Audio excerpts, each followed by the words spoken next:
Okay, and we should be good to go now. I'm a bit late, so I'm going to cast this first game as a wreck. It was 30 minutes ago. Too much snow for me. Alright, so here we're going to have Yuzu Castle Game 1. It's Northern Crossings, so I think we can speed up to the Dark Age and catch up to real time.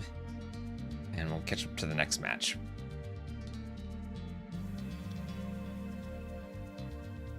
Alright, so this is TTL Gold. I need to set that up in OBS. This is gold, not silver. There.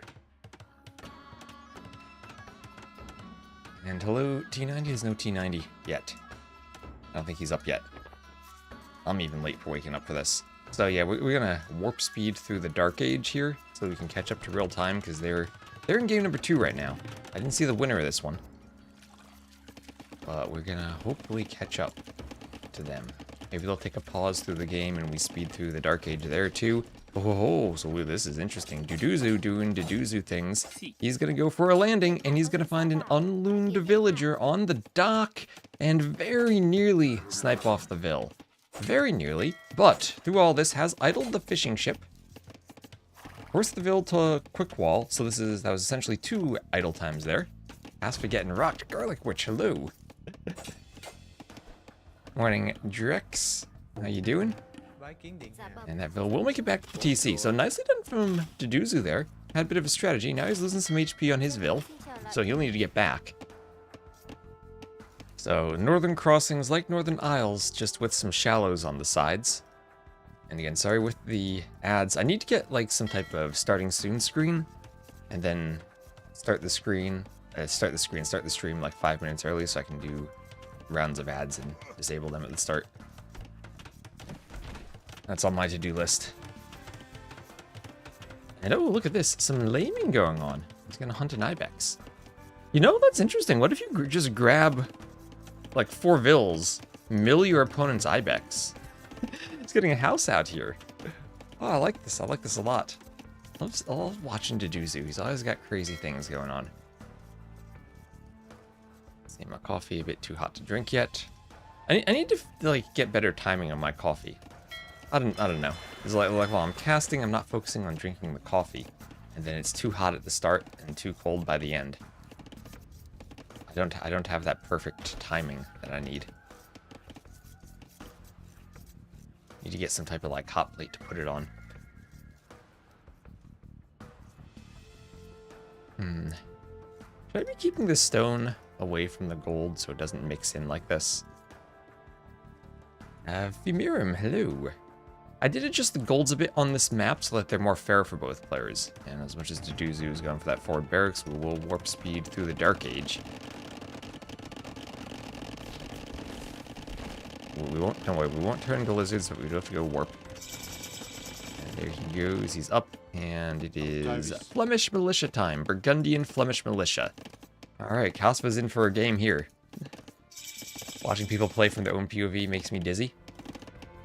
Dizzy is in just, it's fast and hard to keep up, or is in you get motion sick? Because I can see the motion sickness too. Sometimes it happens to me if someone does something silly and puts their webcam in front of their minimap and you can't see the minimap. I actually get kind of motion sick watching. Okay, Bill goes down.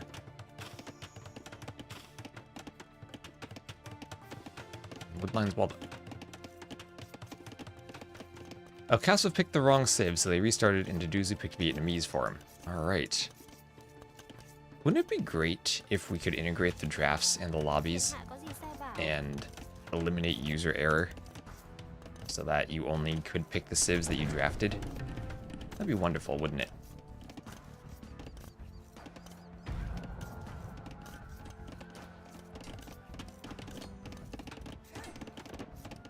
They have Town Watch on the way for Kaspa. Scout hitting the house down here. So militia try to break into the palisade. Small MD company without the resources to implement something like that. That's what we wanted to do back in the... Ooh, we got some quick balling going on. Not gonna be there in time though. Back in the Voogly days when we were talking about making a client. And then DE came out and we're cursed with their lobby system now. Hello, Wet Knight. Good, I'm just waking up. Waking up, haven't got my coffee yet. It's snowy outside. They piled big mounds of snow on the the corners of the roads here to get because they have to get them out of the street, of course. But the car that's parked right in the space right next to the corner is gonna have to put in extra work to dig itself out. I'm surprised my internet's still working today. In the past, storms have taken it down. Wreaked havoc on the local infrastructure. Hello, Dampato Pesto. You're just in time for some Burgundians action as the Flemish militia will try to poke down a scout, so they'll trade scouts. And oh, he'll poke a Vil. There's more weak Vils there to Duzu. And the poke's in. At the same time, though, he might be losing the water to Kasva, who has come around the back of the back with fire ships, fire galleys, that is, and is seemingly winning here. Duzu has to pump out more fires of his own. He'll need to repair, but he's building a house instead of repairing. 2 Vils should be able to repair until another fire comes out, at least. Broke into the next 100 milestone team game-wise. Nice, nice, nice. One day I'll have to sit down and find some high-level people for grinding team games. So it looks like Kasva did come forward with a dock, and he will be harassing with that forward dock. Also, there are bears in the middle island. Those are cute. Blacksmith there for Duzu, who still is harassing with the militia, but it feels that Kasva has maybe stabilized a bit. I feel like Kasva needs one bit of walling right here. I guess he did, and he deleted it. We'll do a blacksmith now with double ranges and has archers on the island to fend off the militia. Just hit 1900. Nice, nice, nice. What team game elo? I have no idea what my team game elo is now. I haven't played in a while. My team game elo always like ping pongs based on who I'm playing with. Like if I play on stream, whoever's around, I'll climb through the 1600s, then drop to the 1400s. I think the highest was like 1700, but I've never really grinded it. I remember when DE first came out, Orno and I tried playing team games, but we had played a couple of team games when it first was released. So we were past the period of the first 10 games when your team game elo rises, or when your elo would have rised very quickly at the start. And by that time, with the inflation issues, everyone else had inflated their team games to like the high 2Ks. And Orno and I went on like a 50-game winning streak in 2v2s because we were not matched against anyone who was near our skill level for 50 games. So everyone who complains they have to lose like 10 games at the start of DE, starting elo's too high, we had the opposite problem. We had the complete opposite problem. Also, let me know how the microphone quality is today, because I'm doing the same thing I did yesterday. I'm trying to put the noise filter to take the heat out of the background. People said it was okay yesterday. I don't quite believe them because it's ridiculously loud, but we'll see if it holds up. Sounds fine, okay. So, militia poking some Vils down over here, and the militia goes down. And now the archers are rushing into Kasva's vase. The Duzu with the score lead looks like he's stabilized. Oh my gosh. Demo? Demo? Ooh. Kasva playing with fire there. Very funky strat by Duzu. I like it. I like how this map will give you some funky strats. Oh, wait. Could be an even more valuable demo. Getting a Vil. Needs to get the Vil. Ooh, not enough HP. The archers saved the Vil there by weakening the demo. Oh, there's a demo over here too. That demo will go down. Bit of a waste. Guess what they said sounds fine. Alright. He's playing Duzu. He is playing Duzu. This is Duzu.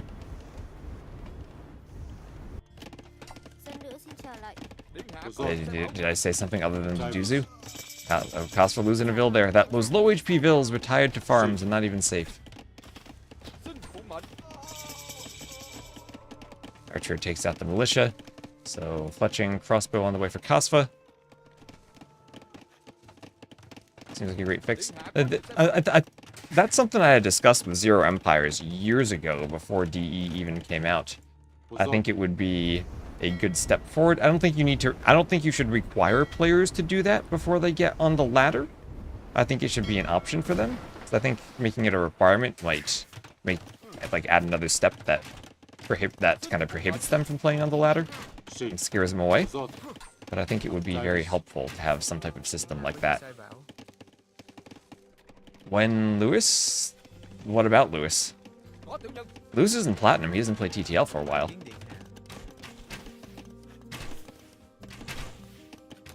Oh, about playing with fire. Okay, okay. Nah. I had wait for me to drink my coffee before putting the puns in the chat. I still need to wake up. Now I get it. Seduce might need to move a dock around. This crossbow is still being very... Oh, the crossbows can camp under the tower there. Tower not walled. And, okay, defensive scorpion, so the scorpion might kill the crossbows. Always a big risk to do this. I remember when Tato was teaching me AoE 2, he was like, this is way too risky. This almost never pays off. And there go the crossbows. Might have gotten a vill or two.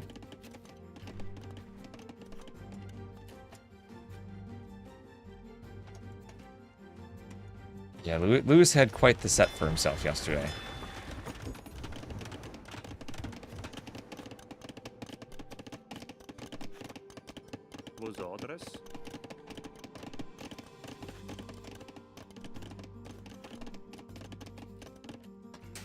And here we go, town center on the way for Kasva. And I like how both people have houses, or both players have houses on the other player's island. And Kasva's getting 3 TCs, so Deduzu might be kind of on a timer here to do damage with the 3 TCs. And you are, in some ways, very far apart from each other, because you have to walk all the way around on this map. And it's a good number of cav archers now from Kasva. Vietnamese cav archers, they have their extra HP. Monastery for Deduzu forward. Oh, but he's Burgundians. He must be making cavaliers. And he is indeed making cavaliers. So TC going up for Deduzu, his second, but already behind the 3 of Kasva. Falling a good bit behind in vills, too. Commuting from your sworn enemy's suburbs. So that's 3rd TC now also added from Deduzu.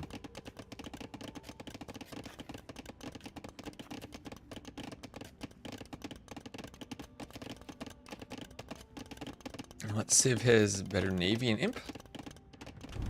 Let's see. Burgundians. No shipwright. No shipwright for either. No fast fire for the Vietnamese. No heavy demo for the Burgundians. I'd probably prefer fast fire over heavy demo, so I'm getting a slight edge to the Burgundians. They do miss dry dock though, so they will be slower. Maybe some speedy heavy demos work. Let's see, they both cannon galleons, siege engineers for Kasva for more range. But just Burgundian's bonus attack for Deduzu. So, in early imp, cannon galleon is a bit more powerful. Oh, we need a demo. We need a demo here. So, handcart for Deduzu, picking up relics. Kasva's booming though. Kasva's booming. He defends the Cavaliers, and I think he is in a better spot. Yeah, Viper plays 17 GMT, so noon Eastern.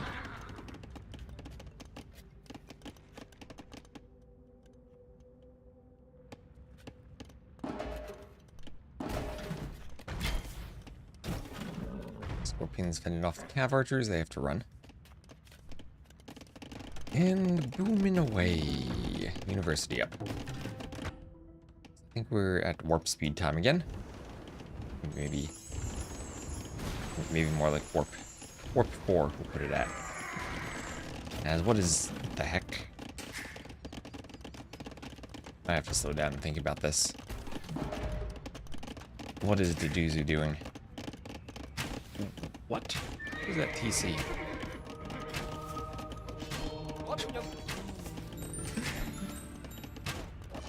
That's a town center. That's not a castle drop, that's a town center.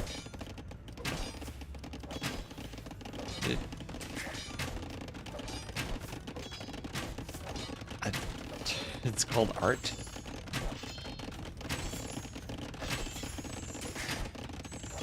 I'm speechless. He's douching. That is very Deduzu.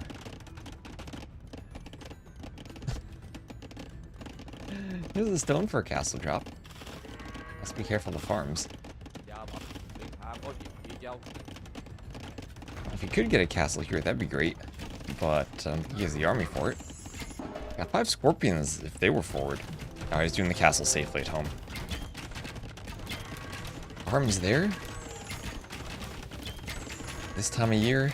At this time of day? Yes, farms right here. Oh, look, a castle. Where's the demo? I don't think a demo reaches that far. Would be nice, though. I think you might need to delete a couple more farms. I think the farms need to be on your own island. Oh my gosh.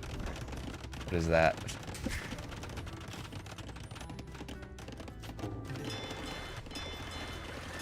War galley for Kaspa. He wants to retake water.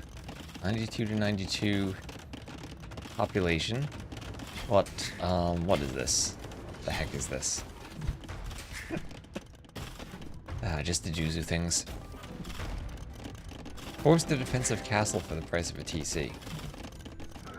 That is the glass 9/10, or the glass 1/10 full approach to looking at the situation.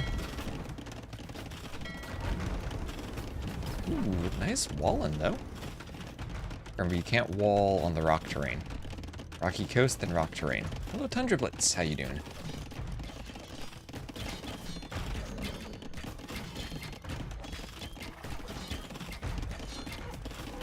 There it is. We're head to Imp. That's true. He is. And as I said, the cannon galleons you make.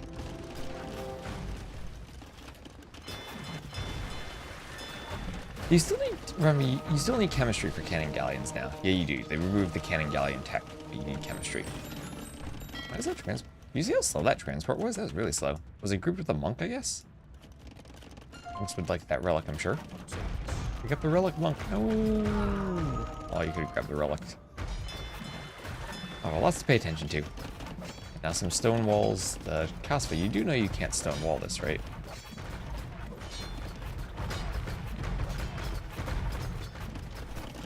So yeah, I'm thinking dock here, then do cannon galleons, but maybe there's not enough wood for that. I have a couple of cav archers in the back. He, once again, is going within murder hole's range of the tower. We do have Imp and Handcart for Kasva. Still think Kasva with more vills is in a good spot. I think he has water control, so what's that, 17 war galleys? To pretty much nothing.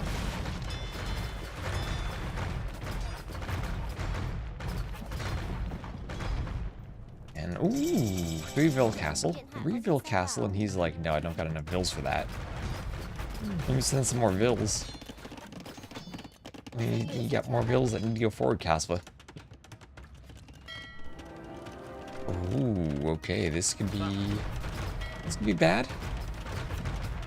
If the castle doesn't go up. It's a lot of vills. Quite a lot of vills.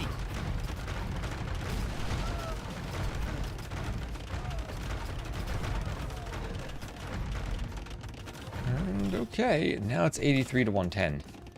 Now I think, unfortunately, the Burgundians, the last chance will be a good paladin raid. But they only have 11 paladins.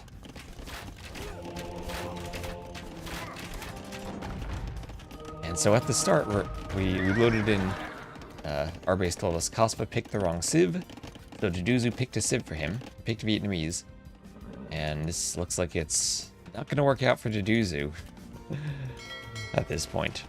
Fire Lancer time? True, Fire Lancer time. Or Pikeman time. Or just Archer time.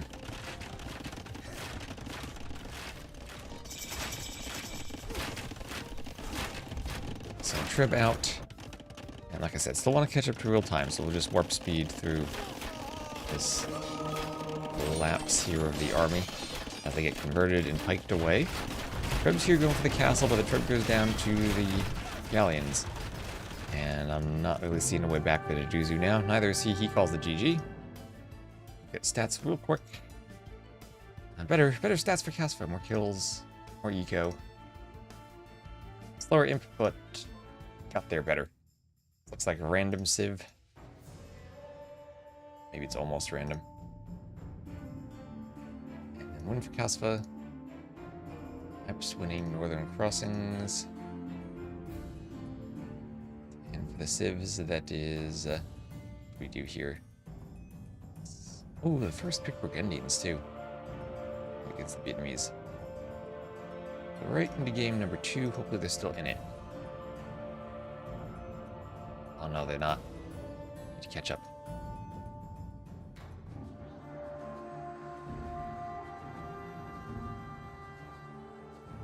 So Zimbabwe.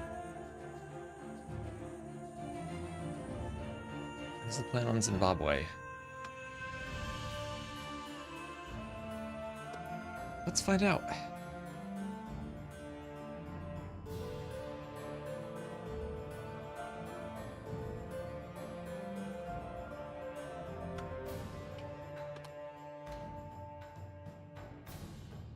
Capture age. Here we are. Alright, game number 2 on Zimbabwe. Maybe he goes for Jurchens. Italians for Casfa, Maya for Duzu. The Maya? Longer lasting boars? Not really a clown civ these days. In the past, they were probably number 2 to Aztecs.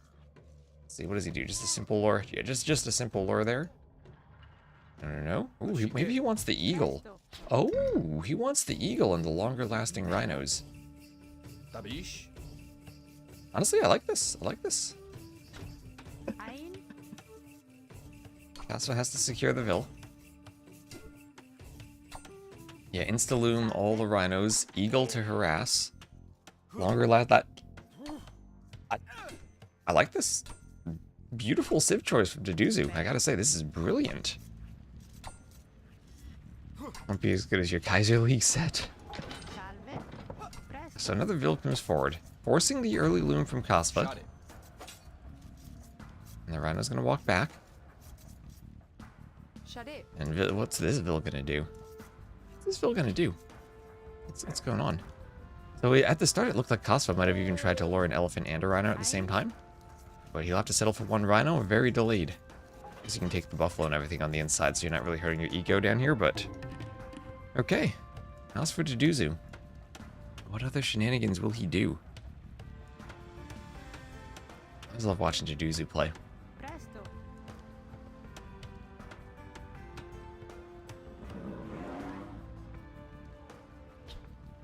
An elephant hit lured by the Ville. Lured by the Ville. Eagle blocks. Villager blocks. Oh my gosh, he tried to take 2 elephants. Remember, the Dark Age Eagle beats the Scout. Oh, nice gate. Nice gate. And he has to give up the Ville, but lots of HP lost on the Ville and on the Scout. Eagle can go try to kill the Ville. The Ville will try to Alcatraz herself. Probably should have just fought the Scout.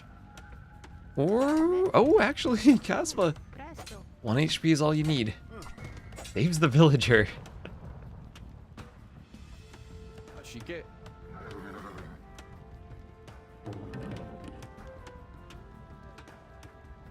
Hello, Lingxander.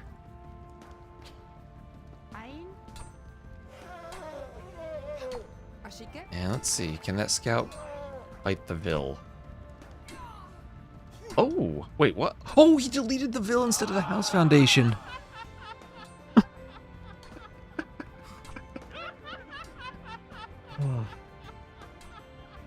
Deleted the Ville instead of the House Foundation. The Ville would have beaten the Scout.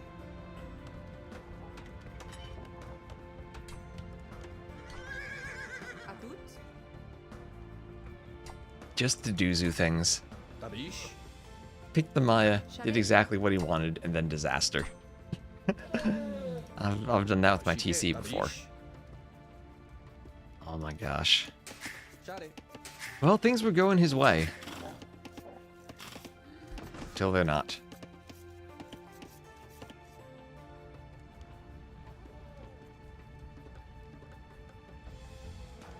Versus mid-range player with one visible range on units and buildings. Is it easy to set that up with a mod? I don't think that's possible.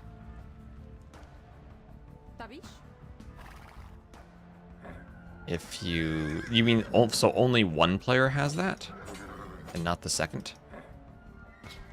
Actually, I do have a scenario where we did triggers for that. I think we actually can. It'll be very jank, but it should be possible now that I think about it. It doesn't need to be done through like a map scripting then, or a mod. If you're willing to do a scenario, it can be done with triggers.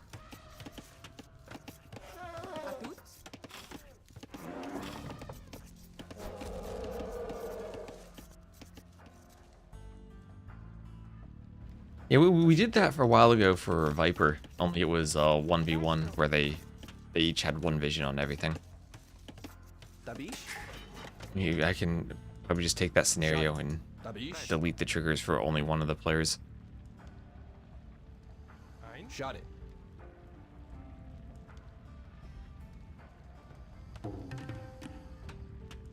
Ashike.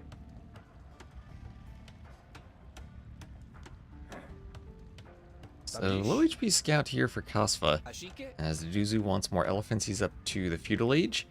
And the Maya Eco, despite losing the extra Vil they had, right, he lost a Vil, so he's even on Vils now, will be content to lure in more elephants than have a wonderful Eco. Ooh. Yeah, they're very different, but if you just want to do one game, a scenario is perfectly fine.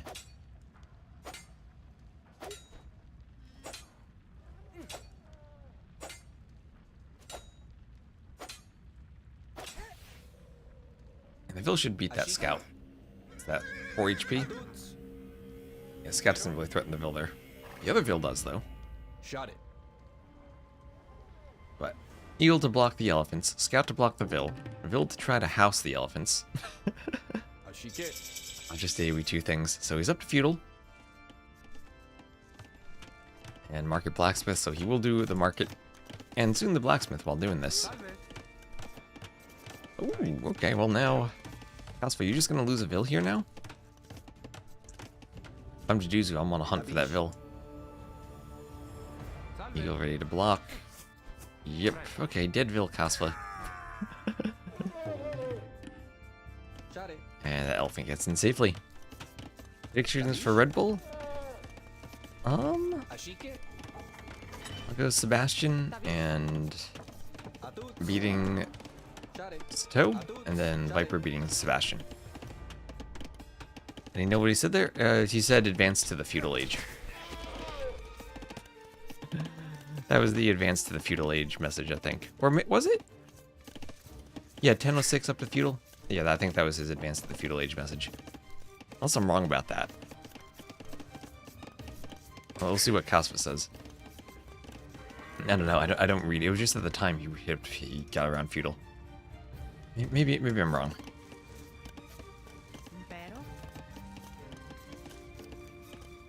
We'll see what Kasva says. Kasva might type the same thing. Yeah, and I'm pretty sure Kasva didn't type that himself.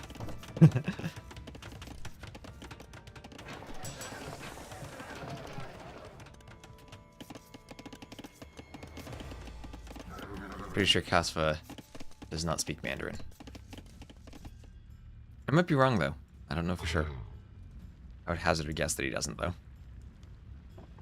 Not going plumes? There's not mining stone. Might just be looking to boom with that wonderful economy he has. Not going anything yet. Plume should be pretty good against the Italians. Great against condottieri. Great against Italian archers.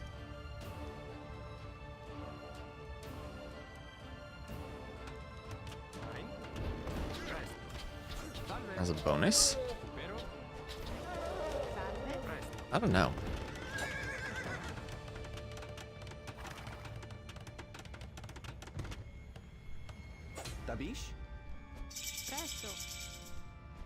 That's a good question. I feel like everything I do, English is more than suitable, so I don't really have a need for a second language right now.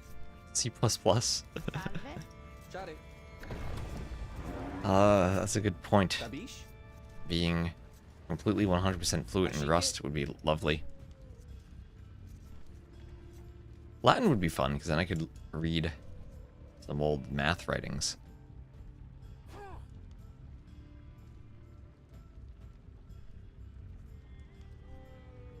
Tabish. Okay, triple elephant lore. Some Rage Forest stuff. That Vil... Oh, here comes a Crocodile. Crocodile, I think, makes this easier. Okay, Vil kills the Scout, but then the Vil goes down. So we got the Scout. Very fine with getting the Scout. A TC in the back, a couple Buffaloes over to the TC. TC on the stone, so this might be the Plumed Archer play with that stone. Exclamation mark Viper. There's no Viper command. We should bring back exclamation mark back for the pause. No Sky. Viper's at 17 GMT. Latin is for fun facts. Latin's fun. So 3TC boom from both. I mean, the Italians do a bombard cannon. Otherwise, I think this might favor the Maya. French, Dutch, Arabic, Spanish, Urdu. I don't know what Urdu is.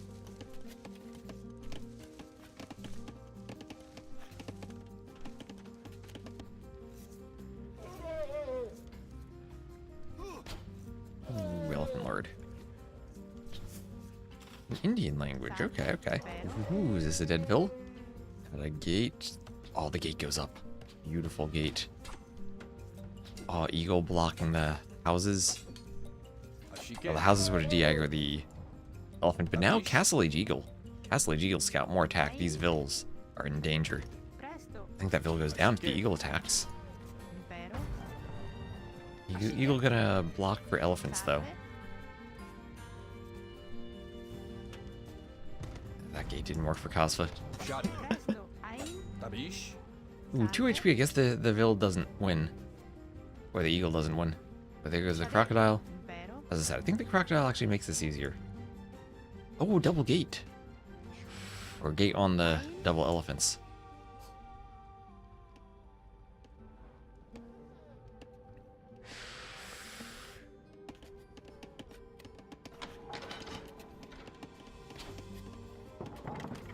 Oh, hello, villager. You want to go in? I'll hold the gate open. Ooh, nice annoying house.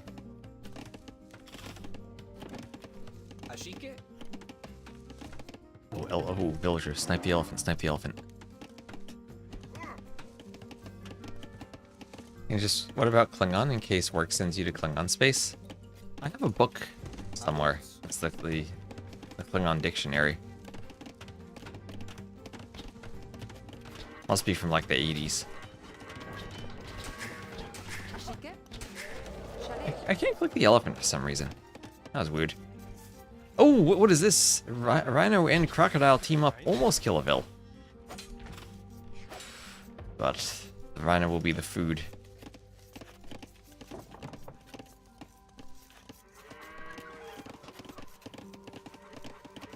So both players booming, but Deduzu ahead in the boom.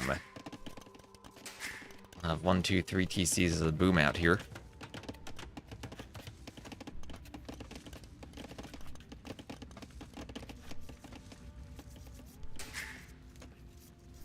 There's a not insignificant chance I go work in Ukraine to help rebuild after things calm down. I think, unfortunately, there's a not insignificant chance.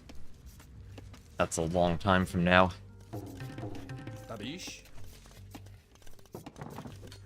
So, Town Watch on the way for Deduzu. Bill's taking the elephant. And what is this out here? An outpost? It's an outpost. Hidden behind the wall. I'll see the berries are almost taken.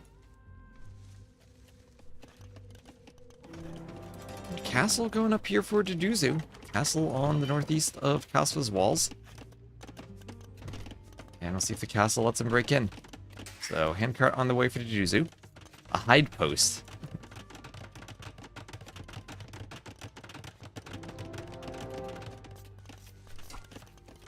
Hidden outpost forward castle.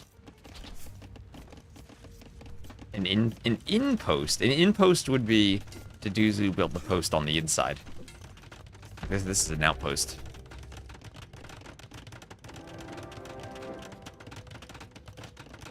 Oh, hello, YouTube chat. Good cold morning. Hello, hello.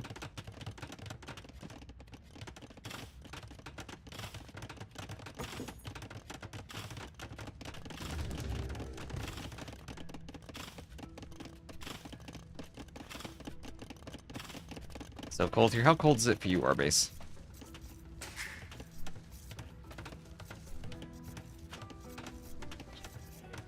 I have my phone here. So, okay, more elephants, more rhinos being lured. I like seeing someone do a TC down here. Extra vulnerable. But now it's time for those plumed archers people wanted to see earlier. It's time for Imp and Plumed Archer. It feels like I'm watching an old school arena game with the Maya here. This is crazy. Zero here? Okay, zero C is still pretty warm. I wouldn't mind that. Imperial Age on the way for Jujuzu. The castle knocks down the walls.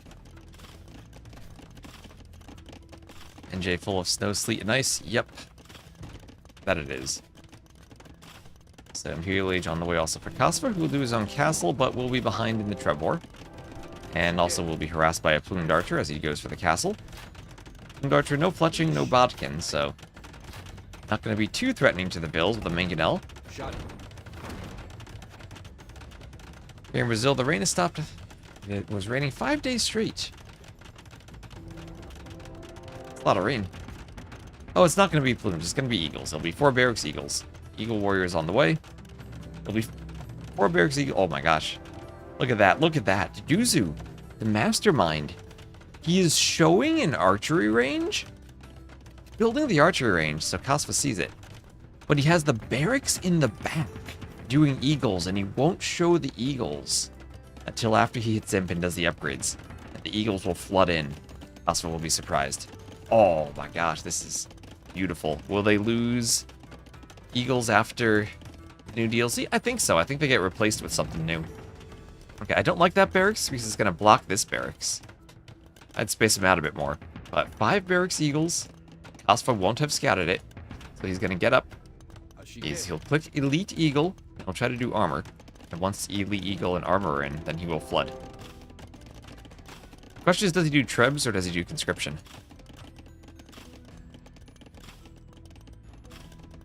Wouldn't mind Conscription here, honestly. Or maybe he just doesn't need Conscription if he adds enough barracks. So he's up. And must have clicked... Oh, wait, what? What is he doing? Sold stone, sold wood, bought food. And El Dorado over Elite Eagle. Okay, well, it's more HP. Fair enough. Shot it.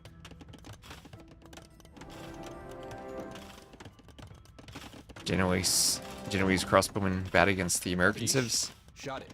Bad against the Mesoamerican civs. Yep, and here come the Eagles. Here's Elite Eagle. And he'll just need chainmail armor now. And these Eagles will be happy to run in. Just gonna run in while doing the techs, and that'll be an immediate chemistry for Kasva. And I think he's winning the game, though. That Treb is now exposed. All beautiful that he gets the Treb. Here comes some Condottieri. But only 1 barracks. And that's not gonna hold up. The Eagles. Forging, actually, before the armor. I still think I would have done armor here. But I guess without Bracer. Shot it. A little chemistry, though. Yeah, I definitely would have done armor. It is more expensive, though. But I think Deduzu has won the game with this.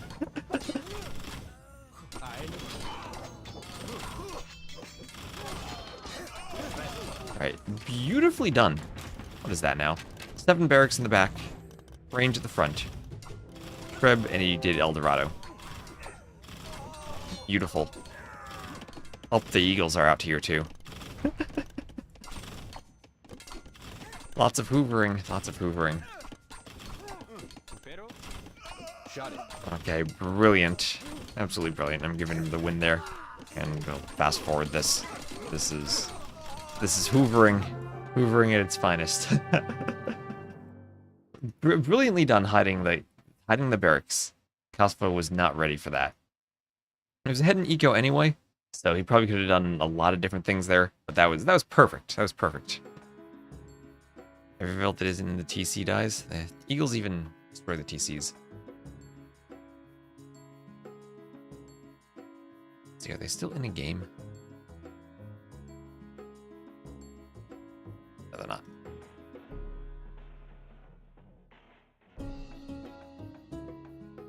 Oh, they are. Can catch up to live time. All right. So scoreboard. Oh, thank you, Sulmog, for the follow.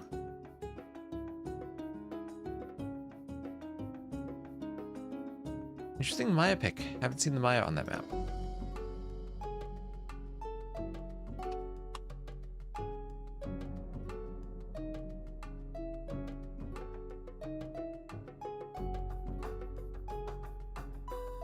Okay, and reverse Acropolis, the final game.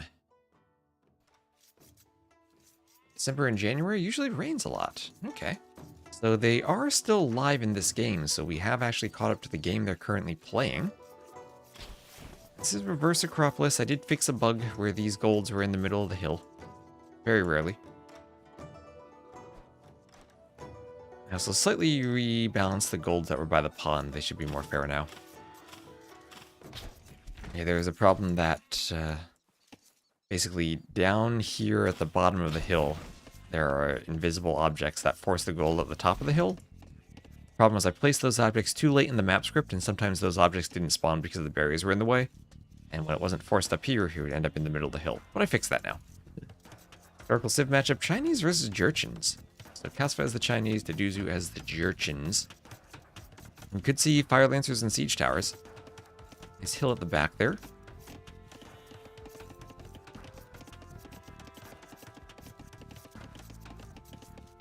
I was not tempted to call it that because T90 called it Reverse Acropolis before we ever got to it, but now that you write that... Silaporka.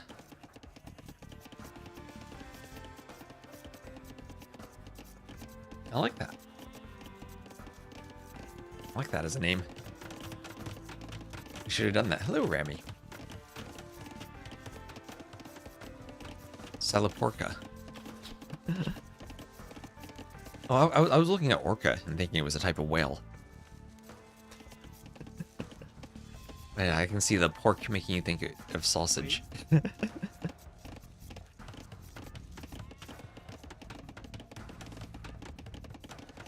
I could go for some sausage right now, too. So much snow here, so there's no even running out to get sausage. The roads are closed.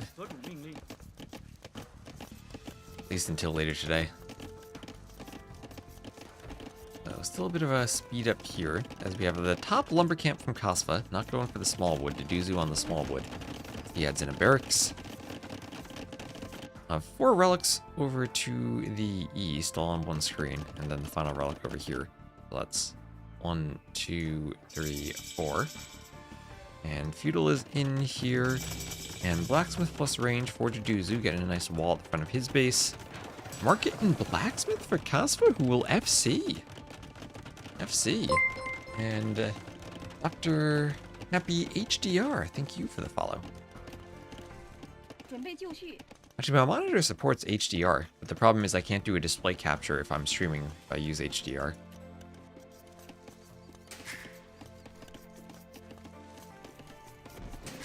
So Castle Age there. Fast Castle from both, actually. We have seen a lot of FCs on this map. I don't know what the civs are going to end up being on this map. I have seen Phosphoresque civs that didn't FC. I've seen non-Phosphoro civs that do FC. I like that players are experimenting. What happened to the last game? Deduzu made Eagles. He hit Imp, and then the Eagles, the Igalos started hoovering. And then he won.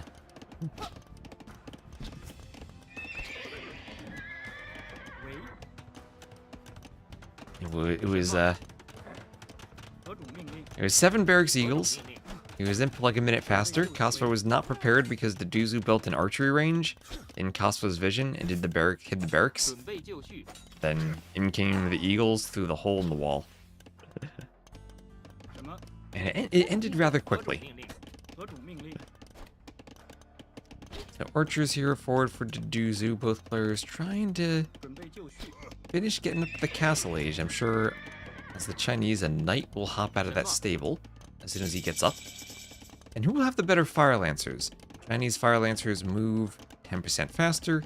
Jurchen fire lancers and fire lancers attack 25% faster. I'm probably going to go for the 25% faster attacking fire lancers. Woodline distribution. Yeah, all the wood spawned over here. They didn't fill this area. That's randomness for you. Maybe I should add a couple of those small wood lines like I did on what was it, on Valley. Meow. Do I need a meow command? Yeah, probably the cheap Korean ones. Oh, grenadiers. The knight has low vision, so the grenadiers probably saw it and ran away.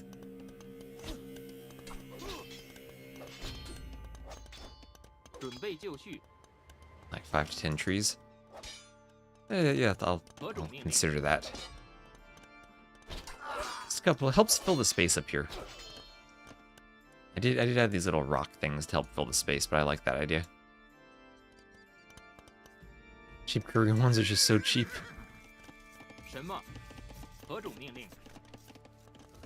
Yeah, FC Knights as the Chinese. FC Knights against Grenadiers. Do Grenadiers counter this? I guess Grenadiers kill all sometimes. Fire Lancers counter this.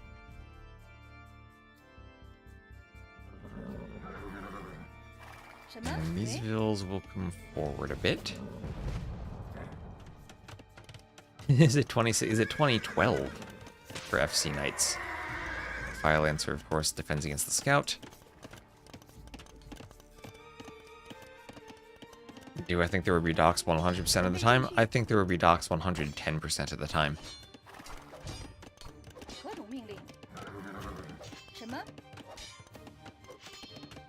That Vil killed by the Knight.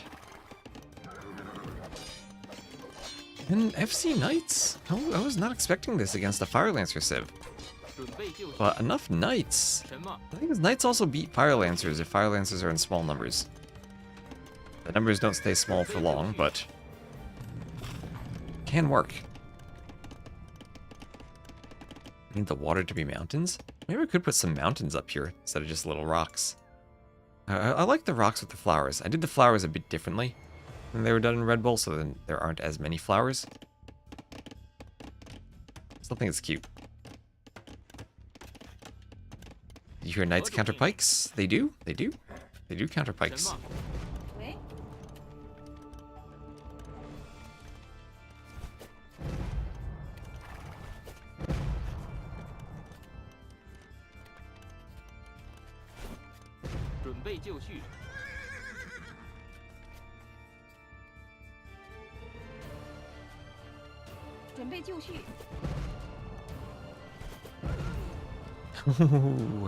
Vil's killed by the Grenadiers.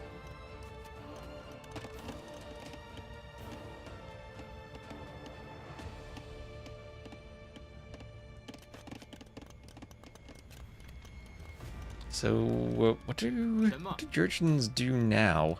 Their eco is so far behind the Chinese eco. And still 1 TC to 2. And oh my gosh, that's a great trap by Kosfa, walling the Grenadiers in, chasing by the Knights. Grenadiers don't still win this, do they? They don't still what?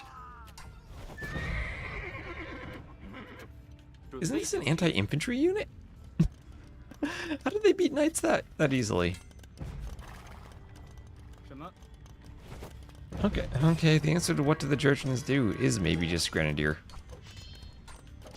I mean, no bloodlines, but you reverse Acropolis, reverse trap. Okay, no gold for Kaspa now. Has to slip out to the side for some gold.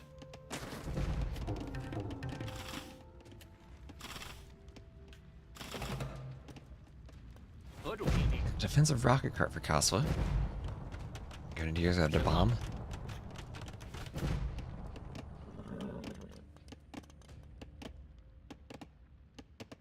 Let's chopping these trees here. Knights, are they in? Not quite in.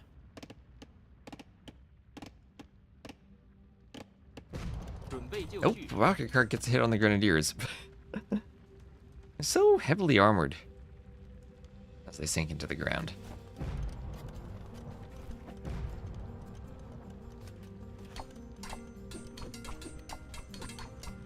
Apparently Viper's been a bit sick, so I'm not sure what happened to him. He's supposed to play today, and they delayed his game yesterday because he was sick, so... we'll see what happens.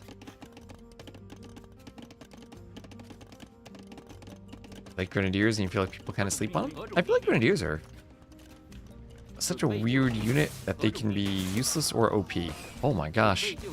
Well, Fire Lancers are useless if you stand ground, die to rocket carts. But they killed the rocket cart. So, not cleaned up, still raiding. Another Grenadier on the way. Those vills so idled. Oh, what is going on here? It's 58 vills to 36. Scores are... the Duzu has a score lead. Wheelbarrow on the way. Kaspa needs that for running the vills. The Knights didn't work. The rocket cart didn't work. What else does he do to stop Grenadier Fire Lancer?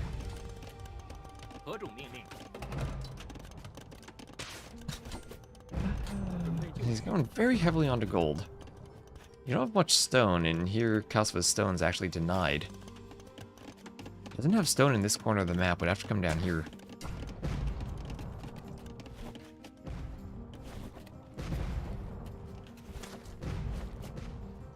I feel like the armor would be uncomfortable. I don't think I could sleep on that.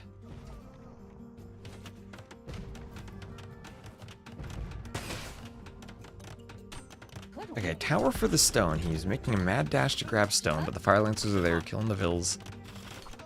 And running a bit into the TC. Low HP Fire Lancers, vills could fight that off. Kaspa realizes. Almost loses a couple of vills. Yeah, my gosh, that was a massacre. But still a 20 vill lead. But 20 vills that are idled. Do you really have a vill lead if your vills are idled? Wheelbarrow for Duzu.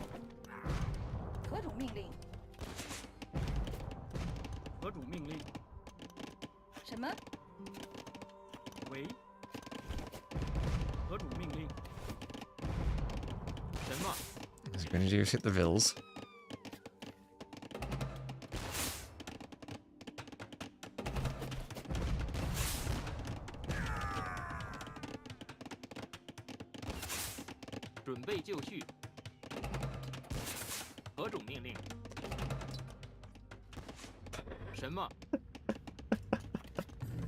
Oh my gosh, Duzu, put your relic. There we go. And grab a relic. And look, what's going on at this wood line here? The vills are going back, but the Fire Lancers are coming around. So Kaspa now does have 30 more vills for doing Fire Lancers. I think he wins, right? I think he wins. If funny we had none of these units a year ago. I missed those days. Rocket Carts, Fire Lancers, and Grenadiers, the entire gameplay. Oh my gosh, the vills running away. We can escape the Koreans, but we can't escape the Fire Lancers. House here, Lancers, chasing vills. Do Grenadiers counter the Fire Lancers? Not well enough, maybe.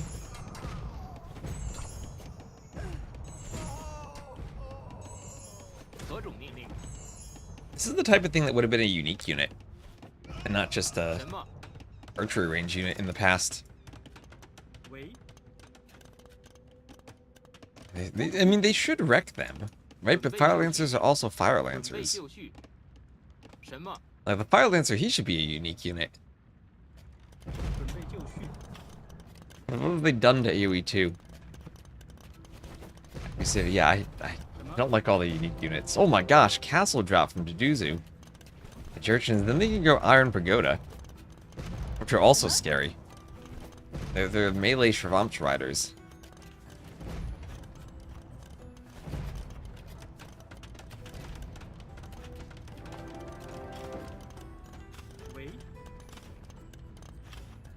The Grenadiers are going to hide in the base of the tower. That feels very dangerous. Those are some close-range grenades. But that, oh my gosh, that works.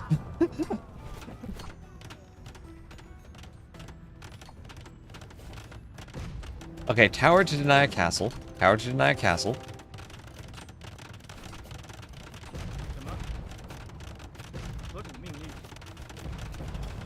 Now, tower goes up. Is the castle denied? I don't think the castle is denied. 70%. Second tower. Cav archers from behind. But I think the castle goes up. Second tower won't be enough. Only fletching. Vills are weak, but the towers weren't hitting the Vills. They were hitting the military units. You need to be targeting the Vills there. Oh my gosh, the Cav archers are dead. So Cosmo still is up by 30 Vills. He has a castle, but he has no map control at all. He has gold, though. He still has gold control. Castle defends some gold. What does he do? Like, what if he made Chuko News? That should counter both the anti-infantry unit and the anti-cav unit, right? Right? It should? Never saw towers against castles work. It works very, very rarely.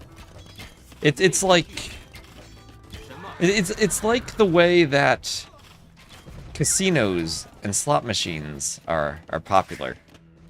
Right? It's like the vast majority of the time you're gonna lose money. And throughout your entire life, if you go to the casino all the time, you're gonna be in the red. But every so often, there's that one time that it works. The one time that you actually win. So you keep doing it. So you keep doing it.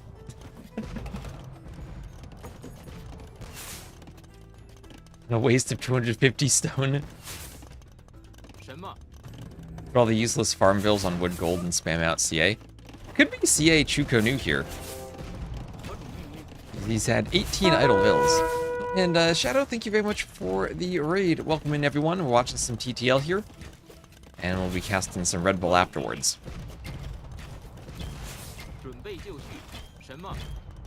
We're going to have another TTL set at the top of the hour, and then Red Bull after that.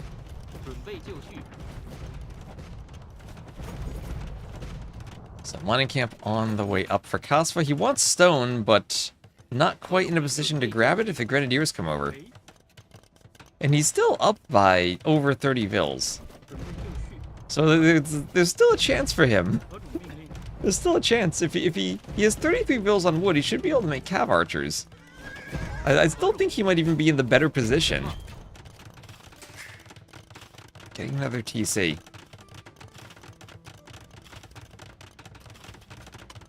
Favorite new castles are probably Korean and Vietnamese, but I just really like the styles of those architecture.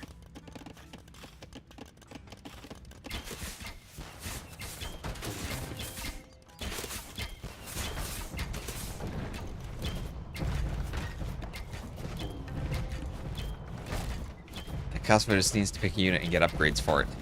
That's true, he doesn't even have Bodkin. You know what he could do right now? He could build a... he could do ballistics. And he could do Bodkin. He could say, I have enough of a Vil lead. I need some Bodkin for my Cav archers. He has Bloodlines.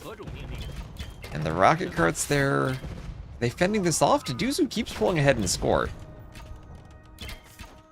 It's only a 10 difference in... or 10 KD difference.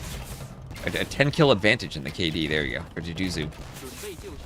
But 5k more res for Kasva. Kasva should clean this up, right? Right? As the Grenadiers go down. So they went back to the boring maps on the ladder. I still miss the ability to do custom ranked lobbies with whatever map you wanted. Wish there were a way we could bring that back. So Grenadier hitting the Vil. We'll have Bodkin on the way for Duduzu. And ooh, that Vil 1 HP, but 1 HP stops running. Playing against Duduzu seems stressful. I think that's very true. Kaspa's got to win this game, right? He has to.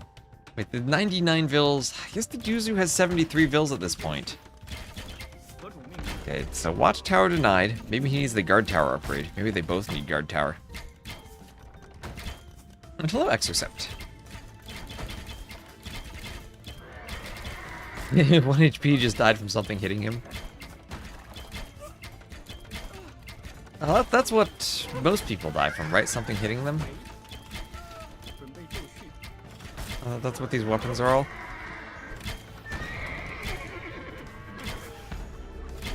And so Cav Archers there will camp the tower, but not with Grenadiers on the way. So Vills on the mining camp slaughtered. Kaspa now, it's a 300 score game. Piercing or cutting through? Oh, okay, that's fair, that's fair. But that happens because something hits you, right?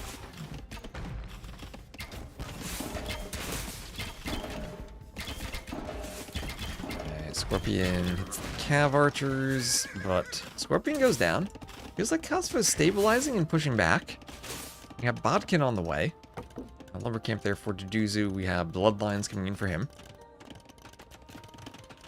This is gold. This is gold. This is gold. Okay, castle drop from Kaspa on this TC.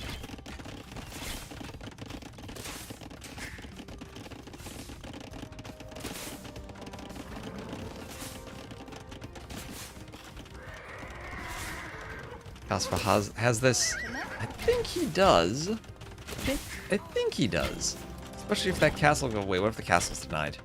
What if Duduzu wins the rocket cart fight and then denies the castle?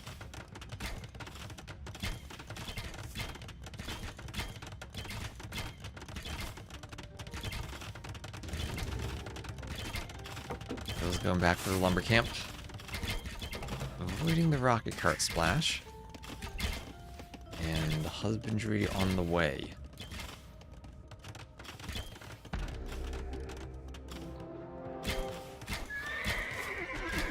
Ooh, low HP Cav Archers though, they're all gonna go down. Interesting. That was a massacre there. Alright, Duduzu 80 vills to 106. Has the castle on. Oh my gosh, he's killing vills with the castle. Castle now in the middle of Kaspa's starting base. Are we gonna have a game where Kaspa has the high ground, but Duduzu has the low ground?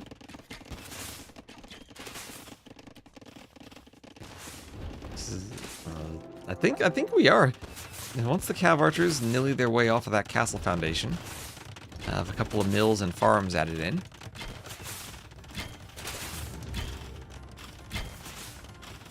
First scholar there for Duduzu, from my point. Oh my gosh. So, okay, Duduzu's opened a score lead now. He still has the map control to the eastern corner of the map. Never even seen that film?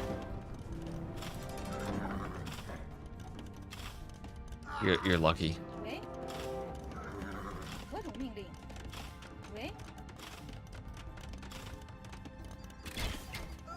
Found Clone Wars so bad I never even tried episode 3. Fair enough.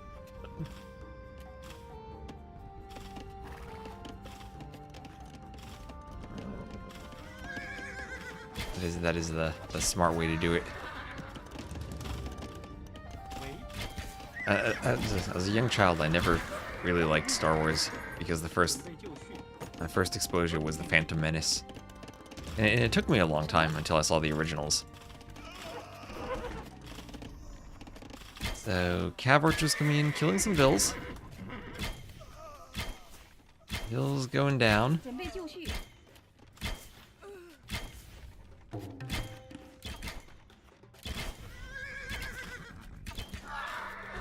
And they will be peppered by arrows from that castle. They can turn and fight the other Cav Archers.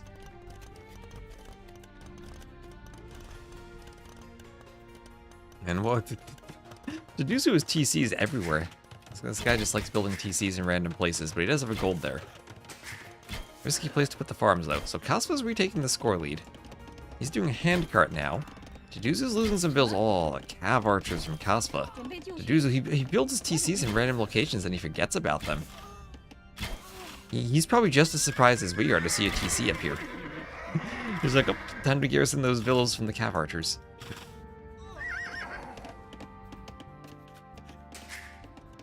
Yeah, but he is up to Imp. He is up to Imp. This here obviously is the safest TC that he has. He has 3 relics. And the Skirms and Cav Archers come forward. Bosa on the way for Deduzu. Auto Scout, Auto Farm, Auto Build TCs. No more auto, please.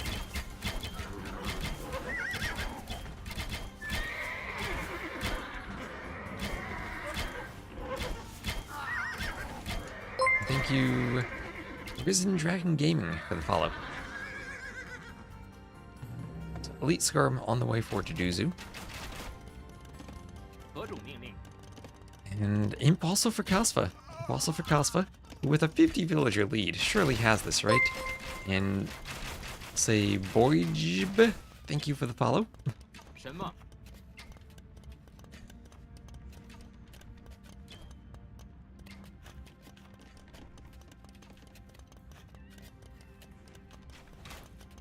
Auto build houses seems that does seem pretty broken.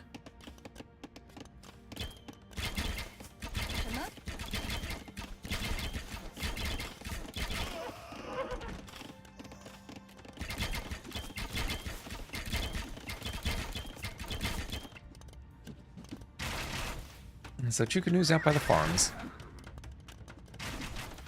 Autoplay. Autoplay is for AoE mobile. And you spend less time playing and more time buying microtransactions.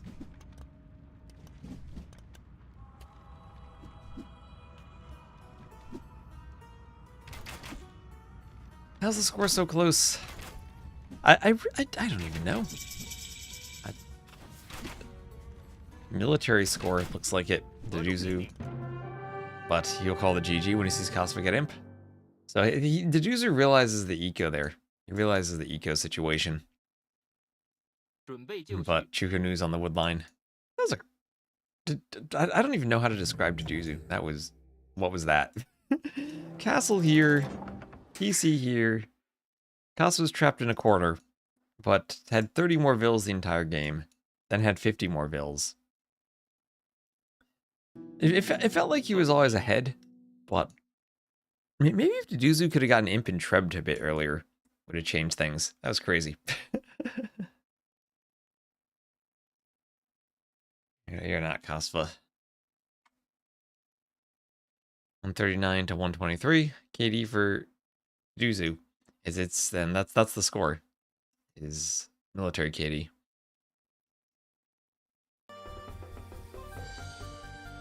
But we all won. We all won by getting to watch Deduzu. Let's see what we have here. That will be 2-1 win for Kasva. As far as maps are concerned, that is a win for him on his home map of Reverse Acropolis. I'm sure Deduzu made that look not like a home map, but there we go. And you might be asking, why did he play Vietnamese on Northern Crossings? That's because he picked the wrong civ, and then Deduzu picked for him. So, we have in about 20 minutes another TTL set coming up. Let's see, what do we have for TTL? Oh, Turs? Wait, no, that's Turs Classic Pros later. Turs Classic Pros later, and then Daniel Stone Pleases later today. This will be Silver recast. Schedule will be... Oh, wait, we do have gold. We have either Sobek Sorakuma or Ozone Say My Name. That might run into Red Bull, but... Yeah, we could either cast one of those with the threat of running into Red Bull, or I could do Rex from a set last night. Which maybe that's the better option, to do the Rex so that we don't run into a collision with Red Bull. When and if Uzi is playing. Because last night we had a set that was... Let me just double check what that was. That was Deeker versus Nahue. And I could cast the Rex of that. Wait, we also had... Did I cast Valis versus Wide? We also had Valis versus Wide. How about we do that? How about I cast Valis versus Wide? And I'll cast the Rex. That's in gold.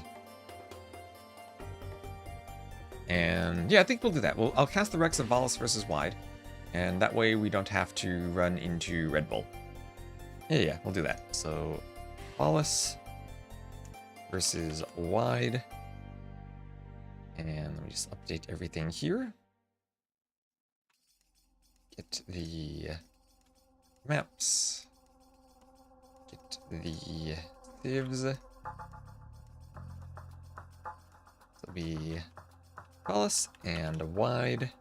I'll just take a break. I'll get ads out of the way on Twitch. Gonna grab something to eat real quick, and then we'll get into the set.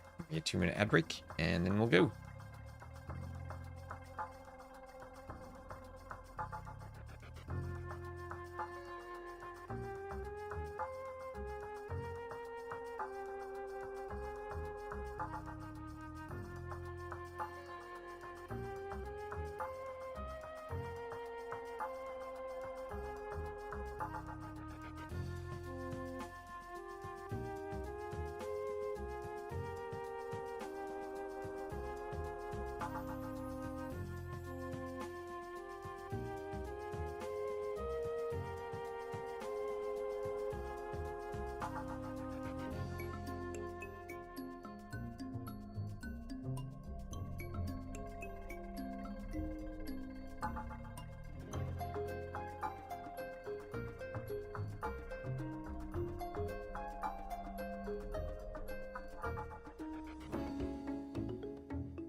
Alright, so I just need to download these recs.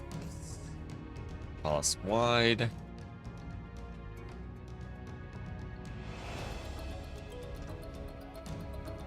Our base has been renaming the recs.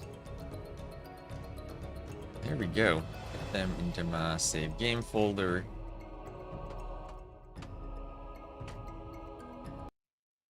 Put that out. Look at the downloads. And what maps are we gonna have here? Oh, I changed my scene too early. I need to fix my scene changing buttons. So we'll have Tulo as the first map. And then Quarry, the home map from Valis, and... Oh, I haven't seen Slopes yet. That's right, Slopes is there. That's the final map I haven't seen. No Slopes yet. Slopes for wide. And hello, Gabby. How you doing?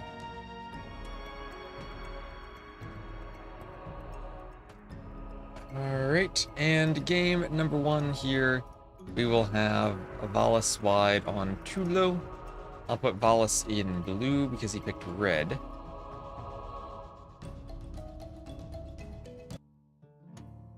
And here we go. So Valis will be the blue Italians to the northwest, wide the red Malay to the southeast. Now this is regicide.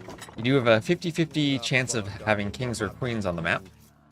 And the Vills here will head forward to dock, but most crucially, they do not have loom.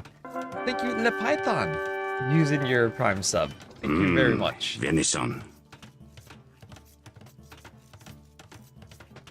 So we will have...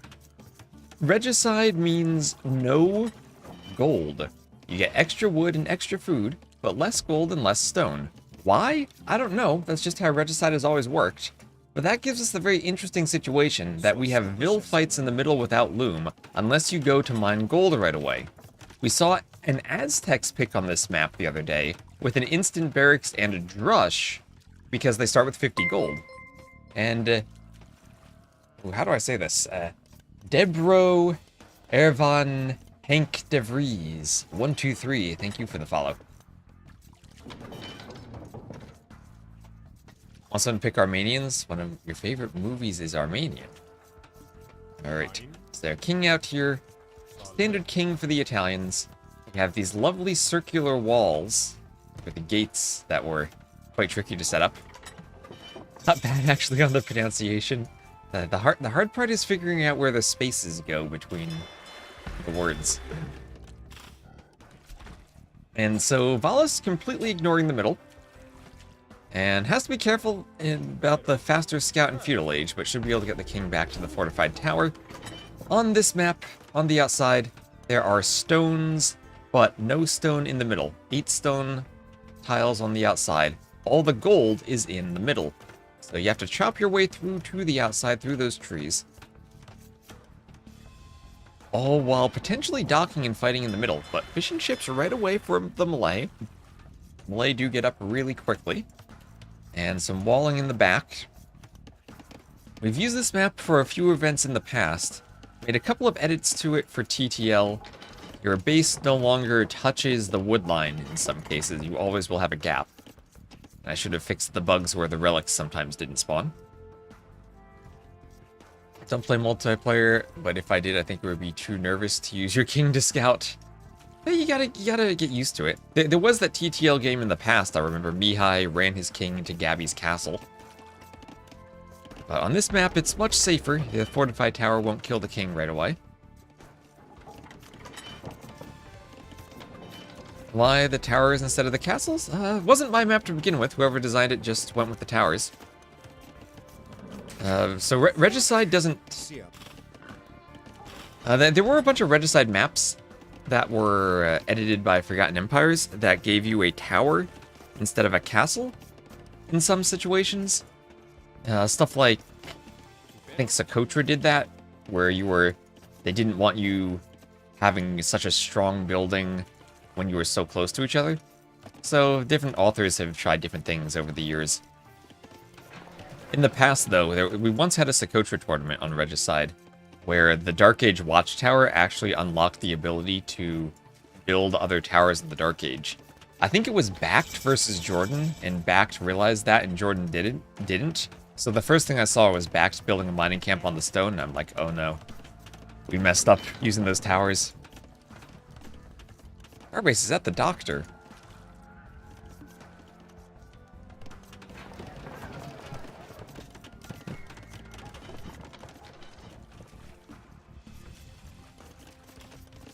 Use the replay pack. Oh, you don't manually rename them. Oh, okay.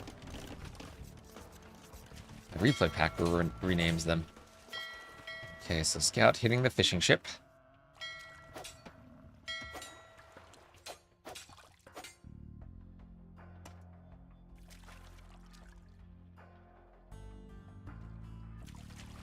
Scout runs away. And both players up to the castle age at just about the same time, but res collected starting to pull ahead for the player who has been fishing this whole time. So let's just maybe, it's a wreck, so we'll speed up as they're just booming. As they're just booming away here. But yeah, Fortified Towers, it also changes the Regicide map a bit because it's not as focused on the unique unit. It's more focused on giving you a bit of a different eco setup rather than FC unique unit, and gives you a different flavor for civs for Regicide mode. Go monks or standard units a bit more easily. And it's not going to be conquistadors or Rothas every game. You ever seen the box turtles boxing?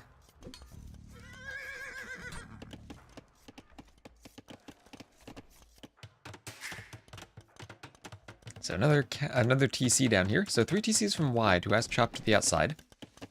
And 200 wood for each of these trees, so it does take a while to chop through if you're not paying attention to the vills. Yeah, almost to the outside though.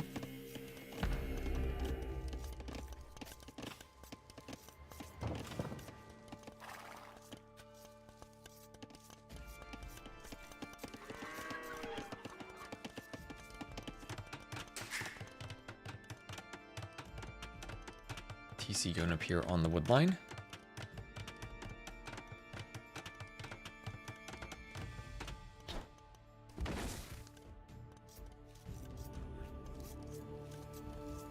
And Vills hit the deer.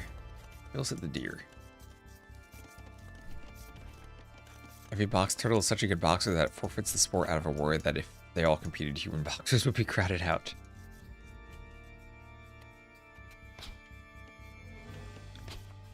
Hi to us, love your TTL cast. Oh, hello, hello. Welcome to the YouTube chat.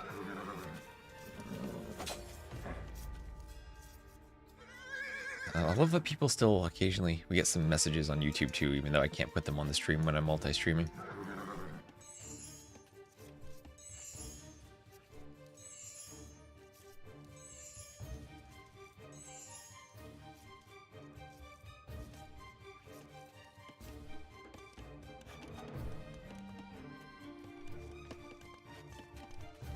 So wheelbarrow and loom on the way there for wide. And wide pulling ahead Nico. That Malay eco boost for being up faster and getting the TCs right away has been crazy good for him. 1k res collected ahead. And I think Valis is in for a rough game here. Haven't been aggressive at all, just booming up. Wide's trying to collect some relics, but the scout will wander away from the spear and pick off the monk.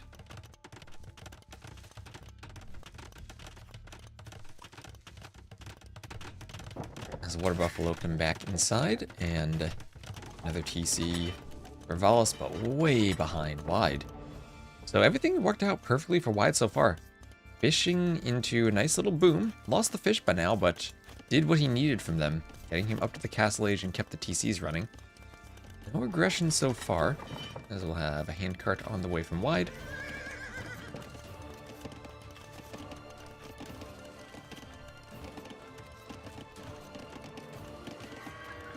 Reveal goes back to the TC.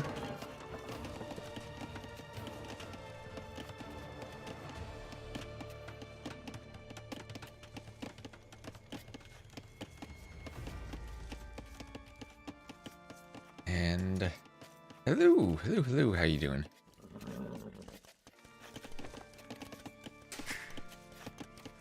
Oh, you're just in time for a wonderful Italians game.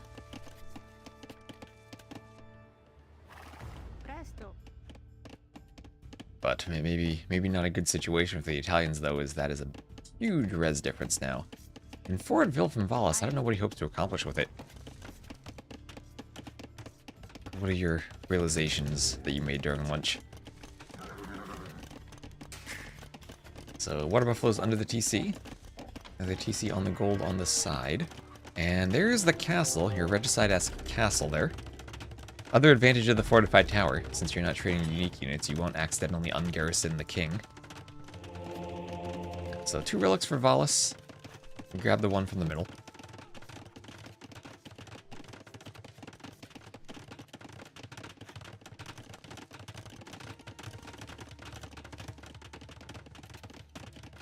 And Town Watch on the way. So Town Watch for a bit more vision. Castle goes up, and it could be Karambit Warrior time as the melee. I think the Italians can really struggle if they don't have enough archers out by the time the Karambit Flood starts. And I think it's about to start. What time is it? It is 9 a.m. 9 a.m. I'm just getting warmed up for Red Bull. A couple hours. We'll have lots of TTL after Red Bull, too. Ooh, nice shot on the Vils. Okay, Valis. Closing the Vil gap a bit. That's one way to do it, by killing Vils, but also we have Imp on the way for wide. And here come the Karambits. Here's the Karambit Flood. And 1 Mangonel with support from a Monk and 2 Spearmen, that's not going to stop the Karambits. Got over 1.5 feet of snow. Yep, I had most of the snow yesterday, but my car is snowed in right now. I'll have to, at some point, go out and shovel. I'll be switching to the Gold League set when it starts. I'm casting this set because it was played last night, and the Gold League sets that are starting in 2 minutes are gonna run into Red Bull. So I'm just casting this set so we don't conflict with Red Bull. And I'll cast those as Rex afterwards, probably. Very rare snow day, no remote learning. Yeah, that's true. Remote learning ruined snow days, didn't it? Snow days are great.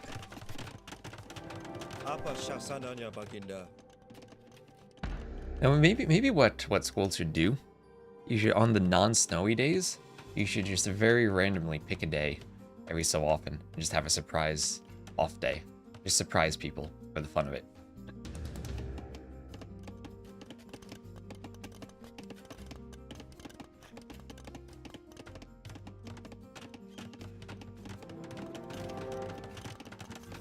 So castle here for Valis.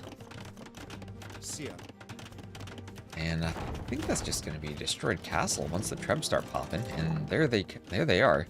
Actually, the Trebs are going to come forward. So Valis has to remember, unlike that game the Viper played on this map a while ago, that the king is in that tower. Because sometimes you get going and you might just forget that it's regicide. He 100% can snipe that king with Karambits. Where are the Karambits? Well, the Karambits are over here. They're not going to do anything sniping there. Okay, he remembers. He runs away. It was that game Viper played where he lost the tower and forgot that the king was there, and then the Treb sniped the king. It was a thing of beauty, the Treb shot.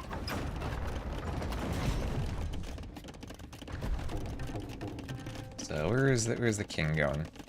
The king doesn't show up on capture. Arbase, is there a hotkey to... I know there is somewhere to select the king. Yep, you don't have to know what that is, do you?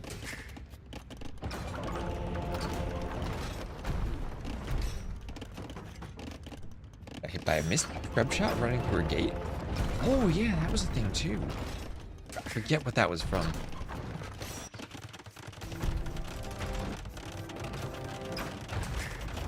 The best was that free-for-all game where John Slow had an insane mangonel shot to save his king, but then didn't cancel the attack round and then killed his king. Okay. No. Zig, thank you for the follow. Did I work on any of the maps? I edited all the maps for TTL 5. None of them are originally my maps, but I did all the final edits to fix them up. Make a few changes to them. Shift Alt K. Nope. I am not related. I'm not related to T90 or to Spirit of the Law either. I get that question a lot.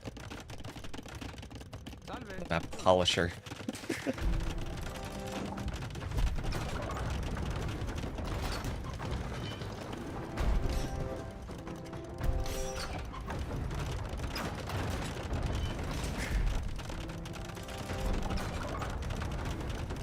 So, Treb push from Valis. Valis is actually pretty effective at taking out that castle with the Treb push. The Karambits don't want to fight underneath the castle. And now some Hand Cannoneers are coming out to deal with the Karambits. It's a 20 fill difference, 3k res. Maybe they still have a chance here. Valis is walled up the outside. Trebs can cut through these trees, but he's okay so far on the outside. He'll have to come and repair the castle.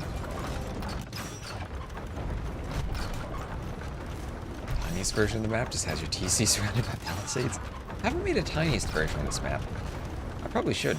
That'd be really hard to pull off, having an outside and an inside. Have you done a smallest chaos pit yet? That'd be a good map.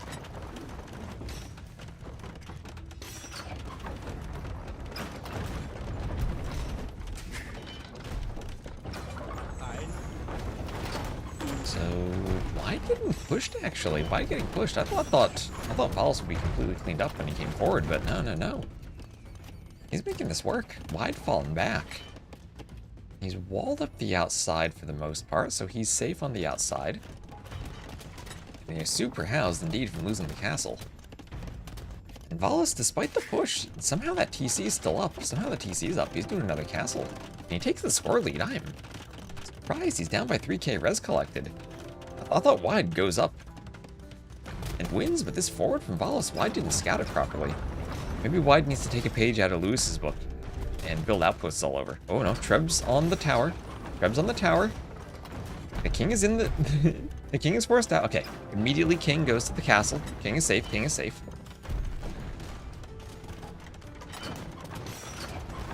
This is no army gaming. And that's the thing, if you are going no army, then Malay not quite as strong. Right? You wanted to use that eco bonus to pump out army. Or not really melee, but so much as the res difference. Not as strong.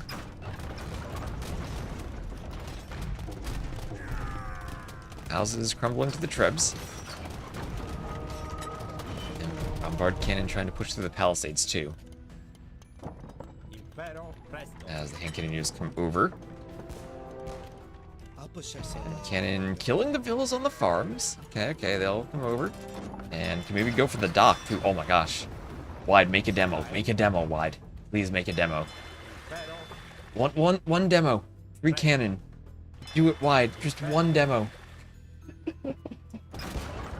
Anyway, we'll be ARB and chemistry for Wide, but he is struggling now. Things have fallen apart for him. He tried to push forward, but Wide had a smoother push. And that's what the Italians can do. Cheap bombard cannon, cheap imp. And somehow, Valis, despite still being down 15 vills, has turned this around. Auto farm is on. Where's auto farm? Auto farming out here.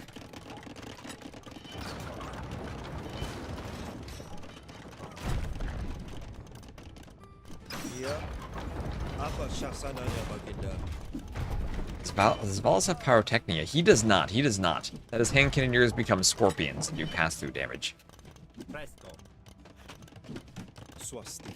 Now where's that relic going? Well, I'd put the relic out there. Okay, that's vulnerable. Well, he still is pushing. We have some rotation now. We're rotating clockwise around the map. Valis trying to repair his castle, but that looks like it's going to go down. Some skirms being pumped out from Valis. We know they're the best unit in the game. And how long will this castle stand? 4 trebuchets pushing the castle.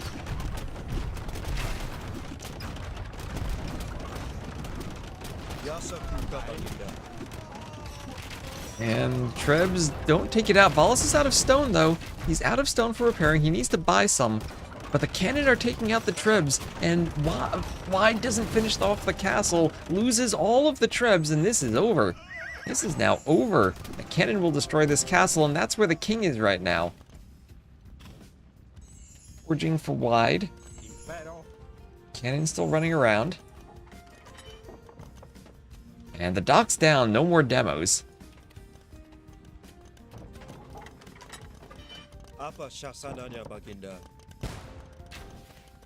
Arbs need to take out the cannon. But I don't think they can with the skirms there. Vide's trying to do his own bombard cannon.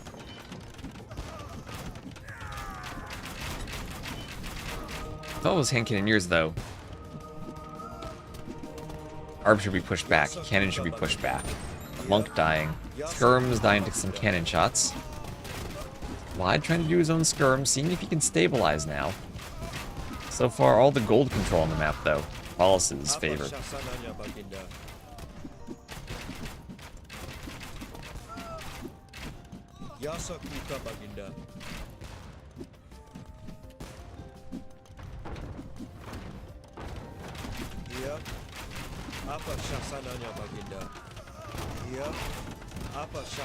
Okay, Skirm's getting hit by the mangonel. Skirm's destroyed by the hand cannoneers.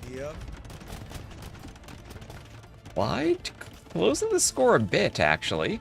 Holding on. Is this one of those Malay games where the Malay can hold on forever with their cheap trash units? Not even like they're cheap, it's just they have good trash units. That's something I've never quite understood about the Malay. It's not like they have amazing trash units. They don't have the light cab line. It's mainly just skirm, halb, and cannon. And they don't even have a late game eco bonus either, but somehow they managed to hold on. That early imp really pays off in the long run from them. Ooh, two-handed swordsman. That is good, but you don't even see it all that much.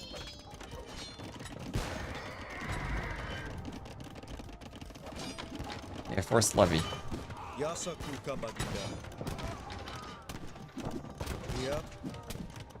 So chainmail armor on the way for Valas.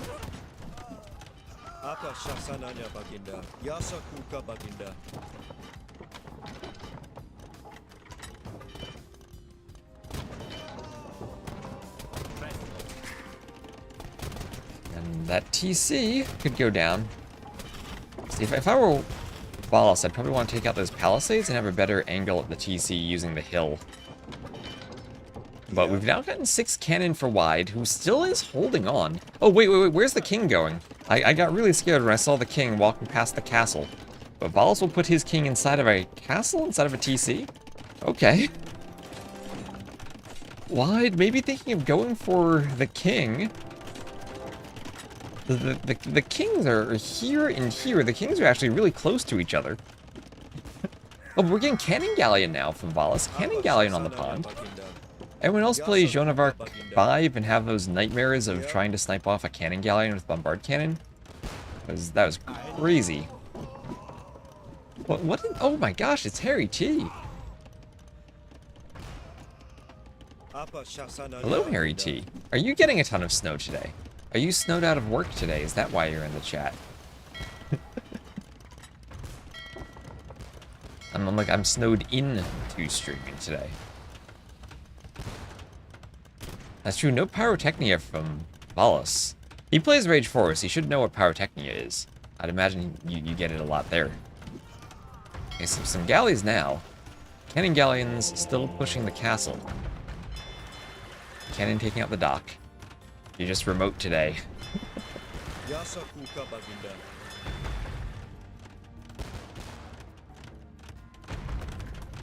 the docks go down.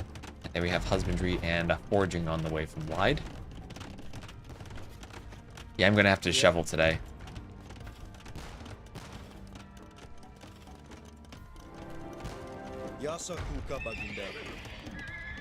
So stable here for wide.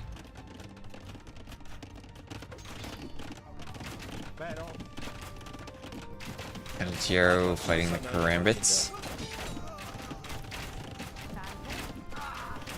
Is too low. I haven't seen it censored so far in TTL. For some reason it was censored in Stronghold Frenzy.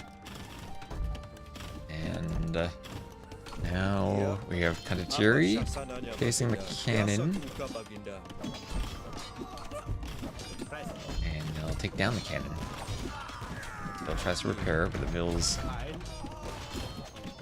go down. Yeah, the wonderful map name. And this castle should fall to the cannon. Oh, look at that patrol. Look at that stand ground stack.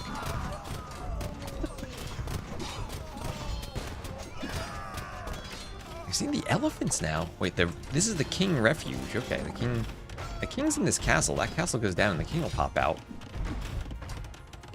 Will the king be sniped, though, if it pops out? Where is the gather point of this castle? Okay, we might have a king snipe soon as the elephants come forward. And is the king ungarrisoned? Where is the king? Where'd the king go? Oh, where the king just went. Where did the king go? Not in the TC. Oh, wait. It's here. Oh, there he is, by the stable. He's just chilling there. Wide doesn't realize.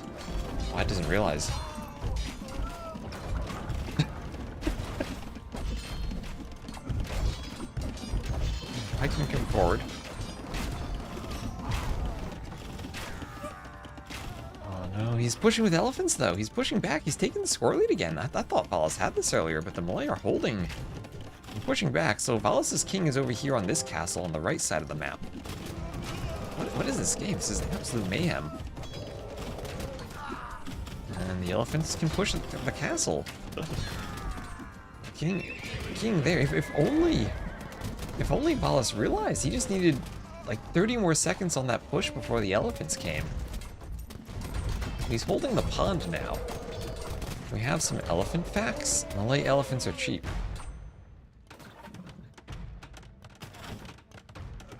Yeah, that's true. They could make some Genoese crossbowmen.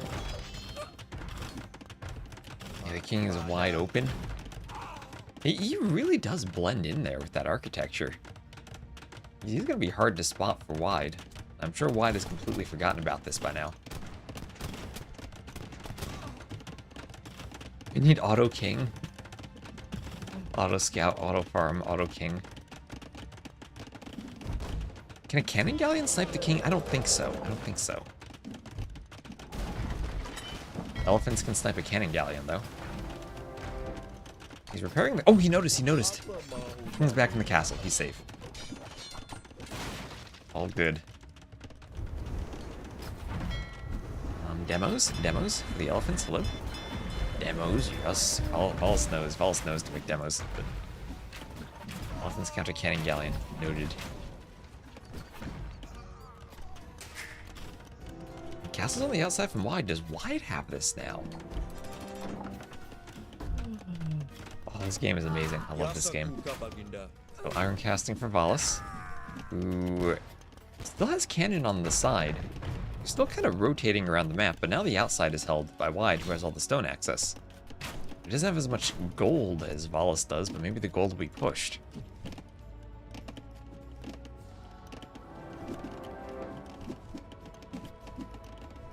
This is one of my maps. This was made, I think, by Marintho. Yeah, this is one of Marintho's maps. But I did rewrite it for TTL.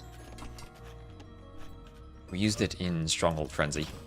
Wasn't Regicide, though, but I like the Regicide version quite a bit, too. So pikemen in the castle as the elephants keep pushing. Backed up by Arbs and Skirms to deal with the hand cannoneers and the pikemen. This castle will fall.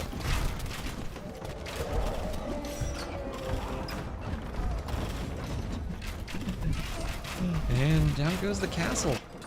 Alright, Karambit's getting in. Not Karambit, Condottieri getting in and raiding the gold bills. Some walls here to keep the Condottieri from raiding as much, but they're kind of in. They're kind of into the back eco. Vala's down to 84 vills. And wait. There are elephants. There are elephants not just raiding vills, but also raiding the castle where the king is. King is over in that castle. Bills will go down to the elephants. Now, Valis' king refuge is under attack. This castle's under attack. So the kings have basically swapped sides. We got Wide's king hiding just outside of Valis' base. Valis' king hiding in this castle. I think that Valis could have won by just walking forward with his hand cannoneers and right-clicking the king at the right moment. It was close. It was very close. King, I didn't see a king. Wait, this was an ungarrison. The king is still there. The simple tourist with a parasol blending in. More castles on the outside. Okay, so why will castle drop this TC from the outside? As another TC goes up. So I thought Wide had won this with the build order early on. Valis came back with a nice treb push. Then I thought he had won it. And now I'm thinking Wide has it now. He's up by 2k score. All the archers and whatnot are coming in. Italians don't get Halb, no. They have pikemen, and then they have the Genoese crossbowmen as their unique unit. Unfortunate, though, that since Valis doesn't have the outside of the map, he can't mine stone and can't make castles. Yeah, 15k more res collected. Here come the condottieri. But Elephant Arm with a skirm meat shield, I think, deals with that. Oh, the elephants need to attack, though. Much micro there from Wide. He's kind of getting clean, but the condottieri are also dying to the elephants. And I think, yeah, the elephants are too tanky for that. Bombard cannon now for Valis. He'll take out one of those outside castles. This castle's still standing. Elephants coming in. Trebs going for the workshop. For the TC. Bill is running to bear the castle.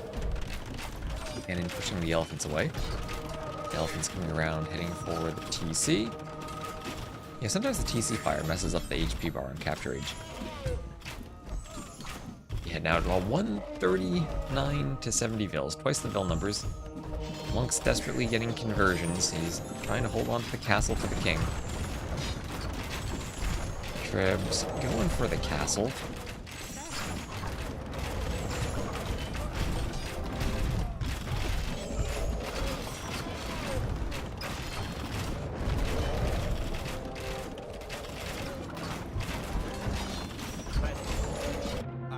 And there's the GG from Valis.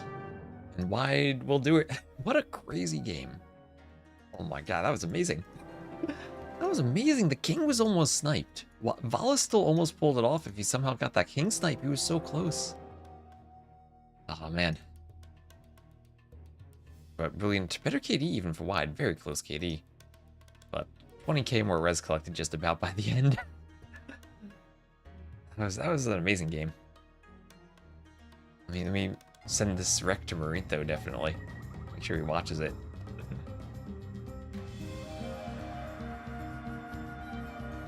Blue circle wall almost entirely untouched. So let's do this. It's a win for Wide. Game 2 will then be on Quarry.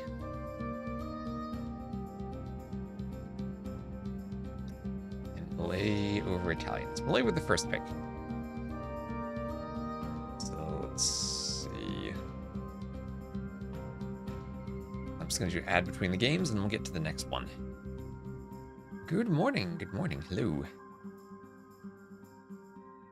Wild game. Trying to make a pun out of the name Wide.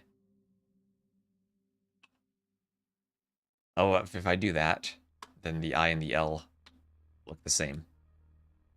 Only is great just because of the variety of military available to them and the ease to switch to anything due to their eco. Yeah, nice switch to Elephantos, though. Definitely, definitely. The blue wall circle's almost untouched.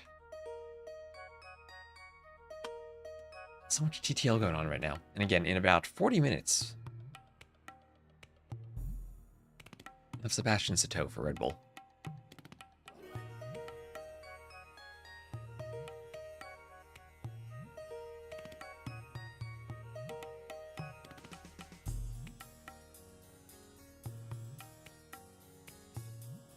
There was a real final day, yes. Because the final day was delayed the other day. Alright, let's just open it up in the Dark Age. We can speed through a bit.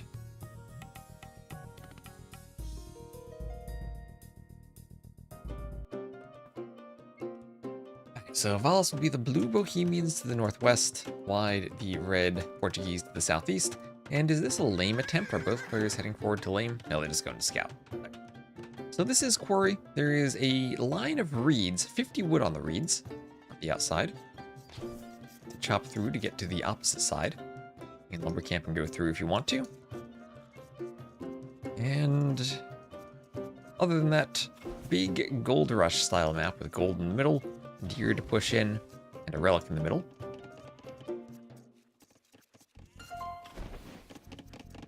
So 3 relics in the middle, 1 relic on each side. And players can push in those deer right to the TC. Which map did Wide pick on the draft? The one after this.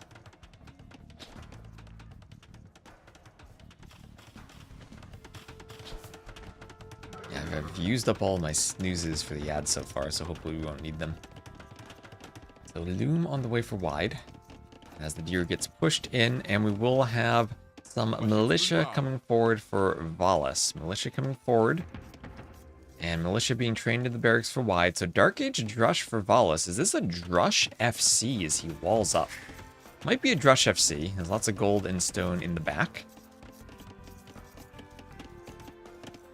A mining camp going up here for wide. And another house going up also for wide. So we'll check, remind me to check between the games. To verbally point it out. So 2 militia drush. Loom is on the way. But wide should be walled out if he goes, or if Valis goes quickly. Valis clicks up to feudal. 22 vills, so could be a fast castle these days. Could also not be. I think it might be hard to FC on 22 vills with having made militia.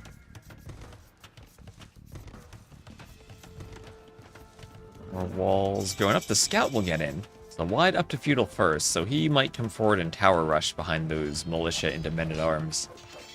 And that will assuredly be men-at-arms. And an archery range, so that will be the Vinch-style Trush. Probably would want the range a bit more forward than that. But he will look to use the earlier feudal time to pressure Valis. Valis will wall up, sending 2 vills, making sure nothing gets in. The back, his militia and his scout are still harassing a house. See how much HP that needs to be repaired by as Valis. There we go.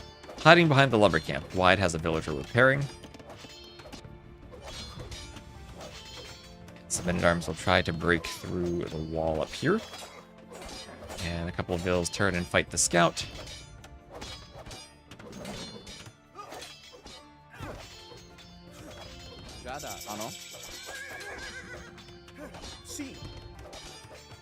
Send it off as the men-at-arms keep trying to break through the palisade.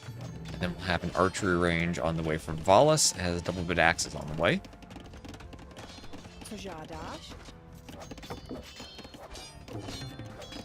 House hit by militia. Why fast castle? Sometimes we can be content with a reasonably leisurely castle. So a leisurely fast castle could be in the play for Valis, but not with that eco, not with that eco. Blacksmith range, and he will look to pump out archers now. Feels like everything for the wide as the Portuguese is going more smoothly, though. The Drush hasn't really accomplished much. Maybe it's idled a couple of vills due to the small walls, but that's about it. Okay, those vills are very much idled. What's that guy doing? He's just like, yeah, I'm here holding my pickaxe. I don't need to do any work. And that gold bill's like, I'm carrying this heavy mound of gold. And the pickaxe. Oh, I'd never realized that. Well, that's cute. Like, she uses the pickaxe as, like a tray to carry the gold around. Oh, okay, they've been using pickaxe as a tool to help carry the gold. I like that. I like that. Amazing economy at work there. Not even snowed in like I am. Oop. No, men-at-arms. Men-at-arms get in. Ooh, the walls were not up in time for Valis. And he's gonna lose a vill. That lump of gold would be insanely heavy. I bet it would be.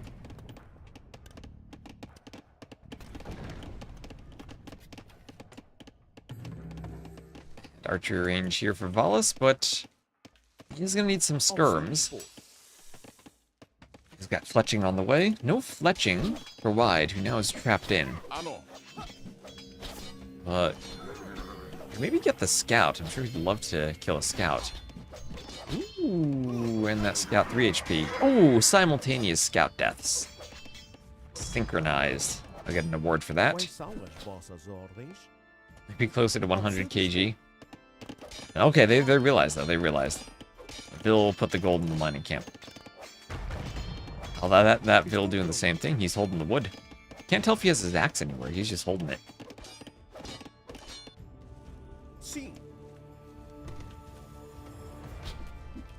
Co przykazujesz? Waszym służbom.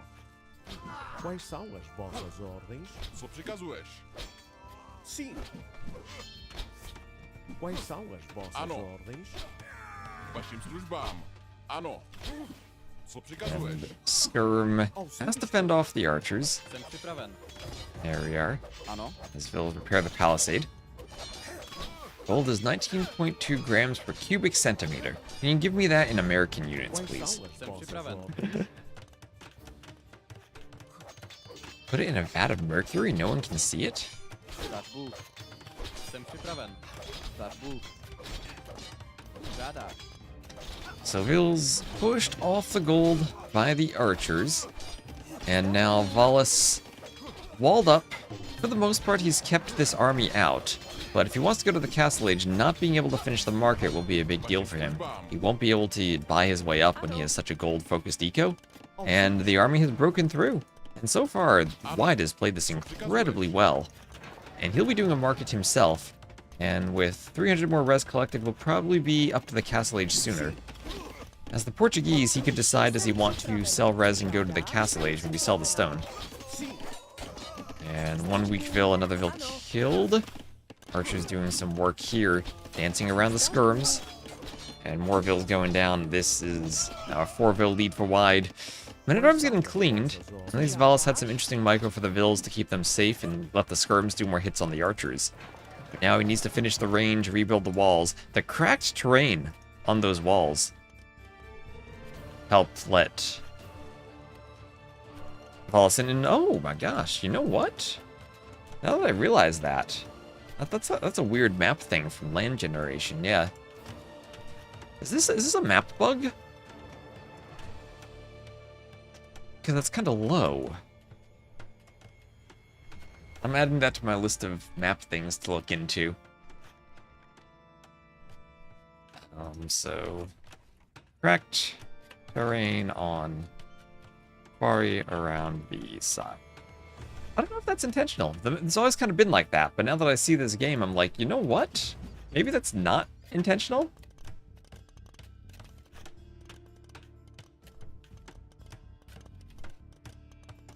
Units of oil per football fields cubed.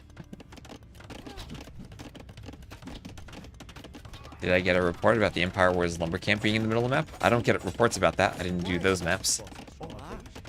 I did hear about that once.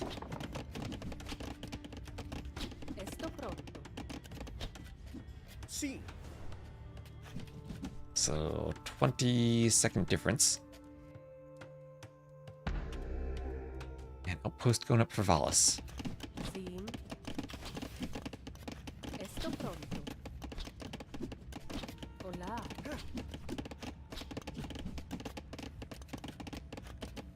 Quais as vossas? Sim. The scout chases the archer and the skirms. Ano. The scout will kill the archer. Nothing will beat the placeholder terrain bug. Co przykazujesz? That's actually a very simple and very minor bug. I'm actually kind of surprised though that that type of bug happens, because it's Ano. pretty simple to avoid that in map scripting. You just have to repeat your terrain several times. It's still silly that you have to repeat that. I've been Co offering przykazujesz? suggestions about Waszym updates that would służbam. avoid that for a while, but it's still there regardless, unfortunately.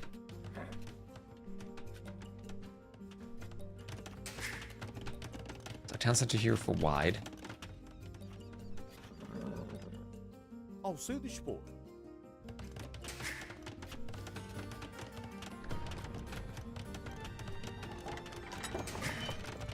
And town center going up here on the backwood line for Wide. Co przykazujesz? Ano.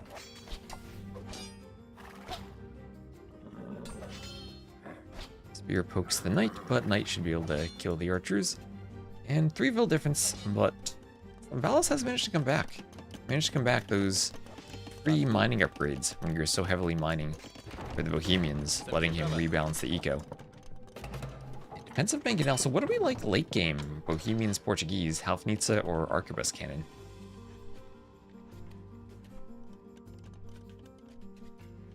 think if they're booming, since I don't want to run into Red Bull, might just speed things up a bit, but much earlier TCs are wide, so we should have a good eco advantage. Let's just speed this up a bit while they're booming. Look at some monk shenanigans in the middle. Maybe an extra relic for Valis.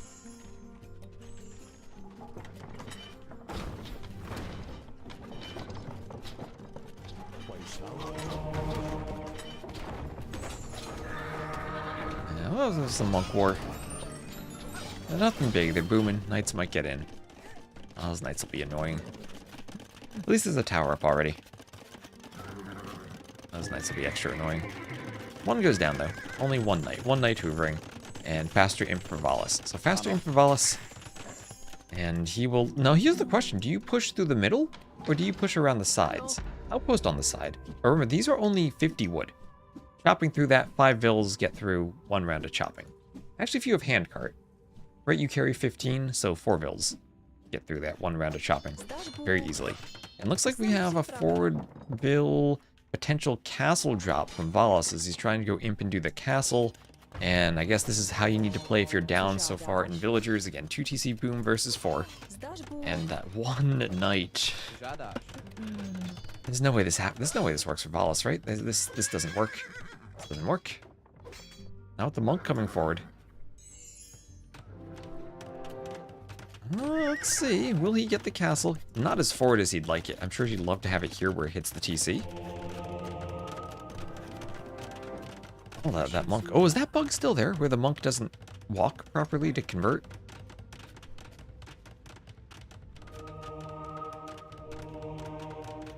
Maybe it is. So there's chemistry and Imperial Age on the way.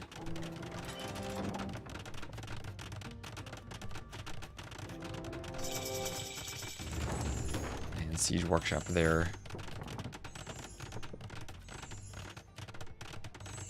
For Valis, so it's going to be chemistry, cannon, and trebs. Imp on the way now for wide. Where is the Imp TC? All the way in the back. Knows where to place the Imp TC, doing his own defensive castle. And he is ready to deal with this. As the trebs will be popping out.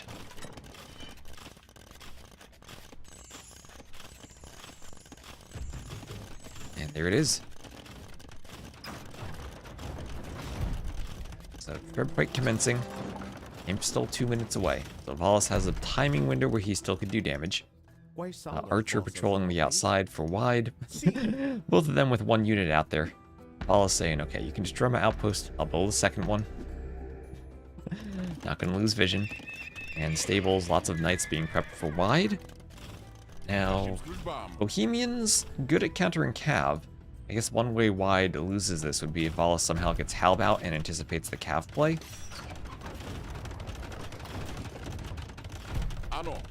As that cannon now coming forward. And going to snipe the castle. Grab from the hill from behind.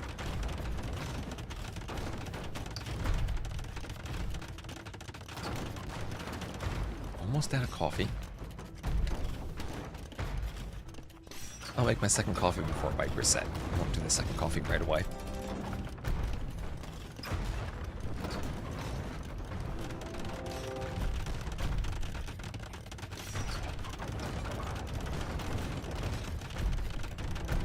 Hello, Baron. Good morning.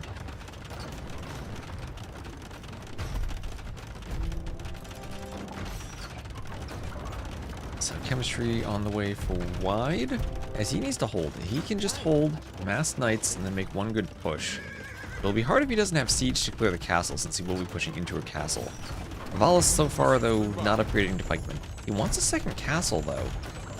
Second castle could be the knight's charge, though. Pikemen. There's pikemen. 2 barracks. And... yes, ooh. Wide doesn't see the barracks. But it'll be time to charge with the knights. And Valis clearly sees all the cavalier. And they come in, cavalier finished. And charging against the cannon and the trebs. Fighting the pikemen. The pikemen upgrade came in just in time. And are the cavaliers actually destroying the siege? Ooh, this is close if the vills can repair the trebs.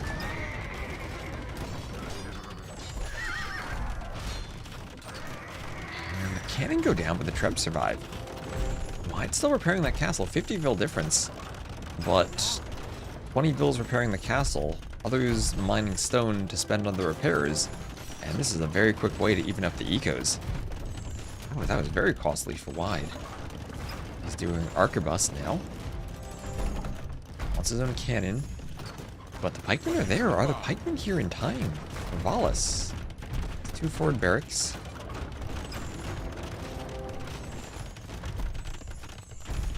And the castle there being trebbed. Trebbed and cannon.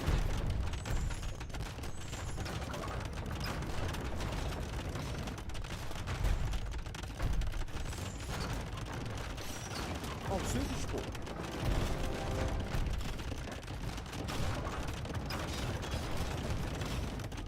Issue with Eco's upgrades. See, more Eco upgrades significantly for Wide, that's for sure. Redemption, monks on the way from Valis, ready to deal with bombard cannon. And we'll need, he does have block printing. Okay, 30 seconds from being able to convert cannon. Can Valis, oh wait. Ooh, we got something sneaky going on. We finally have a chop through the reeds.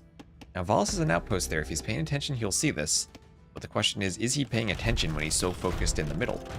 Is he paying attention? And, well, this is open now. Neither player walled behind the reeds. It's just opened. They can go in.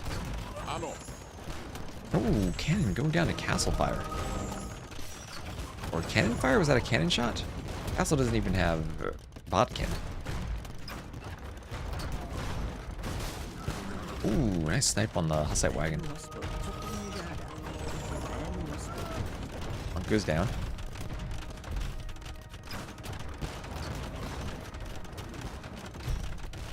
Yeah, 10 Cavaliers. I mean, Cavaliers, there we go. Does he realize this is open? Is he gonna open a double wide passage? Double wide. I'm just gonna make sure the Cavaliers go in at once. So if Valis notices, he just walls this and he's fine. Oh, there he goes.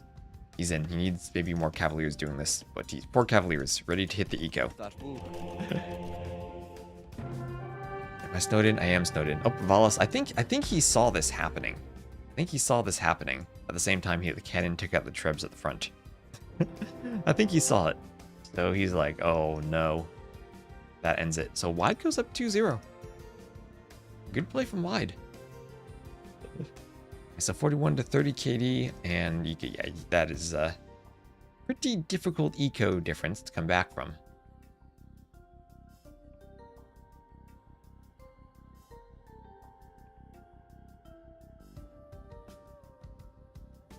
Is Valis overrated? He's not overrated. I think people have a pretty good take on where Valis stands.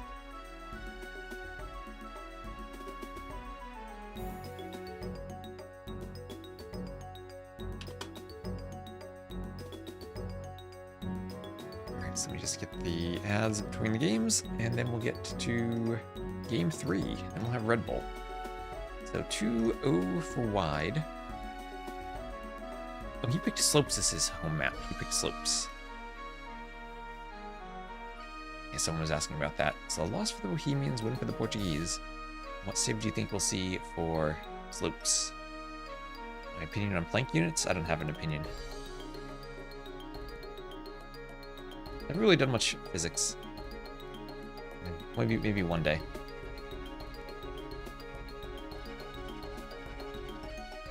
Don't really do applied math.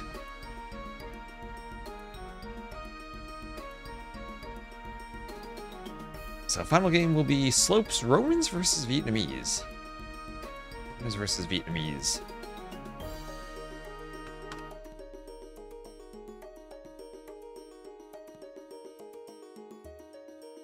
And on Slopes. So we'll have an ad break, but that'll be during the Dark Age. We got about 20 minutes to cast a game. So let's get in. We will have Slopes. Valis as the blue Romans to the northwest, Wide as the red Vietnamese to the southeast. And why is the fish trap still there? Okay, so that's on my list of stuff to look into. So... Dead fish trap on... Oops. That was there for a while before it decayed. Okay, players won't notice that, but I do.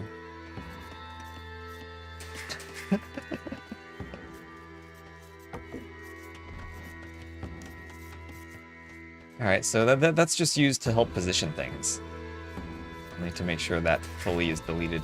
Again, Slope's not a map I wrote from scratch, something I inherited and then worked on, so now that this is the first time I've seen it played, so now I see the bugs I need to fix.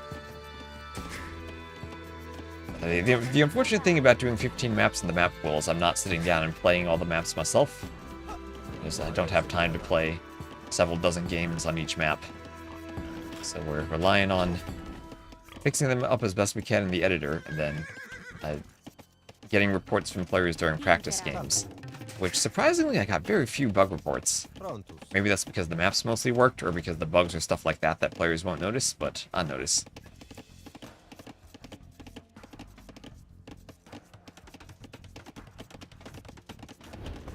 So, mill on the shorefish there for Valis. I think the answer was most people were worried about Red Bull rather than TTL. Maybe there are way too many for people to try reporting. I think we'd know that. I think that we're safe. That's definitely not the case. They make good maps. Because I'm very picky about dead fish traps like that. Oh yeah, Sitaux, shouldn't you be getting ready for your games? Oh wait, no, they're Rex. They're Rex. Never mind. I was like, wait a minute. What is Sitaux doing here? Doesn't he have games in 15 minutes?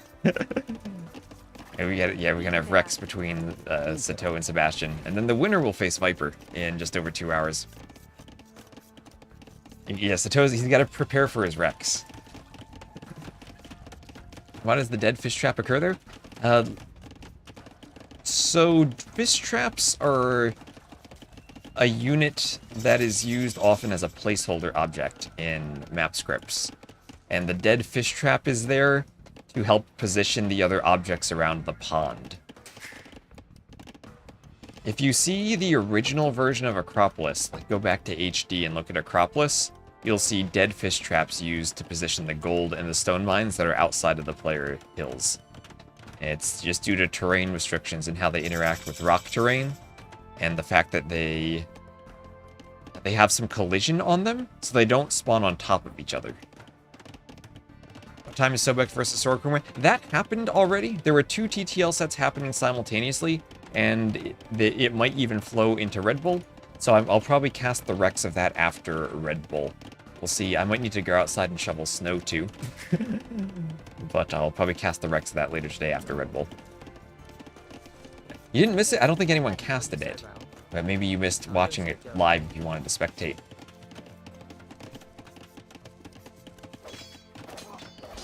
Is this the snow shoveling stream? It's not. Can you apply for a job to be an AoE dev? I don't know.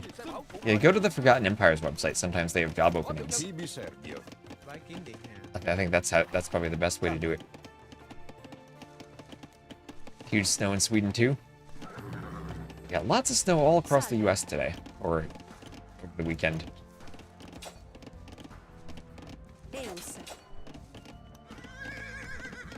Bills fight the scout. And Men-at-Arms attack the Palisade. Favorite and least favorite? Favorite is Coast Arena. Least favorite? I don't know. I don't have a least favorite. I think if we cast a bunch of maps and everyone always picks the same map repeatedly and we never see other maps, that might become my least favorite. So I think that's a TBD. So far it looks like High Tides is a good candidate for that. And some Indian Civ invent the number 0. The number 0 was discovered independently throughout many different cultures at many different times. So different cultures and languages had different adaptations of having the number 0 or not having it.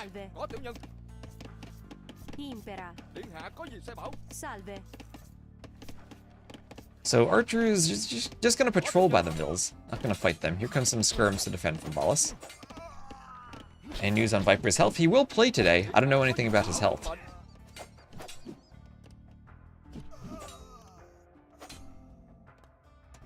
Sound I'm getting is... The snow I'm getting is too much. I definitely prefer rain to snow. Impera. I don't like being snowed in.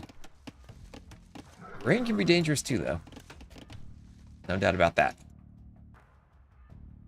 Who was the first then? That's a good question. Who knows if we actually have an answer to that?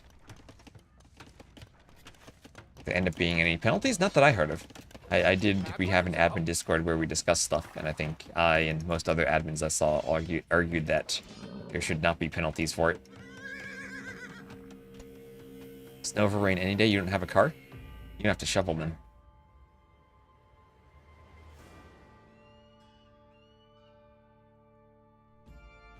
So archers for wide. So Romans for a civ pick for Valis. Again, that 5% faster eco applies to everything, including the shorefish.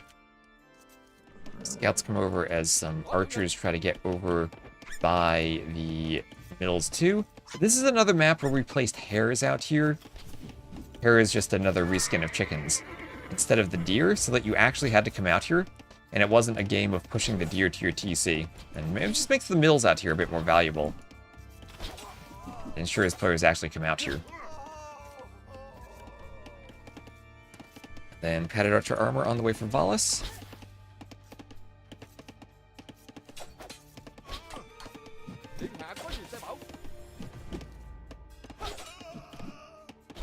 Skirms hitting archers, archers going down.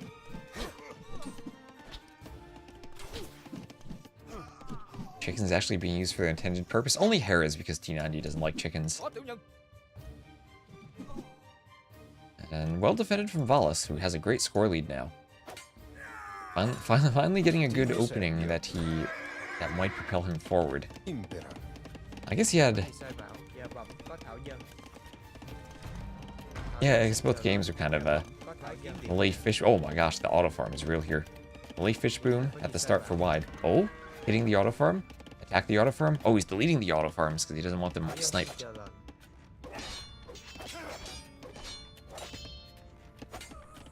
Hill goes down. Okay, you gotta delete your 1 HP farm so they don't get sniped. Heard a story about a man called Chicken? I've heard that story too. Heard that story many years ago. Yeah, there are also T90 stories he doesn't tell anymore. I've heard those.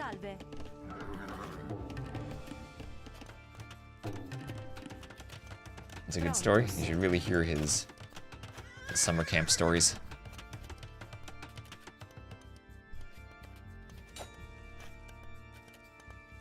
I take it lots of other people are starting to go online now.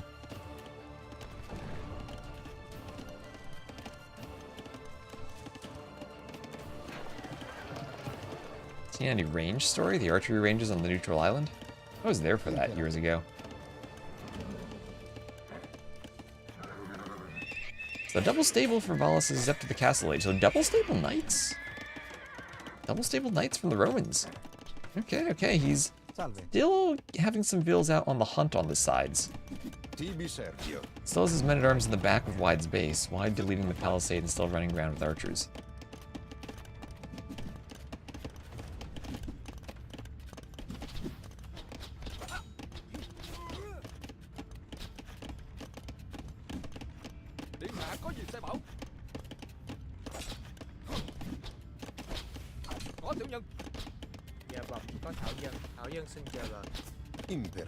Skirms killing some of the archers.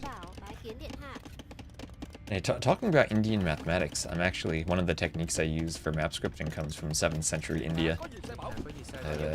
Implementation of trigonometry and the very limited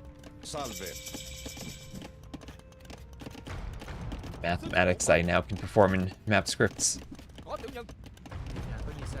There's a great approximation to sine. There's a very simple formula that I was able to use, which was lovely.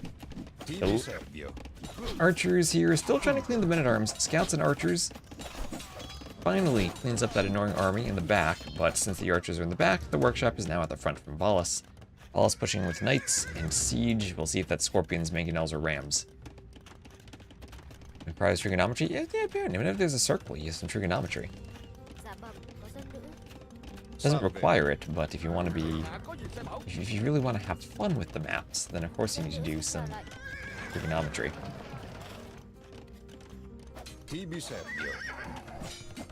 Now, Captain Cadaver, this isn't about triangle trigonometry so much as more circular trigonometry. Salve. Circles are triangles. Triangles are also circles if you really think about it. It's the same thing, really.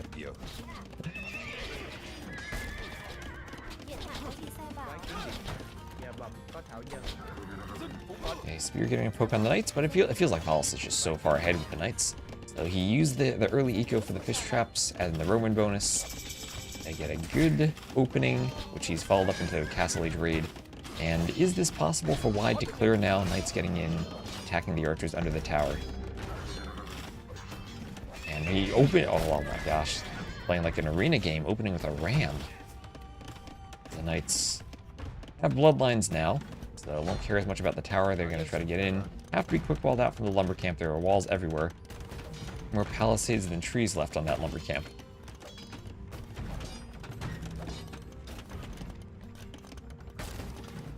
The Vietnamese here, maybe a wasted bonus of knowing where the TC is, because the TC is in the same spot every time on this map.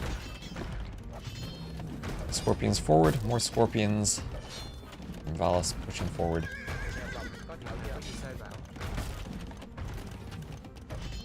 How do the Lancers do against Scorpions? I think it's a situation where it depends. If the Lancers have the option of closing the distance and getting into melee range, they'll wreck the Scorpions. But if not, and maybe there's a meat shield, then the Scorpions win. We'll see that right here. Maybe not enough Scorpions really to fend off the Lancers. Monk wants a conversion. Monk conversions will be great. One Lancer down. Nice swapping of targets there. As the Lancers go down, Scorpions survive. And the pressure continues. The pressure continues. His eco is cooked.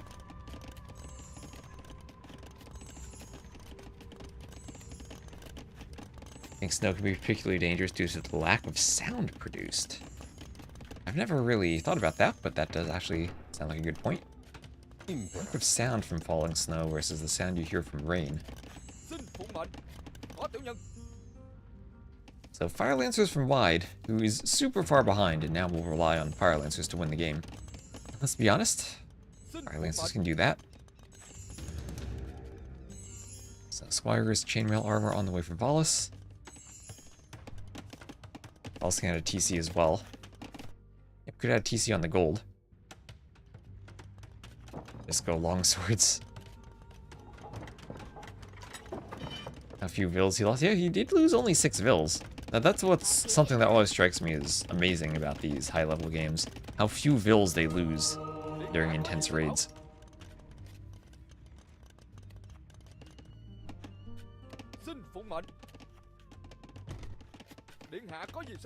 So the Fire Lancers here will be striking at the Palisades. They've lost 20 vills to the Knights.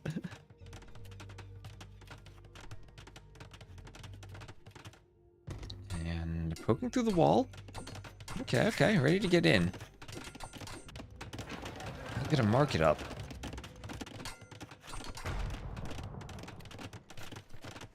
Loves going longswords when people start going Fire Lancers and Siege Towering. Yeah, we haven't seen the Siege Tower with the Fire Lancers yet in TTL. I do think it'll make a comeback at some point. I'm just not exactly sure who it will be who goes for it.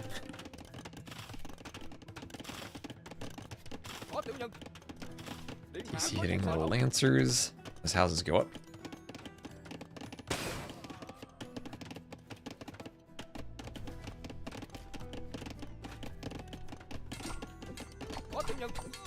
Lancers kill the spear.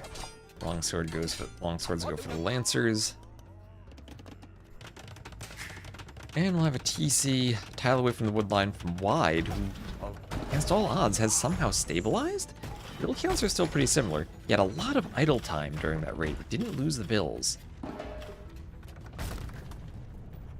Well, probably would have called GG when seeing the forward workshop with the Knights while I'm only about halfway up to Castle.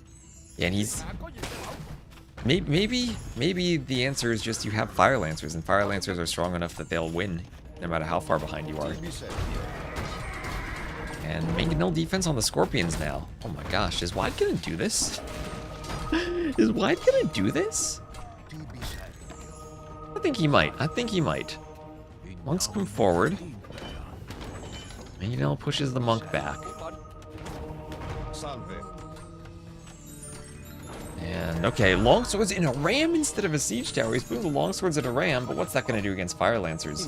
Going to do nothing. Fire Lancers are going to destroy the ram before it reaches the Mangonel. Yes, they will. Oh, Wide's closing that score gap. He's got Fire Lancers in the back. He's killed just about as many vills as Valis has now. 2k res collected he needs to overcome. Oh my gosh. I was thinking, no, I got 90 minutes. I can cast one set if we fast forward through the games, but this has been a really amazing set from Wide. Fire Lancers in the back, ready to raid again. There's a weak vill. Charge attack should pick him off. Or pick off other vills. Oh. Well, quick wall there, but who's walled in with whom here? Fire Lancers get out. They're the same speed as the longsword, right? 1.06 with squires. So they will run around. Maybe Fire Lancers just need to be a bit slower so that longswords actually catch them. Monk conversions now. Converted longsword just goes for the monk, but goes down.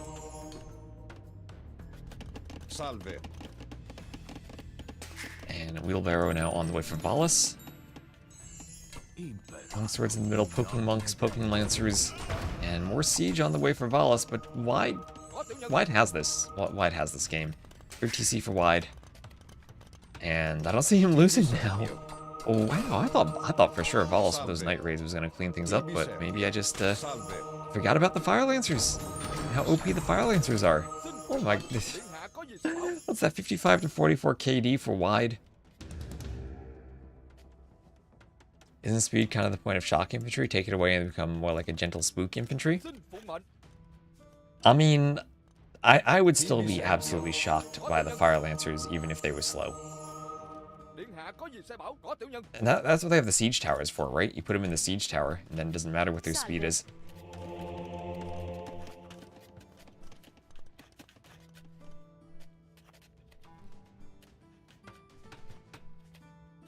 Alright.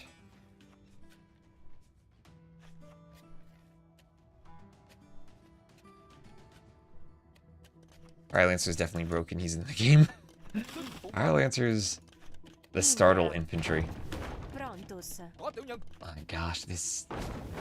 the heck is this? How do they have the same attack as longswords and then more bonus? So what is that? It is 9 attack. Yeah, so the same attack as longswords and a charge attack and a bonus against cav. They don't have a bonus against shock infantry, but that's their only thing they don't have. Oh my gosh, the monk's even healing them up. Are they gonna win this fight? Converted longswords helping out. They're not gonna win, but they're gonna do damage. And now, what's this? A couple of skirms? 2 skirms hitting vills. Another outpost on the outside as Valis grabs that relic. So, okay, the Lancers have kind of slowed down a bit. Let me just, so we don't... Thank you, Barn, for the foul. Fall too far outside of Red Bull. Speed this up a bit. We'll have a castle going up for Wide. I won that fight. I was about to rage quit. And Valis still trying to push, but Wide is up to Imp. He's up to Imp. He has a castle. Res collected are still pretty close. Valis slightly ahead. And Valis is going to think, oh, I'll go for a longsword push. Wide will see that with the outpost. And Valis now aware of that castle. And he's going to do a forward castle just to be trebbed down when Wide hits Imp. So, castle fight here as they're up to Imp. A couple of longswords trying to break through. Valis will do another workshop to the south. Valis still trying to go forward as the Rattans push the vills away. Forward castle into GG. Red Bull Rex just dropped. Alright, we'll finish this wreck, then we'll get into Red Bull. And maybe 2x this, as we'll have a defensive castle from Wide. see, Vala's still ahead in res collected. He could still be okay, maybe if he follows up with a ram push? Where's he gonna push, though? He's so far behind in imp timing. Second castle from wide. We can start getting some Rattan archers out. Complement the Fire Lancers. And here it is, ram push just as imp comes in. And lots of longswords in the rams. Will it be Trebs? Bracer on the way immediately. Another castle in the back. Vala's now taking a score lead as he's pushing. Mangonel hits the ram. Was imp instead of more Fire Lancers a mistake? Ram push on this castle, and he's not trying to defend the castle. That's a bit weird to me, not trying to defend it. Rattan archers here. Not repairing. Just wants to go Trebs from the rear. Longswords want to garrison another ram, maybe. Castle starts crumbling as the rams will go for the houses. Workshop hit by the castle. And TC going down. Is Valis now taking this? What the heck? Playing or postponed? They played that, they started an hour ago. I'm going to cast those Rex later. Alright, so just speeding up so we can get to Red Bull. And Treb going for the castle. Castle, though, going down, it looks like. They'll have chemistry on the way for wide.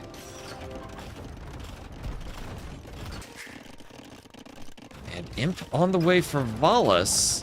Well, can wide push this castle back? I think he will push it with the Treb. Some repairs, but 3 Vil's not enough to repair against the Treb, and certainly won't be against 2. Chemistry on the way.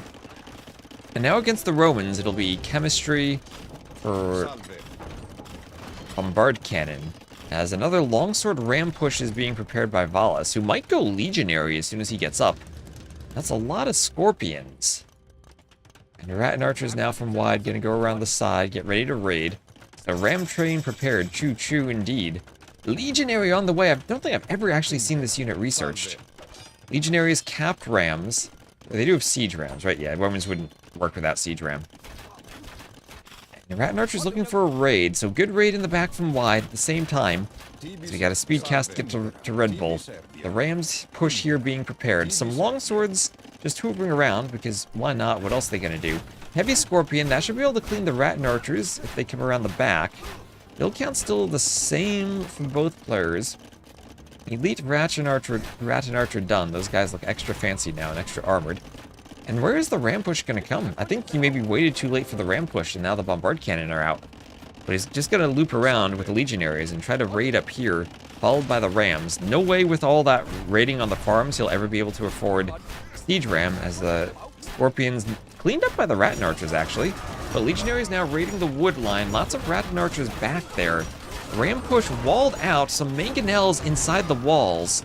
And bombard cannon coming over, but the cannon will be exposed to the legionaries. But the legionaries are being cleaned up by the Rattans in the castle. And Wyatt so far holding against this push. That was an expensive push that was cleaned. Gold, oh my gosh, the gold count. 3k gold for Valis. Wide maybe struggling a bit for gold. Needs to get more castles up. Oh my gosh, I thought the game was gonna... And someone called GG in the chat earlier. Well, what a play to move the Rams, wait on the push, and then lose everything. Rebuilt TC for wide. Does wide have this? Oh, wait, where are those Vils going? Oh, those Vils, they need gold. Running a marathon to get to the gold. Okay, so wide at least has some gold. Valis will be aware of that. Valis is still moving Scorpions into the eco. A lot of Vils died in that raid, though, to the Legionaries. So now wide's down by 20 Vils. Scorpions still chasing him on the hill. Legionaries chasing the cannon. Rattan's picking off the cannon. And Legionaries going down to the mangonels.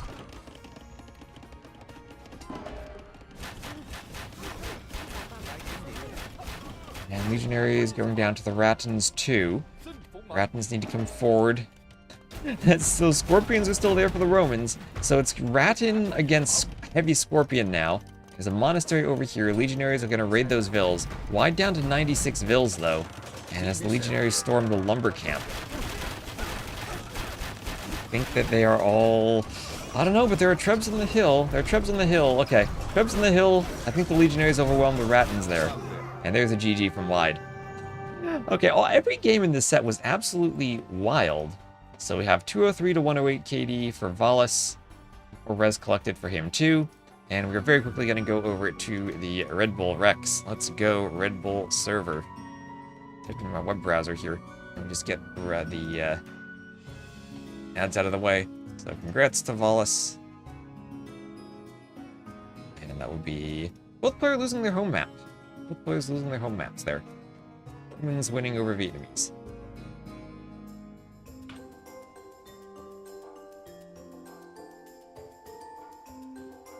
Oh, we got all the wrecks. We are off the races in terms of the wrecks. So extract all, yes. All 5 games right into my rec folder. And we are off. Off to the races with Red Bull Game 1 on Glacis. I'll update the scoreboard at some point, but we just want to hop right into this so we don't fall behind. And here we go. Red Bull time, swap the logos. And we just update the scoreboard. Best of 5, this is the semifinals of the... Let me do this. Semifinals of the last chance qualifier. And let's go. We have Sebastian versus Sitaux. So GG's in TTL. We'll get back to TTL later. I need to update my stream title. This is Sitaux versus Sebastian. Red Bull.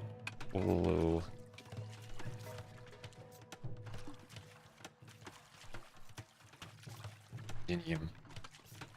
Last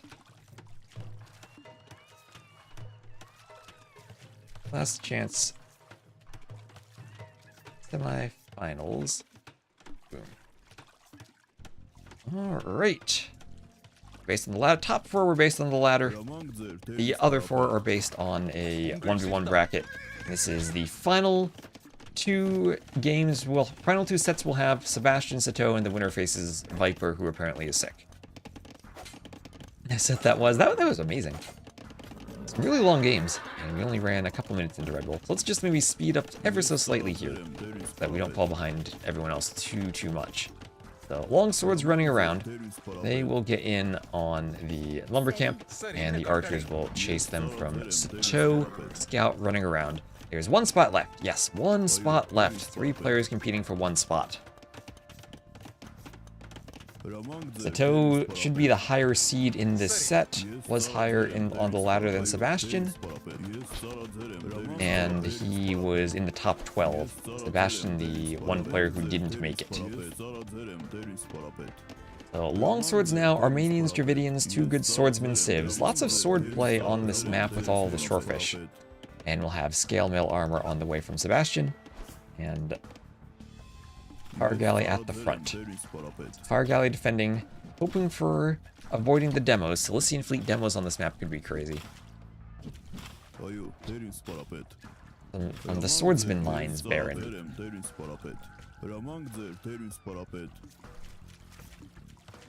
Armenian voice lines are the most yappy.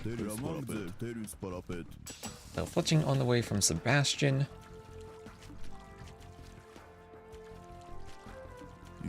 As longswords and skirms could come forward here and keep pushing.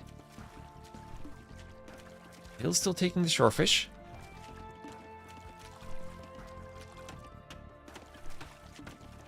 And a dock will come up now for Sitaux. We have a good push on the ranges at the front from the longswords. Has a tower there garrisoned with bills. Skirms from the rear. Oh,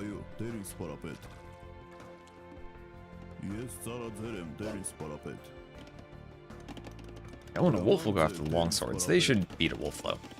Archers in the back from Sitaux, though, stop chasing the longswords around. I guess he's mostly walled and thinks maybe I need the archers forward. Maybe he needs a demo? Maybe, ooh. Where's the demo, Sitaux? Where's the demo? Longswords chasing the vills. They'll fight the skirms at the base of the tower.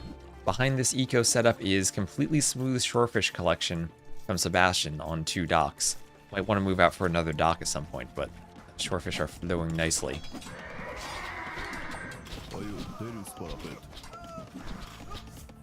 So archers killing the longswords. Skirms killing some other skirms. And archers will run back to the TC as we have Castle Age on the way for Sitaux.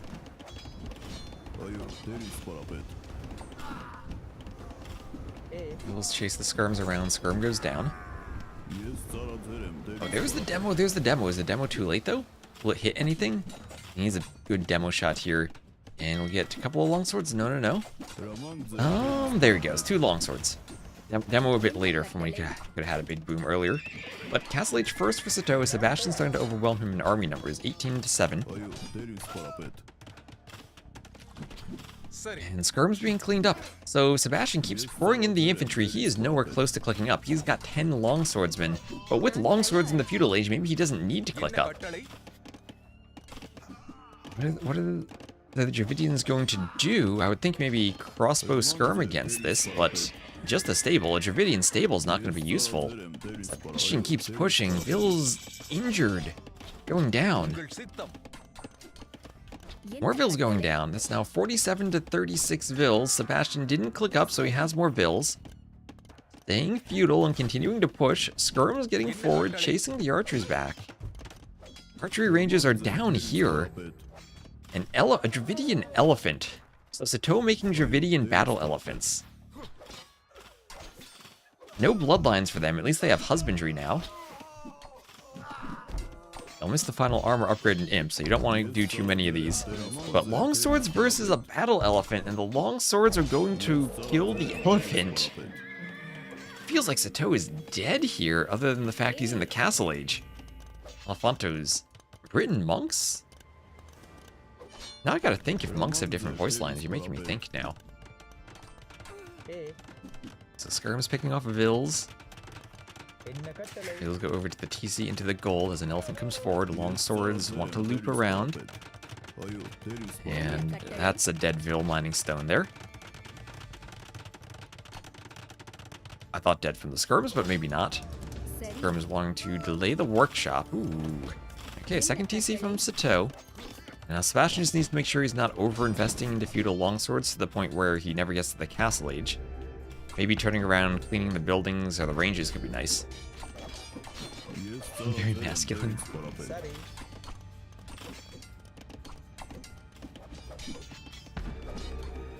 And there he goes, clicking up, selling some wood, up to the Castle Age, thanks to some great shorefish economy with all the docks. And once he gets up, those become two-handed swordsmen. So, what does he do now? Forward workshop. If you could get a workshop up here and get rams for two-handed swordsmen, I think that'd be absolutely crazy.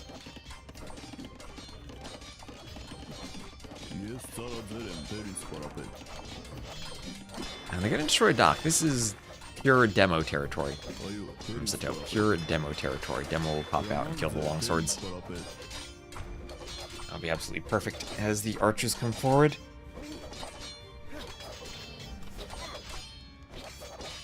Forward and start hitting the longswords. Skirms hit the archers, elephant comes around. And the longswords patrol the coastline. Longswords start taking... Ooh, demo! Okay.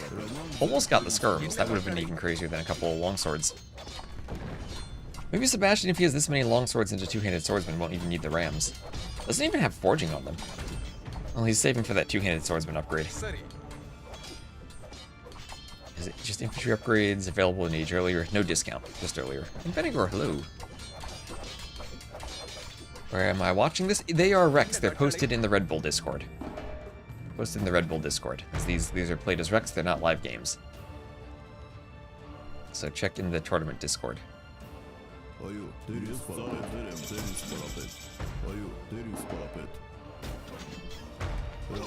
Scorpions hit the longsword. Longsword runs around. They want to see Castle Age champs? Well, we will get Castle Age two-handed swordsmen. Armor, squires, and gambesons all on the way. At dock, 84 HP left. The skirms can finish that off. We'll have another TC down here by the stone and the woodline. Wherever also that siege towers are still banned, So you can't use a tower as a tower and hop over a wall out here. Something I thought we might see on this map. Castle Age Champs sounds like a good name for a tournament. The Castle Age Champs. Gold Mining Chainmail Two-Handed Swordsman. And OEC Champion, that's probably expensive now. Castle Age only tournament? Ooh. I think the problem with that is that you'd get castles and they'd be way too hard to push without trips. We would need Castle Age cap rams at least.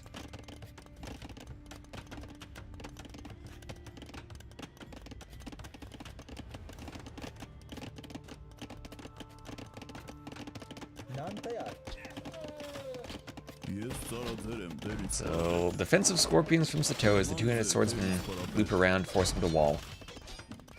He's almost out of gold. About 700 gold left there. And now there's the forward workshop. And I guess it's just mangonels to deal with scorpions. And then Sebastian, I think, should win this game easily. Gundians for eco bonuses. I don't know about that. I mean, he's just two-man Saw. You don't really get that too much, or crop rotation. It's gonna be a long game for crop rotation to pay off. Yeah, and Sitaux, I think he's completely dead because we don't... What does Sebastian not need? Farms. And without needing farms, that means he doesn't need as many fills on wood. Just keeps docking and doing more shorefish fills. We even had a couple of fishing ships and fish traps instead of farms.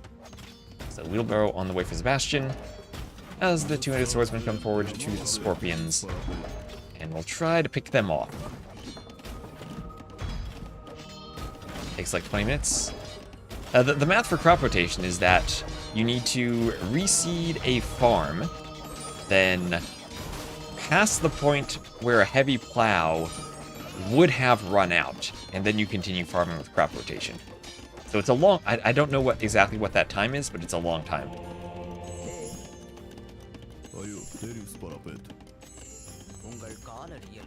And, well, some converted two-handed swordsmen from Sitaux. Mangonels and rams now from Sebastian. I mean, rams with two-handed swordsmen and rams could chase down the scorpions. They'll be faster.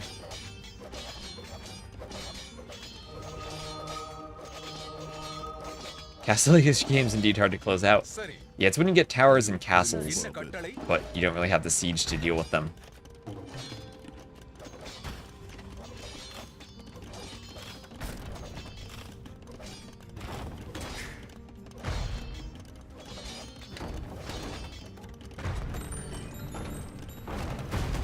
Mangonel destroys another Mangonel.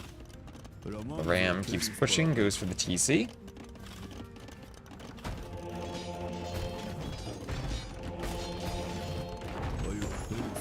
And oh my gosh, the ram can ram the scorpions. Let's go ram. Oh, oh, the ram, there it goes. Swordsman pop out. It's probably more efficient. But Sitaux is very dead here. Two-handed swordsman destroy the other mangonel. Monks go down, and everything's dying. Friendly fire.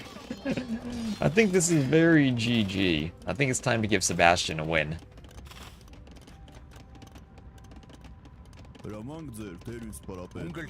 Sitau's always playing a lot of team games, though.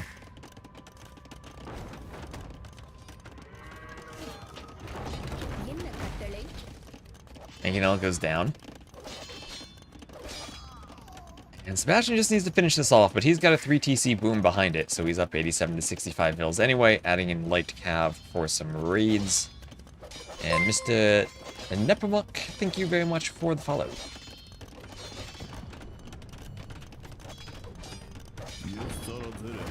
Mangonel hits the swordsman. Swordsman push. Ooh, swordsmen are gated in. They're gated into this community and will be faced with the Mangonel. Mighty Mangonel shots. Sebastian's gonna micro them. Gonna dodge the Mangonel shots. He almost got out, but Mangonel will clear the rest. And castle for Sitaux, making it hard to close out. So he's just holding on here as long as he can. He's holding on as the swordsmen go for the Mangonel. The ram push continues, and as we said, hard to close out games in the Castle Age, even when your opponent is completely dead. That's 17 Vil kills, and now Vils that don't fit in the TC that the swordsman will raid. And that's now a 30 villager lead just about for Sebastian. Didn't hear no bell? Although those villas probably need to hear a town bell soon. All those swordsmen running around their farms.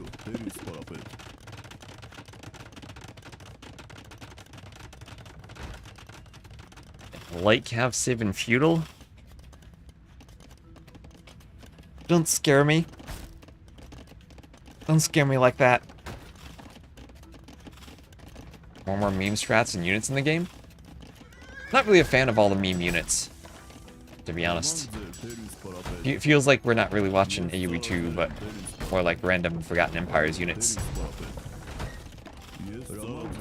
There's some things that are well done, but some things that I feel like belong more in the realm of custom mods rather than the actual main game. नान तैयार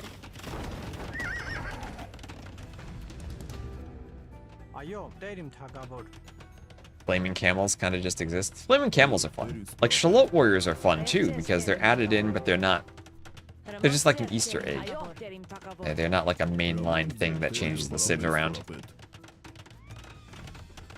You want Archvile monks that can resurrect killed units? They'd need to add proper skeletons then. That would actually be a good thing, because it would force them to add skeletons. So Imperial Age on the way for Sebastian.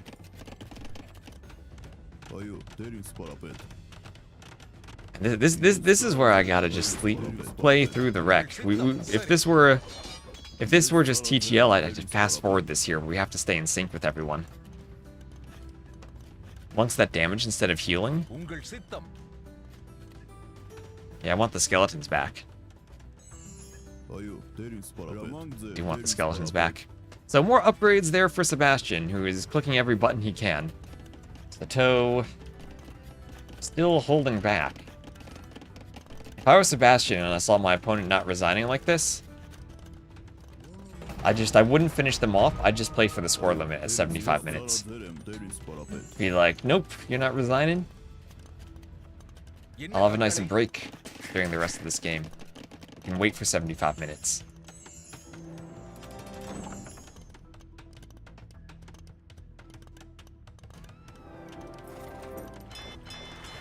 So more docks forward for Sebastian, closing down this entire part of the map. And he'll have the Armenian Navy, so not something Sitaux would ever push into.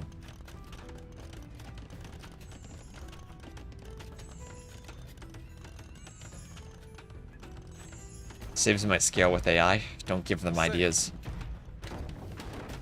We already have those animated profile icons that look very much like they were lower than AI quality. So let's not give them more ideas.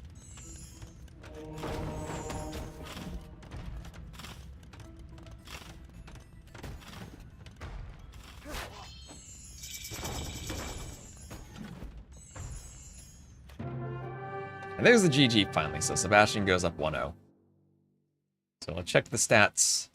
That's better KD for Sitaux, but that's because he was building castles and defenses after he had lost the game for a long time. So good lead for Sebastian. They added those before AI went nuts. That's the crazy thing, is they look like exactly the type of thing that would be AI generated. Alright, so I'm just gonna, let's see, we have a ping here from someone.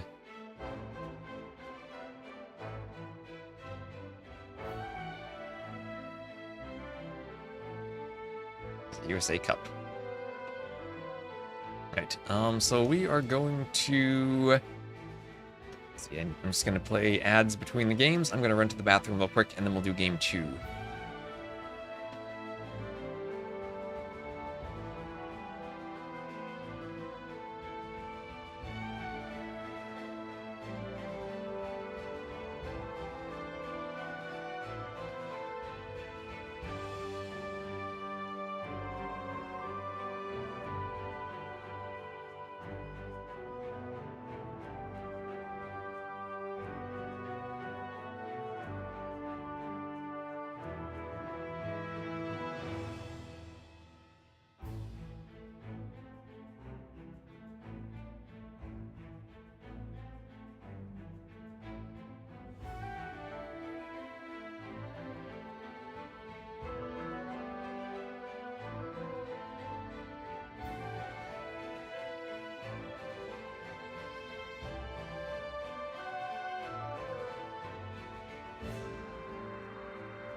Alright, so game number 2.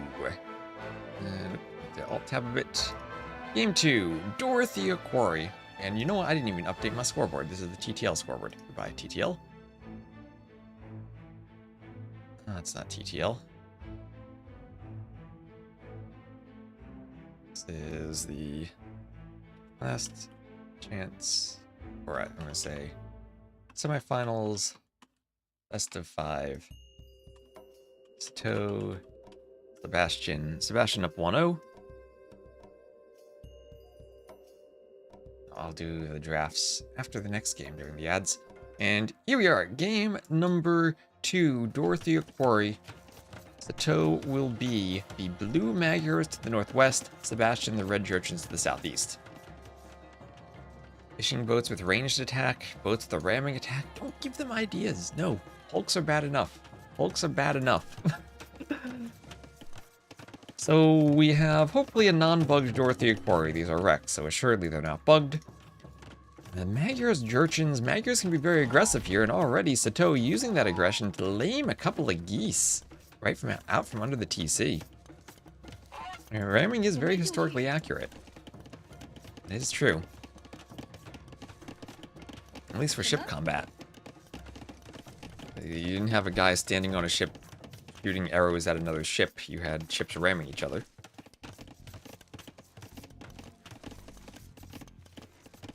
Boarding each other. At least pretty much until the advent of cannon. That would have been, as far as I know, the main way of naval combat. And even with cannon, you're still boarding ships. Even today, you're still boarding ships. Long swords fighting Vils.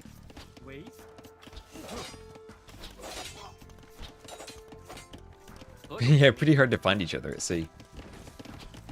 That's true too. Right, even up through what, like World War II, that was still,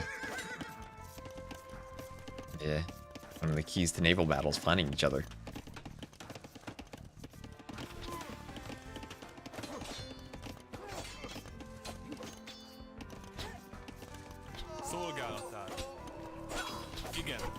Ooh. Spear pokes down the scout. Men-at-arms still running around. And they'll be chased by spears. So Sitaux picked Magyars to be very aggressive, and I have seen that on this map quite a few times. I've also seen this same strategy from Sebastian, the wall yourself entirely strat. And hope that the walls pay off.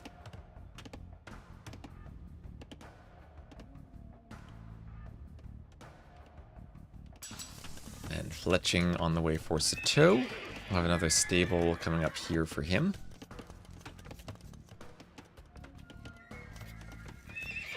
And stable for Sebastian, or another stable, a first stable, 2 ranges and then a stable. So lots of skirms, and this will then be a scout swap, so he won't be going up to the castle age, we'll be swapping for scouts and continuing to try to be aggressive and feudal. I guess he really doesn't want to fight Jurchin Fire Lancers? Maybe Magyar Cav Archers can do it. CNC Generals had a shoe upgrade. Shoe upgrade.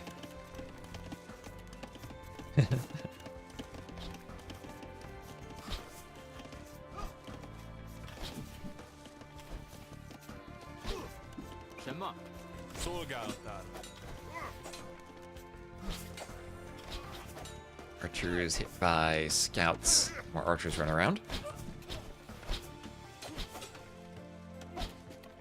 And it'll just be an archer fight that it looks like Sebastian will win with the numbers. So despite the super early aggression from the Magyars, Jurchin's able to hold. And once they get forging, their scouts will be better because they attack faster. And that's a scary thought, better scouts than the Magyars.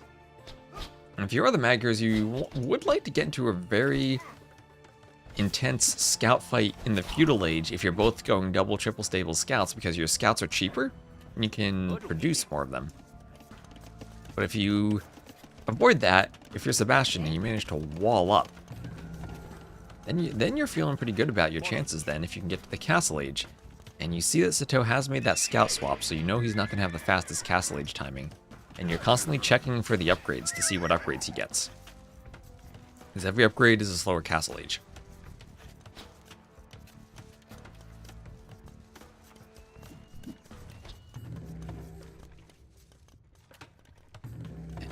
Range being finished by that villager. Scouts come forward. Aside from that one spear, they'd love to jump this. And Jurchen scouts again with more HP, or with more HP, with a more faster attack rate.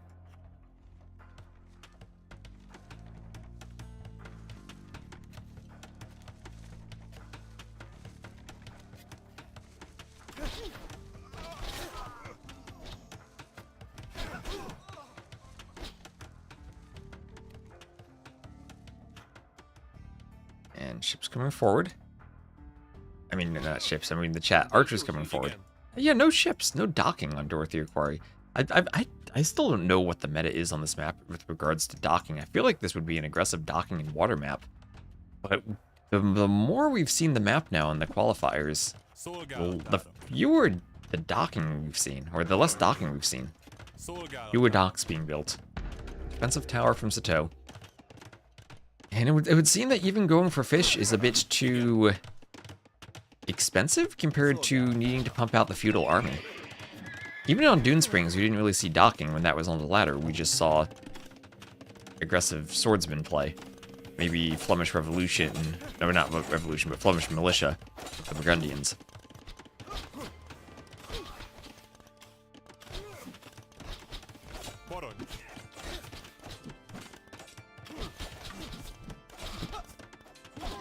And Archer is defending from Sitaux. Sebastian, again, feels like he's taking a bit of a lead, but 51 to 51 villagers. But that might change as finally Sitaux makes something happen. Fully wall is Sebastian, but didn't wall completely off. Left the TC as part of the wall, and that will leave his vills exposed. Has to run off of the gold, and you're going to see the res collected now for Sitaux explode forward. As the scouts are able to pick off vills in the back. Forging in for the Magyar scouts. They have armor, one spear. That'll be downhill and picked off by the scouts. Castle Age on the way for Sebastian, who somehow manages to click up despite all of this pressure. And now the scouts are going to find areas where they can hit vills if they're uphill. And Sitaux clicks up 2, and he wants to kill vills here. He wants to massacre some vills. They're all going down.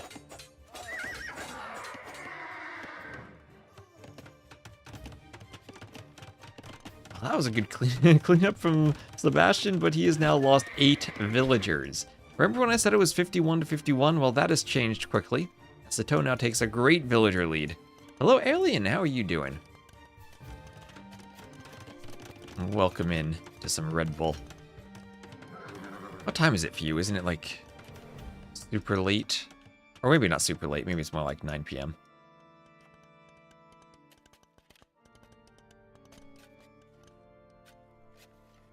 It's 11:30, okay.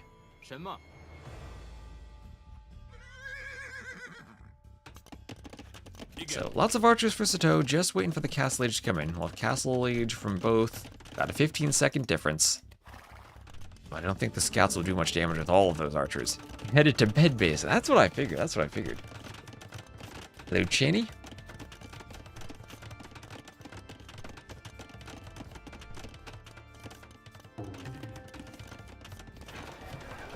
Mark it up there for Sitaux.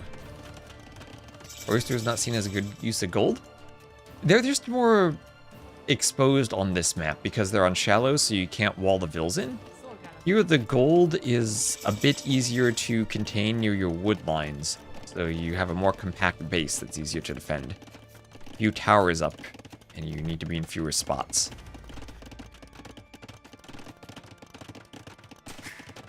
Oh, I do hope that the snake is in good shape. We'll see. Hopefully he's feeling better today. It is indeed super late in Australia. So spears can poke the scouts a bit. Sitaux will come back. You'll have crossbows. Those crossbows won't be able to progress through the towers. And this might be Sebastian throwing some army before ballistics. He really would like to have ballistics. Sitaux focusing the crossbows, those are more important than the scouts here. Isvil's trying to hide. These are wrecks that were played yesterday, I presume, because they delayed the final set by a day. So the live set will be at 17 GMT.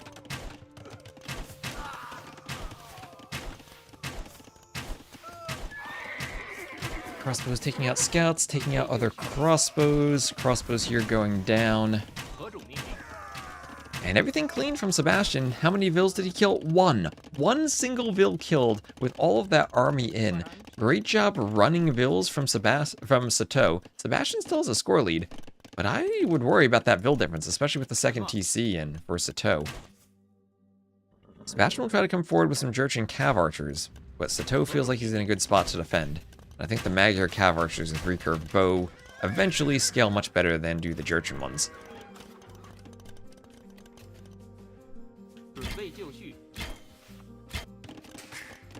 I have a TC coming up in the back here for Sebastian.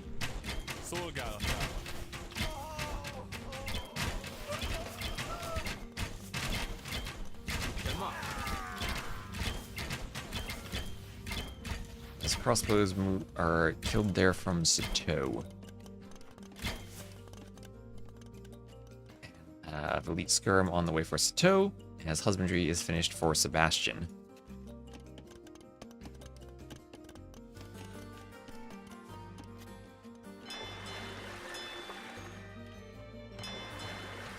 So dock forward from Sebastian. And a few Cav Archers run around the outside of the island, or of the bay here, of the quarry. I don't know, what would we call this body of water? Is it a pond, a lake? Like, is that the bottom of the quarry? A basin?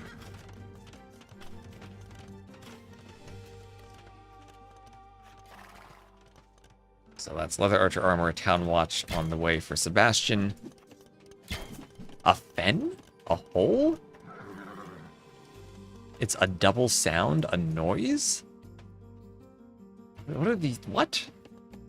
I need to learn all the different names for different bodies of water.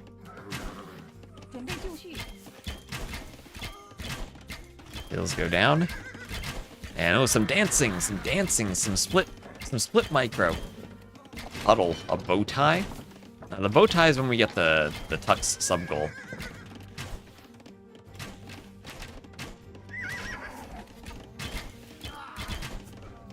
It's a bay. So, okay. Crossbows here from Sitaux, cleaned up by Sebastian's Cav Archers. We'll have a workshop forward. Bay is connected to the sea, right? Yeah. Like San Francisco Bay. You sail out of the bay and into the sea. So Skirm's now coming forward from Sitaux, who has increased his vill lead to 16. And more bowsaw, heavy plow, town watch, wheelbarrow upgrades coming in. Darth Vader's... It's the TIE Advanced. You are 100% right about that. This is the TIE Advanced. Bloodlines. Bloodlines in now for the Cav Archers. Extra important to have all the HP you can in these fights against Skirms.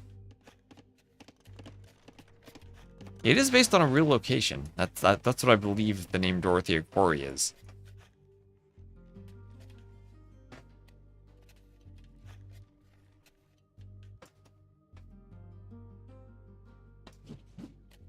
Now Sitaux no bloodlines. Why would he need bloodlines? He's making Skirms.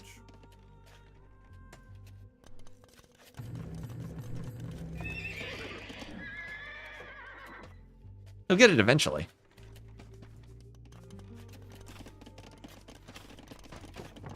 Alright, the save with fully upgraded Arbalasts and Paladins and Champions. Just missing, what? What did they miss? One armor? Almost fully upgraded Champions. Oh, actually, never mind. They missed Gambesons now. Wait, they missed Squires too? Magyars missed Squires? Wait, since when did Magyars miss Squires?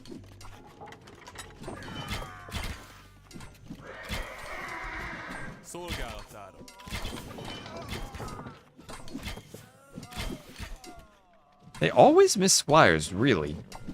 Never realized that. Well, now we're gonna have Step Lancer plus Cav Archer, a Jurchen combination. And remember how this Civ also has Grenadiers and Fire Lancers? This Civ is crazy. And Iron Pagoda. So gold shaft mining for Sitaux, who's starting to take the water. And as much as he has had a huge eco lead for a long time, he's still struggling to fight the Cav Archers. They always miss Squires. I think they probably always missed that armor too. I thought they had fully upgraded champs for some reason, but that might just be me being silly. I do remember that they did have Arb, Champ, and Paladin. And I know Byzantines have that too. Yet how many other civs have all three of them as options? Oh, another build down for Sitaux. Husbandry on the way. And a TC here for Sebastian between the woodline and the gold.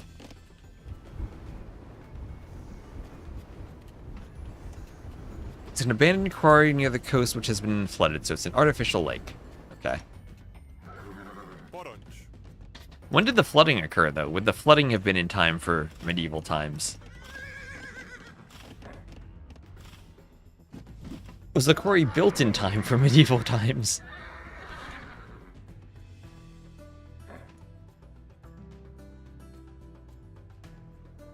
Magyars might be the only save with fully upgraded Paladins and Arbs, because I know Byzantines missed the Paladin upgrades.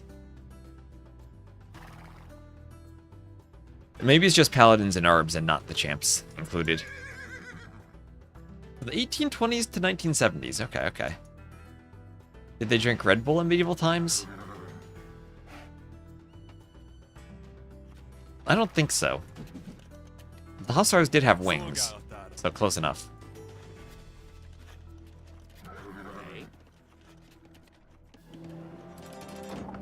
So, Doubt Castle on the outside, maybe. Sitaux with Cav Archers looking to deny that. Should be able to deny some of the Steppies for a while. Steppe Lancers trying to take a fight, but not enough of them to corner the Cav Archers. Goes down. Some Cav Archers from Sebastian come over. Sitaux takes a score lead now. Still has a good lead, but Imp on the way first for Sebastian. Cider. Beer, mead, and cider. Probably not as expensive as what they sell at medieval times these days. Imp on the way.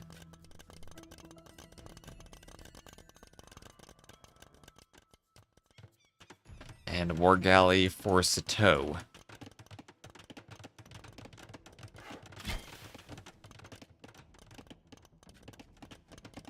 Cav Archers take down the bear. And Imp coming in for Sebastian. He'll be 30 seconds faster than Sitaux. Sitaux on the way up. 2 castles defending himself. As the Magyars, keeping your castle safe is important for your Magyar Hussars. And I think he gets recurve bow, then has the better Cav Archer. The question is, what do these civs do on water? Water could be important here. Magyar has no elite cannon galleon. They do have shipwright and fast fires and siege engineers. Decent on the water. Jurchens, no fast fire, no shipwright. So I actually guess Magyar is better on the water. They do have the Lutron. So they could go immediate siege ships once they're up. Don't need to wait for chemistry. Here comes some Iron Pagodas. Or how do they do against war galleys? Will we see some demos here maybe? Against the Iron Pagodas, they're going to wreck the war galleys. Look at them go. Came up against ships there, and they're turning the ships around. Cav Archers on the hill, shooting down on the Iron Pagodas.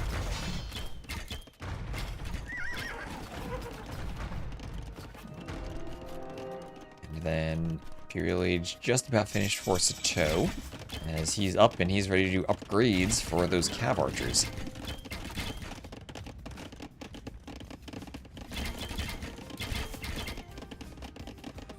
No hole in this wall, it looks like. Parthian Tactics, Recurve Bow, Bracer, all coming in. And I'll just need Heavy Cav Archer and Armor, then Chemistry. And that castle, if the upgrades come in, I think that castle gets denied and denied hard. Spurs are still close right now. It's probably because of the water. Well, the question is now, can the water overcome the Magyar's advantage? What is the Pierce Armor on these things? 7 Pierce Armor, what the heck? 7 Pierce Armor on a unit that is Sharvamp Rider-esque, that it absorbs melee magically, and it doesn't take damage for a couple of hits.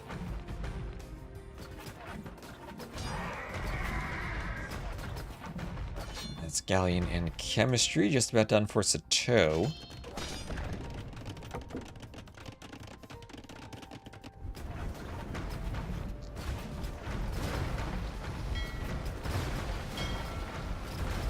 So some fires going down.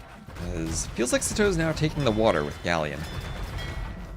Only War Galley for Sebastian. Sitaux turns around. And how will the Iron Pagodas with all their Pierce Armor do against Galleons? Fairly well. They fight. Oh my gosh. Sebastian doesn't even Galleon. He might just win this. Oh, look at him go. He's going to win the water here. He takes the score lead suddenly. Scores flipping back and forth. Are the Jurchens just too good? What the heck? Sitaux had an insane eco lead early on. Still up by 2k res collected, but at this point it's only 2k. He's trying to do shipwright.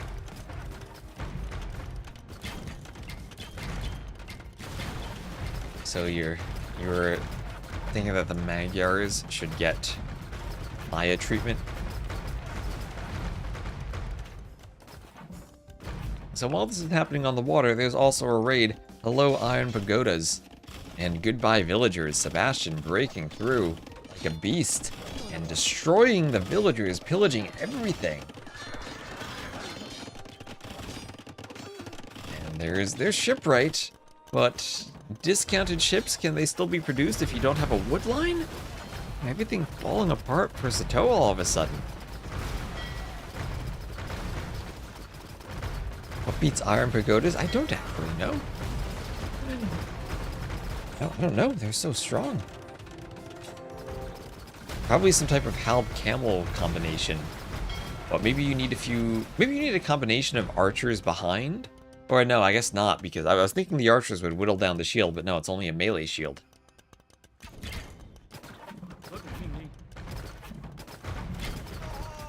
Not really sure.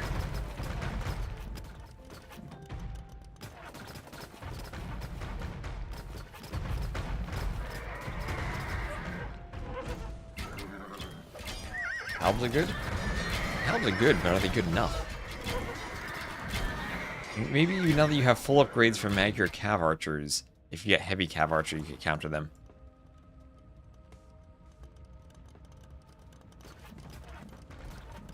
Well, there's 2-man saw and crop rotation. That means Sebastian is feeling good about his economy. But water fight now. As I said, shipwright. Shipwright is in for Sitaux, so his ships are cheaper and built faster. And I think that should mean he wins the water, but the Lutron in the back can try to attack the ships too. And be added into the fight against the ships. Far more galleons for Sitaux, as he's trying to raid, but he can hit some Iron Pagodas. Not much else he can do here. This is a pretty well defended economy. Castle up, lots of walling and TCs. Maybe he can get in. That castle will be defending itself. And the Cav Archers could pick off a few vills on farms. Sebastian now at well over 140 vills. He's getting his techs. And he can afford to lose a few, perhaps. What's really important is he feels like he's winning the water. And the siege ships he has, those catapult ships, can take out the castle. That is so silly, putting a catapult on the front of the ship like that. And the ship doesn't even move at all when it shoots. It just sits there, solidly on the water. Ship wrong? You're making the wrong ships?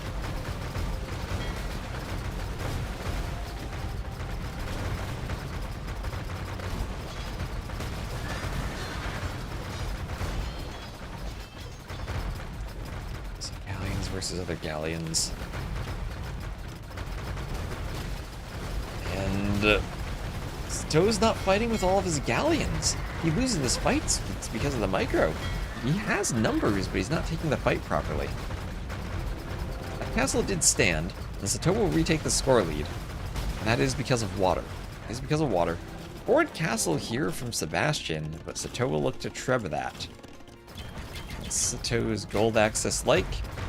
You have a ton of gold if you get to the oysters on the water. He has gold if he can get here. Along his trebs. But yeah, there's a good point. He's about to run out of gold.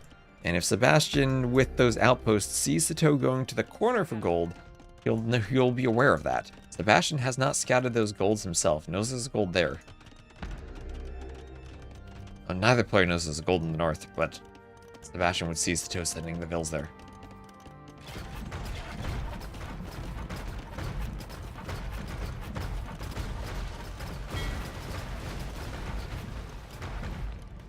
Now Sitaux, he's picking off trebs.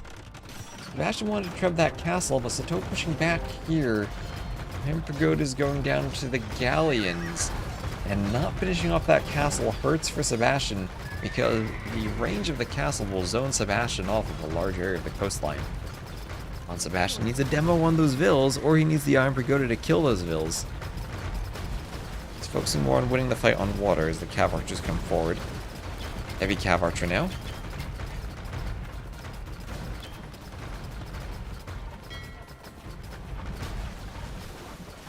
Ships being attacked.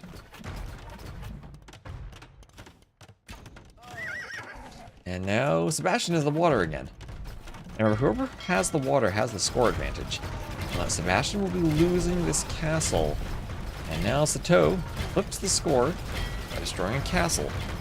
It will be, however, another castle from Sebastian to the north, but Sitaux now able to push out and take some gold. Might need to palisade remove that straggler on the gold, but we'll be able to do a mining camp there. So, what will come back be on water? 22 to 15 galleons. And again, shipwright for the Magyars. It's hard to overstate just how important shipwright is. Cheaper ships, better production, so you can come back on water. And the Lutron goes down. Player with shipwright versus no shipwright is never cooked on water. Feels that way. Honestly, it does feel that way. Conscription, did that finish? Yes, it did. Conscription is in. Recurve bow, no Corvinian army.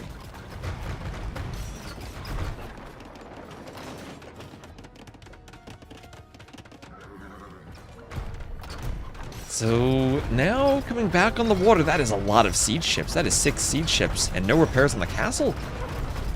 Heavy demo even for Sebastian. Well, I mean, if he connects with the demos, that would be crazy for him. He needs to get them in the right docks, though. If he gets them in this dock and goes forward, it's a short distance to run. If he plays this well, he might even be able to debate Sitaux into some demos. How good are they against other ships? They have their own attack. I'm not sure how effective that is, but they have a two different modes of attack. They're like an AoE 3 unit. They use the trebuchet against buildings, and they shoot a volley of arrows against ships.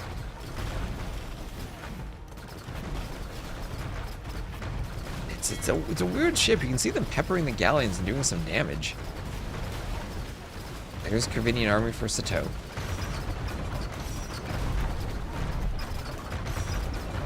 Thunderclap bombs, so they... what does that do? They... projectiles produce additional explosions. They detonate when defeated. He doesn't have it. I'm not sure how it exactly affects the Lutrons with the explosive projectiles. And now Sebastian moving in while at the same time raiding. Iron Pagodas are really strong, and the trebs are there from Sebastian. And Sitaux still pushing around the south, though. If he has a chance, it comes from using those cav archers and clearing castles in the south. Elite Magyar Hussar on the way that'll help with sniping siege. Using Lutrons, but exclusively as overpriced demos. Would Woot Steel ignore the shield on the Iron Pagoda? No, it doesn't count as armor. Yep, as far as I'm aware, the Woot Steel attacks are still countered by the shield.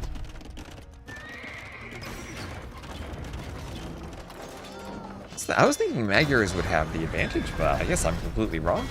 I thought that they'd have the... with shipwright, that they'd be much better on the water. I'm surprised to see Galleon and not Fire Galley here. Maybe Fast Fire from Sitaux could have been an opening, at least.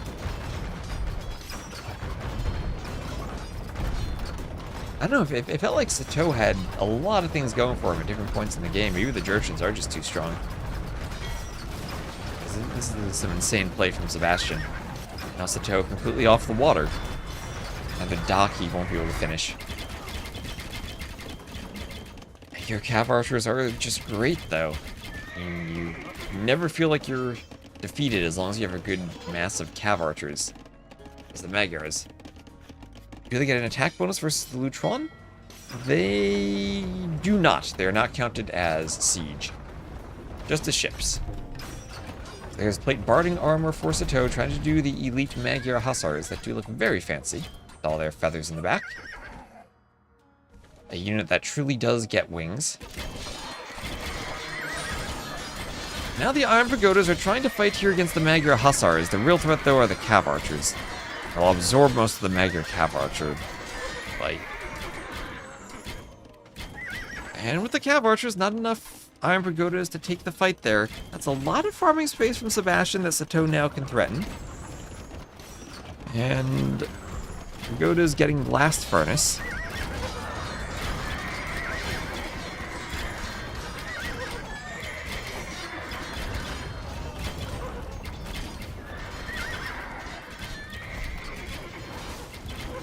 Iron Pagoda's coming forward. They'll go to chase down some Cav Archers. Treb going down.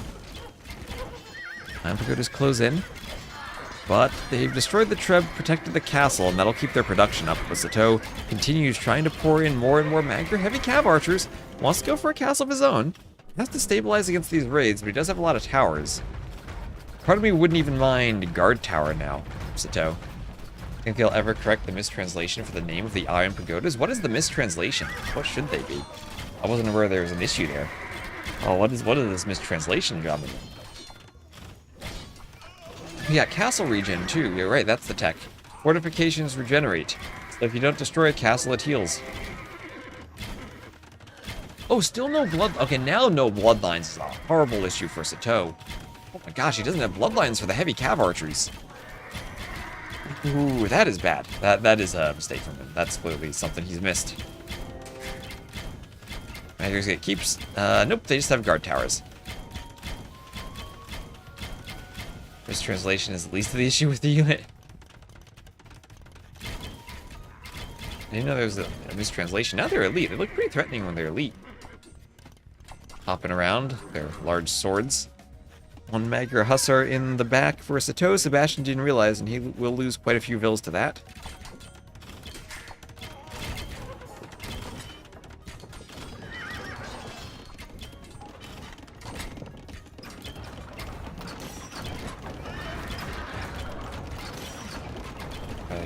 I've had a euro for every time someone forgot bloodlines. This late in the game, too, 54 minutes in. 20 minutes from the end. Remember, these games do have a 75-minute time limit. I need to get some food soon. I've been streaming for 3.5 hours and I barely had any breakfast. They were Jin Cavalry, not Jurchen. Oh, okay, that's not a mistranslation though, right? That's putting it with the wrong civ. The Jurchens had a different name. And here comes some more Hussar raids with more Magyar Hussars, the elite Magyar Hussars. Trying to get some vills, so Sitaux doing his own raiding now. He lost the relics he had, so only 2 relics, and they're both held by Sebastian. Why is he a few minutes ahead? We're casting Rex, so it all depends on how much time people spend between games, or before games, or whatnot. We had like 3 or 4 minutes of a TTL set to cast, so we might be out of sync.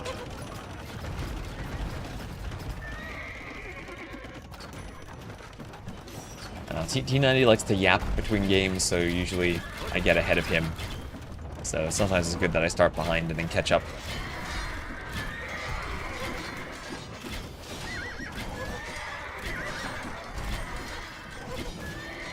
So Trebs get destroyed, Trebs go down, the castle still stands. He's a bit of a yapper, yeah. Wikipedia updates before the game is over. Freaking Wikipedia.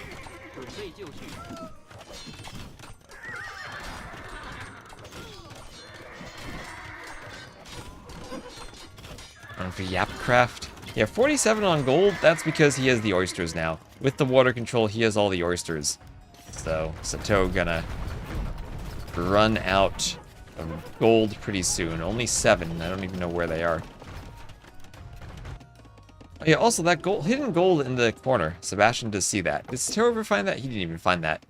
Just attacked over the wood line by a scary looking castle. Feels like a campaign.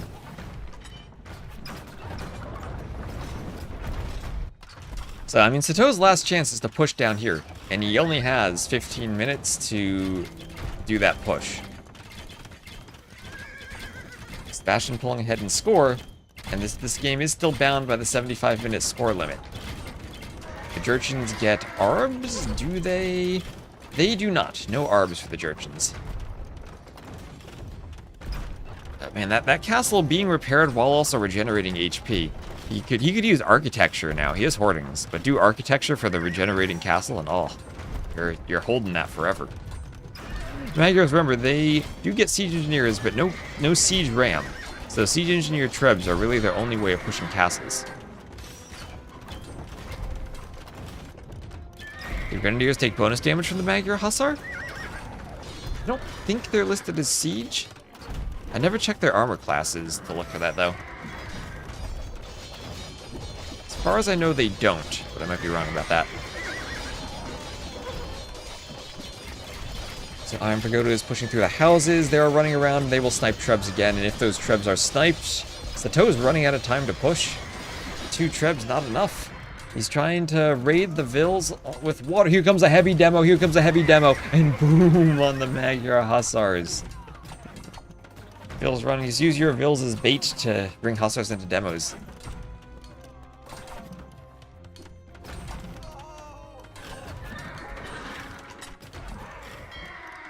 Fast fires from Sitaux, trying to get back on water. One last redock attempt. Maybe that could be his attempt to go for a score victory by winning water, but now, remember when he was pushing in the south? Now he's getting pushed. In come the Iron Pagodas. He's dropping in population, and he doesn't have a great way to fight these now. He's out of gold now, only 3 fills on gold. I don't even know where they are, maybe by these docks somewhere? Oh, the villagers are getting pillaged. Limit is a few seconds after 1:15, yes. Let's score victory.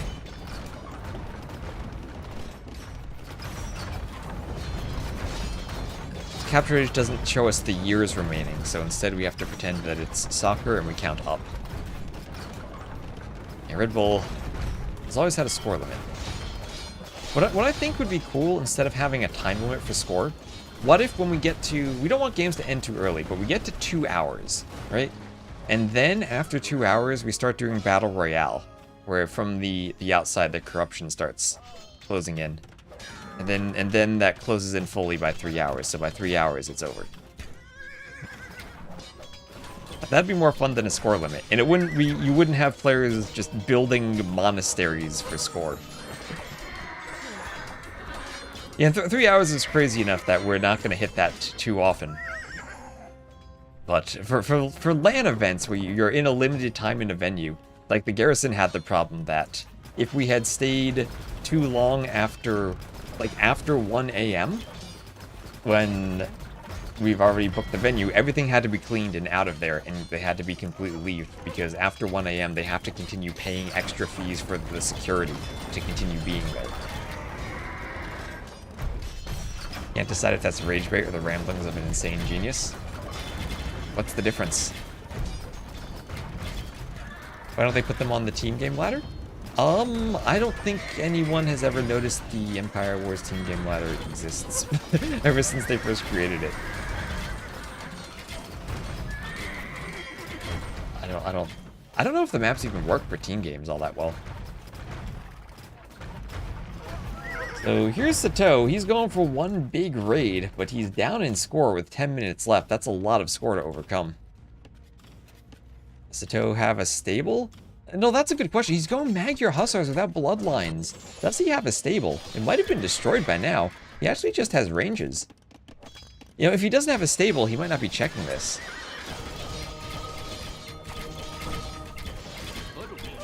Yeah, but that's true. The Empire Wars Team Games ladder, like, I think they need to just rethink that concept. Because there are no Empire Wars Team Game events at all. And other than Red Bull, I think Empire Wars really isn't liked by anyone who hosts tournaments. So I don't think anyone would actually do Empire Wars.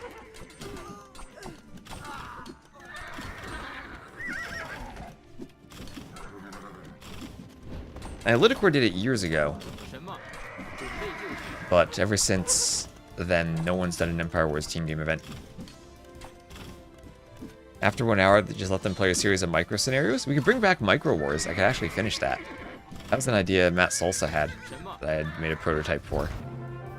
But there we go. Finally a GG, and Sebastian goes up 2-0. All he needs is one more win, and he is facing Viper.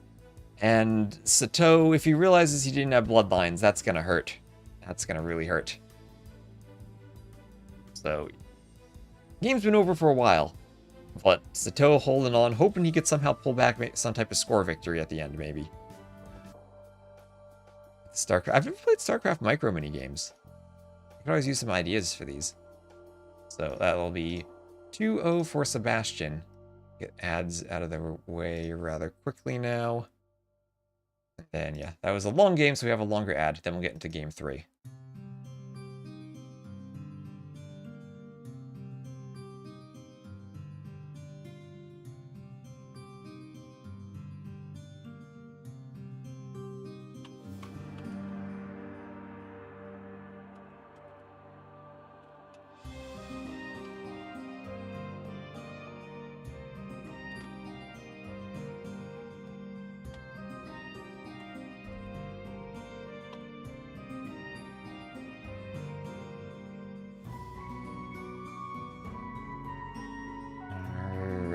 So,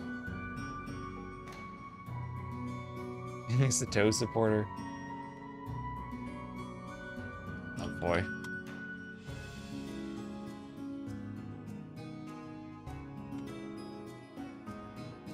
Alright, so game number 3 will be on Thames. And is Bergwin still around? I think I want to talk to Bergwin about some rec stuff at some point.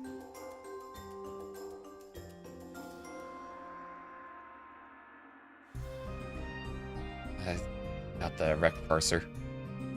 Not the parser, the rec packer. AoE 1 soundtrack still sounds so good. The AoE 1 DE, they did a phenomenal job with the soundtrack. I can nitpick them here and there, but overall it was great. I wish that the AoE 2 had the same effort. They probably saw how expensive it was and was like, we're not doing that again. But it was really well done. I give them a lot of credit for having a good remastering of the OST.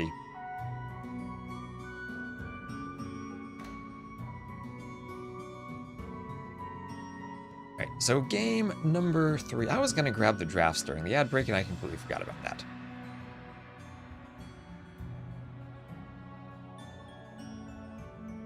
Yeah, Vitalis remastered the Civs, or made longer versions of all the Civ jingles. That was really nice. That was really nice.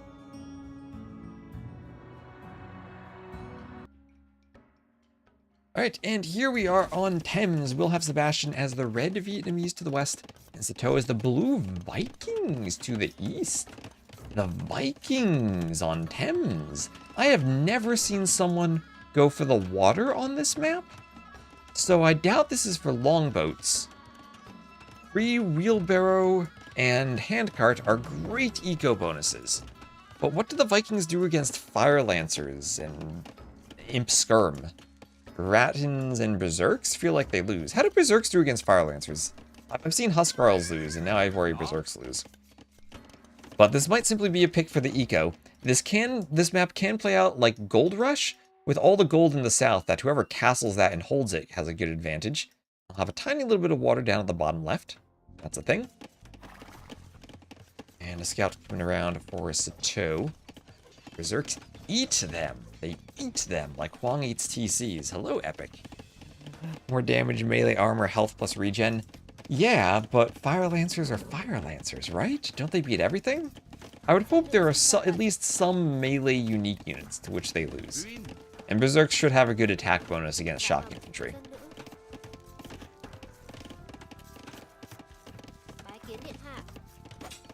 The Via.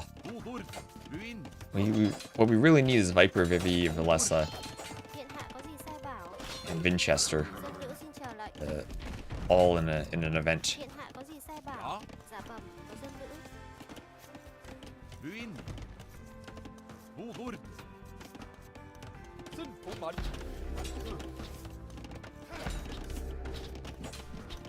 And tower up from Sitaux, forced to do the tower on the gold. Now this map has been edited a bit since the ladder version. There are now more shallows in the middle, more shallows up and down the middle. They lose to all infantry unique units. They wreck Huskarls. They absolutely shred Huskarls.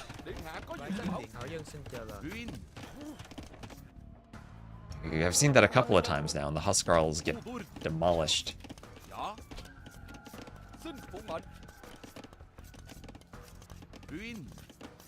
You need to change the second letter too. Get the VI going.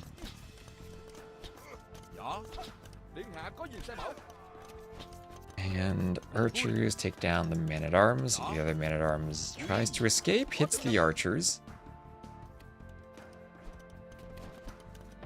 Dave is muted.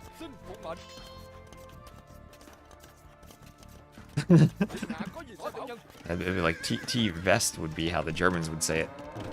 Swap their W's and the V's.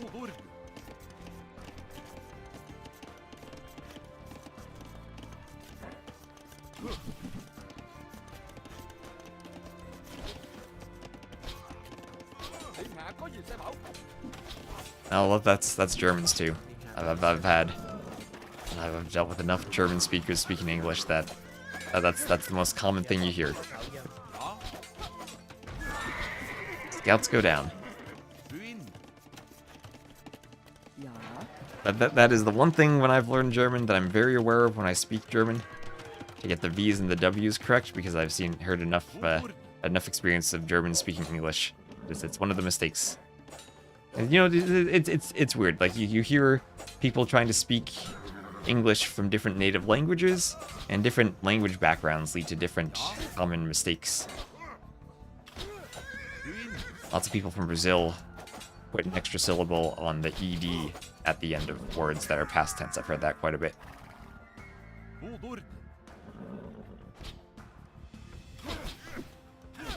Must be a dialect thing. Germans, I mean, don't do that. Maybe, I mean, they're also different forms of German, right? Just like we have American and British English. So there are different regional dialects that might have different backgrounds.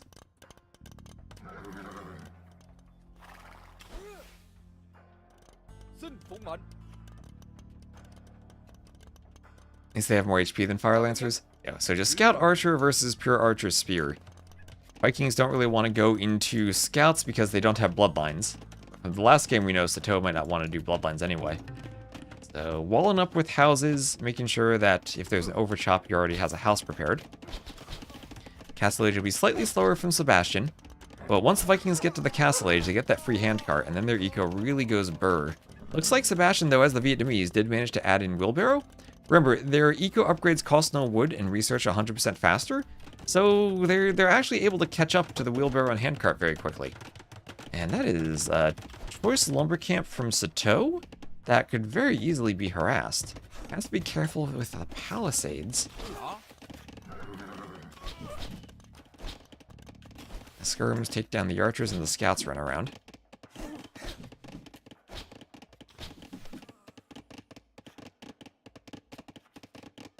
Yeah, the W is always the V sound. There's a bit more flexibility with the V.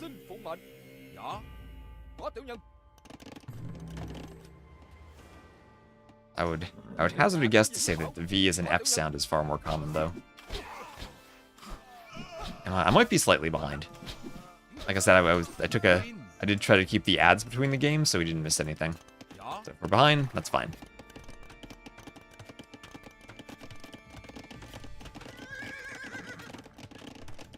So scouts coming around. These are wrecks, so we're not going to stay in sync anyway.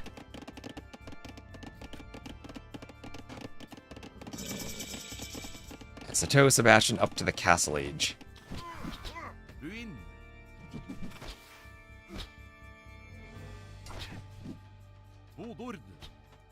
Spears chasing the skirms.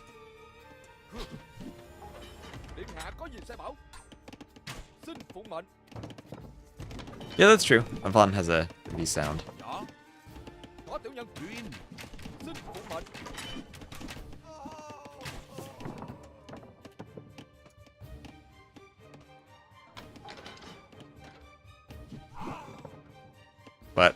It also looks kind of like, it's like a different F sound than like some other Fs though. Maybe I'm just thinking of it wrong. I say fun. It gets a V sound when you translate it to English. That might just be more an English thing. Okay, the German. I need to think about that. Yeah, I'm gonna go for F sound there. I'm gonna go for F sound.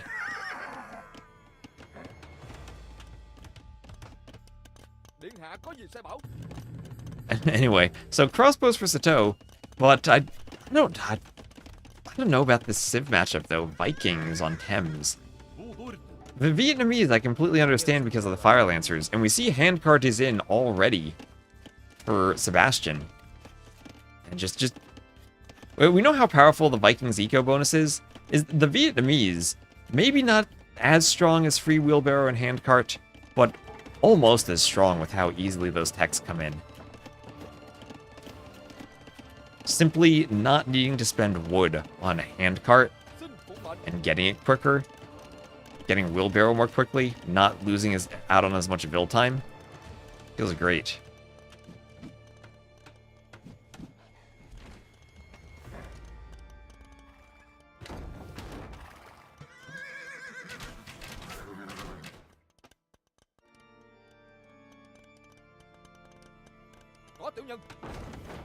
And, okay, Mangonel misses. This is the skirms.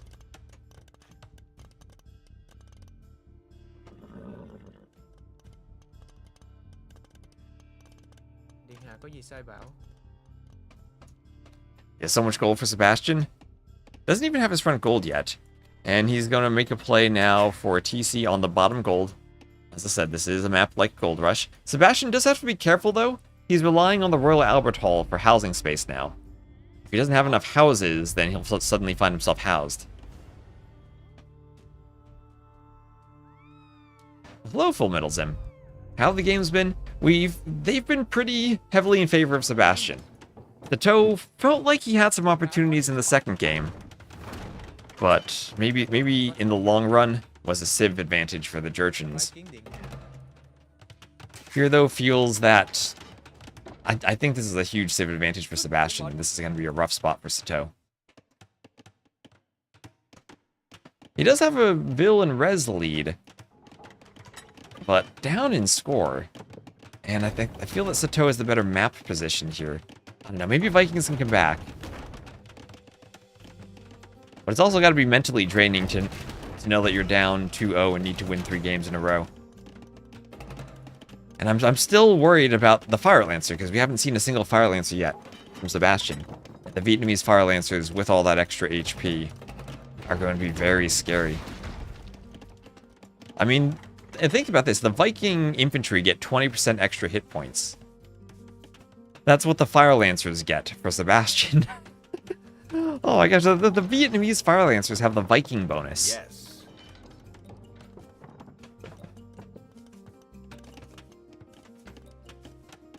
Trying to catch up on productivity? Well, good luck. Lag, TY, let's go. Alright, ballistics now for Sebastian. And it's a Mangonel fight. If he wins the Mangonel fight here, I think he straight up wins the game, looking at that score difference. And he has to be extra careful with all those crossbows. It's 1 Mangonel to 3, and crossbow versus skirm. Don't they die to archers and good infantry? Not really. We've seen Goth versus Fire Lancers a couple of times, and the Fire Lancers always win.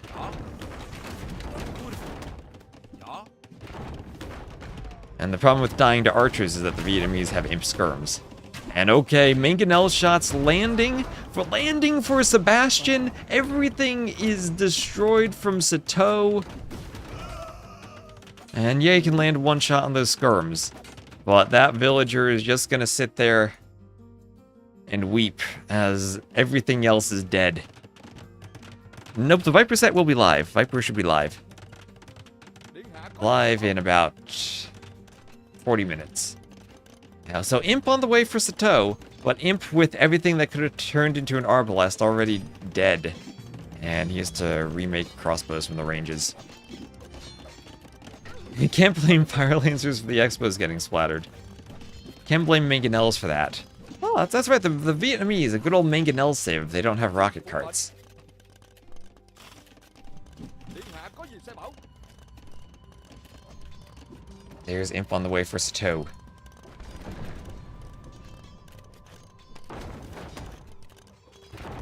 Sức phụng mệnh. Mangonel misses the skirms. The skirms have to split. Có tiểu nhân.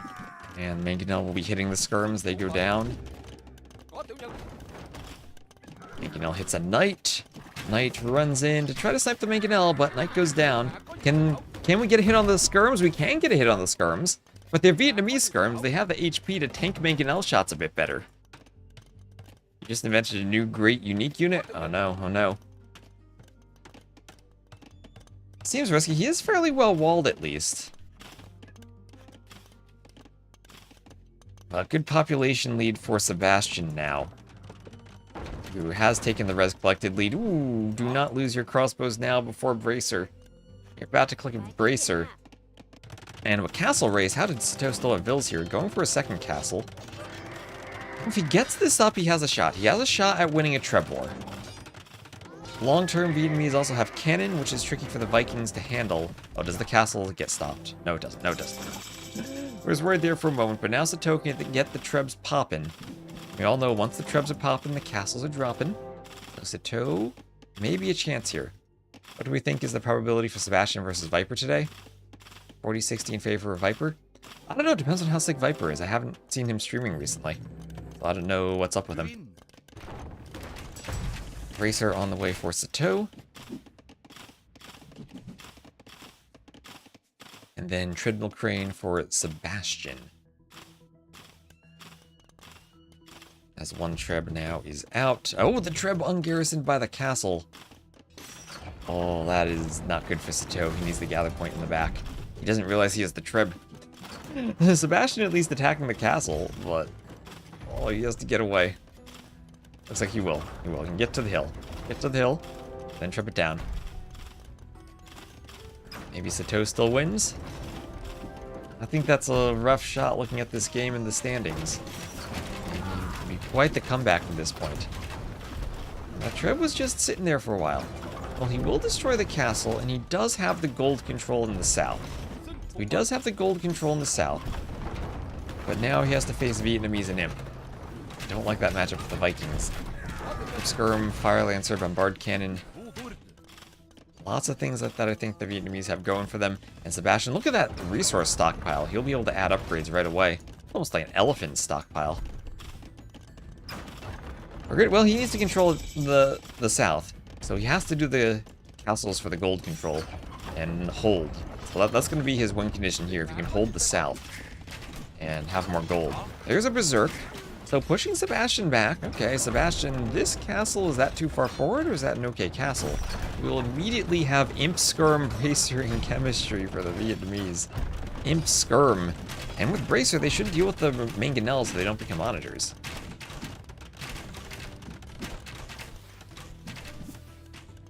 That's the Dragon Catcher? Is that legit what it is? Is that supposed to do something there?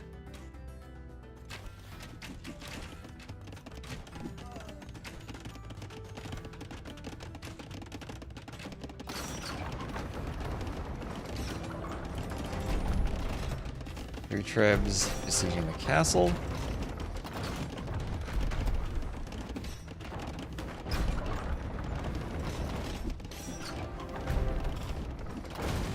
It's simply wooden proto-crenellations. I like calling it a Dragon Catcher though. That feels more interesting.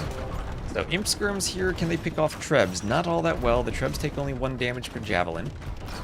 But they do beat the army Sitaux has right now. They do beat that quite handily.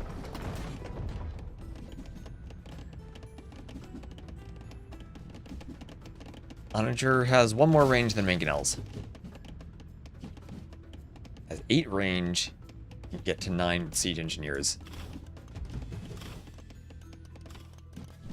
Then you can get to 10 with Koreans. And 11 with AOC Koreans. And 12 with 1.0 AOC Koreans. Okay, so Sitaux feels like he's stabilizing, and he still has a shot in this game. He definitely still has a shot.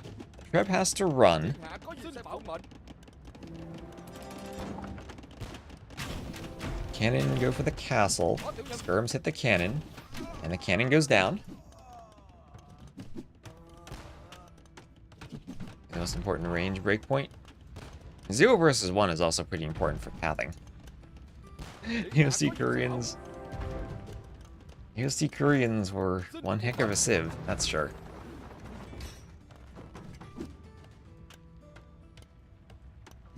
So Arb, Thumbring, Siege Engineers, crop rotation. Sebastian clicking all the techs.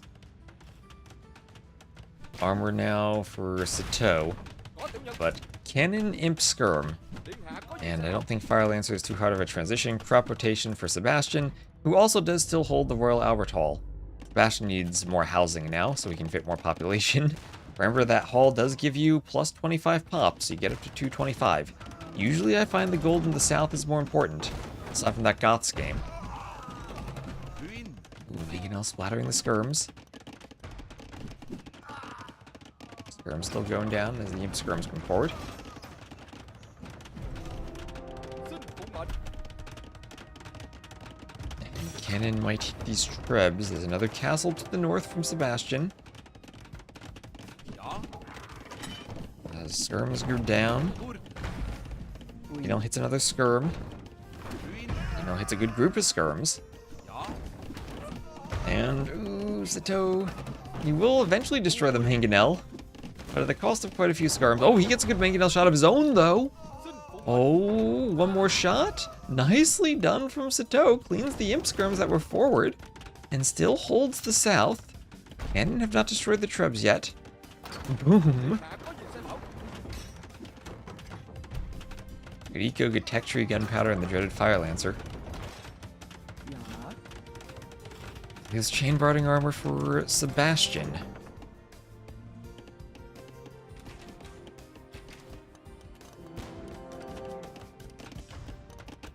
And our plate barding armor now for Sebastian, who he's adding in a knight. He's Vietnamese though.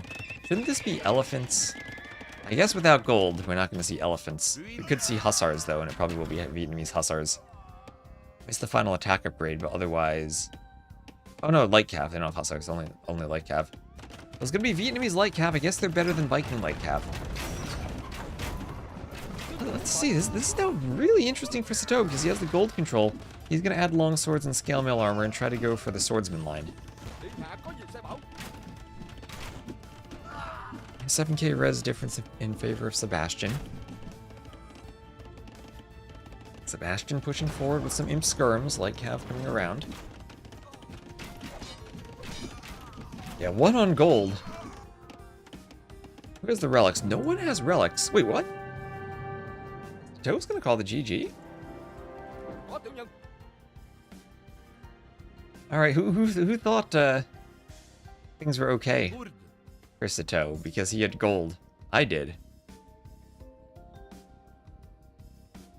I thought ooh, that feels like a game like if this were ACCM, he'd be playing. Alright, he'd be playing.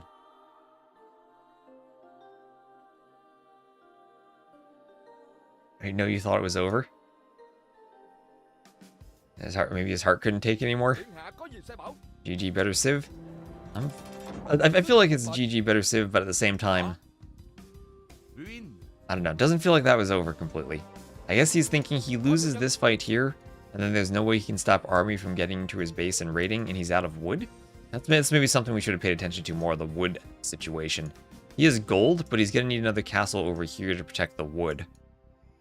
But he has stone. He could get one not too long. Or not too long from now. But Điện hạ có gì sai cannon... bảo. The cannon gonna destroy the Trebs. Oh, the cannon also would destroy the Trebs there. But he doesn't really need the Trebs right now. He's destroyed the castles. But yeah, no wood control. Infantry transition is slow. And still, Vietnamese, they just go elephants. Or light cav if they get gold. They have archers to counter infantry. Do they have hand cannoneers? They don't have hand cannoneers. Imp Skirm probably okay against infantry for a while too. I don't know. He still had a chance there. But not going to take the chance.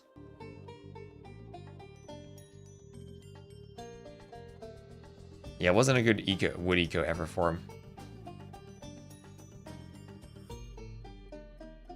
Alright, so 3-0 for Sebastian, and that means we now move on to the finals, which will be a best of 7 between Sebastian and TheViper.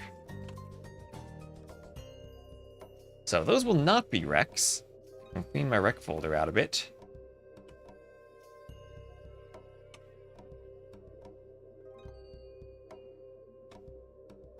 Make sure I can load into games more easily.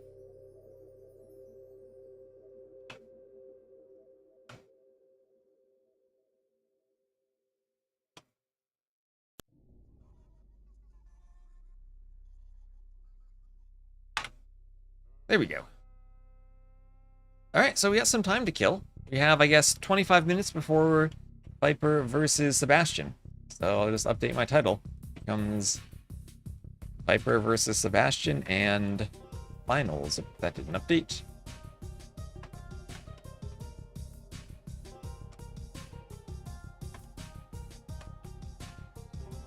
There we go. So Berserks would have been interesting, right? But I think he didn't have the eco to get to them. With all the wood he was lacking. Didn't have the farms. So we're gonna have some time to kill between Viper and Sebastian. So maybe it's time for me to eat. Most deserving player not to make it to London so far? I guess Barles and Lewis are up there.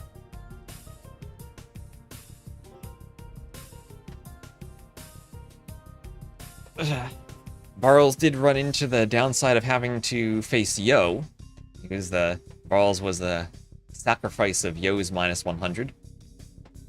Felt rough for Lewis losing 3 match points. That did. MBL played those match points very, very well, and certainly had the best. It's weird to be in a situation where you're on match point, but maybe the maps and civs still favor your opponent. That can be.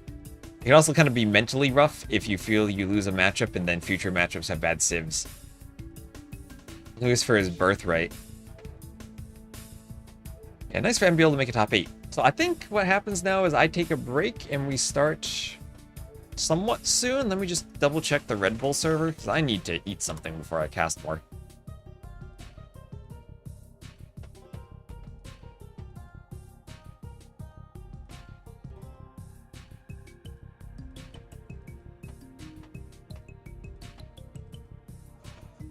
Alright, so I don't see any updates there, so I'm going to take a break myself, and then we'll be back in... I'm just going to eat something real quick, and we'll be back in, I'm guessing, about 20 minutes for when the next set will start. So stay tuned, and I will be right back.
Alright, I'm back. Glad that y'all appreciate the French scoreboard. I'm going to redo that at some point. It's going to be more cyan themed to match with everything else. And are we drafting now? Looks like we're drafting. Okay, we have the drafts.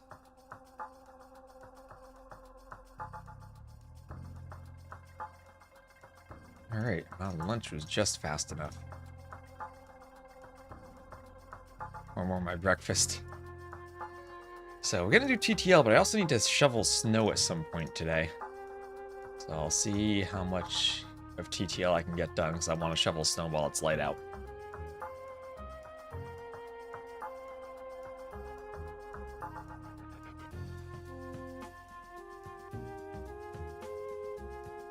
So here we are drafting, and what is my title? Does that say Viper Sebastian? It does. And on YouTube, do I have a YouTube title? Say.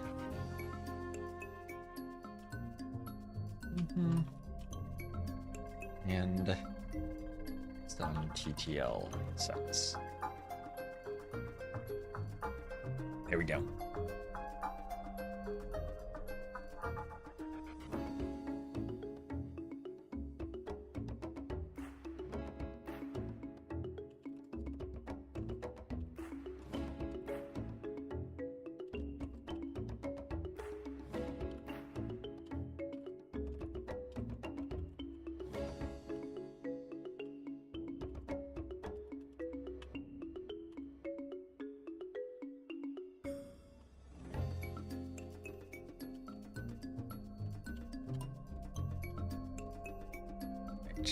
Save. Boom. There we go. Alright. So, we have some drafting.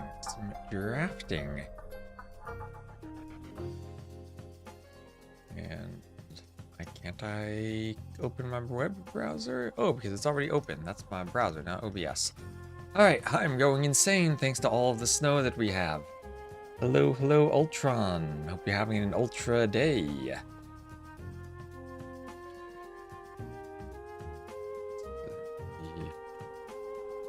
Around and see things are going well on YouTube.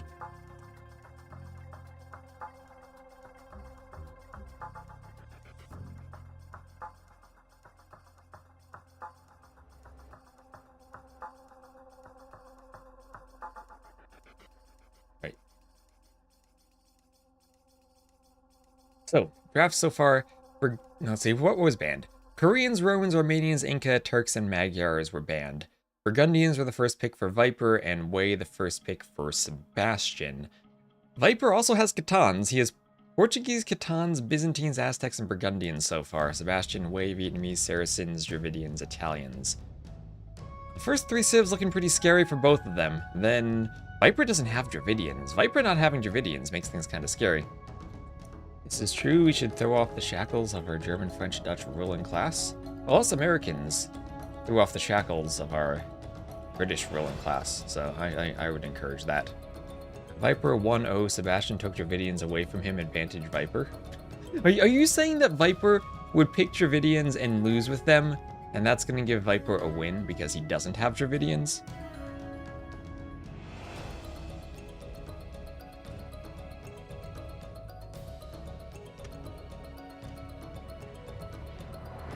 Man. So Maya, what is this? What is this AOC? Resurgence of the Aztecs and the Maya for Red Bull for Empire Wars. Where did the Maya get used, even? I was gonna say extra bore for ramparts, but don't think that's the case. We did see Doubt and Tato both playing Aztecs on Hengehold, so that might be their pick. I'm sure Sebastian would have scouted that too. Have some idea what the tyrants might be planning.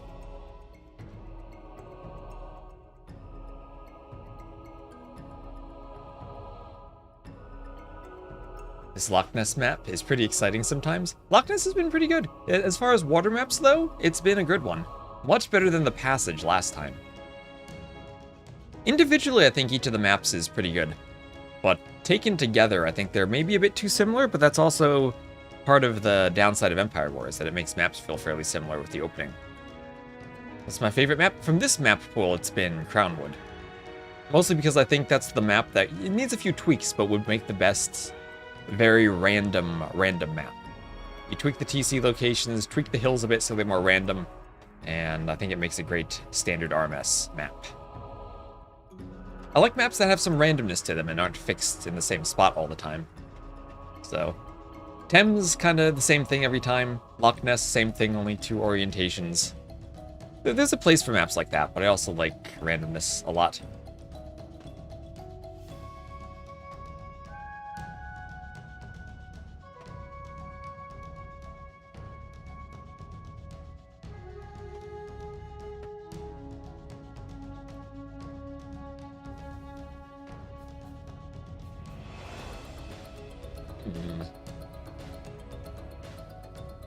I think I need to make the top of the chat 8 pixels shorter here.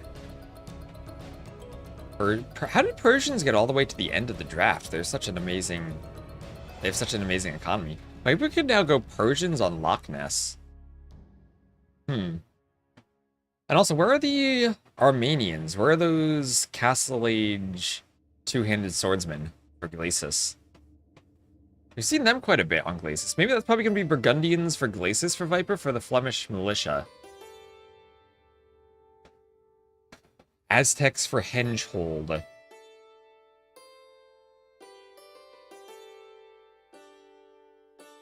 Persians for Loch Ness. Or Portuguese for Hengehold, though. They make sense. Byzantines for Stonefront. We've seen MBL be successful there. Catans. I would say Volpine. Maybe Catans for Crownwood. Catans for Crownwood. Volpine... Spanish or Maya? For... if you want to go for a Castle Age unit? What if Nessie did some damage when she appears? That's randomish. What if Nessie ate your fish traps? I think that's how we can counter fish booming on Black Forest or Arabia if you think fish booming is too strong. I know Ornlu doesn't like the fish booms, but what we do, we put Nessie in the Arabia ponds, and that way if you start fish booming, she just comes up and eats your dock villager before they can build the dock. Nessie wants to defend her natural habitat. Did Sitaux lose that no bloodlines game? He did, and he also never researched bloodlines. So no bloodlines, no win for Sitaux. Also, we got quite a few follows earlier today. And thank you, because we hit 14,906 followers, which puts us within 100 followers of 15k. And we're also on YouTube. We're within 100 subs of 30k. I actually need to make YouTube content, though. Am I planning on doing more pacifist campaign runs? I have some ideas for them. But if I ever have time, I'd like to sit down and edit them. I'm honestly more excited about the original games campaigns than any of the expansion ones, and I've done all of them. I don't want to, like, beat a dead horse. And Stetzes, thank you very much for the sub. Thank you for using your Prime sub. Tracks, brother. Ride ahead and see if you can flush the boar out. We're also getting very close to that tuxedo goal. So, okay, I think I'm just going to do an ad right now before they get into the games. Real quick. And then hopefully we're good to go. So thank you very much for using the sub. Where am I from? I am from the very snowy realm of New Jersey, outside New York City. And you might have gotten an ad as I answered that. As they are in their lobby. And most importantly, does the lobby have spectators enabled? Does the lobby have specs enabled? Yes, it does. Yes, it does. So the ELOs right now, Viper 2605, Sebastian 2665. Vanilla Donut can't wait anymore. The excitement is too much for Vanilla Donut. Yeah, nope, no ads on YouTube. Not at all. No ads on YouTube. Just Twitch forces me to run 3 minutes of ads every hour to keep pre-rolls off. That way, when you join the stream, you don't immediately get an ad. And I think I do what I can to keep the ads between the games so we don't miss any content in the games. So what balance change do we need to see Britons in Londinium? We need closed maps like Arena. If we see a closed map, Britons will come back. We've seen them in TTL a couple of times. Black Forest flank, they're a good civ. Team game flank, they're a good civ. They just don't really have the strength they used to in the open map 1v1s. So a bit more variety in the maps. And we get the Britons. Who are the Britons? They're the ones who killed Joan of Arc.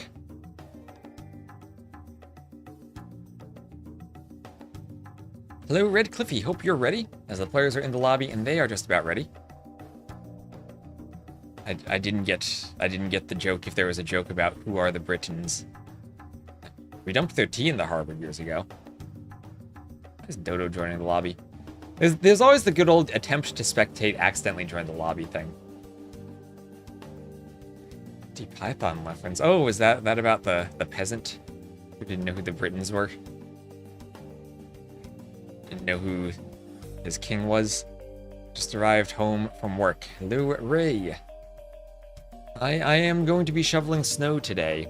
I think we cast this, and then I have a TTL set I'll cast. We'll see how that does. And I need to finish by the time the sun sets so I can shovel snow while it's still light out. That's about 5 hours from now.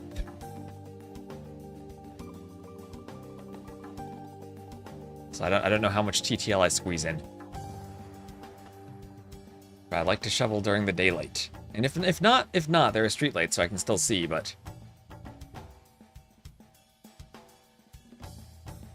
Still need to rewatch TTL stuff from Saturday or something. There's been a ton of TTL, and I've been casting Rex, and I'm still not caught up.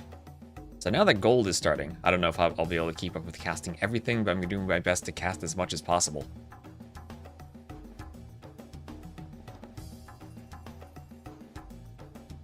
Oh, we should have an Excalibur map somewhere. For Red Bull. Shoveling in the dark is a vibe, if only AIs could do it for us. Soon we're gonna have to be shoveling in the dark for the AIs.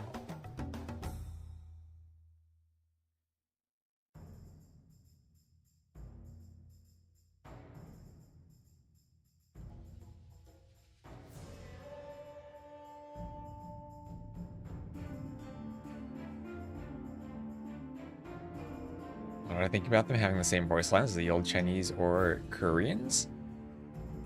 I think there's a lot of things that were cut corners on the 3K DLC, and it shows. At least the AI will give us positive reinforcement while we work. Oh, that's the worst. When the AI is being all nice and positive to you, I always tell the AI, like, be blunt. I'm from Jersey.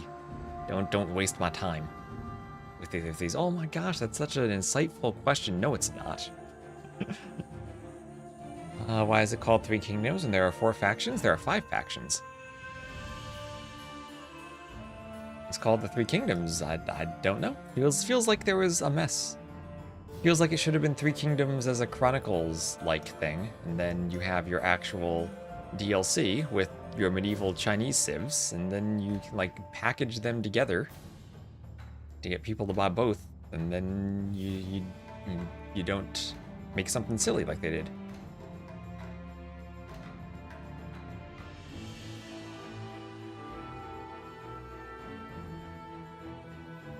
Alright, and we are launching. We'll have Sebastian as the Italians, Viper as the Burgundians. The map is Loch Ness, and I was right about Burgundians on Loch Ness. So we have 100 seconds of a spec delay.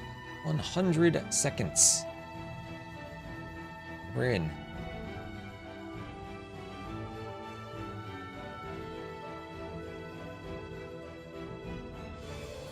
Thank you. Also, big shout out to the spectator dashboard for making it possible actually to find games. So after this, we will have quite a few TTL sets to cast. Need to get caught up. And are there any live TTL sets today after this? Ooh, Daniel Stone, please, in 4 hours. It might even be a thing where I go offline, shovel the snow, and then come back to cast Daniel Stone, please, because 21, what's 21 minus 6 is 15. 15 minus 12. Or minus 6 or minus... Oh, minus 5. Wait. 21 minus 5 is 12. Is 4. So that's 4 p.m. Ooh, I don't think I'd have time to shovel snow between that. But maybe that's... Is 4 hours if you have a competitive best of 7? That's, like, well-timed for me to cast, right? Ooh. I need that to be slightly earlier. Daniel Stone, please. That's US versus Germany. That's probably a good viewership for that. I want to cast Daniel. He's my American. Sounds like a secret code, shovel snow. I wish. I wish I didn't have to go do manual labor. I wish that's what the AIs were able to do for us.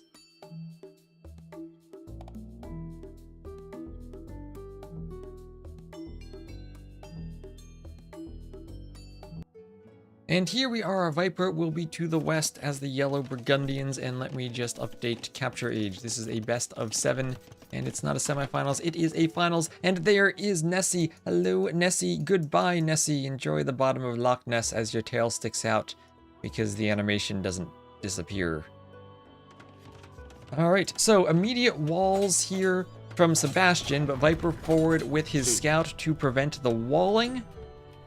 And the Flemish militia look like they're about to break in. One more tile of walls, but Viper has done his fair share of Rage Forest. And Sebastian actually still has a hole over here. And that is open, but I think he's closed everything now. It can be hard to tell with the shallows and the rocks where you can and can't walk. But I think this is closed off. And he will have one militia in his base, but that's it. He'll probably kill a Vil.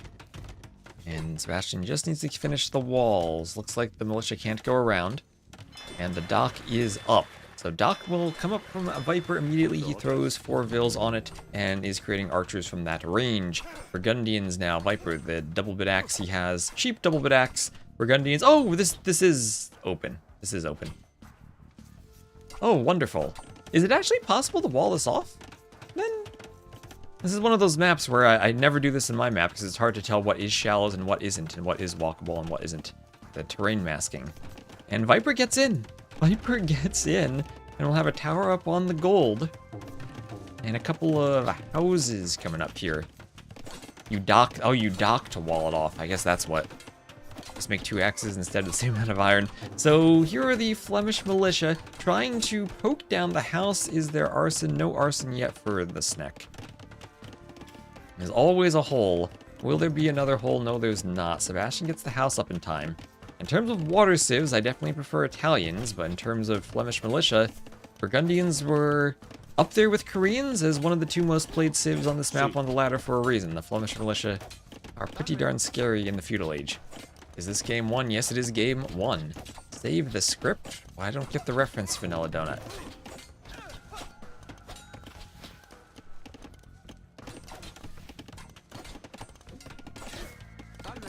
And Vil's trying to get the house with more HP. Archers come over. Sebastian does have his own range.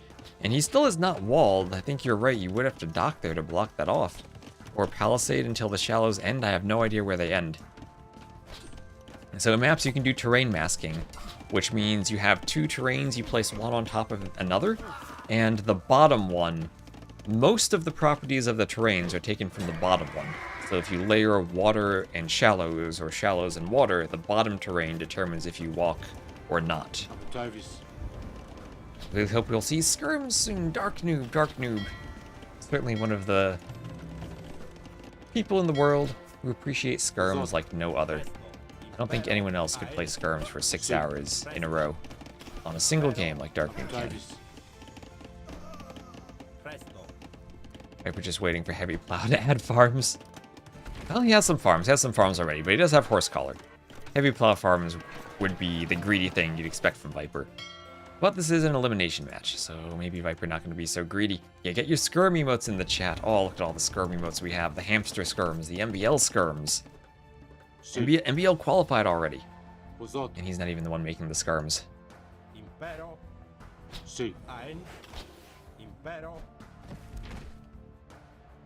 Maybe Viper won't be so greedy, says Pete. Oh, look at that. Using the market, selling stuff. He's ready to go up. He's using the market before he's anywhere close to going up. And he has 240 stone. How does he have 240 stone? He was mining stone earlier. Oh, and we have a pause. Hello, Chivalry. Don't want to brag, but I had more than one arena game where there was literally no wood left anymore. Yeah, Dark Noob's the type of player where the hills matter on arena now. Okay, Sebastian had some lag, so he paused. And let me just double check what the server is. Hold on, what server is this? Everyone's spamming me about USA Cup. I thought Ray was organizing that.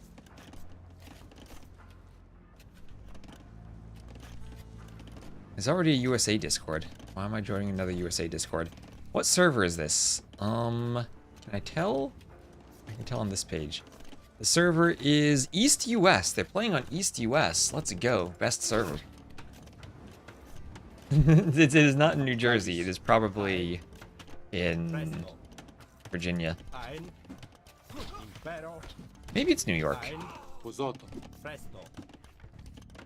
Not actually sure where it is. One with the Four Villas building the dock so they don't walk for free. I guess that makes sense. You don't actually drop off the stone at the dock, though. Unlike the farms or the lumber camps, you don't actually deposit resources when you make it, even though it is now that fish drop site. And Lily, hello, hello. Who's for the favorite and why is it Emu? Should I sign up to play in it? I haven't actually played, I don't even have all the DLC civs. I haven't played really 1v1s in a long time.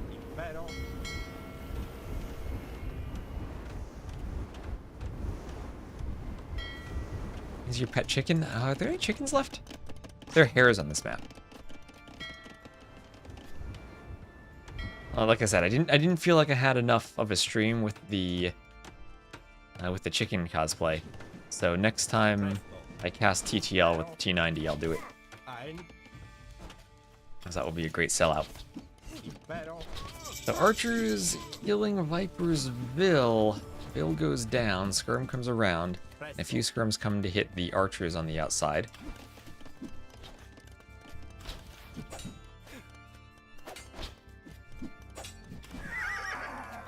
And Scout killed by archers, so Viper losing the Scout. So Viper somehow isn't walled either. He could wall all the way out to that rock if he wanted to. He put up stone walls, and then the shallows betray him. I guess he needs to maybe wall with a demo. Just keep a flag on the dock. Oh, is Nessie gonna be here? Nessie? Oh, there she is. There's Nessie. There is Nessie again. Hello, Nessie. And Skirm's chasing the crossbows. Elite Skirm Bodkin on the way for Viper. He's still greedily defending and booming. Best of 7. Best of 7. Yes, you got 7 dots up here on the scoreboard. Indeed. Maybe Nessie can help lame? I haven't seen much laming on this map. You'd have to steal the boar across the shallows. That'd be crazy. Is there even a boar here on Empire Wars? The start... I missed the start so much as we load into games, I don't even know if there's a boar. Only on Rampart, I think there are boars. I know that's a Mongols pick map. Oh, look at that build decide, and I'm gonna block the crossbows and help the skirms. So Viper spent a lot of time walling this, but it's still open. Very much open in the back. That scout goes down. Oh yeah, and on Henchhold, there are boars on Henchhold, yes. Henchhold, you might even pick Berbers and try to build speed your way to 3 boars. So Cav Archers for Sebastian, who isn't running around those shallows. I still think Viper really needs a demo in that dock to scare off Sebastian. He invested so much into the stone walls, and the dock doesn't even protect him. Italian Cav Archers, where is the Burgundian demo? Not there, and Sebastian again gets in. I hope Viper realizes that's open. He has fires there, but they were not in time. Actually, it's Sebastian who has the demo. Going for the fires? It's 1 fire, not the best demo. I'm not sure if the Italian Cav Archers might win this. So is this Viper being too greedy with the dock and not... Like, he built the dock in the least wallable spot. But I still have no idea here what's wallable and what isn't. Or what's walkable and what isn't. A nice demo. Viper still doesn't have the demo in the dock for the Cav Archers, and Sebastian now adding his second TC, not as quickly as Viper added his, and Viper does still have better eco upgrades. Around 1,000 more res collected, but he's losing the water. Well, still fighting on the water, but I think Sebastian has an advantage there. That's 5 fire ships to 2. Okay, chat, after this game, remind me, I need to go grab my coffee, because I left my coffee upstairs when I ate lunch. I'm gonna get my coffee. Bad dock tech idea, research something that allows you to untoggle a flag on your dock. Maybe one day there'll be a civ that has a flag as part of their architecture.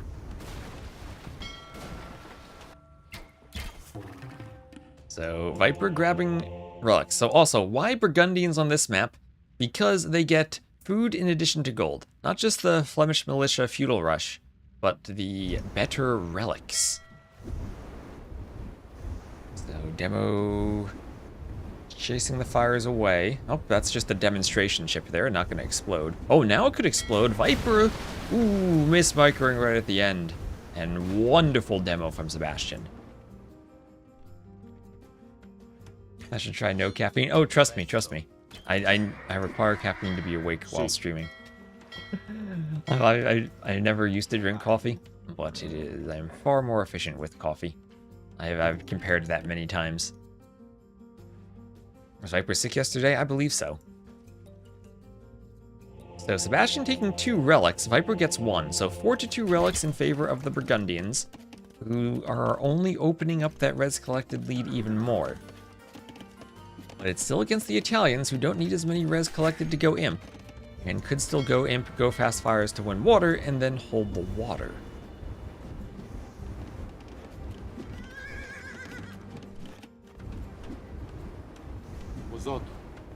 Skirm is pushing back the monk and the cav archer. As the fires come forward and take out Viper's fires, and Viper is still behind in numbers on water, but starting to catch up a bit. Needs a few more docks, but also needs to get imp at some point. And Viper's next struggle would be the faster imp from Sebastian. Also, the fact he's not walled could lead to Condottieri rushes. Condottieri should be a good counter to Burgundian's hand cannoneers. Not gonna recover in one day? Well, I've heard he's been sick for a while. I don't know how bad it was.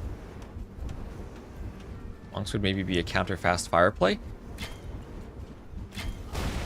I don't think you'd have the number of monks to deal with fast fires. Here's a demo. I like thinking, but I worry that if you're not also imp, you're not going to have block printing. And getting imp for block printing monks versus fires means there's going to be too many fires for monks to be effective. My son's too young for kindergarten.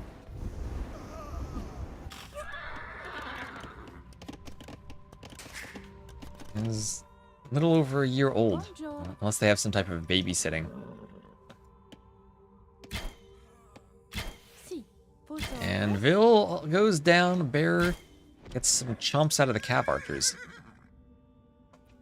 We have seen Vikings on this map. MBL played them. They're not chosen because they don't have demo ships. And on these very small maps, they have a very difficult time against fire galleys at the start of the game. Late game longboats can still deal with fires, but it's difficult when you don't have as much room to micro. And you are basically losing the water in feudal, guaranteed.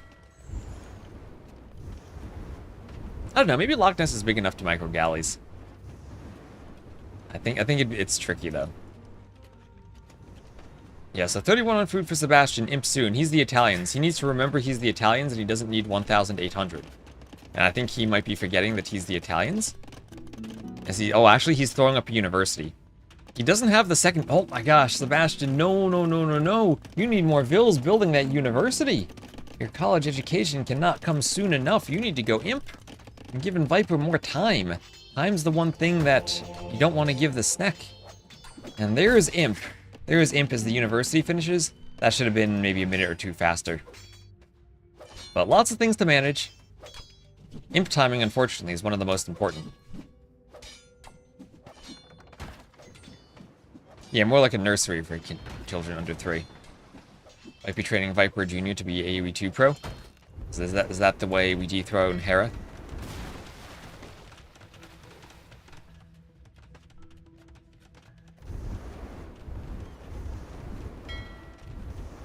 So here comes a demo now, another demo from Sebastian. Viper, oh, that was a good demo. A couple of really good demos from Sebastian. He's up to Imp. A Viper with more vills, and he is now Burgundians with 6 relics. If I were Viper, I'd try to get some of the relics back home. I really liked how Doubt played the map as Armenians with the fortified church on the shallows, going to both sides and bringing the relics home. And he is pushing with skirms, I think, and he's up to Imp. So 90 seconds difference. This could be Sebastian Imp already though, if he focuses that university more. So Castle on the way for Sebastian at the front, trying to secure the water. Viper has basically lost water, and he will be hard pressed against the Italians and early Imp to take the water, as docking university techs cost minus 33%. And it would be a very quick tech into fast fires for Sebastian. And also, cheaper shipwright is crazy. 666 food. What a number.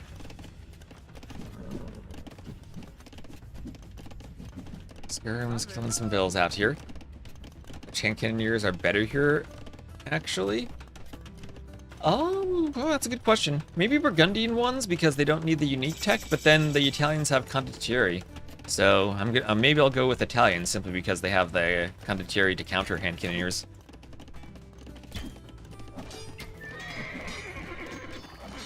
So skirms in the back. Best unit, but they will be cleaned.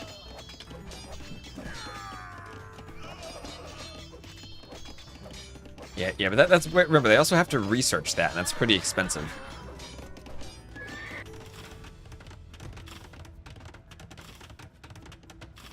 So, Castilier, raid from the Viper incoming.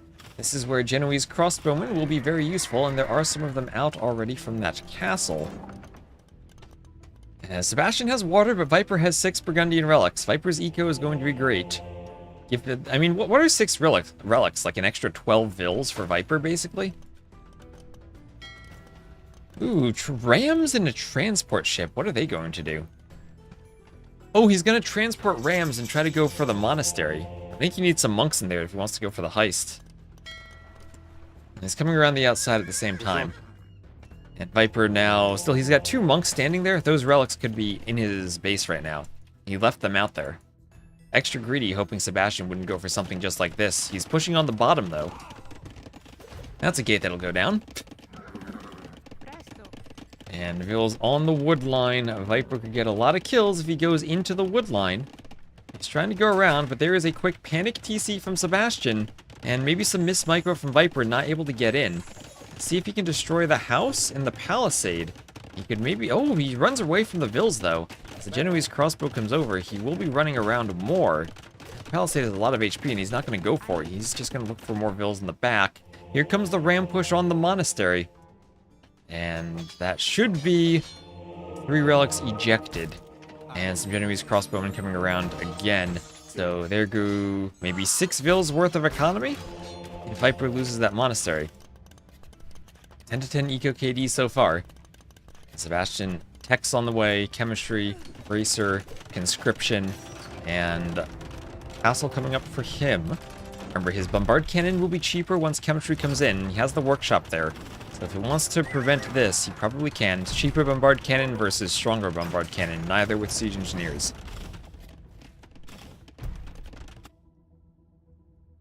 So, okay, hopping back on the transport.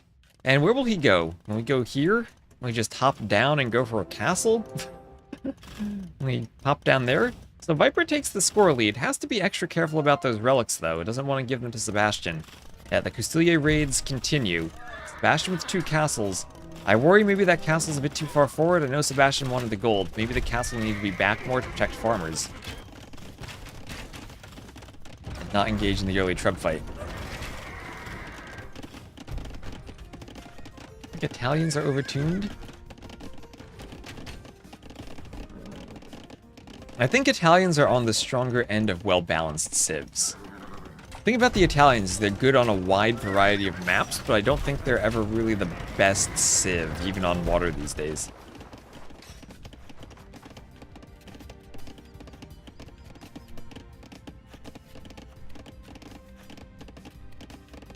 Castilier getting in on the wood line.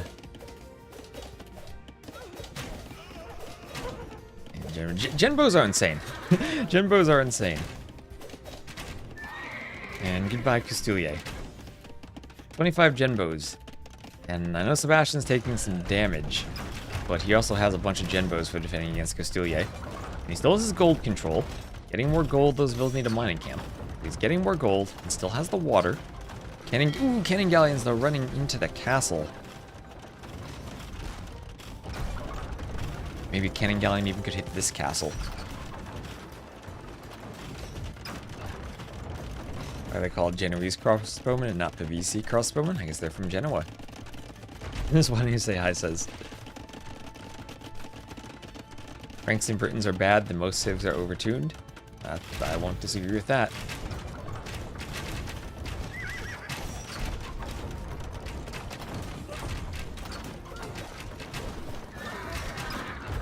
Jinbus take down some of those Castilier. The bombard cannon gets shot down.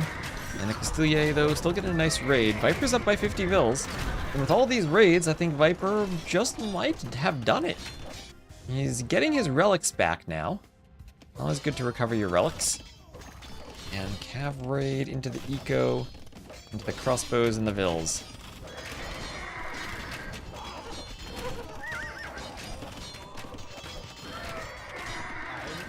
Yeah, Pavese was the tech they had. It was their unique tech.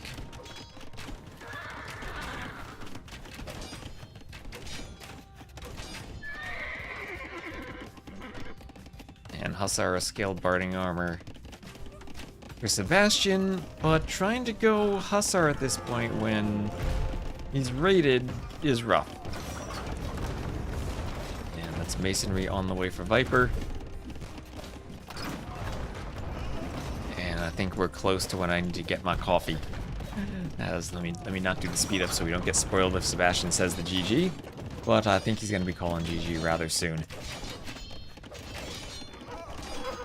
And remember, once you lose the water, you do lose a lot of gold access. So maybe Sebastian's just hoping Viper runs out of gold soon.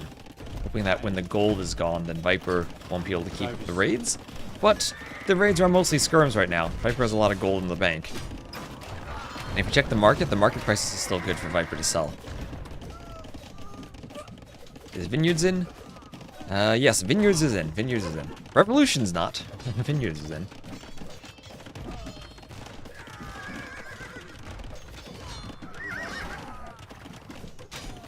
Hussar hit by the skirms.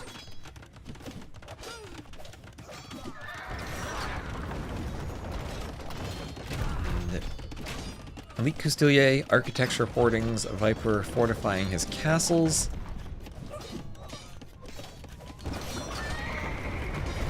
Always important to do those techs for your castles. Don't forget about them. There's the GG. And Viper will take game number 1. So that will be 163 to 160 kills for Sebastian. More eco for Viper as the Burgundians. So equal KD. But even with the water, Sebastian wasn't able to stop the Castilier push. And Viper will take game number 1. So in the lobby for game 2, I'm going to grab my coffee.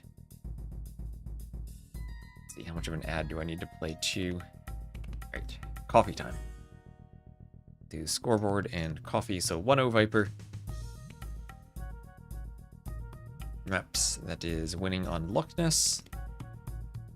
And for civs, that is Burgundians over Italians. So very first pick civ for Viper.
Okay, we are back, and I have my coffee. So, game number 2. Oh, no, not game number 2, because I didn't leave the first game.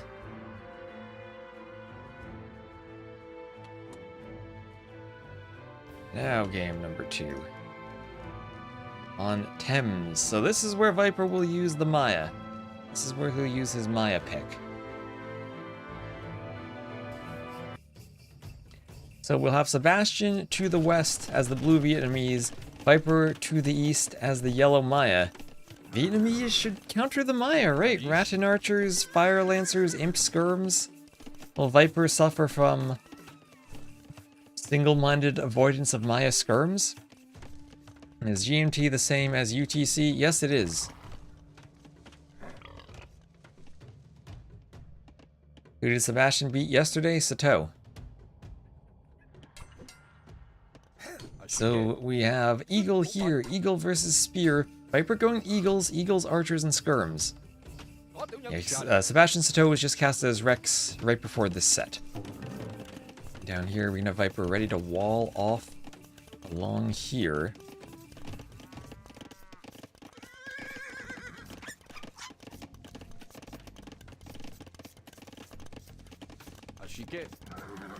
Shot it. Comes over, ready to poke away at the Scout. Scout will run. Why am I not calling them the Mayans? Because the game updated their name to the Maya, not Ornlu. Shot it.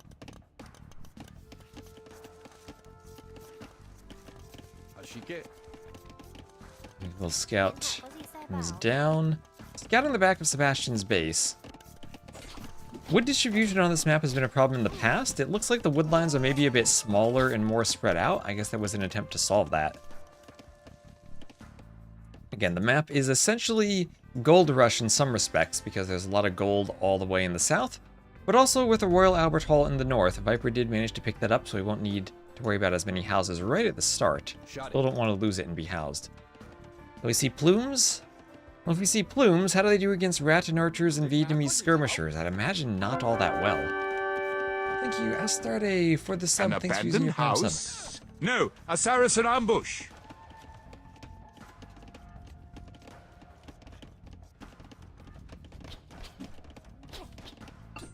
Right, I get a sip of coffee. Thank you so much. You're closing in on that tuxedo goal. I think, though, if we do the tux goal, I'll probably do that like an entire stream. Because I need to shovel snow at some point. I don't want to shovel snow in a tux. That would be very silly. Imp Skirm, Aholcha Javelins? I would go Imp Skirm. Maya name change made sense. From what I saw, Mayan refers to the language and Maya refers to the people.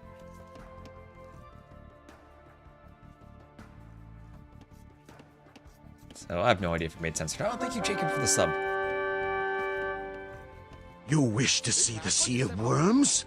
Look upon it and despair. I've done the chicken already, General Octo. I've done the chicken already. We'll do the chicken again. Don't worry, don't worry. Like I said, when I cast TTL with T90, I'll do a co-cast. I'll do the chicken. So I figure that's probably also the best sellout I can do co-casting with him. Yeah, don't worry. We'll bring it back. We'll bring it back again. You do not wish to see the Sea of Worms. Well, then don't look upon it and don't despair.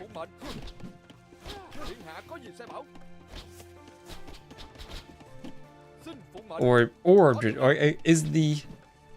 We can negate that, though. Don't look upon it or don't despair. As long as you don't do one of them, you're good. The Sea of Worms from Vinland Saga. So both players up to the Castle Age, 3 ranges from Viper. He's gonna go very heavy crossbow skirms. He does not have single-minded avoidance of Maya skirms, at least not so far.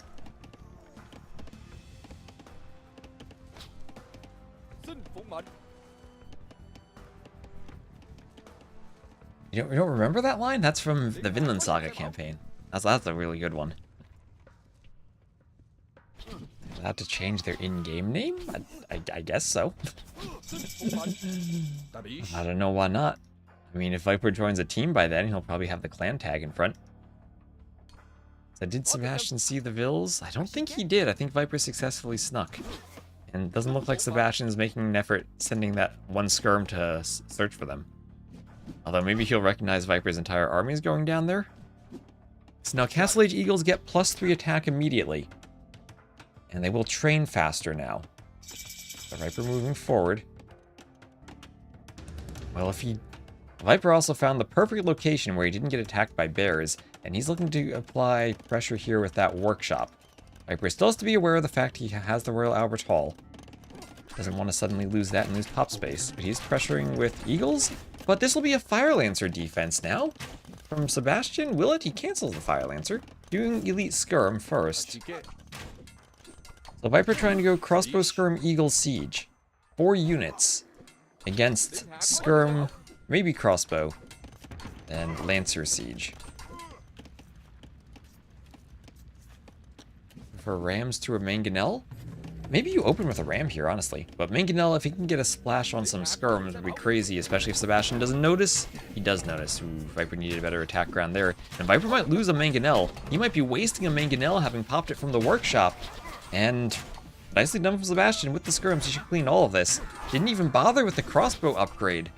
And Viper's army is dead. Viper's army is dead now. Not even the Eagles want to fight that many skirms. We all know how good skirms are, and especially Vietnamese ones with more hit points. There is scale mail armor on the way for Sebastian. And now Fire Lancers. Is Sebastian walled here? It's so difficult to tell whether you're walled or not on these maps. Oh, where did the Vills go? The Vills... Oh, they're over here. They're hunting. Why are they hunting? They can't drop off the food. I guess he just wants to do something with them so they're not all idled. Yeah, Vietnamese, of course, one of those and Fire Lancer civs, where their archery range units and Fire Lancers get that extra 20% bonus to their hit points. And while I do feel plumed archers should be a counter to that, and maybe I'm wrong about that, should be a counter to that. Skirms should deal with the plumes. And now Viper, overchopping the wood at the front, didn't fully wall, has holes between the ranges. And he'll have to react to the skirms that now can get into his eco, push back his own skirms, and run around to the back. Viper is still only 1 TC. Still trying to make the Mangonel push work despite losing the first one. And their Vil counts are still equal. At least he's forcing Sebastian now to invest into his defenses and not get a free boom. We need to skirms eat TC. One day, I'm sure.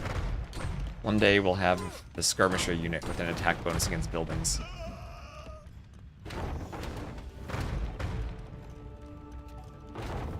Wait, I just realized we have that already. That's what the Peltasts were in Stronghold Frenzy. So Viper's gonna Mangonel his own Eagles. And in the back, skirms harassing the wood line. This is ugly for Viper. 4 Vil kills so far. What is this? The Vil's chopping a straggler because Viper doesn't have wood. Some archers getting in, forcing another workshop up. This is horrible for Viper. Everything going well for Sebastian. Viper decides he's going to start playing Migration or Evacuation and do a TC in the north where he still doesn't have the best of wood lines. The Mangonel push continues. He needs to avoid pulling an Argiden and Mangonelling his own crossbows on the side of the barracks. I have no idea what the DLC is doing, McNeely. I saw I was scrolling through Facebook and I saw there was a post for the DLC that was basically saying that there were like gimmicks on the units, and I was just like, I'm so disinterested in new civs. I haven't read any of the new things. Oh, don't Mangonel your own crossbows, Viper. Don't Mangonel your own crossbows. Mangonel the skirms like that. But now crossbows are supposed to counter this unit, right? How well do they counter the Fire Lancers? Not that well when the Fire Lancers are faster than they are.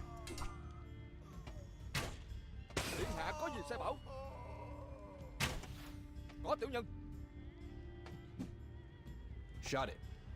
Skirm chasing the crossbows away.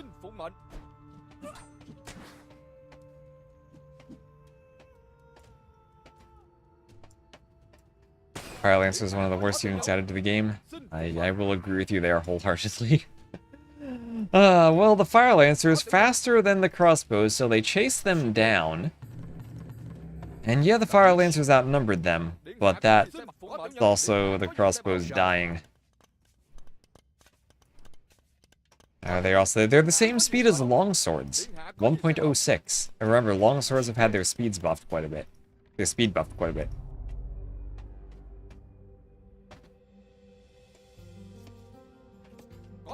So here comes some skirm. Skirm versus skirm. Sebastian with control of the Royal Albert Hall. And Sebastian will add in his third town center. And Nardu, thank you very much for the sub. Rodrigo Diaz de Vivar, the Cid. You will lead the armies of Castile. I am glad that you have won. You are the only man I would trust with a very important duty. Alright, Lancers be Lancing, alright. Thank you so much for the sub. Subs give me a chance to sip my coffee during the campaign quotations. Rip El Cid. Caffeine time? Oh yeah. Alright, Lancers be Lancing. I think a speed nerf would be appropriate for them. I think they shouldn't be faster than crossbow skirm. I think that would be a good first step.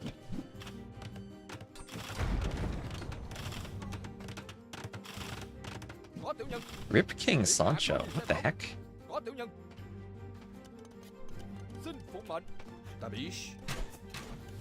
Oh, let's trust El Cid with a very important duty. El Cid famously wasn't allowed to rip. That's right, he stuck his dead body on a horse. Wasn't allowed to die.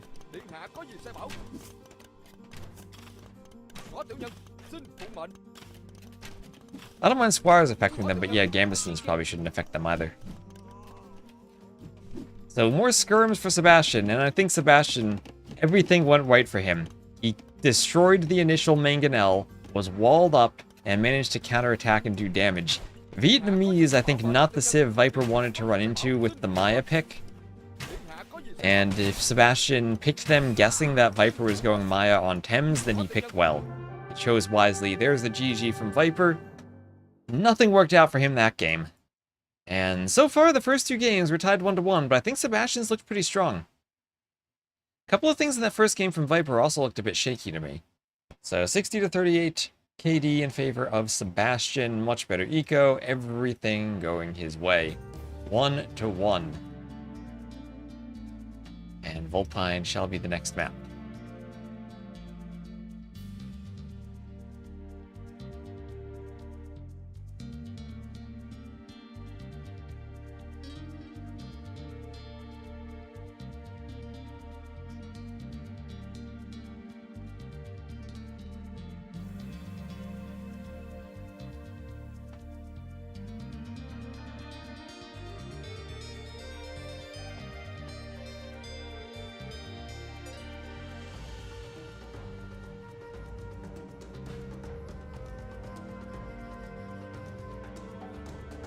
Alright.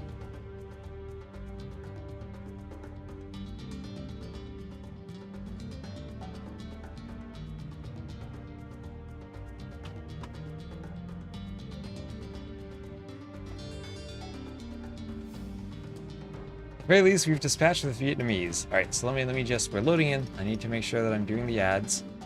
So 30-second ad, that was a quick game. And scoreboard. I gotta click the scoreboard. 1-1. And maps. Where are we? That was Thames, Sebastian 1.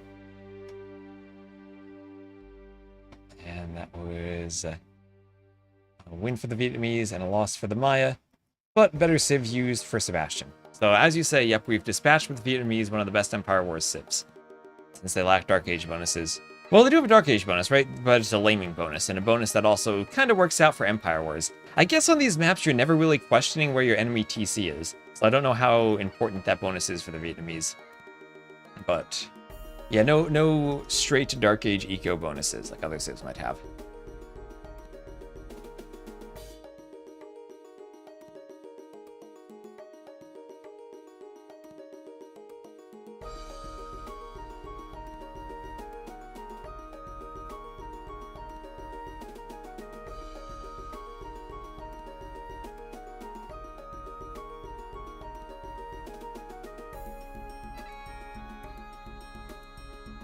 vehicles like cars already? We have the Cobra cars.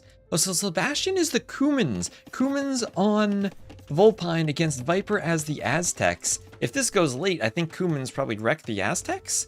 So what is Sebastian doing? He's doing a tower. I have on this map seen a lot of times players will add 2 archery ranges at the spot with the foxes right at the start. Maybe the Cumans do that with their wood discount? No, it's going to be 2 archery ranges at home for Sebastian. My first thought, because I doubt he's going to do a 2 TC boom, would be double range forward to put pressure on Viper. But no, it's going to be at home. Viper goes double barracks Eagles. Do I study at university? I did, years ago. Studied math and computer science. So double bit axe for both and scale mail armor here on the way for Viper. Hawk. Oh, that fox trying to hide in the woods. I look young. As much as we joke about Viper being old and washed up, he's only a year older than I am.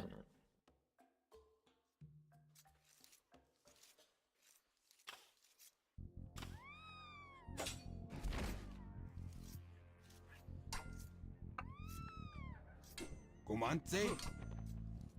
Walk. Comandze. Walk. So Eagle's running around. That's my thesis? My thesis was not on AoE map scripting. Comandze. Scripting I picked up after university. Didn't do any of it while there. But nay. So, oh, that is a lot of ills to gold for Viper. Aztecs are very gold hungry as a civ for their Eagles.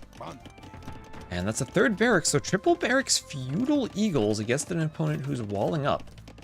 Forging on the way, and the walls, there will be a hole on the edge. Can Sebastian do a house right now? Doesn't need one, gets the walls up.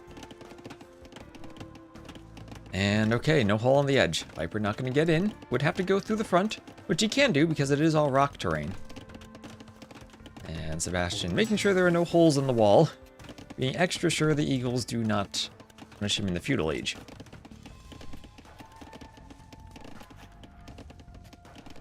Aztecs and Egyptians because of monks / priests, I would guess then. Were Egyptians the civ with the good priests? Did they have extra range in AoE 1? I don't remember my AoE 1 bonuses. Out of 2nd TC, aren't the Cumans just bad? They still have the discounted buildings, which makes them interesting for Empire Wars. But yeah, no one really picked them on the ladder. I just think late game, Cumans should be good against Aztecs. I don't think Aztecs like fighting Steppe Lancers, and especially not with something like the Kipchak backing them up, where the Kipchak with multiple arrows should be great against the Eagles, and the lack of bracer won't matter as much. Oh, Viper getting a couple of ill kills here. Maybe Aztecs can just Aztec and overwhelm with Eagles and Feudal, though. Tights with the elephants. The civ I only actually really played were the... What was the one with the cheaper villagers? Was that the Shang? And then went chariot archers with them. So quick walls there from Sebastian. Viper has to be careful about fighting under the TC with Eagles and Feudal.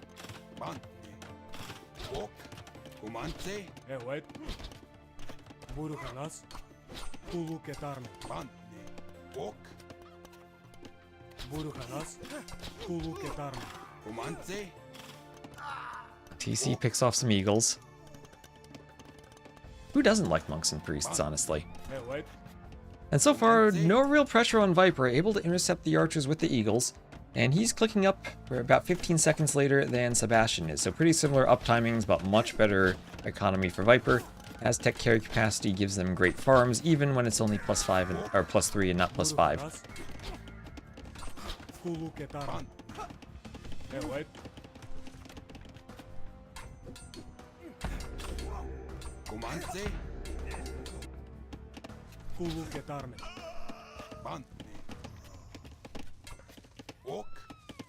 Eagle is trying to kill the archer.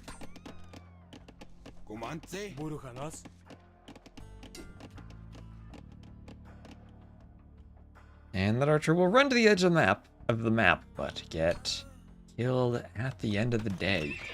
So double stables now for Sebastian, and I imagine it's double stable Step Lancer? And what do the Aztecs do then? Pikeman plus Monk, I would guess. Feels kind of dead. If he didn't have Step Lancers, I would agree with that. At least he doesn't have Fire Lancers. At least he doesn't have Fire Lancers. That eagle has to run away.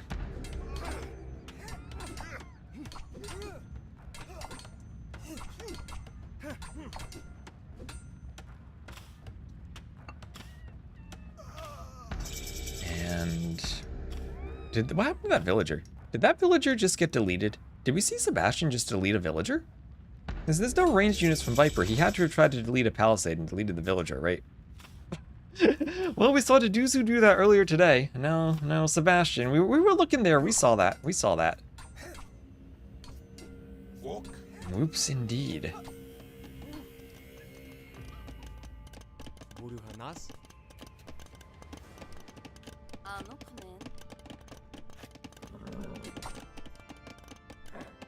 Step Lancer getting hit by eagles. Steppies destroy eagles? I think they do. Especially if you get the stand ground patrol working properly. Fall into the fight properly and you destroy the eagles. So Vill's on the wood line going down. Ooh, Vill's dying.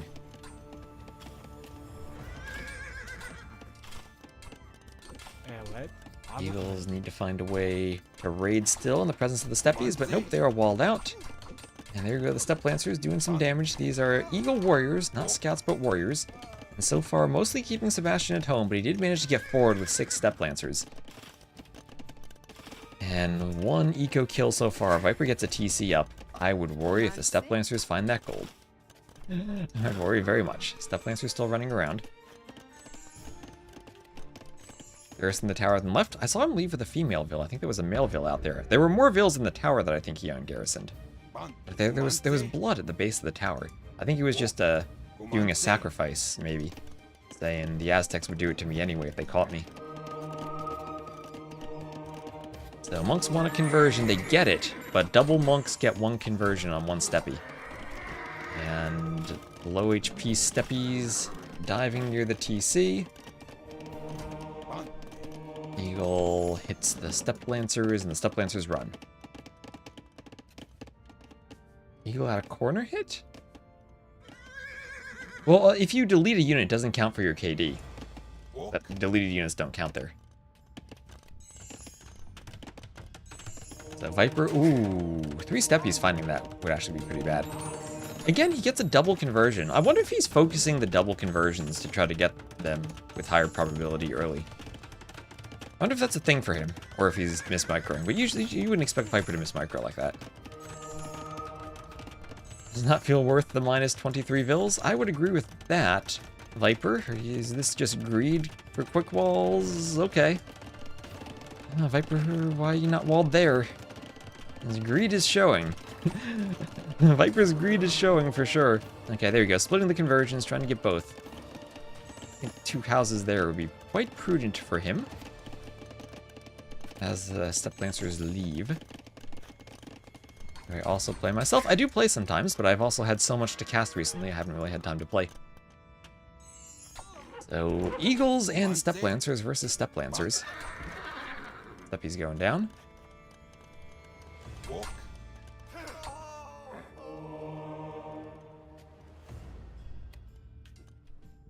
Are we still playing?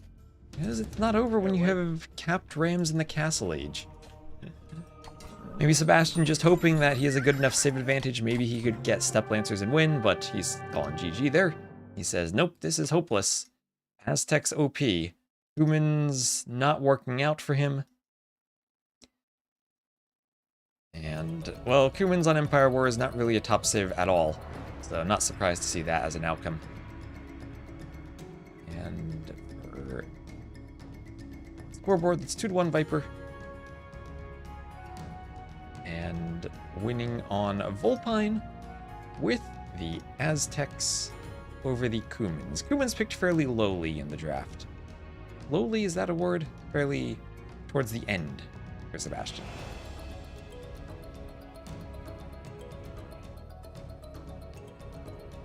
Oh, the Mid-Wonder. Sorry, I need to do a better job of reading the YouTube chat. Mid-Wonder on... Oh, Mid-Wonder on Vulpine. There we go. It's the Tower of London. It only comes into play in Imp when players chop through because of the rock surrounding the middle. You can't get a lumber camp.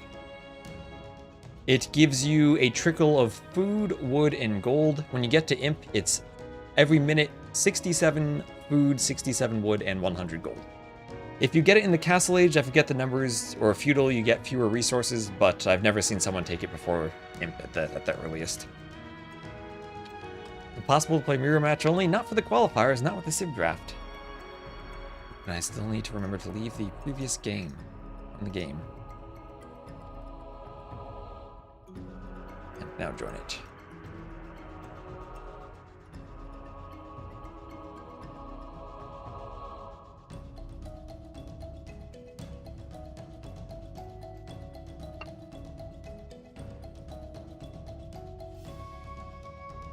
Went back and watched and Sebastian deleted it. Hello, Adam Jones. Sebastian, that's the second player we've seen delete a Vil today. Maybe we need safe delete for Vils. But I also do like the fact that it can happen. It's your own fault.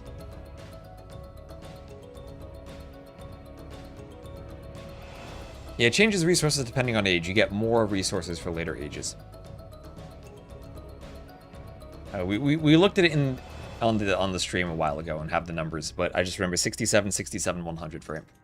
So here we go on Crownwood, game number 4. Our Viper will be the yellow Catons to the southwest, Sebastian the blue way to the northeast, and an archery range coming out at the front for Sebastian. His mining camp starts nestled right against that gold. Ooh, that feels painful to have a mining camp like that.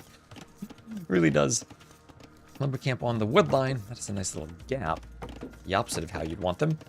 So 3 lumber camps per player. Sebastian gets 2 lumber camps on 1 wood line. Viper's lumber camps are a bit more spaced out. We'll have a stable opening from the Catons. And as the way, we have a range opening. So Caton's Way, 2 of the most popular civs for the game mode outside of the Koreans. And what do we have? Heavy Cav Archer versus Tiger Cav as what we end up with? Catons, do they then have to go Camels to counter the Tiger Cav and the Huiguang Cav? Camels feel pretty nice in this matchup. The Shinbei Raiders feel like they're probably not as good as Heavy Cav Archer, so you'd probably prefer Tiger Cav, but then you have to go for the Castle. So the way work, they have what is it called? The Shinbei Raider. That's from the archery range. It's basically a charge attack Cav Archer, which I generally would say is stronger than a normal Cav Archer. They have the Tiger Cav, which is created from the castle, and that has a ton of pierce armor. And then they have the Huiguang Cav, which is trained from the stable. It is a knight replacement in the Castle Age, and it has a ton of melee armor. So it's basically Cav Archer would kill the Huiguang Cav usually kill the Tiger Cav, and Tiger Cav kill the Shinbei Raider. So you have a way triangle for the way. But the Catons, of course, are not the way. They have their own tech tree with the extra double forging line, double blacksmith attack upgrades. That applies to their scouts and their light cav. They have the faster training trash units, and heavy cav archer available in the Castle Age minus 50%, but no bloodlines. Civ that maybe Sitaux should pick if he doesn't like bloodlines. But yeah, lots of unique units for a single civ. Doesn't feel very AoE 2-esque. So Horse Collar on the way for Sebastian. And Fletching on the way for Viper.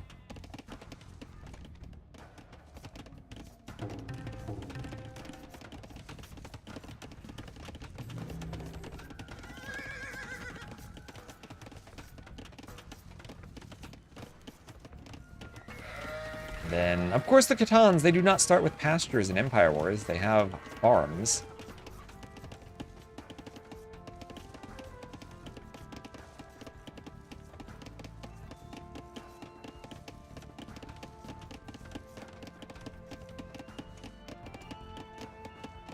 And skirms coming around to the hill.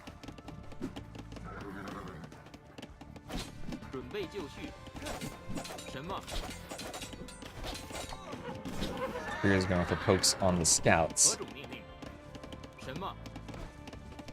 准备就绪。何种命令？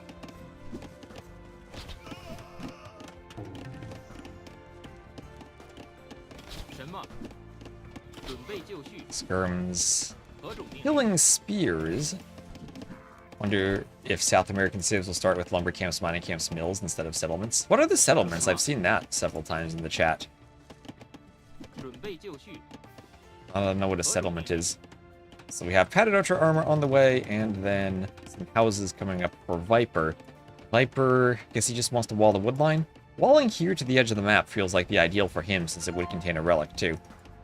Viper, do you have scouts in? We did. Didn't kill anything. 0-0 Bill KD. New DLC building. What does the settlement do then? Our new 4x4 building works as a drop-off for all resources. Oh, so it's like a TC that doesn't train vills then? 准备就绪。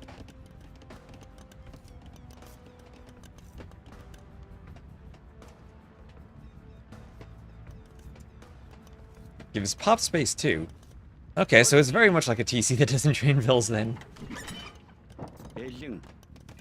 So another stable coming up from Sebastian.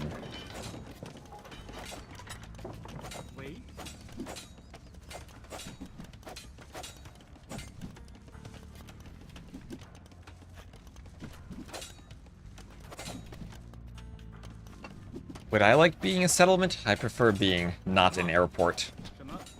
Oh, Viper killing the hares. So Castle Age faster slightly for the Catans. And see how they're opening up a slight eco lead, even against the Way, who have more vills. You see Sebastian as the Way prioritize some of those eco upgrades. Bit more idle TC time for Viper. And he will be up first. His archer still running around, stable in the back. And archery range, so it looks like Shinbei Raiders is the opening. And they, oh, maybe they can't be garrisoned in settlements. Maybe not. Maybe a pop space drop site where they can't garrison? How will that work on hills then? Because you can put the lumber camps and whatnot on hills pretty easily.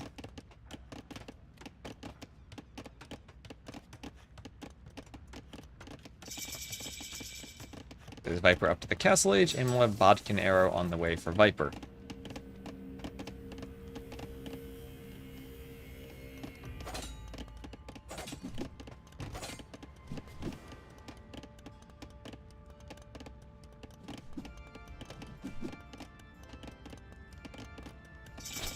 And skirms still pressuring. Catans are scary with how quickly they produce their skirms, that's for sure.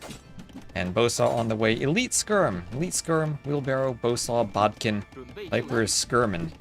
And behind this, he will immediately add a second and a third TC and a monastery to start going for relics. So he is greedily booming with the map control he opened up, and he is quite satisfied to see Sebastian starting with a siege workshop defensively, and that will slow down his eco just a bit. TCs will be after the workshop, and Sebastian then won't have a monastery.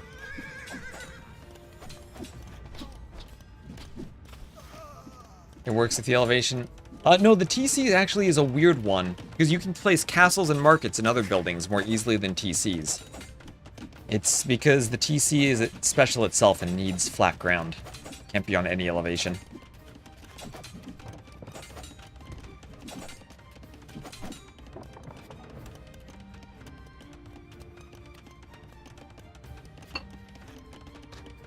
Otherwise, the they were probably afraid the graphics would look very weird if different segments of the TC were on different elevations, like the wings would be popping up like a gate, where the pillars pop up on different elevations. So you can't actually place a TC on any type of hill. Castles you can. There's some weird things, like it's easier to place them on forward hills than back hills. I forget the specifics though.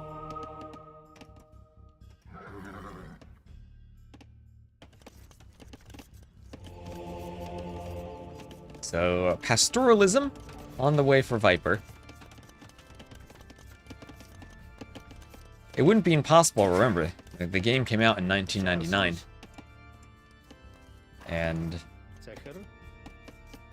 It's probably easier not to do it that way. Ooh, quick wall from Viper. Being very greedy, but not much HP on it. Has to run the Vills anyway. Those are ranged units. And Huiguang Cav, the melee Cav, replacing the Knights, snipe off the skirmishers. So how this Cav works, high armor, low HP. But we have more HP.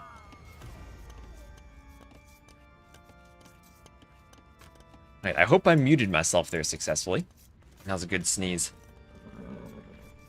Oh, is there a hole? There is always a hole, and Viper, in his greedy boom, has left a hole in his wall. And, oh, it gets a conversion, though. It gets an insta. Insta, with the monk and the camel runs around. A good mute, good micro there. And here come the Shinbei Raiders. Scram's chasing them down. Camel forces them away. But Huiguang Cav are in. Those will be scary. That monk doesn't even know where to go. He's just holding the relic by the TC. Run, monk. You can reach it. You can reach the TC. No ballistics yet. You made it. The skirm's dying to the Huiguang Cav as Sebastian takes the score lead. And as much as Viper got an early boom started, he is now facing the wrath of the Shinbei Raiders. He's down 20 military to 11, and the skirms he's making are not enough, as there are not enough TCs to cover the entire eco, and Sebastian is in and pressuring, and Viper might be punished for the greedy boom. So he had what he wanted at the start, but then couldn't get enough military out while booming. And kind of surprised he didn't go for Cav Archers. Maybe he was extra afraid of the Tiger Cav? But when he saw the workshop in the ranges, he should have realized Tiger Cav wouldn't be coming anytime soon, and could have opened with the Cav Archers, heavy Cav Archers. Least favorite civ added to the game. Mine are still the Gajuras for the Shravamshriders. I really didn't like the Kuman's double TC bonus, because that's just a copy and paste of the Atlanteans from Age of Mythology. But the Shravamshrider just... The shark was already jumped. I tried to jump it again. Isn't the Khitans the civ that wants to be aggressive? I mean, the Khitans are the civ that want to boom with pastures. They want to use their pasture eco. Problem is, the way, with 3 Vills, can keep up with the pasture eco. And Res Collected are actually behind for Viper. So he's behind in Res Collected and super behind in military numbers to this very special, unique unit military. The Huiguang Cav and Shinbei Raiders with extra HP. Yeah, we have 2 overtuned civs in this matchup. As Shinbei Raider goes down, skirms keep pushing forward. Khitan's maybe a bit less overtuned in Empire Wars, because you're not benefiting from the Dark Age and the ability to add pastures more slowly over time. You just kind of spam them all at once, and it takes a bit of time for them to pay off, but still, it's, I think, all in all, not the worst of nerfs to the eco bonus. And what is this? Sebastian, he wants the castle. He wants a castle. I still don't think Viper has a counter to the Huiguang Cav. 1 Campbell won't do it. This castle's going to go up right in his face, and that will be Tiger Cav. Yeah, free Vills, each eco tech for the way gives a free Vill, so... Double bit axe, bow saw, horse collar, heavy plow, wheelbarrow, hand cart, 6 extra Vills right there. Did he get the shaft? Okay, he did... Yeah, he did gold lining too, so that's 7th extra Vill. And that more than makes up for the early raids that Viper did, so delaying the TCs, but he's still just about equal with Viper and Vills, even though Viper had the TCs earlier.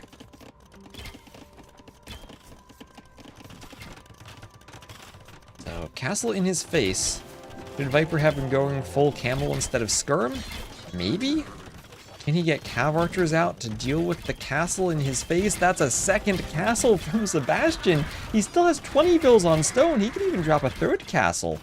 He could send Vills through this hole, drop a castle over here. Viper is dead. Viper is dead now. His eco is collapsing. Monks. Now it's against all 3 unique units. Whenever when civs had 1 unique unit that was super strong, and for the most part they were kind of weak because you needed castles to produce them. Well, how about 3 unique units being produced right in your face? As there we have Imp on the way for Viper. And the only TC he has that's safe. And what is Viper's last chance in this game? To get Imp and win a Treb War, maybe? I don't like the chances there. Tiger Cav can run underneath all that castle fire and pick off your Trebs. He's got heavy Cav archers, but not enough. He's got 9 compared to the 40 military of Sebastian. They aren't unique. Well, I mean, they're regional. That's the same thing. It's not like a camel where lots of civs from different regions get them. It's unique enough that only a couple of civs get them.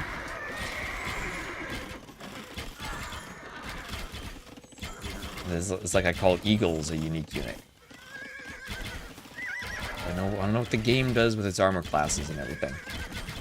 But hello, Tomate. How you doing? Nice to see you around. So, Shinbei Raiders hitting the cow by the stable. Oh, that's true. We need to get Cao added in, too, at the end. We need the hero unit from Sebastian, and then he'll complete all 4 unique units from the way. Tiger Cav, the Huiguang Cav, the Shinbei Raider, and the hero unit.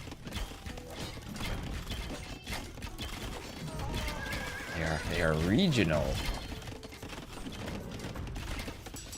If you do some gerrymandering, you call them regional.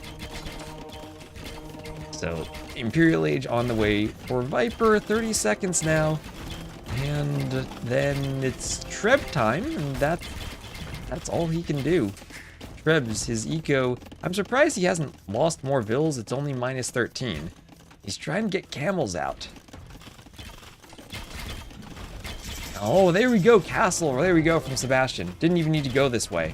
Went straight through the TC fire, didn't care about that. And now Viper has 3 castles on his face. Sebastian had 180 pop. And soon he'll be able to go Imp because he's saving because he's pop capped. There he goes up to Imp.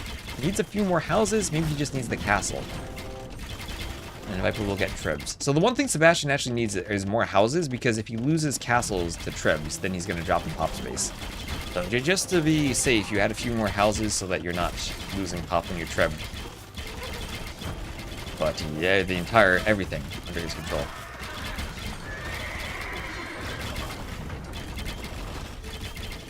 Is it the ladder or fixing the ladder, or problem intended to be fixed? What do you mean about the ladder or fixing the ladder?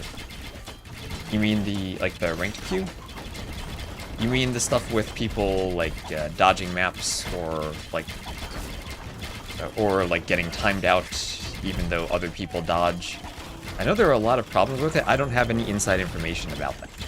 It's something I really do hope they address, but I don't have any insights into their opinions. Everything around the ladder competitive games. Trust me, I share your concerns, but I have no insights into that.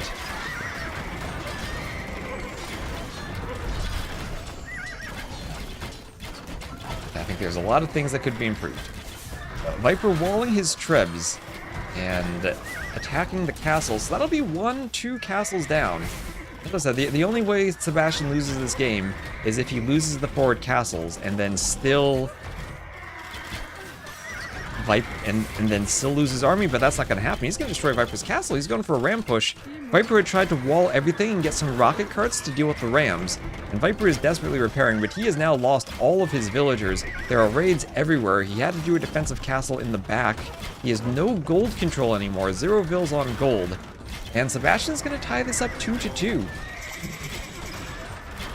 What is the way for Viper to Catan's back? There is none. He will call GG. And Sebastian ties it up. Sebastian ties it up. That's 150 to 91 KD for Sebastian.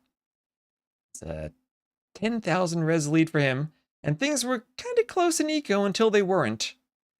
And Viper, with the greedy boom, punished for it. Now, it wasn't all that greedy. He was still training skirms for a while, but he was trying to go skirm camel against Shinbei Raider Huiguang Cav. And that did not work for him, did not have a big enough commitment to military numbers. And Sebastian showing the way forward with the way. Raider's just so broken, an eco that matches the Hecatons. And thank you, Dioman, for the follow. Yeah. Now, I personally would love to have some updates to the ranked ladder. Be able to use more tournament-like maps in ranked games. Have more control over what you're queuing for, so you don't have people alt F4ing. And let's see, Crownwood, that was one of Viper's maps, but Sebastian picked it after losing on Vulpine. He must have liked the Civ. And that was, of course, his first picked Civ on the way. Viper still has Portuguese, which I imagine he uses for Hengehold for the berries. Let me get the ad out of the way between the games.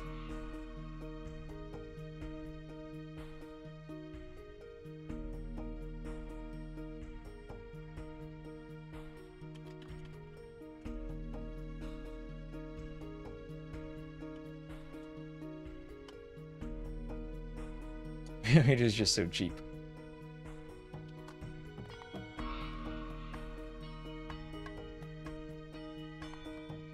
It is very cheap.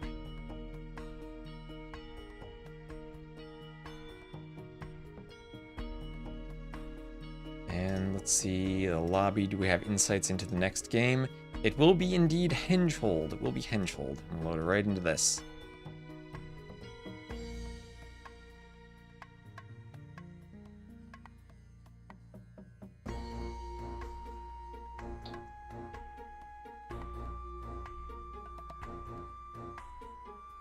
Did Viper ever miss an S tier event? I have no idea. I mean, back in the day, we didn't even have tiers for events. So. Hope we see some insane Phosphoro strats. I don't think Empire Wars has Phosphoro-like strats. Oh, I failed to download match content. I really do need some type of failed to download match content emote. All excited, ready to load into the game. But nope, failed to download the content. Alright, here we are. Sorry for the brief delay, as players lane the boars, and the map gives Sebastian 2 boars. Right, so good start to Sebastian. So I had to click an extra button to load in, and already Sebastian is up 2 boars to 1. So this map was very broken in the ladder, and they removed it. I think they fixed some of the bugs with Vils not spawning, but one of the bugs that wasn't addressed was the unevenness of the boar spawning. So how you play the map is you send your Vils forward immediately to take the boar, and one player gets 2 and one player gets 1. Maybe there's some laming you can do, but it doesn't spawn evenly, and there is a boar advantage, and Sebastian had the advantage. He picked Franks, and frankly, the Franks having extra HP on their mounted units on their scouts is nice if you end up in a laming fight over the boar. And Viper looks like he's going to lose his scout having gone forward. Or execution strat. Yeah, that's why I felt Arabia for KOTD was pretty much the perfect setup for Viper, where there was more strategic variety. In Empire Wars, when it's you're making your skirms, you're maybe going men-at-arms, less variation in what you do. I think he's gonna struggle against some of these younger players. Vils fending off the scout. Archer's trying to get hits on the scout. The scout goes down. And Archer's around to deal with the walls. So Viper went Portuguese on this map for a berry bonus. Sebastian went Franks for a berry bonus. Faster collecting food from the berries. Portuguese collect wood from the berries. But, you know what? If you want to get to the castle age, you need more food rather than wood, so foragers work 15% faster. Maybe that's better than foragers generate wood in addition to food. And especially with 2 boars, good advantage for Sebastian. And honestly, not much that Viper can do about that, just the way the map generated. He didn't have his map hacks. Aren't going to see Frankish Cav Archers, are we? I have seen them before. And they do have pretty good HP, even without bloodlines. There's padded archer armor. I mean, who knows? Maybe we see Portuguese versus Frank Cav Archer.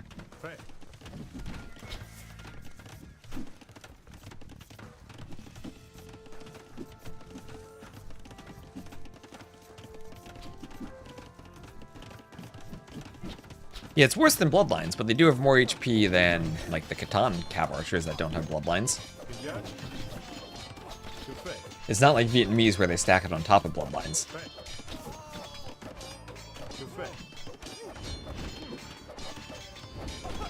And that mill denied, and it feels like everything's gone Sebastian's way. Even when he's not the way. Had the extra boar at the start. Extra food for pushing the feudal military. Viper, is he saving up for castle? Well, Sebastian is. And Sebastian's going to go up 3-2. I don't see a way back from Viper here. He's idled. He's everything by his TC. And he doesn't even have a castle age timing advantage. And Sebastian's selling the stone. He's up. He is up. And double range from the Franks. Using the food bonus as best he can. For the skirms. And Viper trying to go scouts. That'll slow down his castle age time even more. I mean, he quick walls, but he doesn't have the military numbers. Frank's OP. Frank's OP. Maybe players need to play Franks more.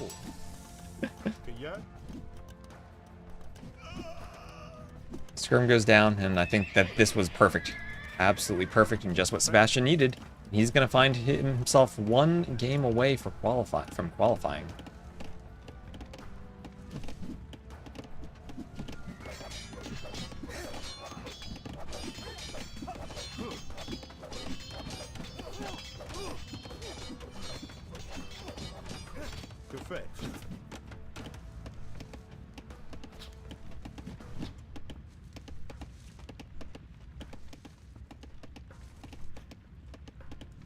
Scouts going against the skirms. We'll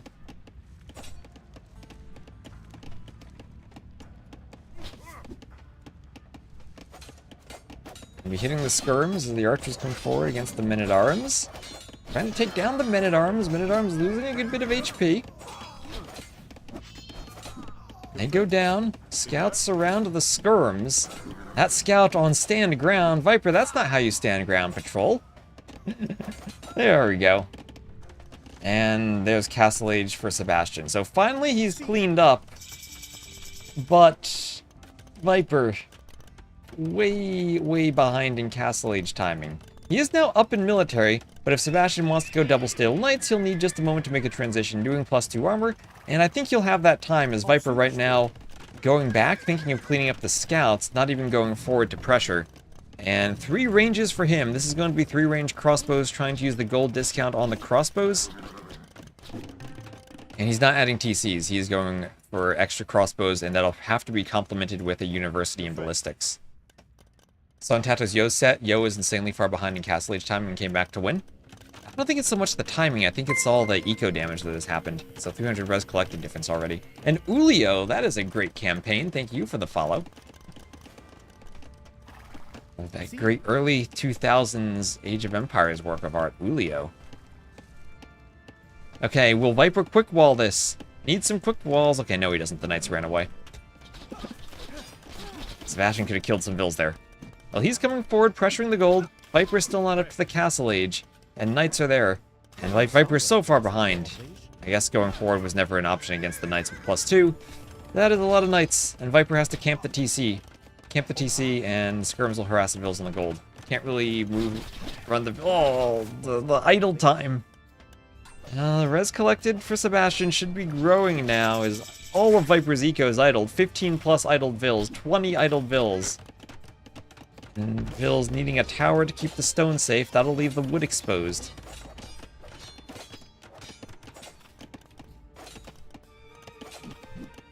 There's Bodkin crossbow on the way. Crossbow's coming atop the hill.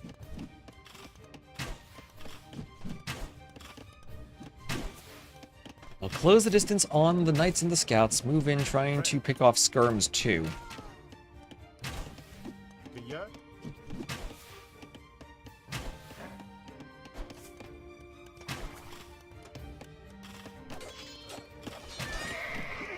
And some scouts will go down, some knights will go down. Viper with enough crossbows to clean there, but at the same time he's losing vills to knights. Attacking by the quick walls. And now Knight's getting under the TC, getting on his gold again. What are those vills doing that far forward? How did they get out there? Oh, Viper. 9 vill kills for Sebastian. Those crossbows need to clean these knights, but there are still more knights around the back. Sebastian has knights everywhere, going full 1 TC knights, killing vills left and right and up and down. And Viper just now doing university, he's saying let's go ballistics. He's hoping Sebastian's 1 TC this entire time, which he is, to be fair, but he's also grabbing relics. Starting to grab the relics from around the middle. 1 on food. Oh, 1 on food. Wood and gold is the eco he needs for the crossbows. And this has to be full all-in crossbow for a counterattack soon. That is a lot of knights, though. Sebastian up to 12 knights. Viper only 19 crossbows, and they're the Frankish knights. I guess they're just fully upgraded then. Don't need bloodlines, but they do need the attack upgrade still. And Sebastian deciding, let's go forward for a workshop. We'll 1 TC this the entire way. I know I got more vills than you do now. And he knows it'll be much harder with the crossbows to counterattack than it is with the mobility of the knights.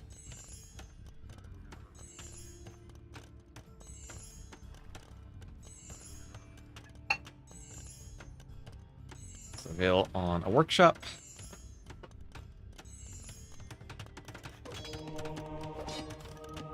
Monk going for some conversions on knights.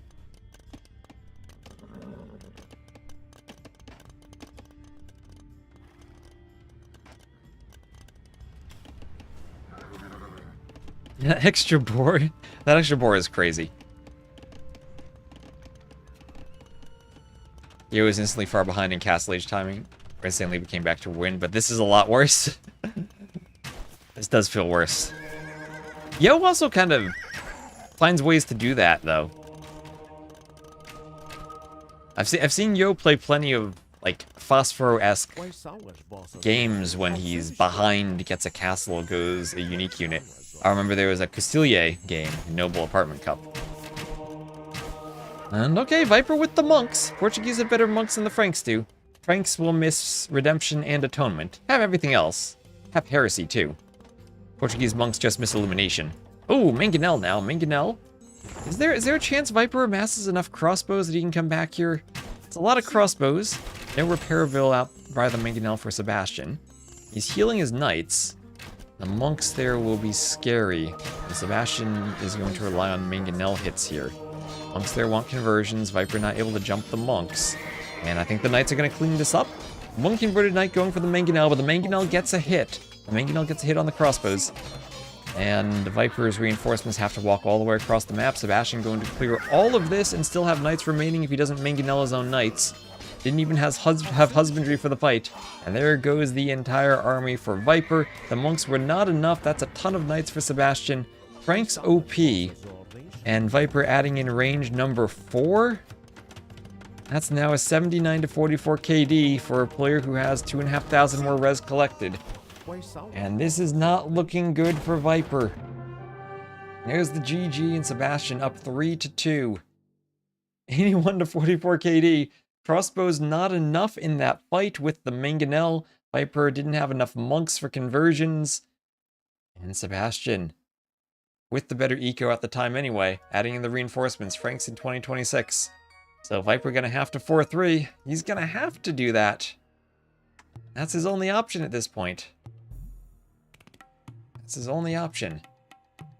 So we have here 3-2 for Sebastian, taking his first lead of the series in this best of 7. That was his home map of Henchhold, though. Viper still has Glacis. So Glacis and Stonefront. Loss for the Portuguese. Win for the last picked Franks. Viper still has Persians, Spanish, and Byzantines. Sebastian still has Saracens, Dravidians, and Shu. And oh boy, are the Saracens of Scary Empire Wars, Civ.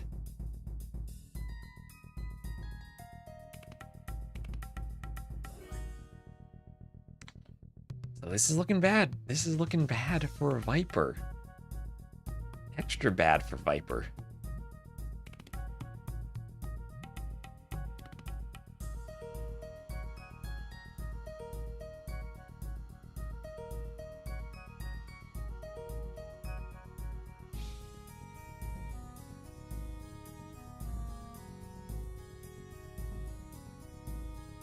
Let's see.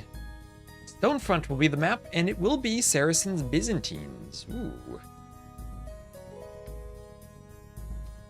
Mass 40 plus Expo comeback is way harder with the stand ground patrol moves for Cav. Honestly, I go. There are pluses and minuses to crossbow movement in DE versus Knights. And I go back and forth on whether it's better or not. I feel that now the Knights can jump crossbows a bit better than they have in the past. Viper loses mojo? He got old. But, yeah. I feel that the wrist injury also takes a big toll on him. Rawr, hello, Baron. Hopefully you're having a lovely couple of snow days. I saw your doggy photos. They look so adorable.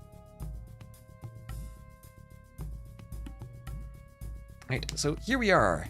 We have Viper as the yellow Byzantines to the south, Sebastian as the blue Saracens to the north. And Sebastian will have to rely on that market. I feel that the Byzantines win this matchup for the most part, unless the market comes into play. And he has to very, very carefully plan out his market usage to get an eco advantage over the Byzantines. And Viper has to avoid the spear, of course. But quick range. MBL played this matchup with or not this matchup, but played Byzantines beautifully against Lewis on Stonefront.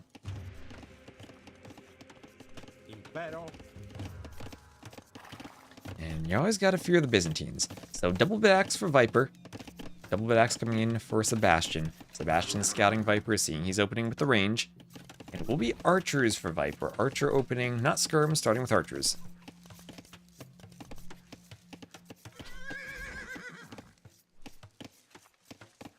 First Red Bull without Tato? Yeah, no Tato, no doubt, no Viper. Former champions, too. That is. Where they are.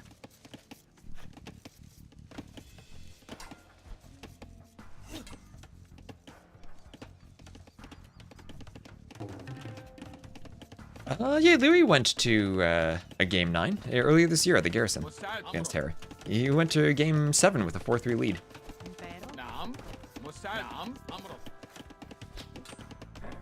And that was on 9-bill start, too. 6 years on, I still couldn't play this at a level where micro matters because of a wrist injury. Yeah, I mean, that wrist injury for Viper must have... I think people kind of underestimate how much that affected him. That's a crazy thing to have to play with and still deal with fallout from. See, I still see him wearing a brace from it, at least when I've seen him stream a bit.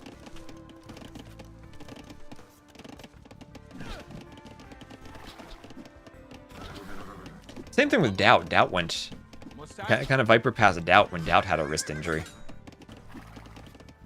Or a hand injury. Back around, like, what, 2012, 2013? I forget exactly when that was. That was a long time ago. But I know Doubt still kind of deals with that, too. He's not completely healed.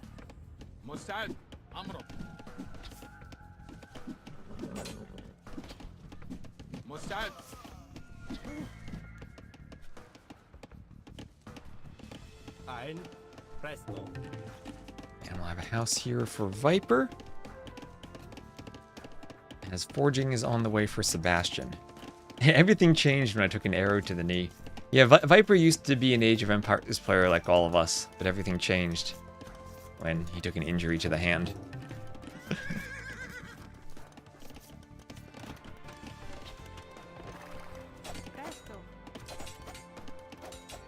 And okay, Vil being picked off by scouts here. One scout has to run away.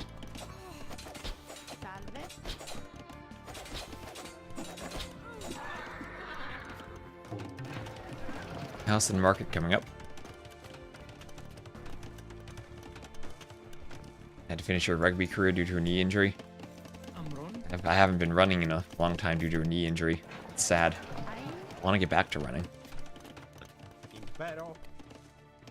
I'm dealing with my shoulder injury first. When I feel better from the shoulder, then it's time for me to deal with my knee. I can't deal with too many injuries at once. I only have so much time for physical therapy exercises during the day.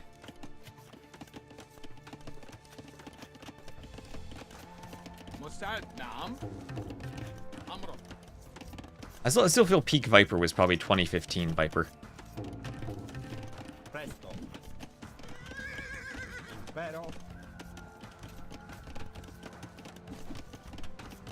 Old man chat.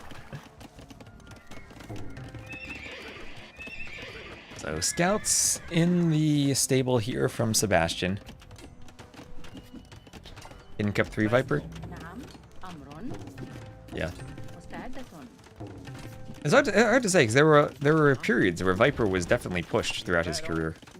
When he had Jordan, Riot, Yo, Leary, and even Hera for a while, right before Hera kind of popped off. And that all gave him troubles. We all kind of have the same group of players right now. And maybe we need some young players like Sebastian maybe to take a step forward.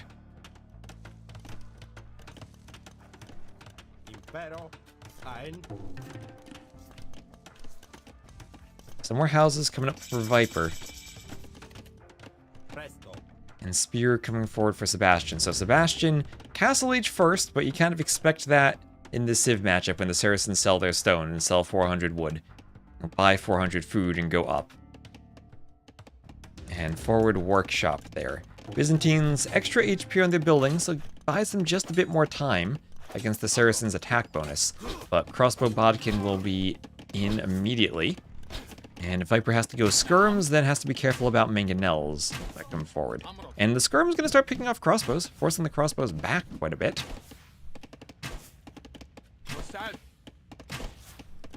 Byzantine skirms counter everything. That they do. And Byzantine camels will be cheaper, so if this becomes a camel matchup, at least in the Castle Age, I think the cheapness in numbers of the camels usually is the best bonus you can have. Late game, Saracen camels, I think, will dominate, but in the early game, Byzantines have the cheaper camels, and by the time you get to the late game, you have the option to transition to cataphracts.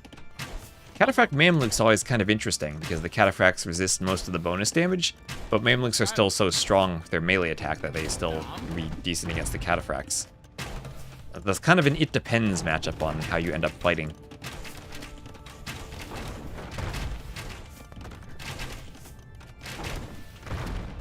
Who remembers the Saracen Monk Rush? Yep. So, skirms, killing some crossbows as the crossbows run away. We'll have bowsaw and leather archer armor on the way for Viper, but 2 mangonels out already for Sebastian, as Sebastian also comes forward for some map control, getting a TC over to the right. Now Viper doing ballistics as he pumps out more skirms, so kind of the opposite of what I said in the Crownwood game, where Sebastian had to force up, or had a workshop forced up.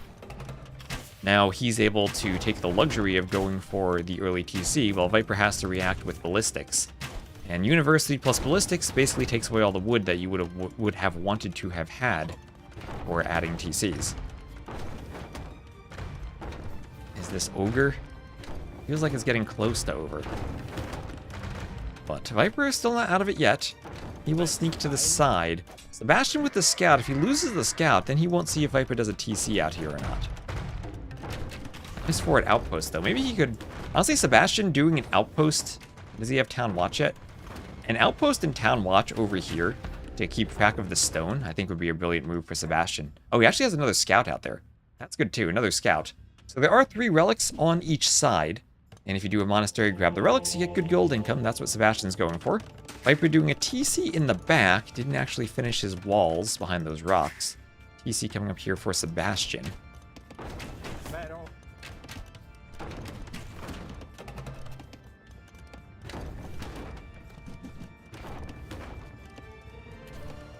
The wood that you would have wanted to have had. Yep. I was thinking about that as I said it, and I was like, this is a mouthful.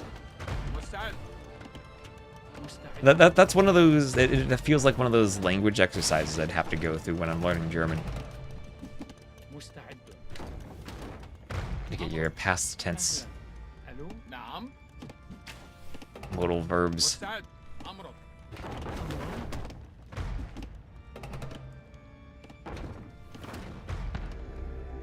So,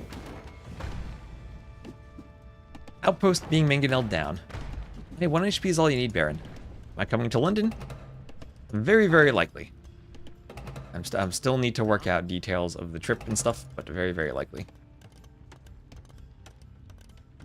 So Veil repairing mangonels. Crossbows keep wandering around. As the skirms fall back away from the mangonel. How is Sebastian attacking, pressuring, and ahead in eco? Saracen Market. Saracen Market. Some good coffee shops in London. Is there coffee in the UK? I thought it was all tea.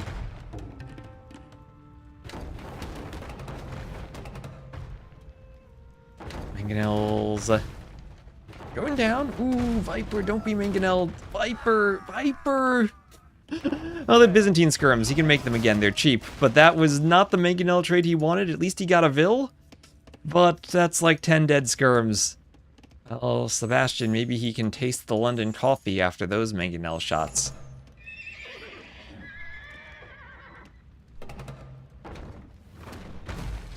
And, ooh, Viper dodges. At least he gets a trade there.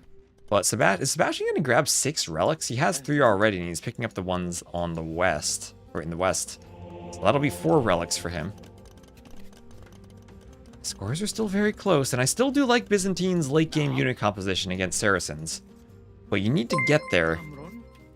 And you're still dealing with the fallout of the early feudal Saracens market.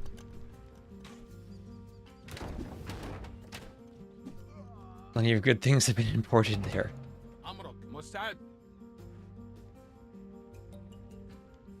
Not dependent on English things. نعم.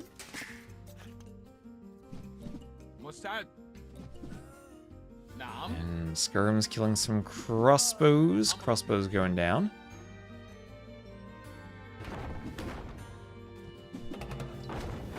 And Mangonel going down, so Viper will grab 1 relic. Where's the other relic for Sebastian? Oh, did Viper grab a second relic? Oh, Viper will grab 2 relics. Well, 2 to 4. Not as bad as it could be. But not as good as it should be. Sebastian did manage to steal 1 from the west. And okay, I was afraid the skirms would walk into the Mangonel shot there, but all good. Scout goes down even with the conversion coming in. Now is Market alone? Because of the timing. Simply because of the timing, getting the workshop forward forces Viper to react. And same thing, Sebastian added that TC, while Viper was adding the University and Ballistics because he had to react to that forward pressure. And that's just going to give Sebastian a slight timing boost on the eco. Right? It's not like he's 2k res ahead and ahead in Vils. It's evened up now as Viper has 3 TCs. But he's still getting that early game benefit. Remember, we're only 19 minutes into a game. Empire Wars starts fast. And that market carries you for a long time. Still using the market. ESP says being able to add that TC faster can snowball. So castle in the east. Some Byzantine camels versus Saracen camels. You see that HP bonus. And Viper going to try to Mangonel some Vils and get out. The Mangonel shot won't even kill a Vil. The camel will defend the Mangonel there. No Vil kills on the castle though, just some weakened ones. So Eco KD 3-2 so far. The res collected very close, so are the Vil counts, but the Byzantines will click up to the Imperial Age, and Viper, as the Byzantines, will force up his own castle to the east and try to pressure Sebastian with a Trebor. Sebastian also has 3 relics in this monastery. If I were Sebastian, I'd actually ungarrison a relic and bring it back right now. Try to even that out in case you do lose the Trebor. If you lose the Trebor, things are not over completely, as no one's over here to the west, and Viper still does not have much map control, and this Mangonel push will open up another wall right next to this hole. And crossbows can hit some Vils here. Viper will need to be careful. There he goes. I honestly wouldn't mind seeing a bit of walling right here, just so the crossbows don't sneak on through. But he will hold by these TCs. 2 TCs with some idle Vils, though, and this is the Imp TC. Good thing Byzantines have more HP. And now Sebastian has to decide, what does he do now to go? Does he try to go Imp? Does he simply concede that he'll lose this castle? Oh, Viper with a knight and some skirms, going for the Mangonel, gets the Mangonel, 1 HP left, and the skirms pick it off. Skirms pick it off, nice use of monks there. And this will be fended off. It's a bit of idle time for Viper, and he will fall behind in res collected now, simply because he's fallen behind in Vils due to the Imperial Age, that in combination with that raid. At the same time, no, Viper's turn to raid, Now Sebastian will get some idle time. Skirmishers used to have an attack bonus. In AOC, they were given an attack bonus against Mamluks. but that was also removed. So Skirm's no longer effective at all against Mamluks, and they die to them. They are massacred by Mamluks, completely massacred. Down they go. Skirm's OP against everything aside from Mamluks.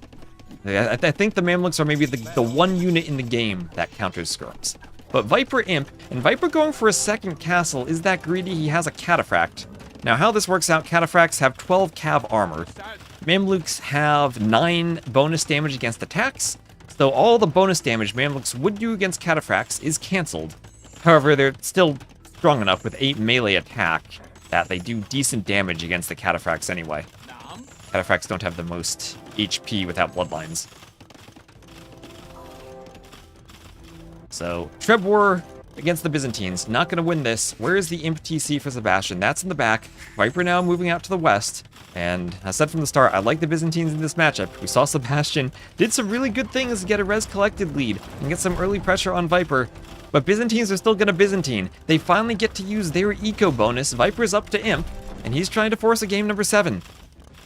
Where does Sebastian put his next castle? I think the next castle has to be, I'd say somewhere over here, but Viper's already raiding that area. Map awareness is on point for Viper. Skirm's destroying the farms. Mangonel damaging the farm. And Imperial Age, oh, this is the Imp TC being threatened, but it will come in. Imp there for Sebastian. That'll close the score gap a bit, but he'll lose a castle. Same thing, I think he needs to run. Yeah, he is running the relic. See if you can run one more relic out of this area, and then make a play for the west. Because 2 Byzantine castles are something you're not going to remove anytime soon. And you still do need an area with stone and gold. So, Sebastian's selling stone. He's maybe behind the webcam there, but he's selling stone. He sold 600 stone right after hitting Imp. So he is going to collect as much gold as he can, then get out. But here come the archers for Viper. Byzantines can go Arbalest, fully upgraded Arbs, and that will be great at fighting all the Saracen camels. They can also go Cataphracts. Again, if I click the camel, all the bonus attack they do, +9 against cavalry, completely canceled out by the Cataphracts. And unlike Mamluks, camels don't do okay versus Cataphracts. They die horrible deaths to Cataphracts. Viper, don't mangonel your own crossbows. You need those crossbows to fight the camels. And even though his camels are worse, 100 HP to 145, at least Viper can pump them out rather easily with how cheap they are. And this early in the game, that discount will still matter in the early Imp transition in terms of your numbers. And their castle... Oh, is Sebastian going to do a 1-Vil castle with the Vil who's being chased? Wait, Viper can hit the Vil. How much HP is there? 79 HP. Imagine Viper had Handcart and did 1 hit on the Vil after the castle was placed and then destroyed the castle foundation. So Viper at least will see the castle going up from Sebastian. He soon will have stone to react with his own castle. 10 Vils on stone as the Byzantines. He's pushing with Trebs on the right and pushing in heavy camels from the Saracens. 170 hit points on the heavy camels. This is insane. But Arbalest Thumb Ring on the way for Viper. We don't have armor for the Skirms for Sebastian, so it will be a while before he gets Skirms. And Viper will deploy Trebs on that next TC. Sebastian, though, Saracen's Market in case he runs out of gold. That mining camp needs to be moved back a tile. Those Vils are going to bunch up on each other. Oh no, maybe he's going for the stone.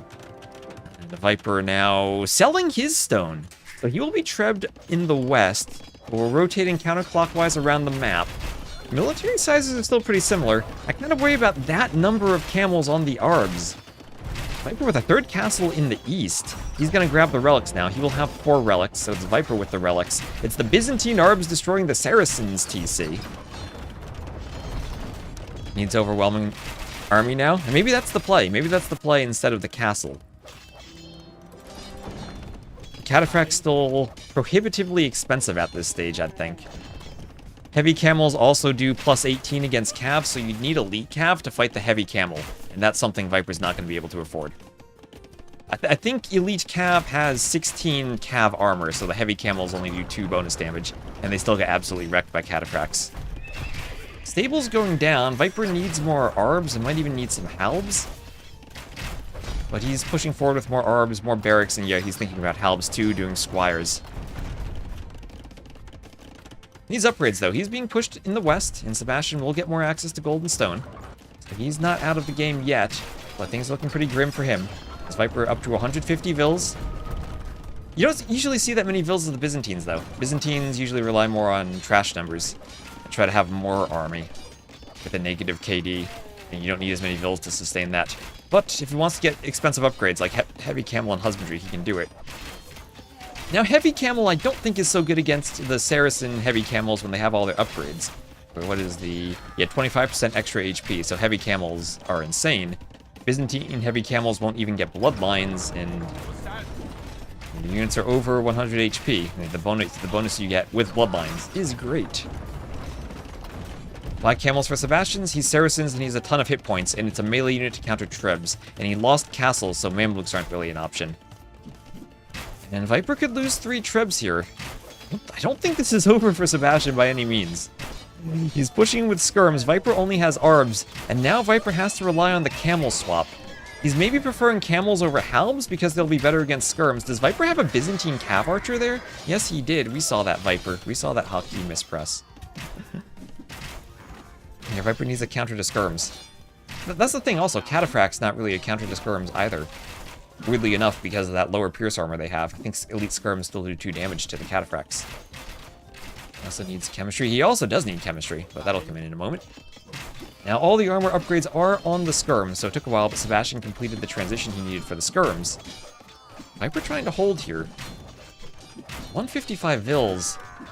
I still don't quite believe in Viper's position yet. I think he still needs more upgrades. And I don't like... I'm fine with camels in the Castle Age against Saracen. It's not an imp. So let's see, that's 120 hit points to 170. And remember, Viper does not get Blast Furnace, the Saracens do. So his camels are going to be much, much worse. And you're not getting the numbers advantage when you're both at 200 pop. You're getting a reinforcement advantage, and maybe training them. But I don't think the fights are going to be worth it.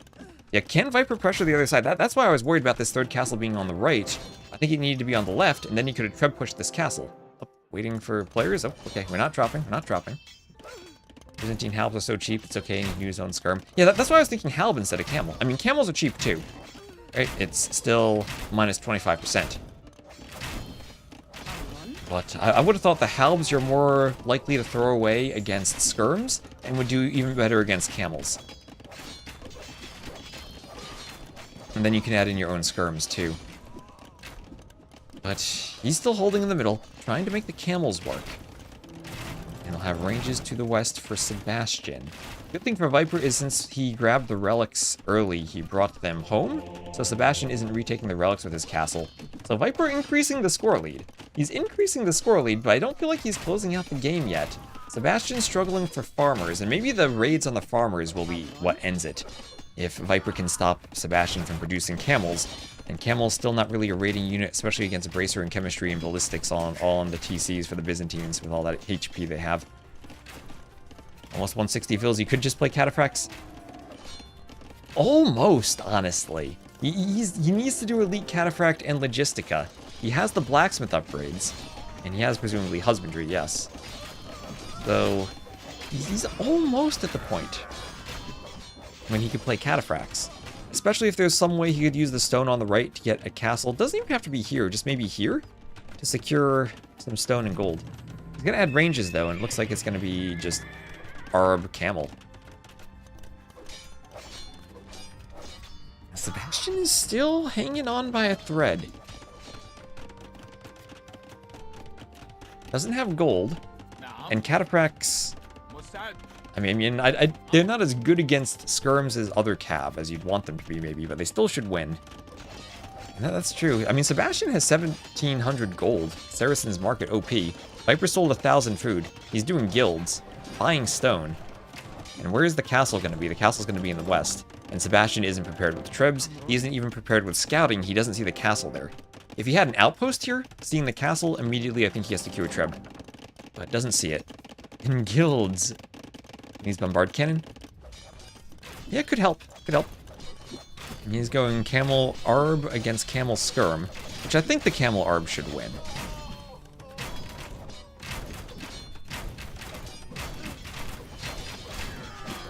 And now it feels like he's pushing. Now it feels like this is maybe the straw that broke the camel's back for the Saracens. Yeah, I don't know. Maybe Sebastian cleaning this up. Sitaux lets it go. Yeah, there are more Mamluks. And Sebastian desperate for gold.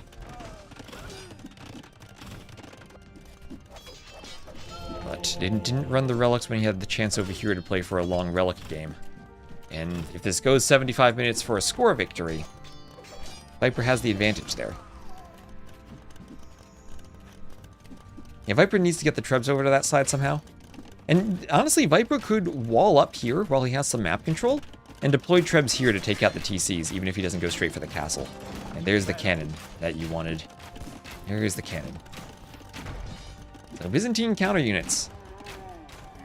Guard Tower also. Elite Cataphract, he's doing it. Elite Cataphract and Logistica. He's hit the point in time. He still has 27 Vils on gold. He has all the gold over here.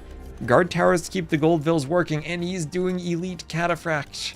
He's doing it, chat. He's doing it. Guard Tower Elite Cataphract. And that should end the game.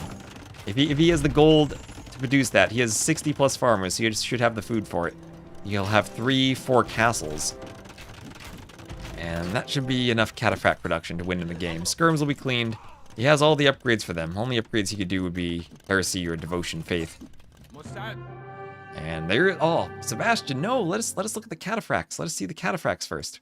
Where are they? There we are. We can look at the glorious Elite Cataphract with its new little gold trimmings on the armor. I like the Cataphract. I like the Cataphract. It's like, this is the type of guy who'd be like, hey, I can trim your armor for you. Just follow me to the wilderness. There we go. Gold Cataphract for the Viper, and he ties it up 3-3. Saw the Elite Cataphract and gave up. Yep. So 270 to 219.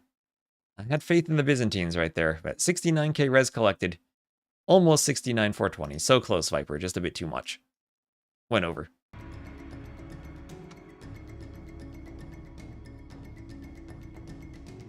Gotta that's true. Elite Cataphract Logistica gives him a nice score boost. Hello, Ivy. Hello, Ivy. I loved your puppy photos. They looked amazing.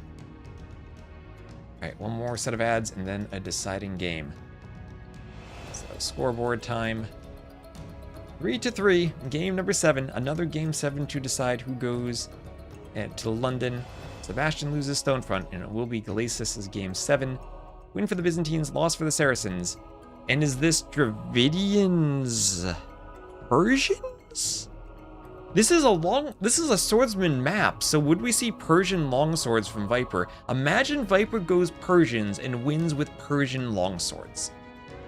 This has to be Dravidians. This has to be Dravidians from Sebastian. I'm hoping for Persian longswords. I don't know about you, chat, but I want to see some Persian longswords. That is the Viper I know who would win Game 7 with Persian longswords. Is Shu dangerously dangerous? I don't think you go Shu on Glacis, though, because you get food from collecting wood, but you have such a focus on the shorefish for your eco that you don't want to be adding farms, so you have fewer Vils on wood. I think you go Dravidians from Sebastian 100% for the shorefish bonus. And then, does Viper go some type of FC Conquistador? Dravidians eventually could go Elephant Archers against Spanish. Last map is Viper's home map, yes, on Glacis. Dravidian Skirms against Conquistadors? Do you go Persians for Savars against Dravidians? Well, then Dravidians go Halbs, but then Persians go Gunpowder. Spanish were picked for a reason. So were Persians, potentially. Persians would have great docks for this map, if you want to go forward dock. Faster working fires, faster producing demos. I don't know. I want to see Viper win with Persian longswords. Persian longswords. That's what it has to be. Strongest eco in the game with that TC. Going longswords, Dravidians can't keep up. Yeah, Koreans banned all over the place. No Koreans. All banned. Alright, well, they're in the lobby. Just waiting for them to get started. Random people joining the lobby.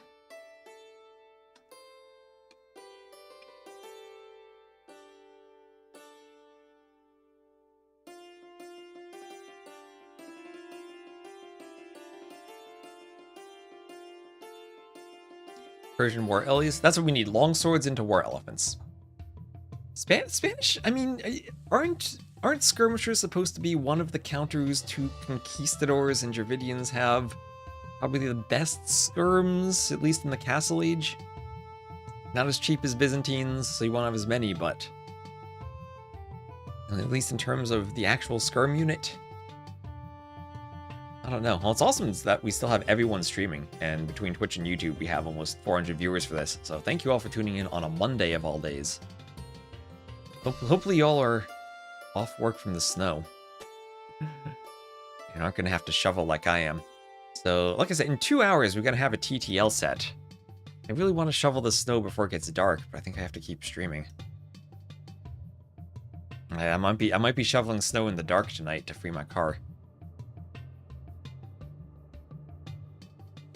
Skirms are trash. Spanish add 2 nights in GG. Make me stream all day. Baron, wanna come shovel my snow?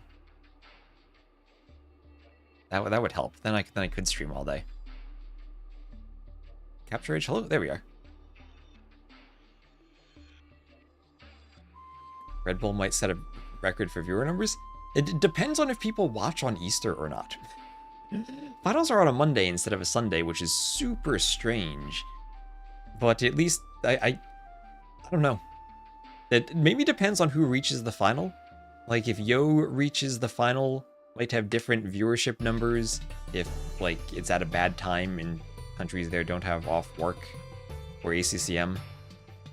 Or Ornlu might set another viewer record if stuff doesn't work out.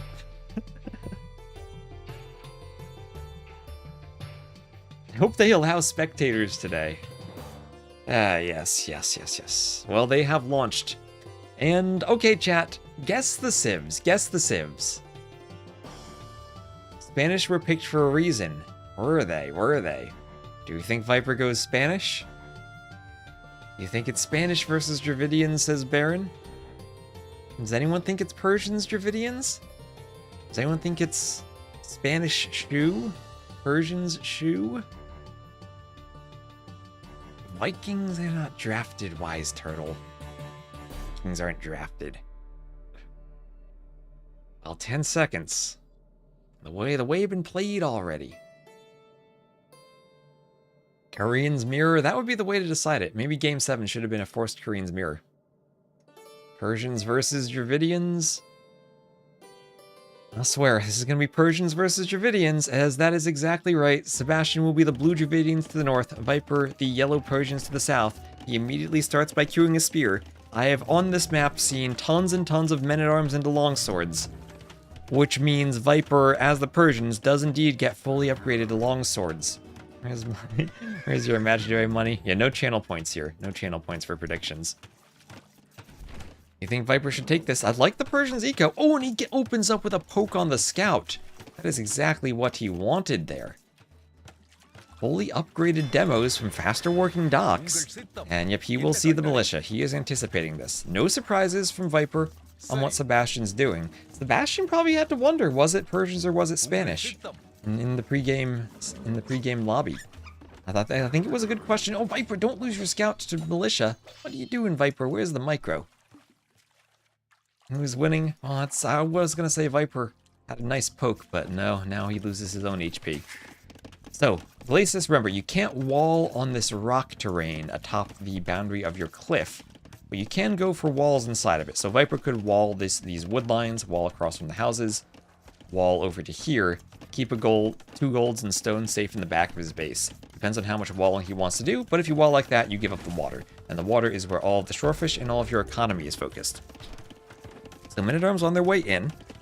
We'll see how much walling Viper is able to do to keep the men-at-arms away from his wood line. Funneling this into the TC, kills the scout with the TC. Perfect from Viper, and Viper opening with skirms. I still want to see Persian longswords, Viper. I still want to see Persian longswords. Long feudal favors the Persians TC. That it does. I have seen some FC longsword plays on this map. But for the most part, I think what I've seen, the longer feudal investment pays off. You don't get as big of an eco boost from going to the Castle Age because you're focused on the shorefish so much, and without as much focus on wood, then the bow saw upgrade isn't as important. So you do kind of put yourself behind if you're trying to click up to the castle age early. So town watch for Sebastian? Town watch for him might have just been... Was he housed? Might have been housed. But he does have some outposts. Yeah, does have outposts.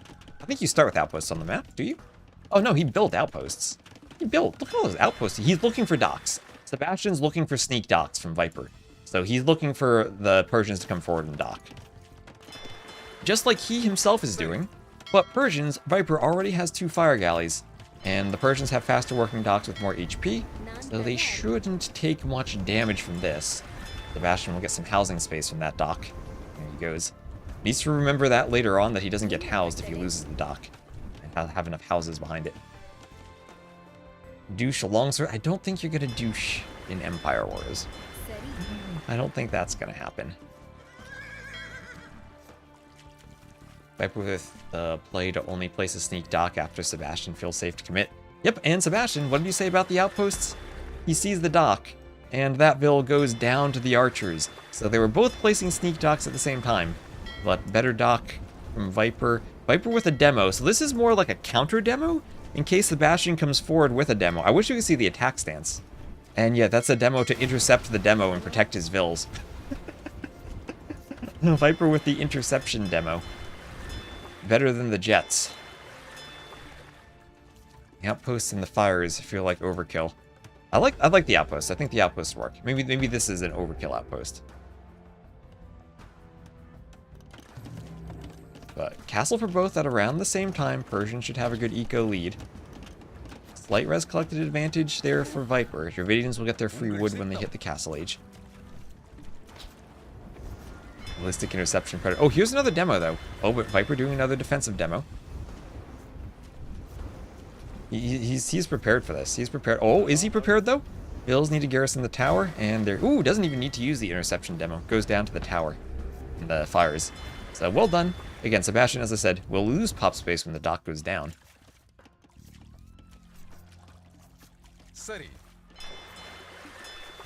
Yeah, and Viper did get a good 80% on the dock. And this is Viper. He's going to leave that there, and he might go forward to finish it at some point. That dock might still go up later.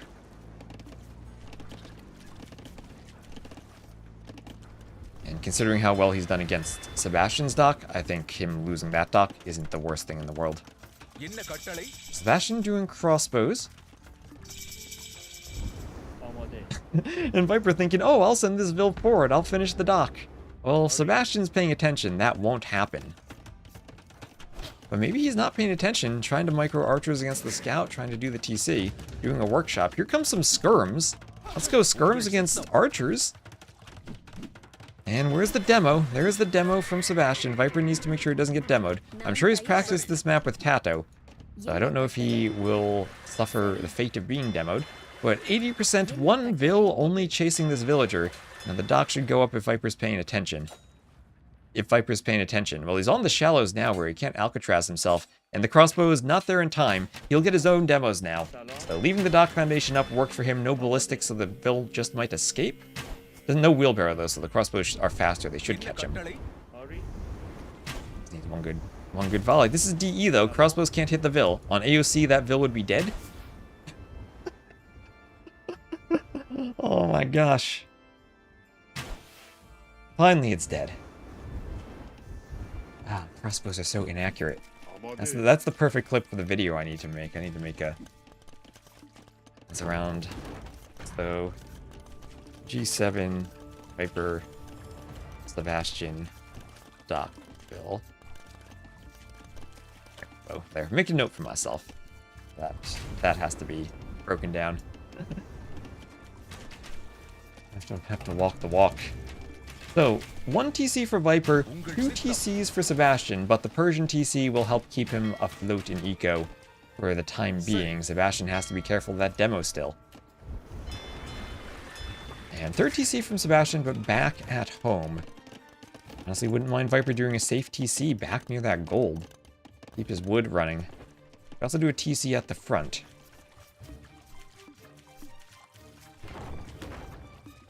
He needed to walk farther, but what I'm saying is that in the original game, crossbows would have hit that. In DE, they don't. Yeah, they are, before ballistics, against units walking in straight lines, they are less accurate than they were before. And Mangonel along with skirms. And no ballistics for Viper. He's getting a second TC up on the left. So has to be careful about Sebastian pulling ahead in Vil numbers. But Sebastian also has to be careful of demos.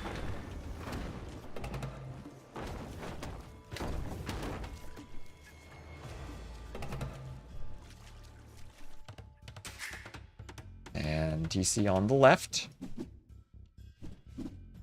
Good on every map.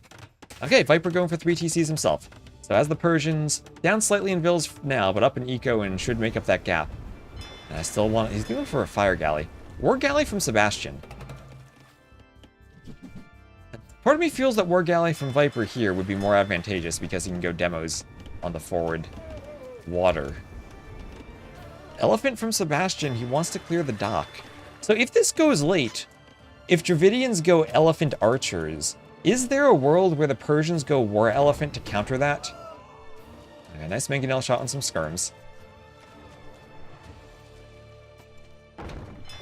And there is the fire ship. And, oh, you don't want to... I guess you can fight the ram. It's not like it's fire ship is siege that gets any bonus done to it. Mangonel hits the elephant too. Mangonel your own fire. With the Mangonel and the skirms, I think Viper should win this.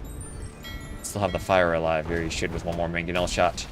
Yeah, well done from Viper. Oh, waiting for players. Game paused. Okay, I don't want my internet to drop from the snow. Okay, bit of a pause. Hopefully the players aren't lagging. One fire down, another fire forward. This is where things get scary. If Viper can control Sebastian's side of the water, Sebastian has to go for another dock. He will have 3 docks to Viper's 1, but this faster working Persian dock is very, very scary. Good wood line here from Sebastian. If I were Sebastian, I'd actually think about walling this, maybe. Don't let Viper get docks over here. Because Viper does have a Vil there. He's trying to save the Mangonel with some walls. We'll do the best he can to get a Mangonel shot on the Knight. A Mangonel shot on the Vils. We'll get a Vil at least. There is a demo from Sebastian. But look at all of the investment Sebastian's had to do for 1 dock.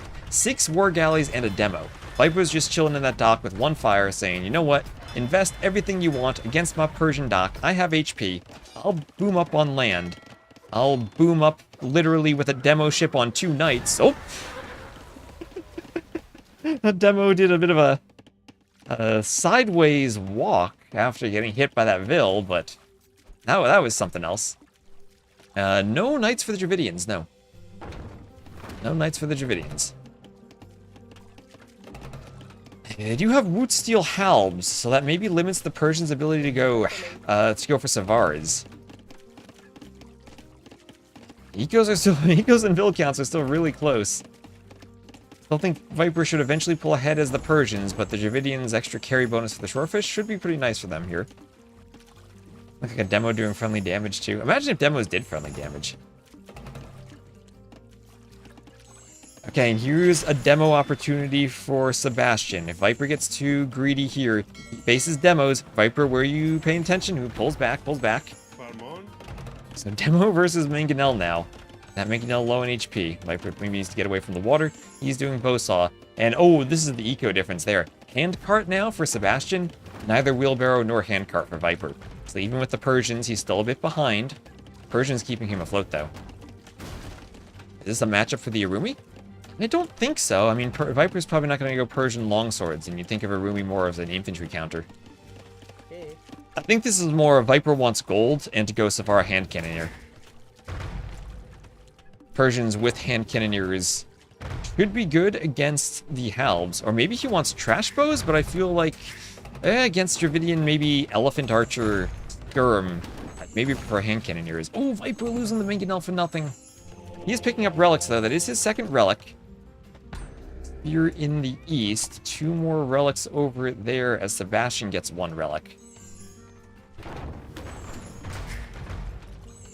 And Imp on the way for Sebastian. Viper staying castle. And what do the Dravidians do when they get Imp? They can go Arb. Persians won't have Bracer for their skirms. And Viper not pulling ahead in eco like you want to as the Persians. His dock now is cleaned up. More docks for Sebastian for more fishing. And Stable going up for Viper. Viper still with the score lead, but that's because Sebastian spent res on Imp. So Viper should have a clue that his opponent clicked up now. Still pursuing with the Mangonel. Once Sebastian gets Imp, gets Bracer, and in all likelihood, Bracer plus Chemistry, those Mangonels become almost useless against the Arbs. Now remember, Dravidians, what else do they have? They have Bombard Cannon, no Siege Engineers, but they do have Cannon. Persians do not have Siege Engineers either. They do their own cannon. Sebastian, lots of wood in the north still, so he's not going to be worried if he's pushed off of this wood yet.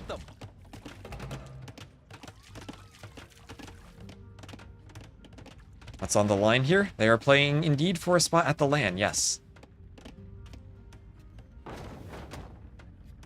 And remember, Dravidians will have much better skirms than the Persians if it comes down to it.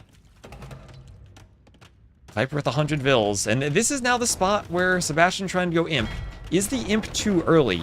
He's getting a forward castle, and Viper maybe, just maybe, could stay castle, get more eco, and then push out with a stronger eco if he could maybe go for Savars.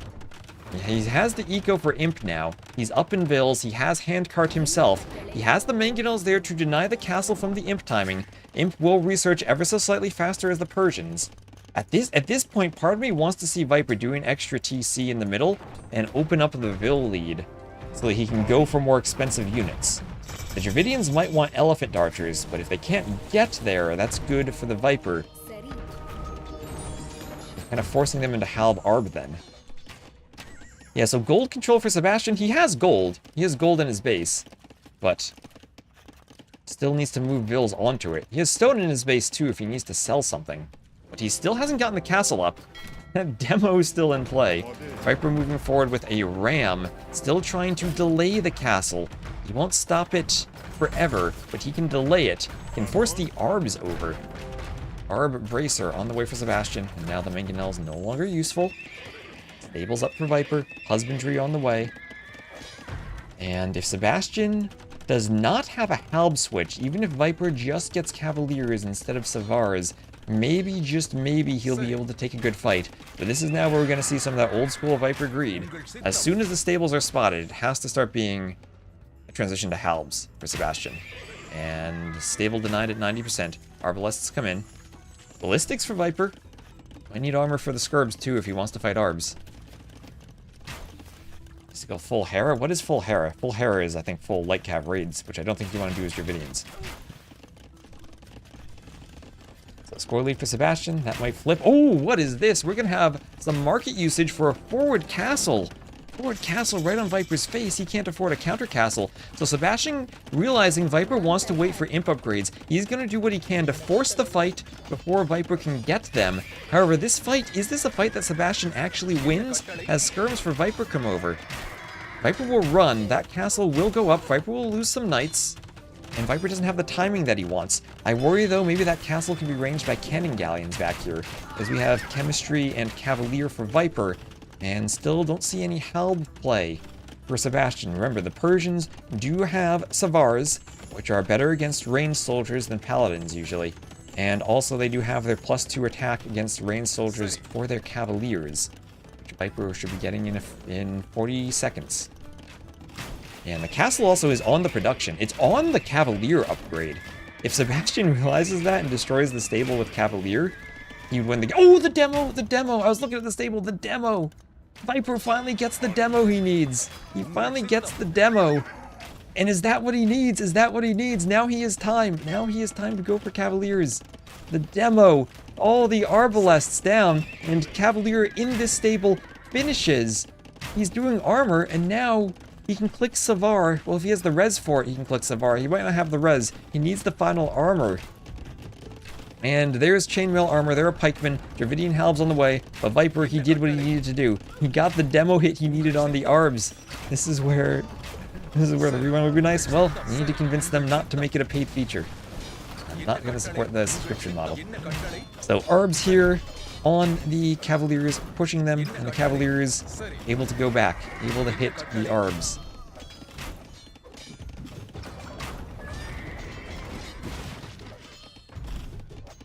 And they are pushed away.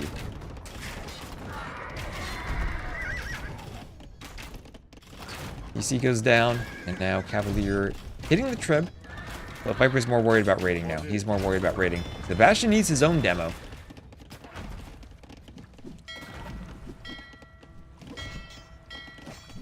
Sebastian needs his own demo.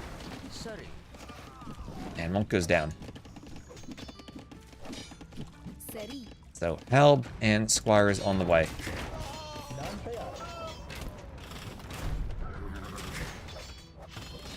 And Cannon going for a castle.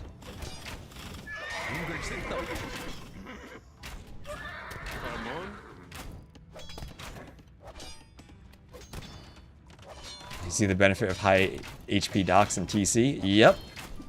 High HP is nice.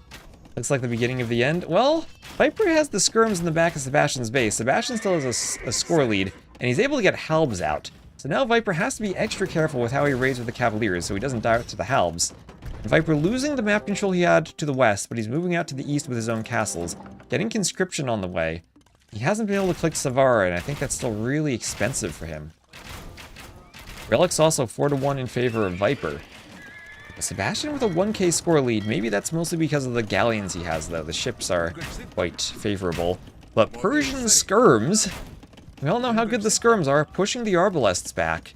We'll have more upgrades for the Halbs. And Viper doing Commander in. He knows he's going to need to fight Halbs, so Commander in on the way. Trash bows. Okay, losing mangonels to villagers is tough, but still mangonels less valuable now that you're an imp. And conscription on the way for Sebastian. Viper still down by about 1k score. Still does not have a way of clearing this castle. He will destroy a Treb. Oh, he lost the relics. Viper needs to get the relics back. That Treb destroyed the monastery. This Treb has been such a pain for Viper, but now he comes over with cannon. Conscription on the way. I don't think the castle goes down before conscription comes in. Viper trying to make cannon.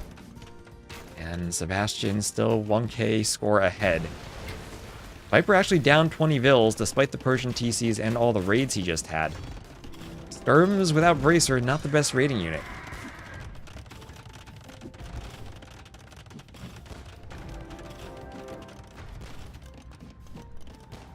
Arb Halb, this is where Sebastian at 200 pop has the much cheaper military than the Persians do.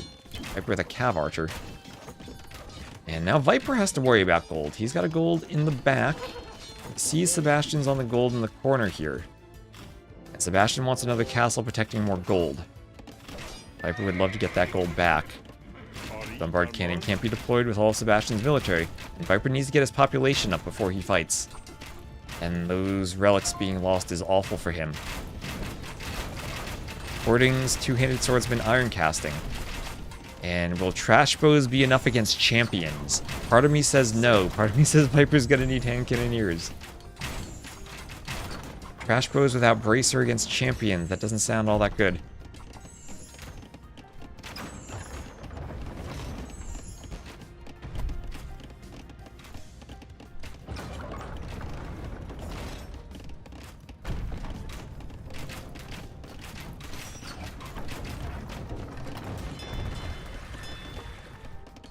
And demo ship on the way. So skirms here. Vill's fighting the skirms. And Vill's going down, so still a raid from Viper. Sebastian's increasing the score lead and getting another TC on the side. I think late game this is a very rough matchup for Viper, and he wasn't able to get the eco lead that he needed. Part of it's maybe I think he went only 3 TCs and he needed to get a 4th TC. Even with the amazing demo. It's Viper's win condition. He has to get to 200 pop and somehow take a fight where he clears the army. And then use the fact that he has the stronger military. Right now he has the stronger and more mobile military, but with all the castles and map control that Sebastian has, it's harder for him to use it. Because he can't take a straight up fight against the Halbs and lose the Cavaliers. He can maybe get the Halbs into another demo hit. Sebastian aware of that, though. He's trying to pick up the relics again. And he will at least get one of them back. Okay, there's another nice demo. Yeah, the thing is, Persians can't really fight this all that cost effectively. What the Persians need to do, they need to win a fight and pick up momentum, where they have stronger units, and they can keep playing a pop-efficient game against the Halbs that would counter them. But Viper not having Savara makes that hard to do. only having Cavalier probably isn't going to be enough against Arbalest Hal. Especially with some champions added in.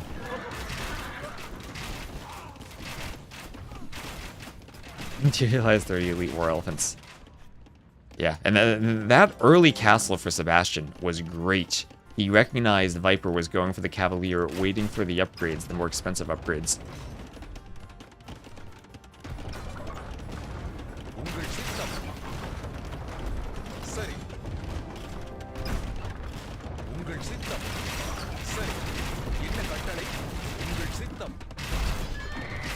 And going down.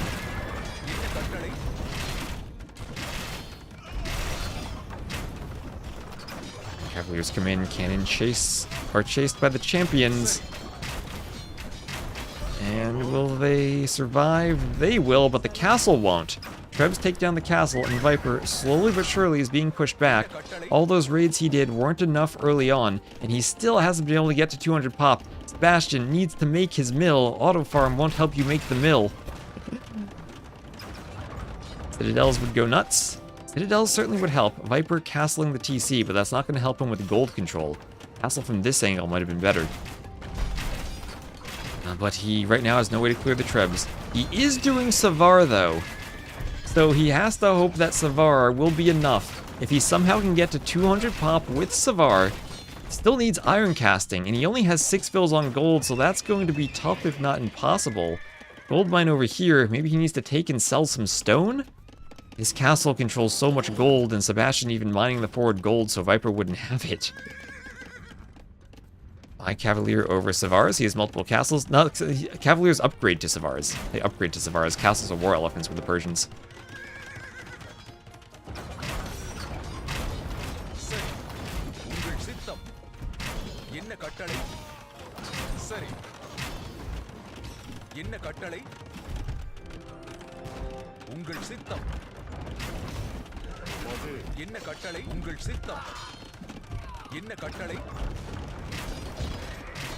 Trebs now going for the next castle.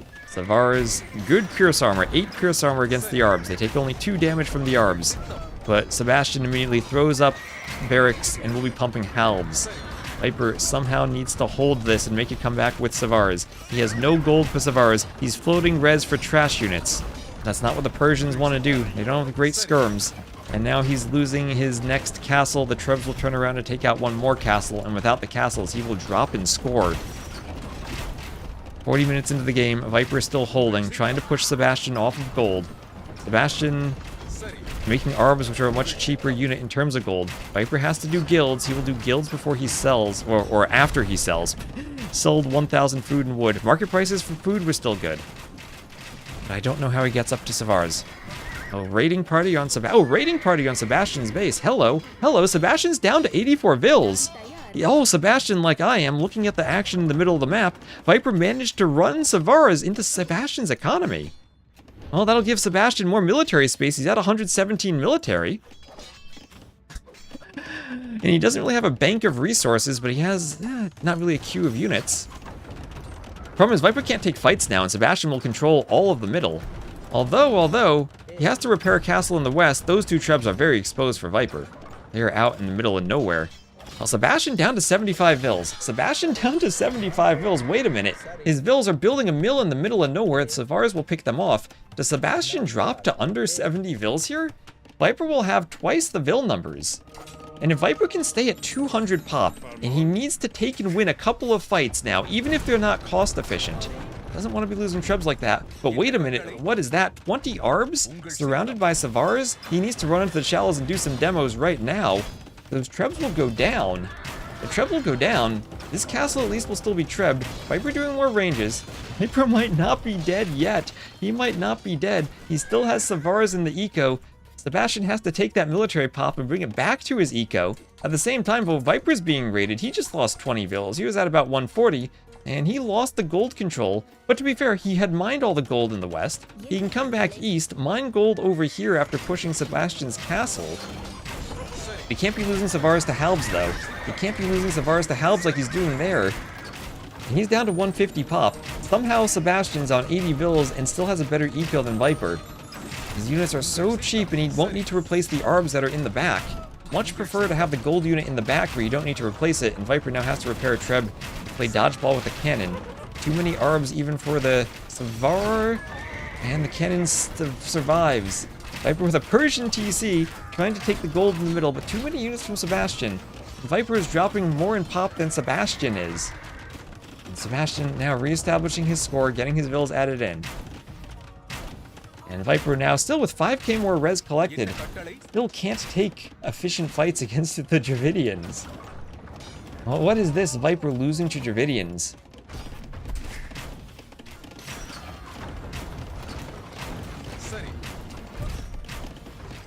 Arb going down.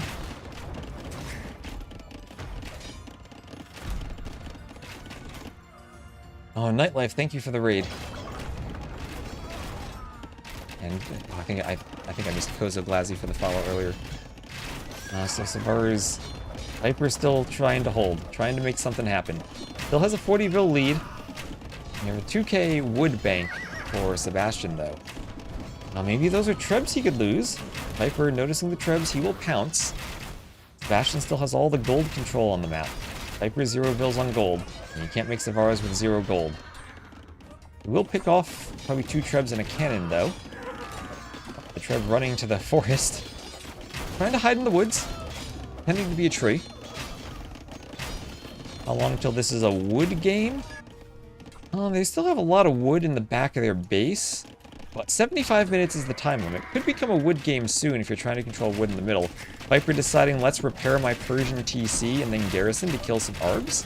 He should garrison right now. Losing some vills, but he'll kill arbs with the TC.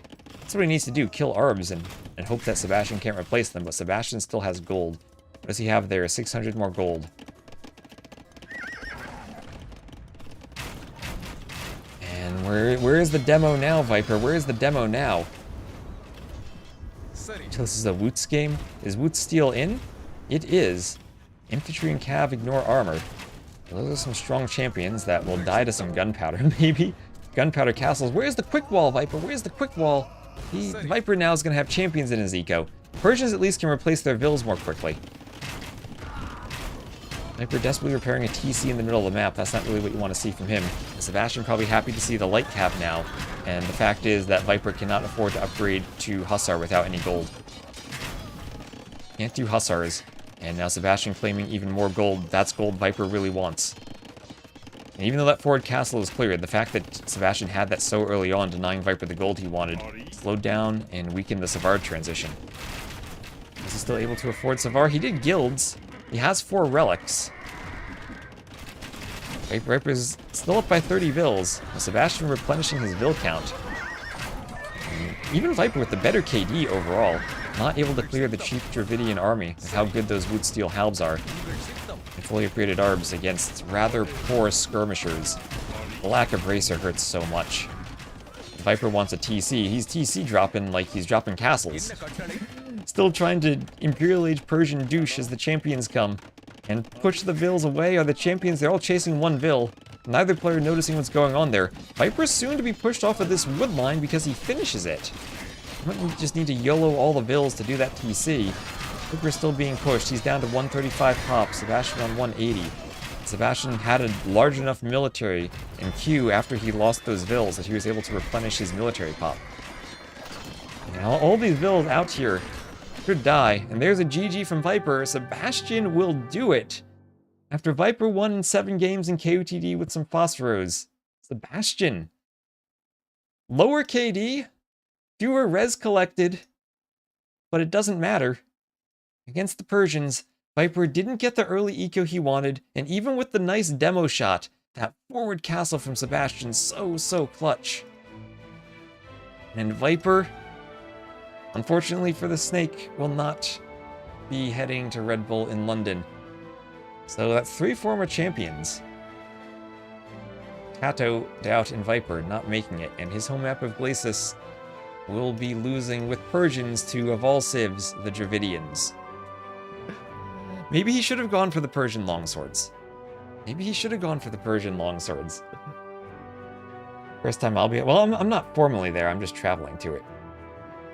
I don't know if Viper still will travel. Not like Viper not being there. Well, it's gonna have to be... Oh, I did put the wrong score in.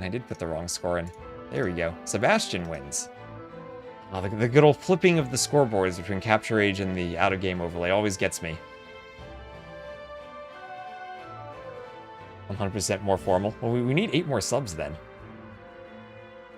I'll offer Viper a cushy guest commentator spot.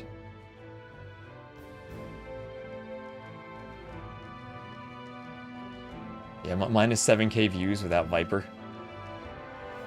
Yeah, because he was in the finals last time. It's a pretty big drop-off from him, but... Again, Empire Wars, not really the game mode for him compared to Arabia. And I do think that these maps are very execution and practice-based. So not to say he hasn't been practicing, but I think that some of the players who really are able to grind out to those latter games and practice games have a good advantage. And also, I don't know how sick he was, but almost made it.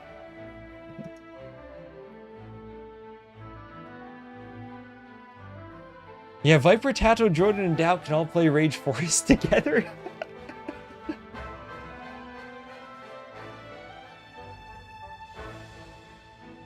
They can play Rage Forest together.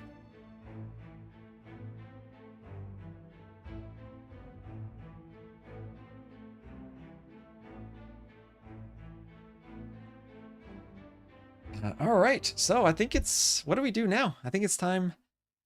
We have 90 minutes before Daniel Sorokuma. I think we go cast maybe some TTL. What's going on now in TTL?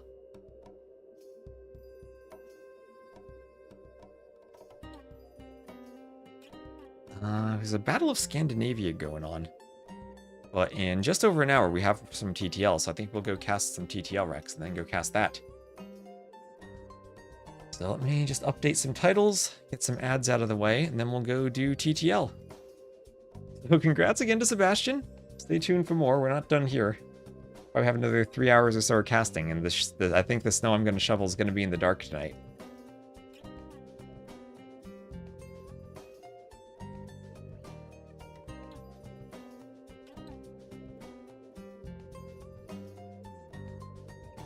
Yeah, it wasn't even a silly, controversial joke.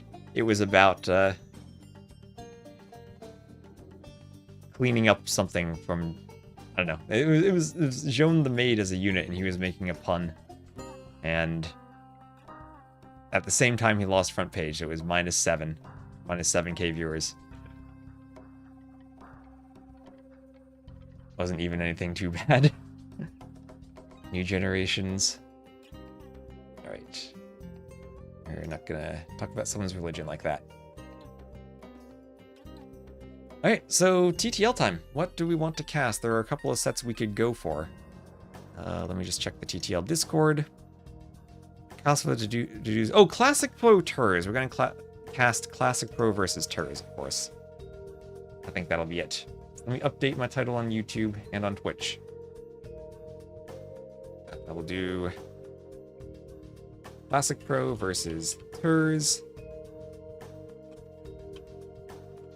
90 Titans League exclamation mark TTL. This will be gold. And let's see, gotta change these drafts around. Give us a gold logo here. Capture age, we'll get the gold logo.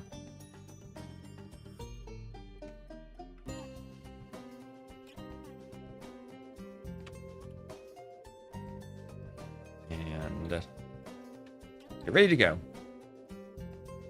Or not being on Twitch front page, drop viewers immediately. It's because the Twitch front page is people who just have like the base twitch.tv URL open. And when you're no longer on front page, you're no longer... I don't know if it just immediately has people stop watching you if like you have the stream up and in front of you. But Twitch front page is going to be a high variance. People open Twitch and immediately click something else. Roller coaster of you gain viewers and lose viewers. And you kind of reach an equilibrium point. And then once you're off front page, you no longer have everyone who opens Twitch seeing your stream. So you quickly drop off after that. Just because you no longer have that influx of new viewers. Is MBL officially Norway's finest? I guess so. I guess so. So let's get this set up now for... This is gold, and it is a play all 3. And let me get the drafts and figure out who's on which side. We'll have Classic Pro on the left. So let's see, this is Classic Pro and TERS. They played earlier today, so these recs are still fresh. Into the maps.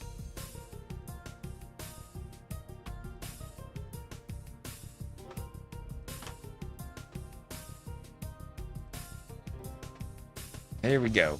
So game 1 will be High Tides, the map we see all the time. Then Mudflow and Bypass. Almost TERS. Hello, Ilon's Baskets. How you doing? Lons to Baskets. Hope I need to update my YouTube title too. And download the Rex. So Rex. Extract. Place in the save game folder.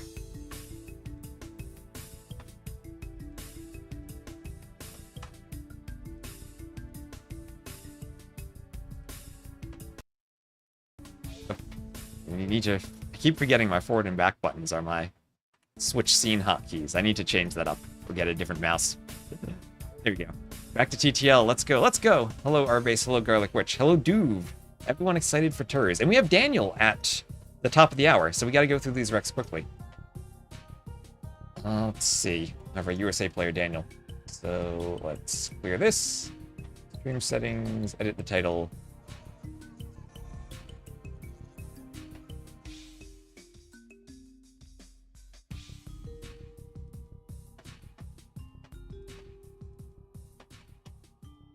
And this will be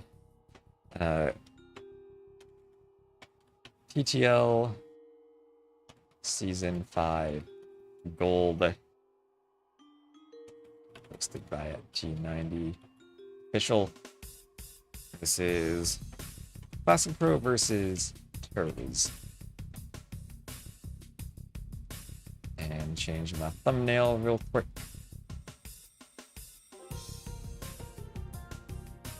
Where do we go for this? Thumbnails folder.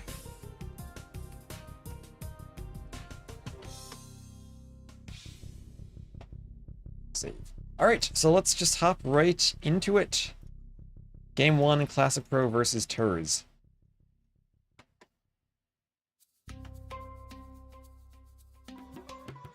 Alright, so Classic Pro will be the yellow Japanese to the west, TERS the red Dravidians to the east. TERS joining the voice chat in case the admin needs to contact him. Colors, chat, colors. I don't think we can do yellow-green. What colors do we do? We'll do yellow-red instead of blue, so TERS shows up on the water. TERS will be in the blue, I mean in the red. I just said not blue. Red. There. TERS red. Classic Pro in the yellow.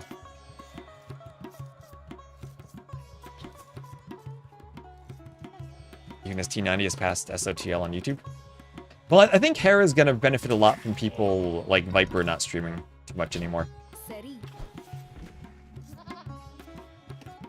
I have noticed the YouTube fluctuation too, where like when Hera goes offline on YouTube, I suddenly gain tons of YouTube viewers. So, Japanese versus Dravidians here. And since these are indeed recs, I will speed up the Dark Age just a bit because I want to make sure we're in time for the next TTL set in an hour and 15 minutes. So 75 minutes, enough time to cast 3 games, depends on the speed of the games. Sometimes yes, sometimes no. TERS and Classic Pro do not strike me as the players who will resign after 1 minute because they send their villain the wrong direction. Mostly because I doubt they'll send their villain the wrong direction. I say that as both bills go to the top to dock, and it would have been hilarious if someone built a dock in the bottom. And we zoom, and Vil will be walled in. So, I missed the Viper streams. It felt so crazy when he passed 1K concurrent viewers for the first time. Hey, I remember back in, I think, 2016? Maybe it was early 2017? It was December to January around that time, when we hosted the Battle for Encore with Escape Gaming. And we hit the viewer record for an Age of Empires stream of 6,500 viewers. Now that was a record at one point. 6,500. That feels small these days. It feels like, I mean, even with Viper probably not as big as he used to be on Twitch, he gets like 1K plus per streams. Yeah, Lewis also doing pretty well on Twitch too. So Loom on the way for Turs. And Feudal Age on the way for Classic Pro. Your first tournament that you watched live, nice. Nice. So this will be High Tides. I'm wondering if I should add a couple of just random smaller wood lines to this map too. So Vil there on the barracks, but Turs won't get a kill. Will wall himself in, and he will scout the men-at-arms. Turs will go for 2 docks in the middle on this map. I did balance out the gold positioning in the south. The wood lines across the entire map so that they're roughly equal. And the fish around the starting island so that they are roughly equal too. We're not going to have a huge advantage for one player based on map randomness. Golds and stones still could be forward or backwards. I think that's still using the old Trezini placement system. Fixed a couple of other bugs involving sheep and deer spawns. So hopefully all is good now.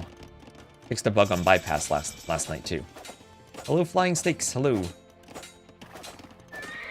Ooh, and the scout for Turs goes down, so he won't see exactly where the men-at-arms are. Oh my gosh, Turs used the straggler as part of his wall. Don't do this, Turs, don't do this. Spend 3 wood. Make another bit of wall. Classic Pro better send a Vil forward now.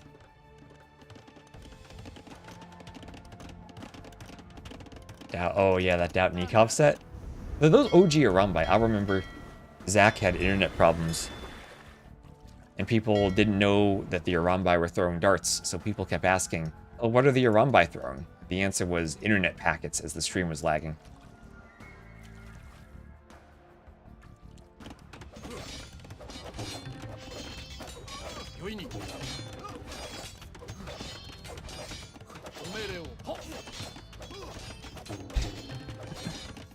So here...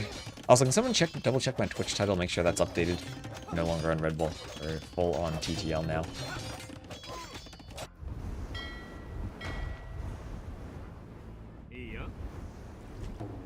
Exclamation mark title? That's not a command. Title is okay. Thank you, thank you. As fishing ship is chased by the fire galley.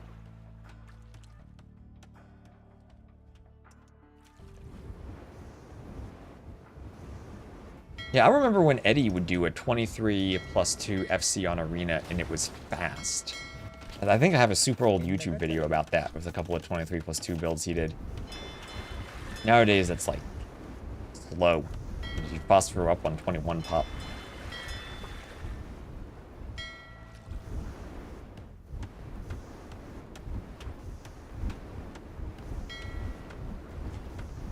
And fishing ship going down. Fires behind the docks, and poor Micro from Turs not recognizing in time he needed to pull back from the dock. Well, understandable, as he is trying to fend off the men-at-arms and archers that are getting around by his wood line. They did eventually get in through that palisade wall, so palisade not the sturdy wall he needed. And he's going to do a tower to defend his gold. We will have the option of forward wood lines, or even this wood line to the bottom if he needs to run somewhere. Oh, but though, is there an overchop there? Men-at-arms and the archers get right in on Turs' wood line. Oh, Turs, not like this. No, Turs, no. Losing the Vils. 3 Vils down. This might be a 4th Vil down. Yes, Kamayuk Men-at-arms there. Oh, will this be a final 5th Vil? Yes, it will be 5 Vils down for Turs.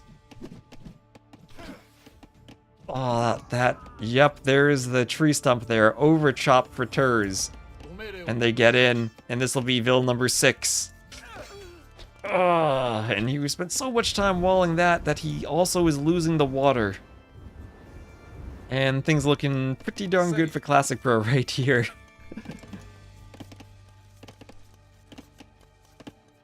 Eddie and Metal and the Irish Brothers and Zach and Killer B. I mean, hopefully Doubt will be eternal. Y'all remember Chris, and when Chris came back for Nations Cup and Canada finished 2nd?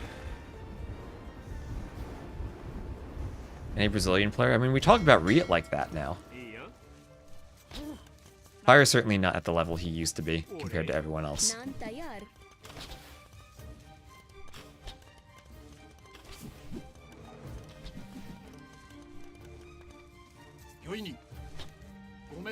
China's had a lot of new players come up, like Bad Koala, Deduzu.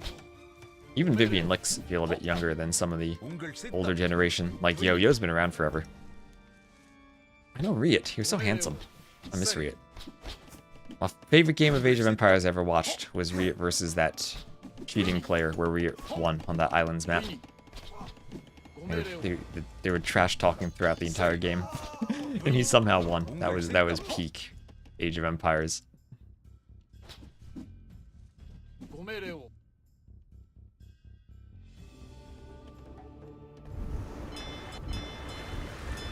Yeah, all the new generation probably doesn't know Riot. But Riot was one of those players who was number 2 and basically almost at Viper's level for a long time.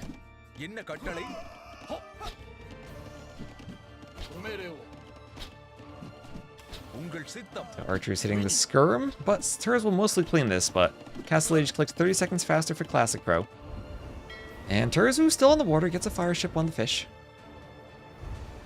Gets a fire ship on the fish as more fires from Classic Pro will run around. Or sail around. Sail past the dock and try to chase Turs to the corner. And they lost him. What did we talk about earlier? Finding ships at sea was the hard part of naval battles in medieval times. Well, there we go. Ship sailing into the corner.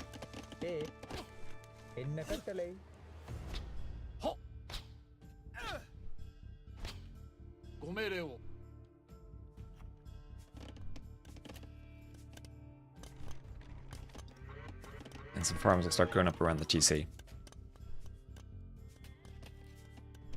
Riot never quite hit his peak. Maybe not, honestly.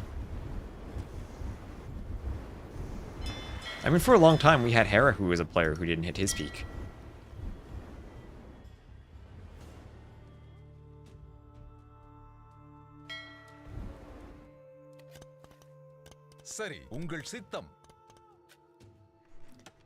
There's Castle Age now for Classic Pro, who I feel has a huge advantage, and how will he press that advantage? That's the question. Does he go TCs and boom? Does he go immediate crossbow bodkin with ballistics? Will he do a workshop? I don't see a forward workshop. I don't see a forward Vil to chop that straggler that's still there. I don't see Turs walling up that hole in his walls. Crossbows will head around to the back to that lumber camp where he did at least wall up that hole. And he's forcing Turs into a defensive workshop that Turs will have to place by the TC. And after seeing that, Classic Pro says, yep, let's get an eco advantage. I'm adding a TC. Adding a TC. And double ranges, he probably still does Fear Dravidian skirms. Japanese fishing ships. Yeah, we're with shenanigans with low counts on the water, that's true. But also Japanese fishing ships. Also, Classic Pro has a forward dock. Didn't notice that, but that's his forward dock on Turs' side of the map. The TC going up for Classic Pro along with a workshop. He'll try to break through these walls.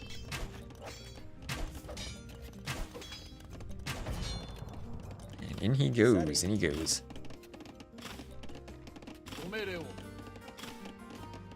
And chat, you need to remind me to stay hydrated. I lose my voice casting this much.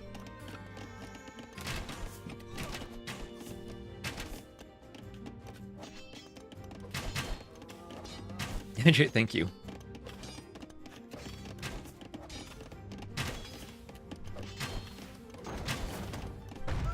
Ooh, Turs with a mangonel shot. With 2 mangonel shots, kill some of his own Vils. But he'll clear the army. Danger close there. He only killed 1 Vil. Only killed 1 Vil if you compare the Eco KD.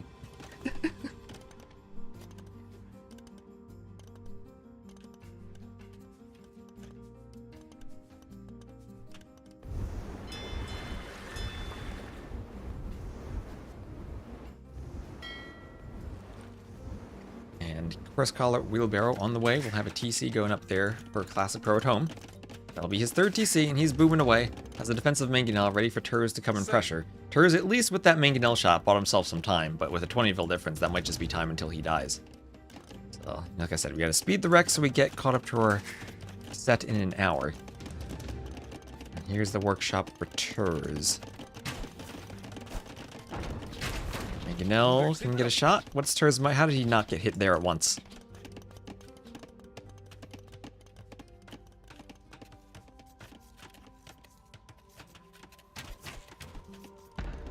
An outpost? Love the outpost for the Mangonel War. No town watch for it, though. And house strats. Mangonels come forward for the outpost. Outpost is up. And house up for Turs.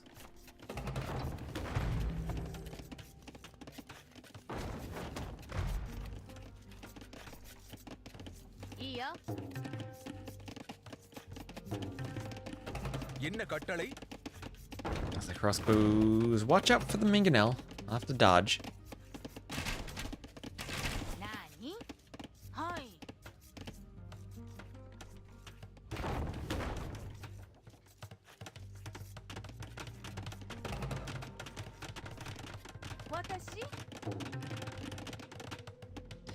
A house there for Classic Pro. உங்கள் சித்தம்.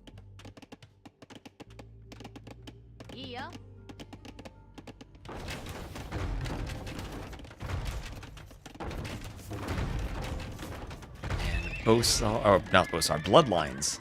Too many B technologies. சரி. They're on the way. What's that crossbow doing? Did you see that crossbow in the middle of the formation trying to pathfind somewhere? There is no ballistic, so the vills on the woodline can run. Oh, here comes the Mangonel. Here comes the Mangonel. Oh, T90, thank you for the raid. We're casting TTL. Oh, Turs! You raided at the right moment, T90. There's Turs with a good Mangonel shot. We're taking a Mangonel shot from Classic Pro. All the crossbows go down. No, Turs. Well, you missed he already overchopped a woodline and lost 5 vills to men-at-arms. Flattened. So yeah, we have this set, and then coming up in an hour, we have Daniel's set. So I'm gonna cast my fellow American. Turs wanted to raid the vills in the woodline. Not gonna get it. And Ninja Penguin 123, thank you for the follow. As we are right now about 90 followers away from 15,000. So if we hit that, we get a round number. Oh, he's trying again. He's trying again. Oh, Classic Pro wants a Mangonel hit. And he gets another one. That wasn't as big, though. Wasn't as big. Thank you, another T name, T-Bisc03 and the harsh Joshi. Thank you for the follows. As now Classic Pro, 91 to 47 vills. Don't think he's at any risk of losing this game. But Turs is continuing the pressure. And Looney Bob, thank you for the follow. And Knight's going for the Mangonel. Metaljack 1984, thank you for the follow. Crossbows hitting the outpost. Still nice outposts for Turs. He does have town watch now. But I think they're just there for him to watch his death. He finally gets a nice Mangonel shot. He gets a nice shot. Oh, nice emote, Drex. Perfect for the situation. And Flashbang127, thank you for the follow. Yeah, not looking good for Turs at all. He's down by over 50 vills. And Classic Pro has twice as many. So, oh, actually, Turs, though.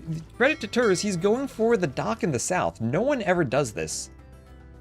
For Hidden Cup over a year ago, I'd made so many edits to the map to add extra resources down here. T90 was like, you know, no one goes for the south. Let's add some hunt here. Let's put the shorefish down there. And so I added all this here, and still no one ever goes for it. We could even add chickens here, and no one would go for it. So there's a GG from Turs. Classic Pro wins 1-0. And we'll look at some stats. Gotta love the stats. 49 to 28 KD. And let's look at the eco. Much better eco for Classic Pro. Better castle time. Surprised Turs still got castle that quickly after losing 6 vills in feudal. But things worked out very well for Classic Pro. Alright, game 2 will be on bypass.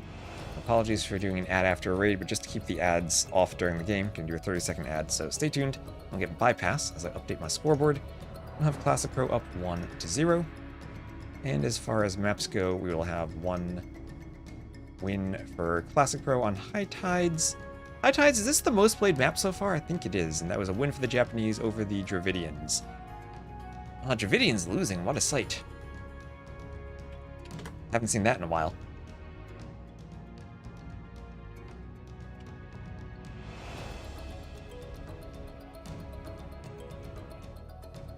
Yeah, High Tide's in Monocle. Alright, and game number 2 on bypass. So keep Turs in the red then. So we have Classic Pro as the yellow way, and Turs as the red Burgundians. Now this set was played earlier, so just because it's Rex, we can speed up the Dark Age just a bit. Make sure that we'll be in time for the next set in about 1 hour. And the Rhino will be lured in by Turs, lured in and taken under the TC. We'll have some deer in the back. Also, I fixed missing sheep on this map. That's what V2 is. The missing goats are no longer missing. And Turs will be pushing in a zebra nicely. Way Burgundians and Delveran. Oh my gosh, I didn't swap my scene. Chat, you gotta remind me to swap my scene. There we go. We'll have Way and Burgundians. Thank you, Baskets. Thank you. I'll certainly remind you with the same timeliness next time I see you streaming. And go follow Baskets too. Baskets is here to help.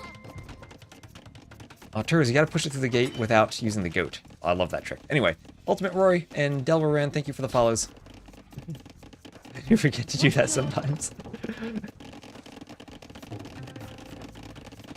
You gotta be careful trolling people if you're a streamer too, because you never know when it's gonna come back to bite you. And Stone for Classic Pro, as the way, could be Tiger Cav. Burgundians, a great eco for all the closed maps.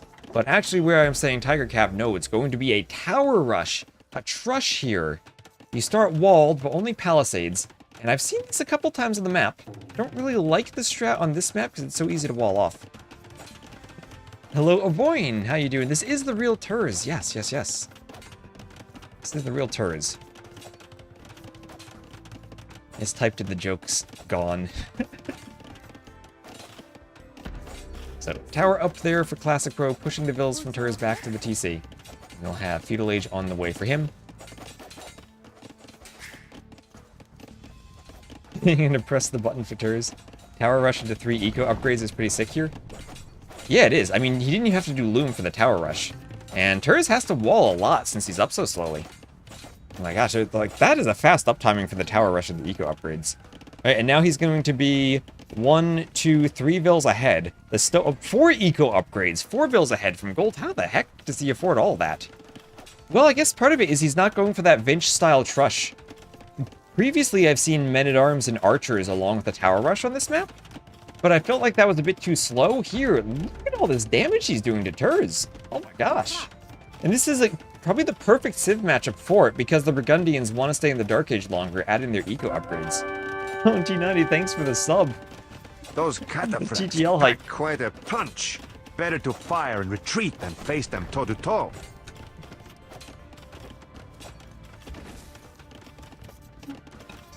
You got the campaign quotations as Turs is dead.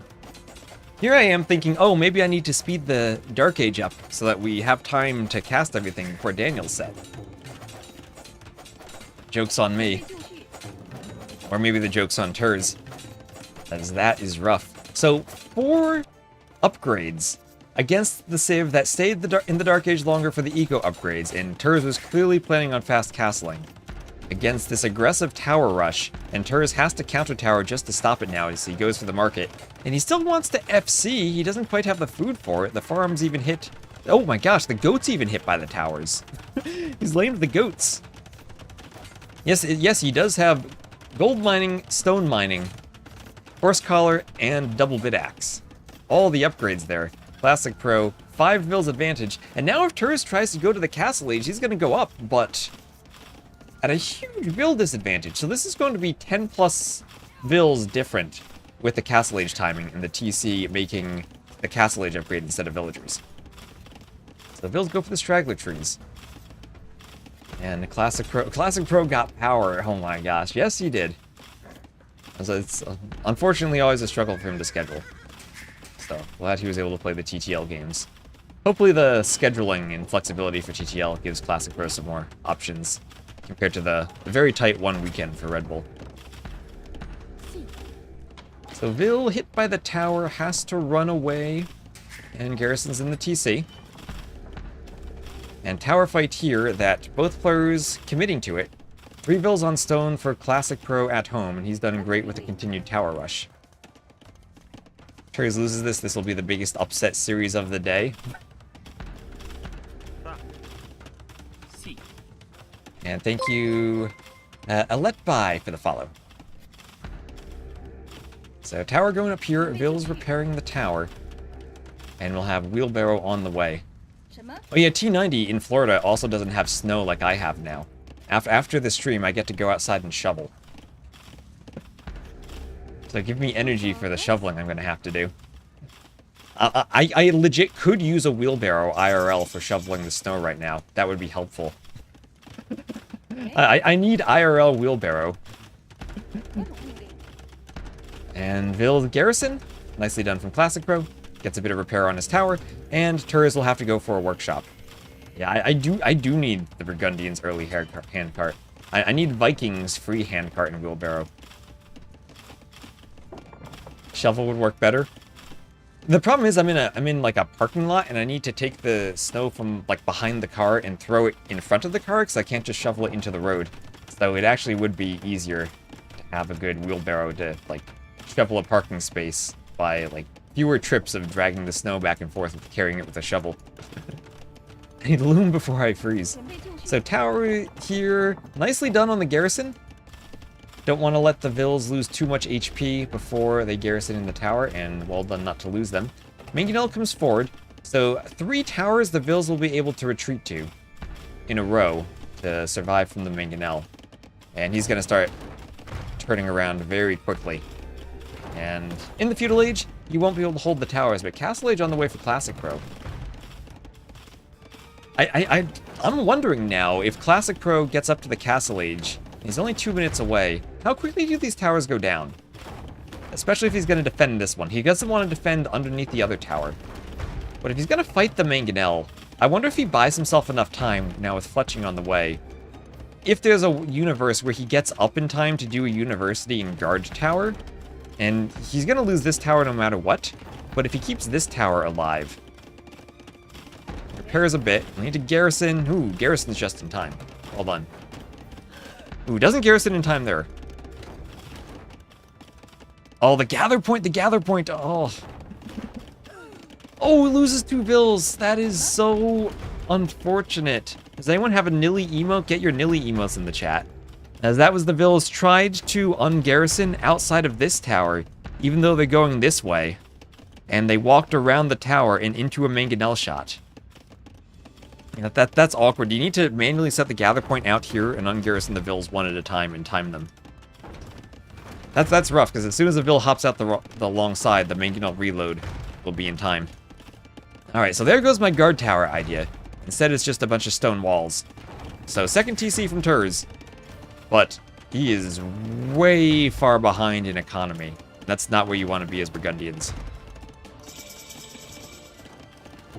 Afraid of the time you can't just shovel snow into the road? Yep. Maybe I'll be lucky and there'll be a snowplow driving past at the time I'm shoveling, but... Well, Turs... What is this, Turs? He has stabilized a bit. Almost equal on Villes. He can still do cheap Burgundian eco upgrades. But equal on Villes won't last long when you're against the way. We have Heavy Plow and Bowsaw coming in. He also did Wheelbarrow already. So that's 5 extra Villes. 6 and 7 extra Villes, making up for all the Villes that got splattered by that Mangonel. Making up for pathfinding.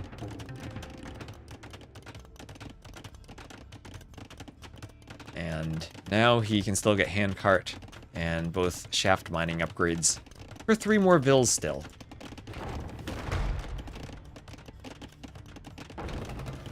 And Mangonel push on the walls, but stone walls in the Castle Age should hold that for quite a while. Repairs on the Mangonel from Turs as TC goes up for Classic Pro. On the outside, 1 scout around a relic still.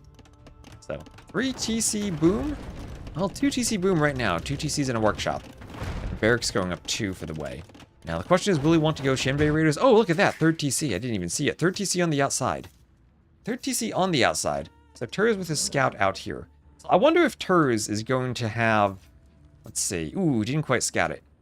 I was gonna say, I wonder if Turs has the Galaxy Brain realization that if you scout the Fog of War, you actually can see the zebra corpses. So if you simply scout everywhere here where you think your opponent might build a TC, you'll see them hunting. So you'll be aware of the fact they TC on the outside if you're paying attention. See, he will scout it with a monk. He has a monk going out there trying to grab the relics. And he will see the TC there. And he will outpost over here. So outpost going up to the northwest. Handcart now on the way for Classic Pro.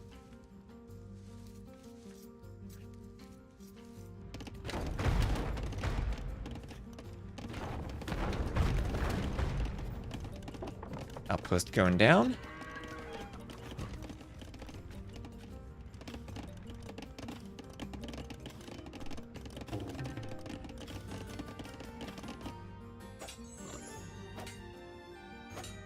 Anvil hitting the lion. Lion goes down. Outposts go up.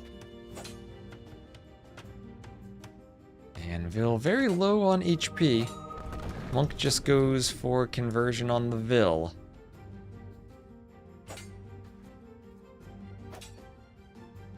And the Vil killed by the scout. So another outpost comes up. And outposts on the side for Classic Pro.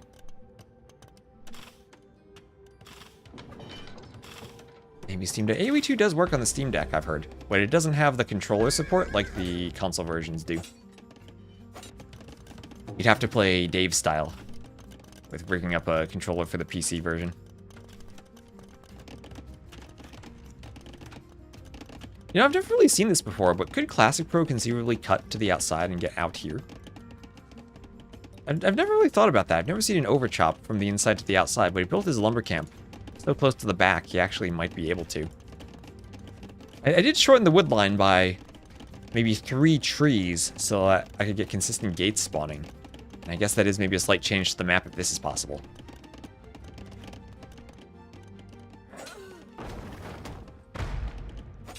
And Classic Pro, don't mangonel your own scout. Oh, he realized. I was afraid he'd pull an Argide in there. So, castle on the outside for Burgundians. And now, Tur is down by 1.2k res collected. We'll start going for Flemish Militia. They're great in the Feudal Age. Get a bit of a boost in the Castle Age.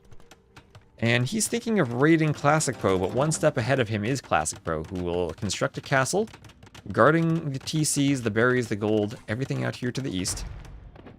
And both players outposting the hunt over here. Turs with an outpost, Classic Pro with an outpost. There he goes, he will see everything. And he'll even come forward with the mangonel to clear out Turs' outposts. Castle's coming up over here to the east.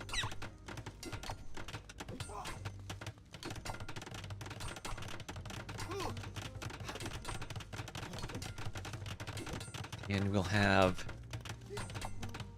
Plow and Squires on the way for Turs. So castle goes up, and it will attack that outpost. Outpost goes down. Another outpost up. And how do you transition to Imp here now? Feels like Classic Pro is a bit closer. Turs still needs a good bit more food. But he has more stone for another castle. And he's thinking about raiding with Castilier now. And Tiger Cav versus Castilier. I don't know how that works out. I don't think I've seen that yet, so it could be cool to see both civs going for their unique units. Both civs, I guess, with multiple unique units now, including the Flemish Militia, which are cleaning an outpost, maybe getting a Vil out here. But Imp first on the way for Classic Pro. The way, though, remember, there are 3 Kingdom civs. They don't get Trebs, they get Traction Trebs, which have been OP, but are very slow at pushing buildings. Discounted traction trebs for the way, so they'll be able to add in quite a few, probably with 2, maybe even 3 workshops as soon as Imp hits.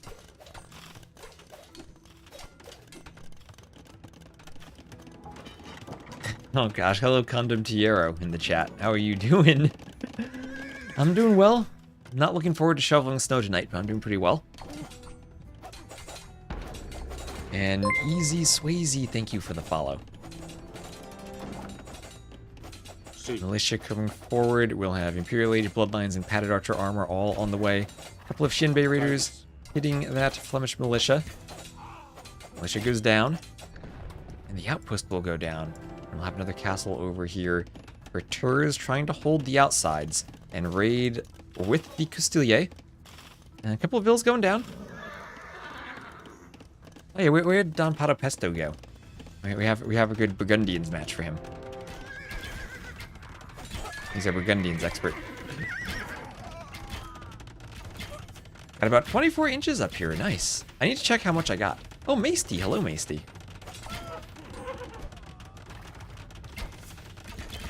Oh, okay, and apologies if an ad starts. I'm out of snoozes for the ads. I used them already today. Hello again, Baron. So, imp for both. You have finished shoveling the driveway. Want to come do my car for me? You're legit close enough. You could. But I gotta shovel it after casting today. Make sure the parking lot's clean.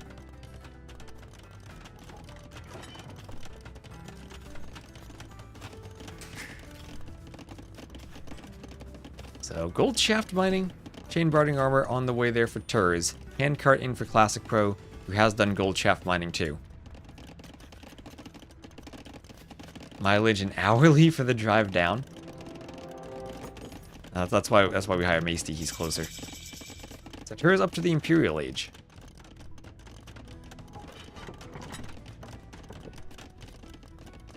And that's plate barding armor and chemistry both on the way. And the Shinbei Raiders, immediate 3 vills killed. The Classic Pro has an 18 vill lead and is doing Parthian tactics and upgrades for the Shinbei Raiders. How do Castilia do against Shinbei Raiders? How do they catch them? I don't think they do. 1.54 speed to 1.49, so they're faster and can get away. Maybe Turs could quick wall out here. Maybe he could quick wall and trap them somehow. He's going to go for a second castle. And on the eastern flank, he's being pushed by traction trebs. And double workshop production for them here. Shinbei Raiders not quite in a position to protect them, though. That Castilia will get some good damage done. The one treb should go down there as the militia come over. The icon looks like Savar. This one, heavy Huiguang cap. Well, it is still an upgrade to a Nightline-like unit, right? I guess it makes sense. They're kind of similar. Same unit line, I guess. Almost. Anyway, workshop up for Turs. He's still pushing with the castles at the top. And we'll have scale barding and ballistics on the way for Classic Pro. That is forging on the way for Turs. Small indie company that can't afford a new tech icon. You should have seen the idea we had for Will of the Kingdoms back in the day. We had icons for all of the unique techs. Someone was working on them, had a few interesting concepts. Yeah, it's the paladin upgrade the same way that sheep and goats are the same animal. That deer and ibexes and zebras and ostriches are the same animal. So a couple of traction trebs picked off, but still Castilia can't fight the Shinbei Raiders. Turs, he with normal trebs though. Maybe they can fight the Shinbei Raiders over here to the west. Wait a minute, maybe they can take a fight. As Turs wants to force a forward castle up once he gets the treb war going. And with actual trebs, we'll push the castle. Traction treb out for Classic Pro. Not gonna one-shot the castle. Oh wait, he did! He one-shot the castle foundation, he did! Never mind, he does. I cursed Turs there. I said, no way that happens, but it does. Turs, no! Beautiful shot from Classic Pro. And that'll slow down the momentum here a bit, as he'll get a defensive castle up. At least Turs didn't shoot his own castle, but that hurts. He's being pushed on the right, and all of a sudden, loses a ton of stone. I saw the shot. I thought it was going for something near the berries, and it was just an attack ground, but the 3D, 2D projection messed up my vision there. And now, well, if the castle was up, maybe the Huiguang Cav don't pick off that treb. The heavy Huiguang Cav, the 4-word unit. And look how shiny they are in gold as their elite. And that'll give traction trebs position to move forward on the left side too and start encroaching on that castle. Also, no one pushing down the middle yet. That could be an avenue for cav civs to get a quick raid. Go for a couple petards, maybe some rams down the middle. The amount of Turs disappointment in chat is palpable. I know, chat definitely has a lot of Turs fans. Just like I'm sure it'll have a lot of swimming fans. Now, Castilier rushing forward as a castle comes up there for Classic Pro. Oh wait, what the? How do I have ad snoozes again? I have 2 out of 3. It said 0 out of 3 earlier. Okay, Tura's going for cannon. Powerful Burgundian cannon. Wei Guang Cav against Castilier. They're all golden all over now with their elite upgrades. Cannon going down? Yes, going down. And Wei Guang Cav, well, what's the melee armor? So 5 melee armor against, what's the Wei Guang melee armor? Can't click one, they're all dead. 6 melee armor. Okay, Castilier more HP. I think the Castilier win this fight. I guess they don't want to stand and continue fighting after their charge attack. At least it's only 1 less attack and 1 more armor, so it's not like it's that bad with all the HP they have. No unique tech yet for the Wei yet. That's true. No, what is it? Mingguang armor, plus 4 melee armor. With the melee armor, they'd probably win. Tura's going for another castle. This one will not be one-shot. He did, however, lose all of the control he had in the eastern corner, going for the push, and now as he's lost the castle and the traction trebs rush in, they'll destroy the monastery and eject Tura's relics, while now his economy is vulnerable to hoovering, as the Huiguang Cav and the Shinbei Raiders will rush around. Maybe Classic Pro should treb the wall once to open up a hole. Maesty here rooting for Turs as his eco is in shambles. Everything falling apart as the traction trebs will destroy a building. They'll take out the TC. Shinbei Raiders here might need to retreat against the Castilier. The TC goes down, and next the tower will go down too if they get a shot off. 1 shot, not enough. Not enough. Nope. It still stands. But that's a good cleanup for Turs. But still, he can go to one side of the map. The other side of the map will start collapsing as the traction trebs come out. It's like the Barbarossa campaign. Can't be in 2 places at once. He's down 135 pop to 190. Treb's going for the castle now. As we get a castle up for Classic Pro. And I thought this game was going to be over with that tower rush, but Turs managed to hold on for quite a long time. Traction trebs popping out, taking out the castle. And cannon in the rear from Turs, not going to one-shot this foundation. Needs to repair his castle, but he's gathering berries. What are the chances Turs misclicked berries when he tried to right-click the castle to repair? Well, the berries are done now, no more misclicks. And the vills are just going to run back, so Turs doesn't want to repair the castle. Just will let that fall. And he did run some Castilier through, trying to get to the eco. And thank you there, Danny Y0 for the follow. Alright, managing to snooze the ads during the game. I need that chat APM, too. So, Castilier running around. We will have Light Cav on the way for Turs as the castle comes up for Classic Pro. And again, the Huiguang Cav. Do they have the Mingguang armor? They still don't have the Mingguang armor. Would that actually protect against bonus attack, too? I guess the actual attack is so high that it wouldn't be completely canceled. But there's the GG from Turs, and Classic Pro will go up 2-0. As we'll check the stats. Right from that tower rush, he was ahead. And Wei versus Burgundians, that felt like the perfect matchup to go for said tower rush. And I think Classic Pro read the matchup perfectly. So, let me just do ads between the games now. And let me get this going. I need, fortunately, 2 minutes, but that's fine. Wei units need a nerf. I agree, Gabby, I agree. So let's check this scoreboard. We have 2-0 lead for Classic Pro. For the maps, he won Turs' home map of Bypass. And for the civs, that will be the Wei over the Burgundians. So both players using their first 2 civs so far. And that'll leave us with Mudflow for game number 3. Right. I'm going to run to the bathroom while the ad plays. I'll be right back. And then we'll get game number 4 coming up. Or game number 3 coming up. 4 game TTL, that'll be nice.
All right, here we are at game number 3 on Mudflow.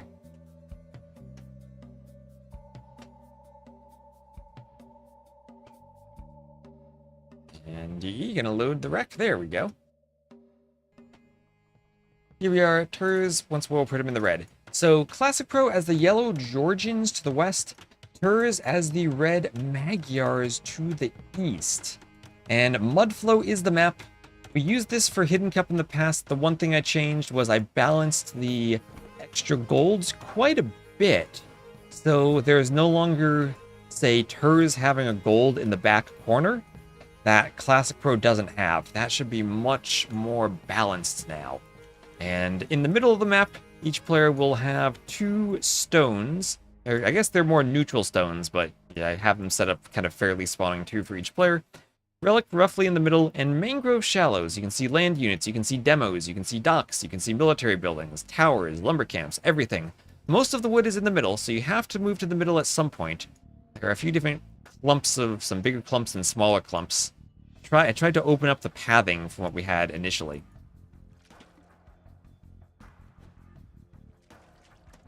Deciding tie breaks. 3 cave civs would be nerfed to oblivion when they needed to sell new pay-to-win DLC. Well, we'll see what happens after the new DLC. So Elephant here for Classic Pro, as he runs out to that wood line with the mule cart. And Elephant lured in also from Turds, shot by the Vills under the TC.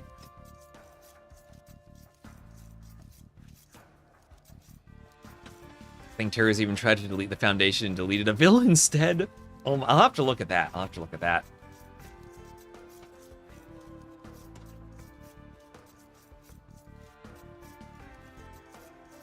Anyway, lumber camp out there for Turds. Let's see, how long does the game take to cast? I think we maybe speed the Dark Age up still. About 30 minutes until the next set. Height should be one of the tiebreakers. That's never going to happen.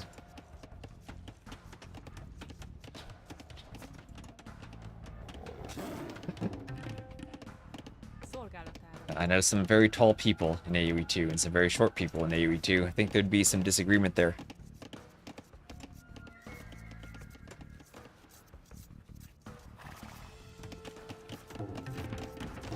So barracks and house coming up for Classic Pro.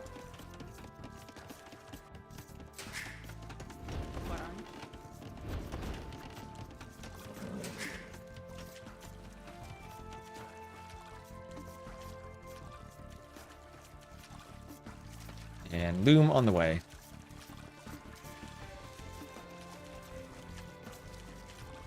Loom also for Turds. And we will have Classic Pro doing feudal at the TC. Feudal also for Turds. So 30-second difference. And I guess slightly more eco since the TC is busy doing feudal. We'll have an extra Vill for Turds. And 3 militia there popping out for Classic Pro. Georgians Drush. They will run into a tiger. At the same time as the scout finds them. They'll chase after the scout. Tiger will get a hit. Doesn't slow him down all that much, though. A couple of bites in. Still a scout cav for Classic Pro running around in the back. And let's see, this is not open. There's no hole between the house and the lumber camp. And Classic Pro up to the feudal age. Men-at-Arms on the way, as we are hitting 8 hours of stream time now. And now, militia come in. They're upgraded to Men-at-Arms. 4th militia on the way. They'll be going after the house. And we will have a forward archery range from Classic Pro. So he is being very aggressive on this map. He did pick as his home map.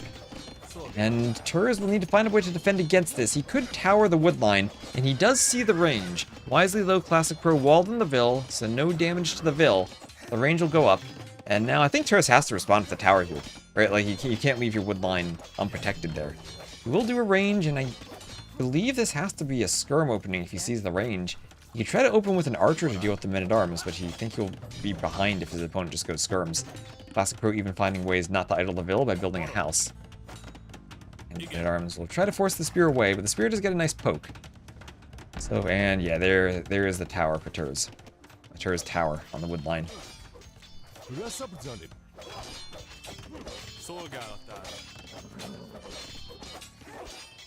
Spear going for a poke. Nope.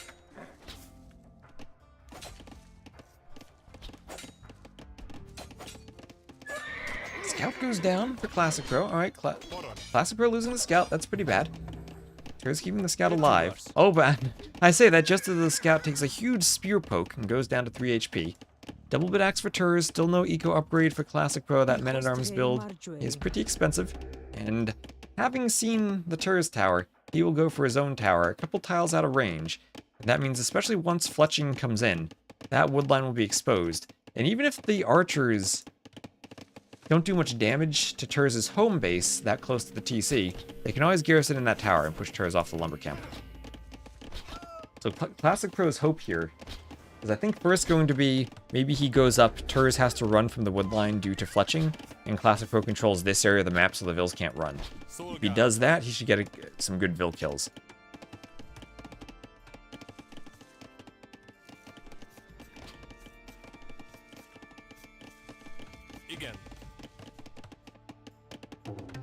Alright, another house going up there for Classic Pro. And Vils come over to the wood line, start chopping at the front. Mule carts are great on this map, now that I think about it. Especially the starting mule cart you can use to collect the reeds by the TC. I'm sure there are some interesting builds you can do with that. I'm still waiting to see someone fish boom here on the inner pond. There are no fish anywhere on the map, other than the ones by the starting TC. But you could, instead of taking the starting fish, try to dock your own pond and build fishing ships. Someday I want to see that.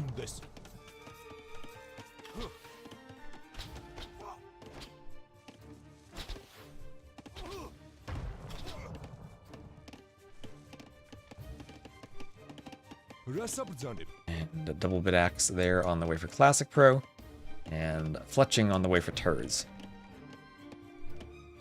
So Town Watch, double bit axe. And Turs still not taking much damage. The tower hasn't really reached its peak efficiency yet. Turs, he's aware that it's there, but once fletching comes in, and the Vils on the wood line chop so much that the trees recede a bit, then the tower really becomes valuable. It's not quite hit its stride just yet. The maps, yes. So we have everyone on the admin staff for TTL is paid.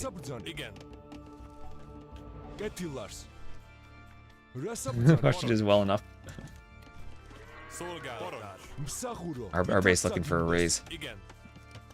The lake could be interesting for docking their own pond. The Viper did that once on El Dorado when we had the shallows under the TC. I think I remember Dragonstar had a build where he could do that at some point. We should unionize. Scripters and admins.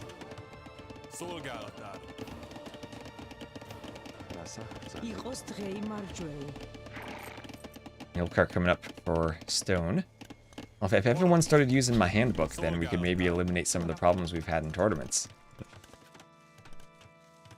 RMS Space 96 just needs to learn how to make a map. Our base does some maps. Our base does maps for the community tournaments and whatnot. He can script.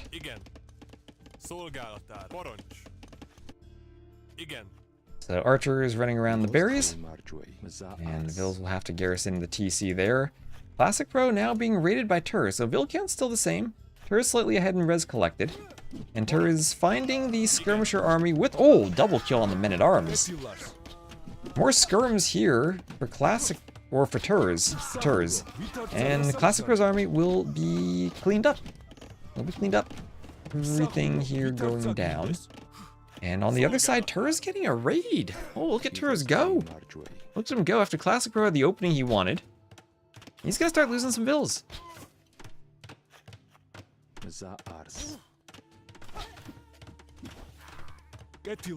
Yeah, our base is definitely not cheap.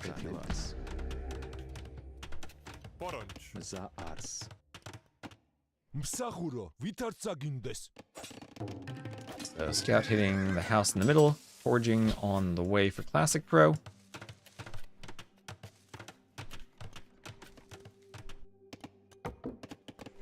And Lumber Camp will come up here for Turs.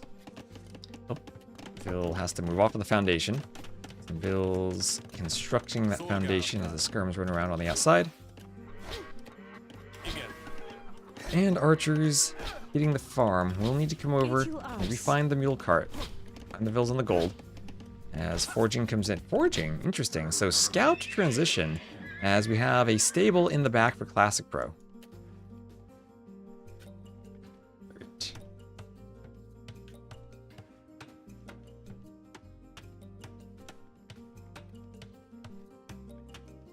Didn't realize TTL has been around for a while. TTL has been around for a while. It's just, it's not platinum yet. It's not platinum yet. Gold is just starting this weekend, and silver has been going on for a week. 1990's mostly been casting some Red Bull. Red Bull did get pushed back an extra day for today, so we had quite a few TTL sets today. These sets happened, I'm casting the Rex, and we have a set that'll be live in about 20 minutes. And mill going up there for Classic Pro, and a few walls coming up from Turs. Wheelbarrow at the TC for Turs. And more walls coming up around. He's trying to be fully walled, but I don't think he'll be walled enough in time for the scouts. Yeah, that's not going to go up in time. Well, right now, Classic Pro doesn't have vision, but 5 scouts with forging. He doesn't have vills on gold for bloodlines, and that's the advantage of all Turs' pressure. He's taking Classic Pro completely off of gold. Classic Pro relying on mills and mule carts. So awkward for these small wood lines at home. Turs applying a great amount of pressure. And double stable. Is Classic Pro going to stay feudal and go double stable scouts? He really needs to get gold for bloodlines if he's going to do that. Turs super far ahead in resources. But here Classic Pro can catch the Wallingville. Not going to go for the Wallingville though. Wants to go for the woodline. Doesn't want to give an attack notification yet to Turs. He'll pick off the Wallingville with the back scout. And there we go. Forging vills on the woodline. Oh, Turs.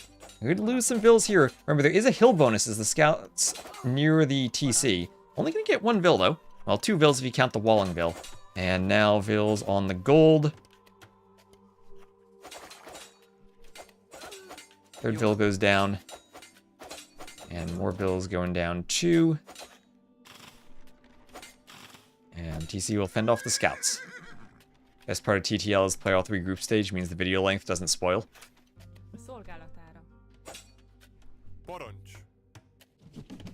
Aren't there Chrome extensions you can get, or browser extensions for using whatever browser you have that can probably hide the video length?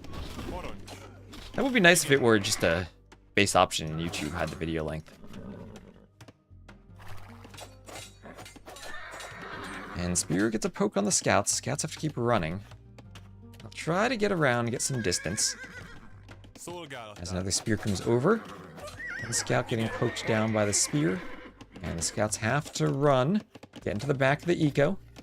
Still some vills wandering around as another spear comes over. And that vill will take some pokes from the scout. Another spear comes by. Now the scout's going down. Classic Pro trying to raid, but is he doing enough damage? How many vills has he killed? 7 to 7 compared to Turs' pressure. And Classic Pro getting more towers up to defend himself. I still worry about the scouts not having bloodlines. And if he's going super heavy for farms, then he's not going to have horse collar. Turs will sell 600 wood, buy 300 food for almost 500 gold, and still not be close to clicking up. Jeep, hello Jeep.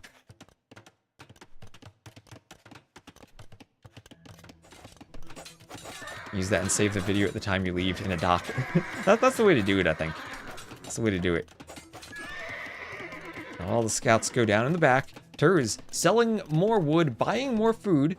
He's almost up, still has gold in the back. He did finally get the walls up fully. He is completely walled. He has 4 staples of his own as the Magyars.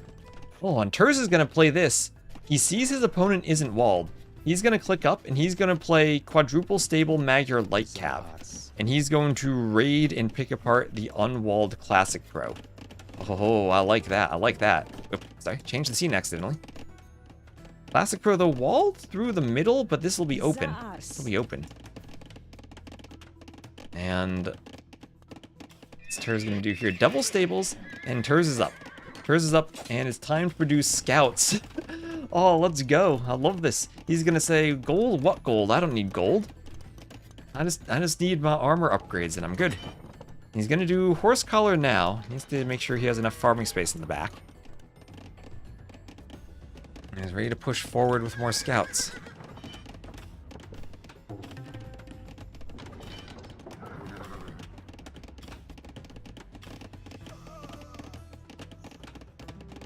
Scouts come forward.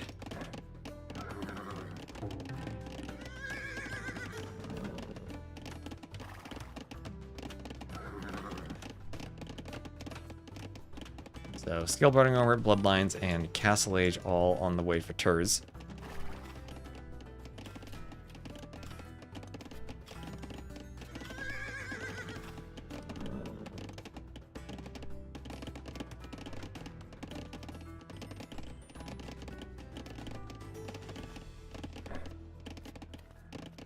And, ooh, could there be an overchop? Could there be an overchop? Terz has to be extra careful for overchops. Bloodlines for Classic Pro, Bloodlines for Terz. Terz really wants to get up and get the extra attack upgrade on his scouts. And there he is, Castle Age. Needs Light Cav. He'll want Armor and Husbandry still. And Husbandry clicked first. Armor will be the next thing he does, +2 armor if he wants to get under TCs. He even has a demo. Classic Pro immediately turns to wall up, but he has holes in his walls. How much does it take for a demo to destroy a gate? Gate's still pretty weak. Do we have a demo for Classic Pro to defend? Terz can just run around and get to the farms. I just missed the demo. Terz in the chat. Terz going for a demo. Where's the dock? Where's the demo gonna go?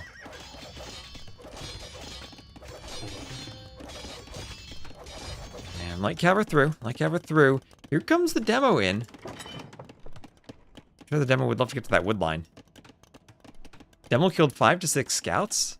Did I see it on screen but not see it myself? So Light Cav hitting the Vills. And this is a good raid for the Light Cav. Playing and chatting is OP. Yes, okay, you guys saw it. That's the important part. You guys saw it. That's the hard thing when we get 700 plus people watching. I miss one thing and 700 people see it. Bottom right. Oh, here's a demo though for Classic Pro.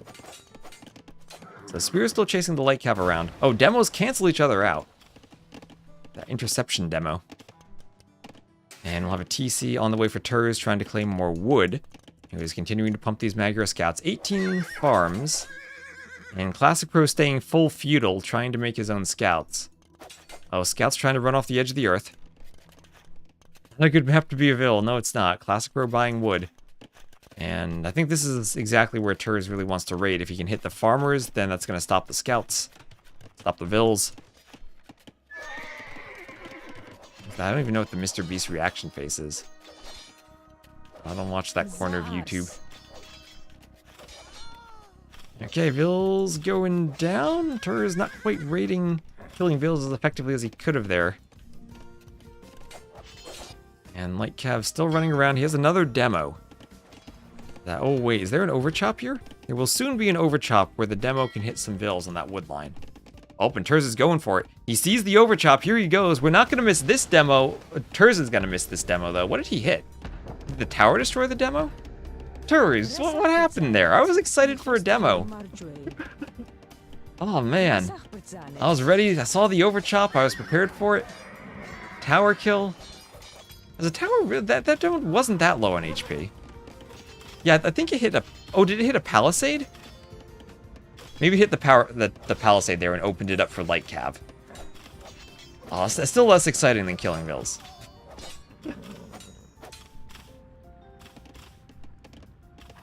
Hit a palisade. Okay, here's another demo.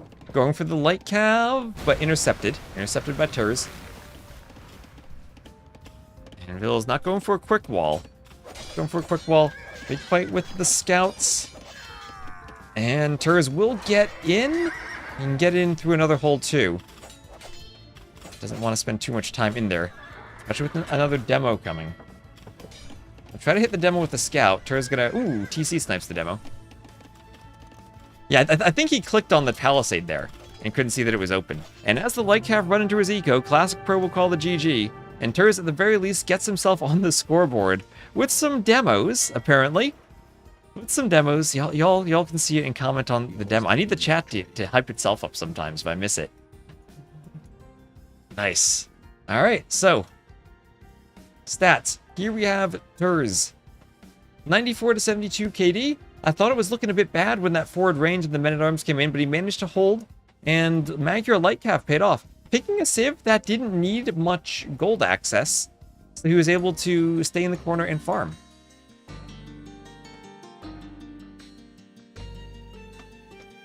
Alright, so here we go.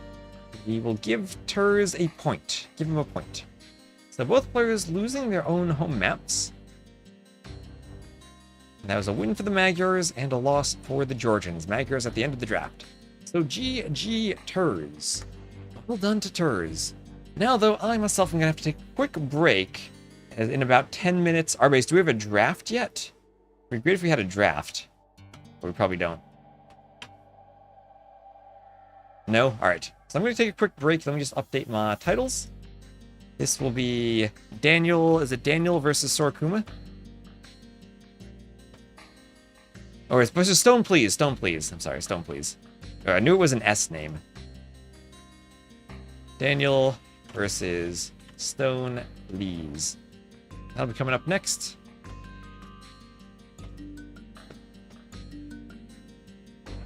And the draft's off for a second then.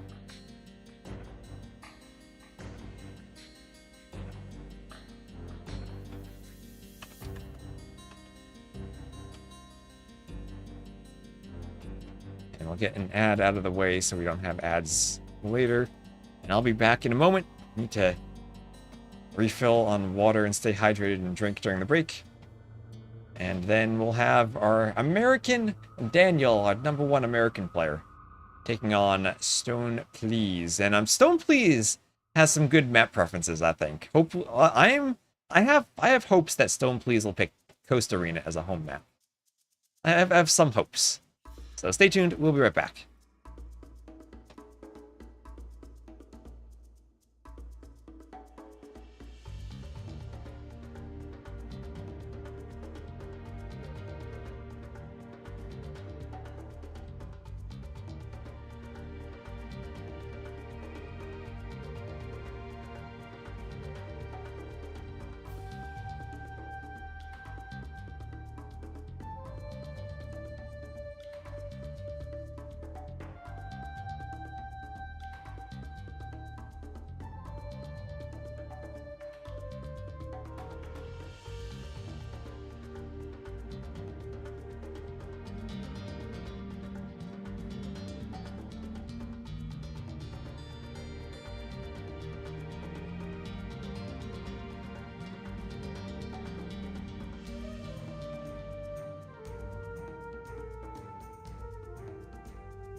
Alright, we are back, and I think we just gotta wait another 4 minutes or so. Thank you, Hammer Curl, for the follow.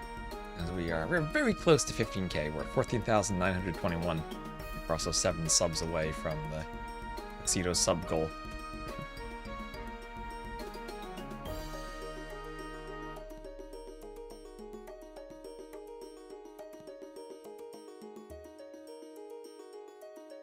So I'm just going to check the dashboard. Don't think we'll see the draft until exactly the time we need.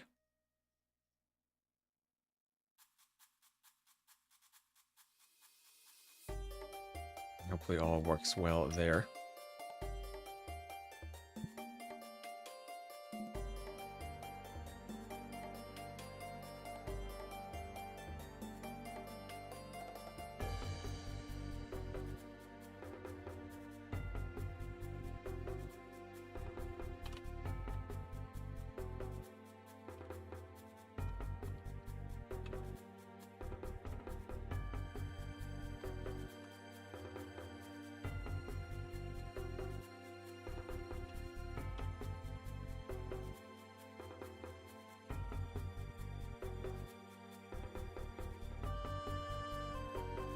Yep, our base. There we go.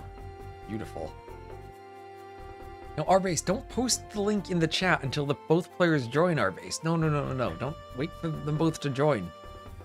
Don't do that, our base. No. Then some random person joins and they need to remake it. Oh, no. Don't do that. Wait for Stone Please to join. Don't make Daniel have to remake the draft.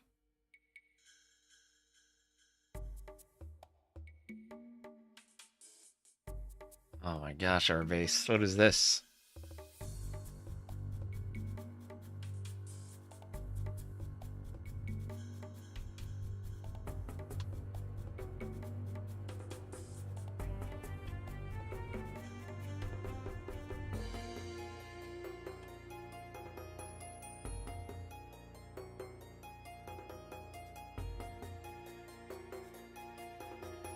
Turn off heat and open all windows because you can't hear me. Hello, Cicero. Guest is the one I need to choose. Spectator. If I click the link, try to get to play in TTL. You just might. Our base might just rig you in. So 8.5 hours into the stream, and I threw my water bottle across the room and need to pick it up.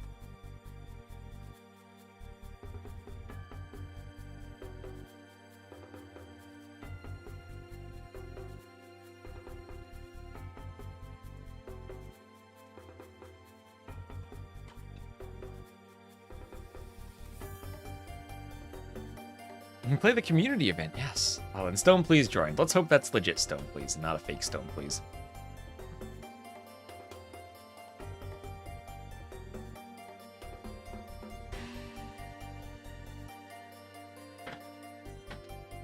Alright, let's stay hydrated properly.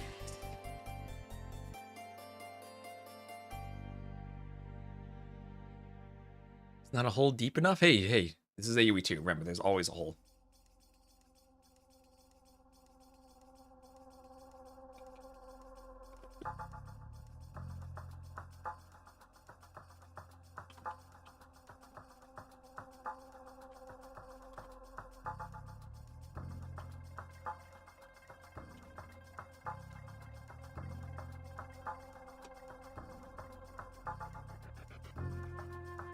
Pause spamming for the campaign AI. Arbase, do they have a Civ draft that they're in too, so I can put both up on the overlay? That would be nice. Now we'll just do the maps.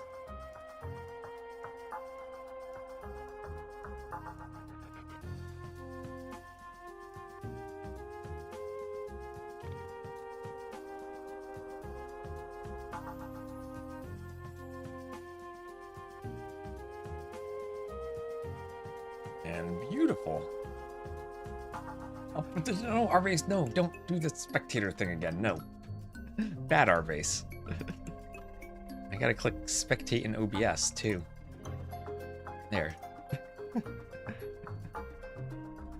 I should also... Oh, I gotta copy and paste this one a couple times.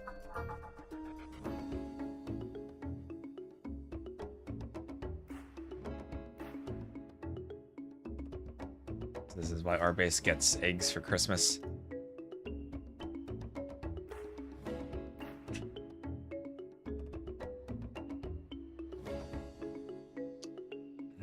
Bunk the mods. All right, our base is here for chaos.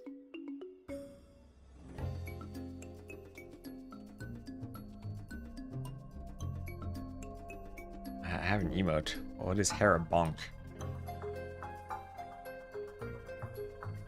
The only person who joined instead of spectate is T90. I don't know.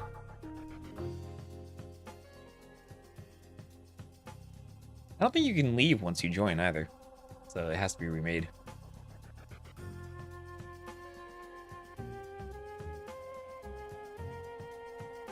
Okay, I'm gonna do some late night map scripting tonight too.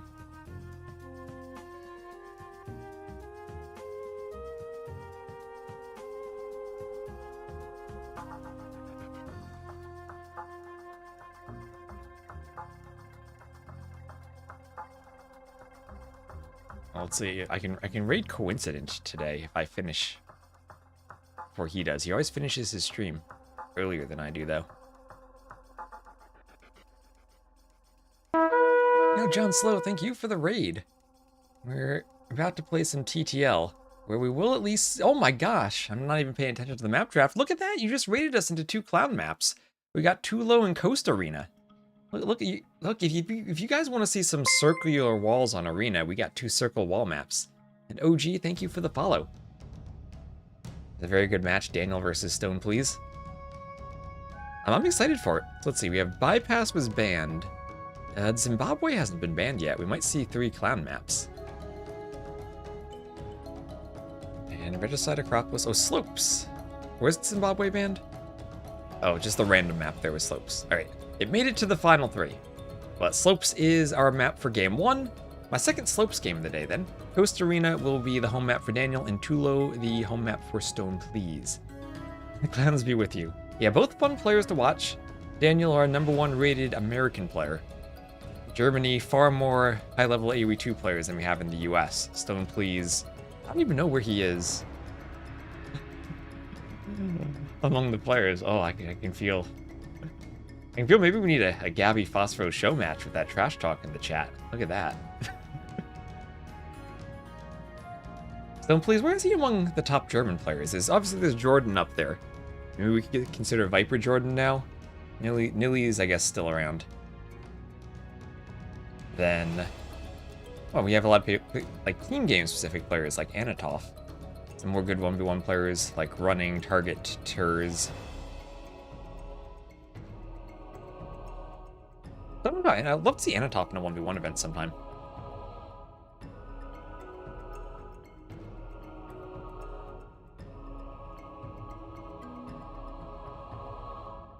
And just waiting for the Civ draft. I'm surprised to see Coast Arena as the home map for Daniel.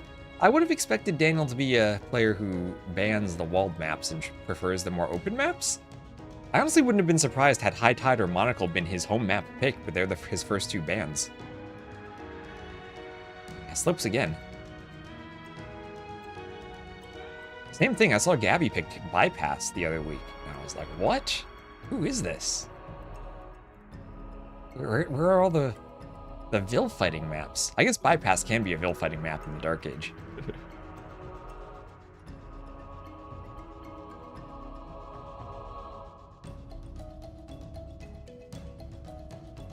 So, some Civ bans, they're starting the Civ draft.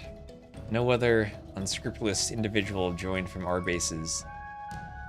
Leak of the link.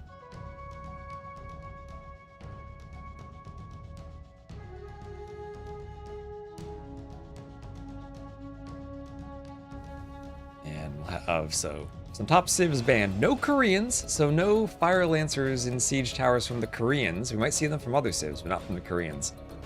So Burgundians, Koreans banned, Persians and Mongols then banned for Stone, please.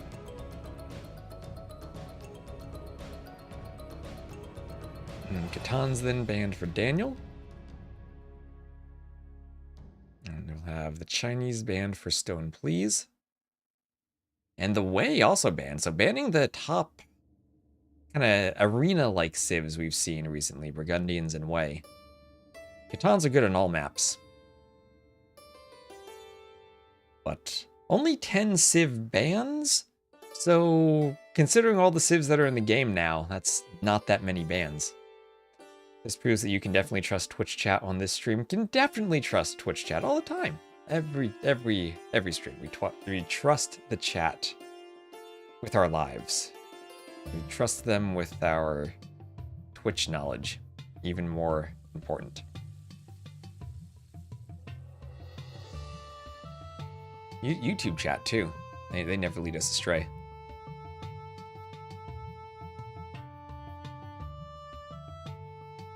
Pay it back? How much interest, and when will we pay it back?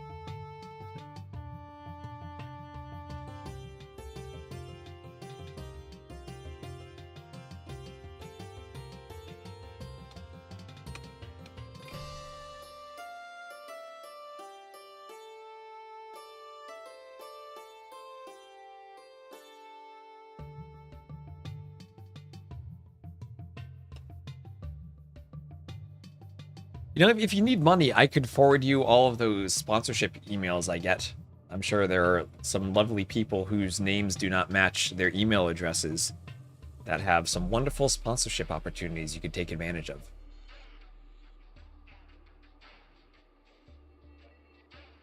And okay, into the Civ picks is Chimera Band. Interesting. Minus 100 elo? I think that people would be ready to smurf with that. Hello, Jack in all shades. How you doing?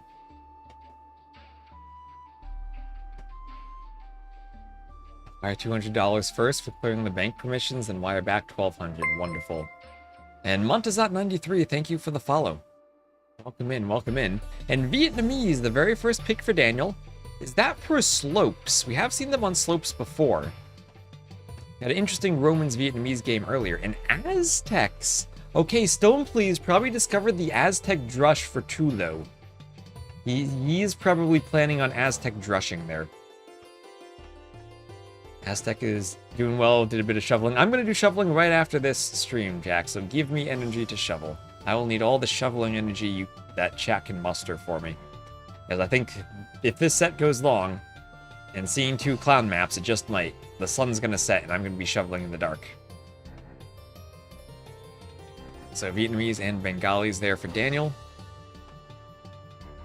So we've already been streaming for 8.5 hours. And we're going to keep going. Long day today. Had a long day yesterday. And we'll probably stream a lot tomorrow.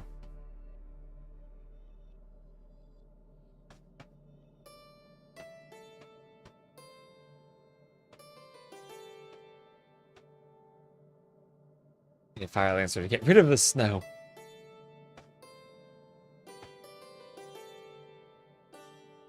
And an Italians there. Portuguese Cumans.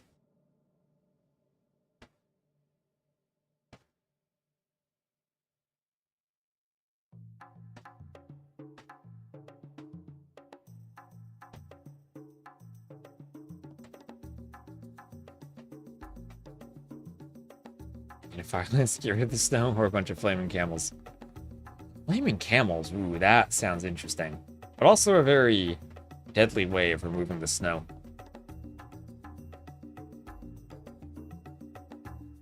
Melting snow takes a ton of energy. It does. That's why it's just piled up and left to melt over time. So, Daniel randoming the Italians. What do we think about that? Randoming the Italians. That's when he had 2 back-to-back civs, too, so he had time to think. Not the worst civ to random with Coast Arena. We have seen them work out well so far. Yeah, amazing random, honestly. Spanish also picked, should be a good Coast Arena civ. And remember, you don't have a castle on Tulo, so you will not have the unique units right away. So Spanish or Bengalis, if you pick them, you need to construct your own castle, and the stone is on the outside of the map, so you have to chop through. And not going to be all that useful there. Italians, though, for Tulo could be a very good civ. I've seen them played both on Coast Arena and on Tulo so far. But Aztecs, Malay, Portuguese, Cumans, and Maya. I'm guessing Aztecs have to be for a drush on Tula. I can't see them being used anywhere other than that. Alright, so we're in this lobby, and let's hope they get started quickly so I can shovel my driveway. Shovel my parking space spot.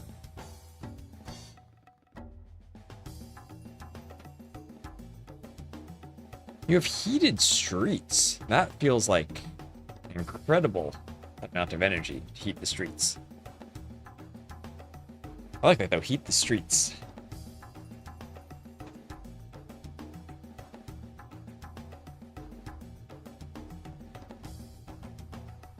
That's just 2 tire widths for a heated driveway. Even that sounds like a lot of energy if you're only heating some of it and not all of it. Because then only some of the snow melts. And like all the snow around it still is there.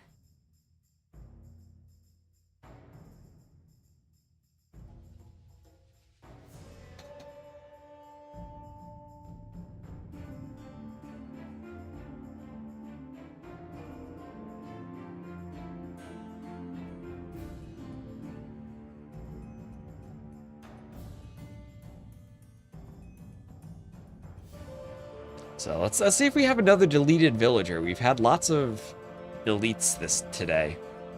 Bills and whatnot.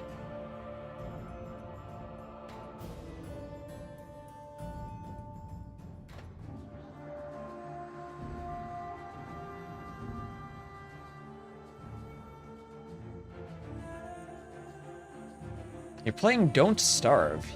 So I can check the maps. Thank you, Arbase. Grew up in PA, and you lived near the library, and the parking lot there was used for all the town's snow one year. The huge mound was still there in April, but it melted in the middle. It was really fun to climb and explore. Yeah, we have mounds of snow and parking lots here.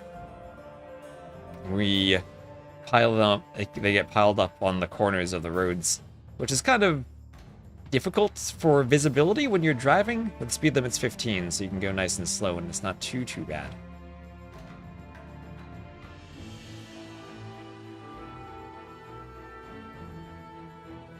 So, we'll see how things work. Daniel versus Stone, please. I will check the maps. Our base is in the lobby with the players.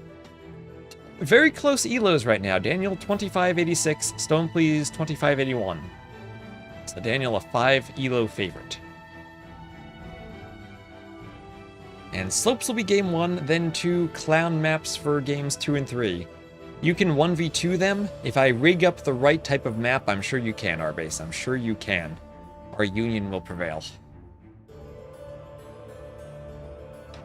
That's why the admins unionize.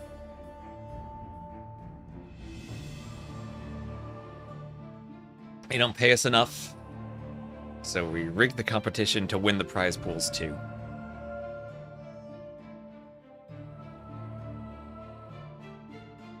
So here we are launching, and yes, we will have Vietnamese for Daniel and Malay for Stone, please. So this is not a fish trap map. This is just a Let's Play Malay map. They will be against Vietnamese Fire Lancers, and I think that will be tricky no matter what they do. Arbalest, maybe their best option late game? Yeah, rigged. If you have a T90 rigged emote, throw that into the chat.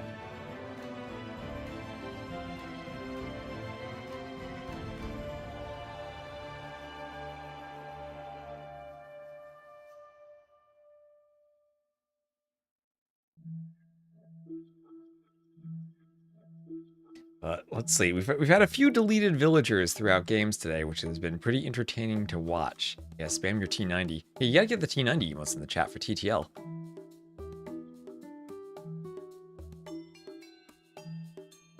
I mean, all the T90 emotes. Rigged, there we go. I can tell after streaming for almost 9 hours, my eyesight's starting to degrade from having looked at the monitors so long.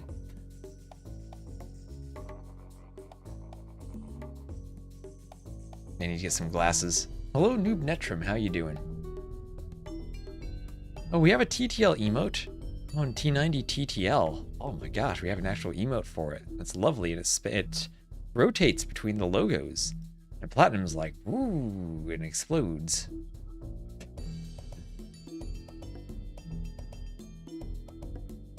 Oh, that's from last TTL? Oh, it's still there. Hey, is there a bronze there? It's just like silver, gold, platinum. It needs a bronze.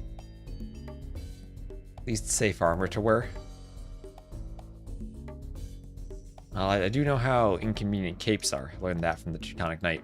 Anyway, we will have TTL Gold. It'll be Stone Please as the red Malay to the southwest. And Daniel as the blue Vietnamese to the northeast. Vietnamese, he will know exactly where his enemy's TC is, and an incredibly valuable bonus on the map where the TC is in the same spot every single time. And Daniel will be heading straight towards said TC.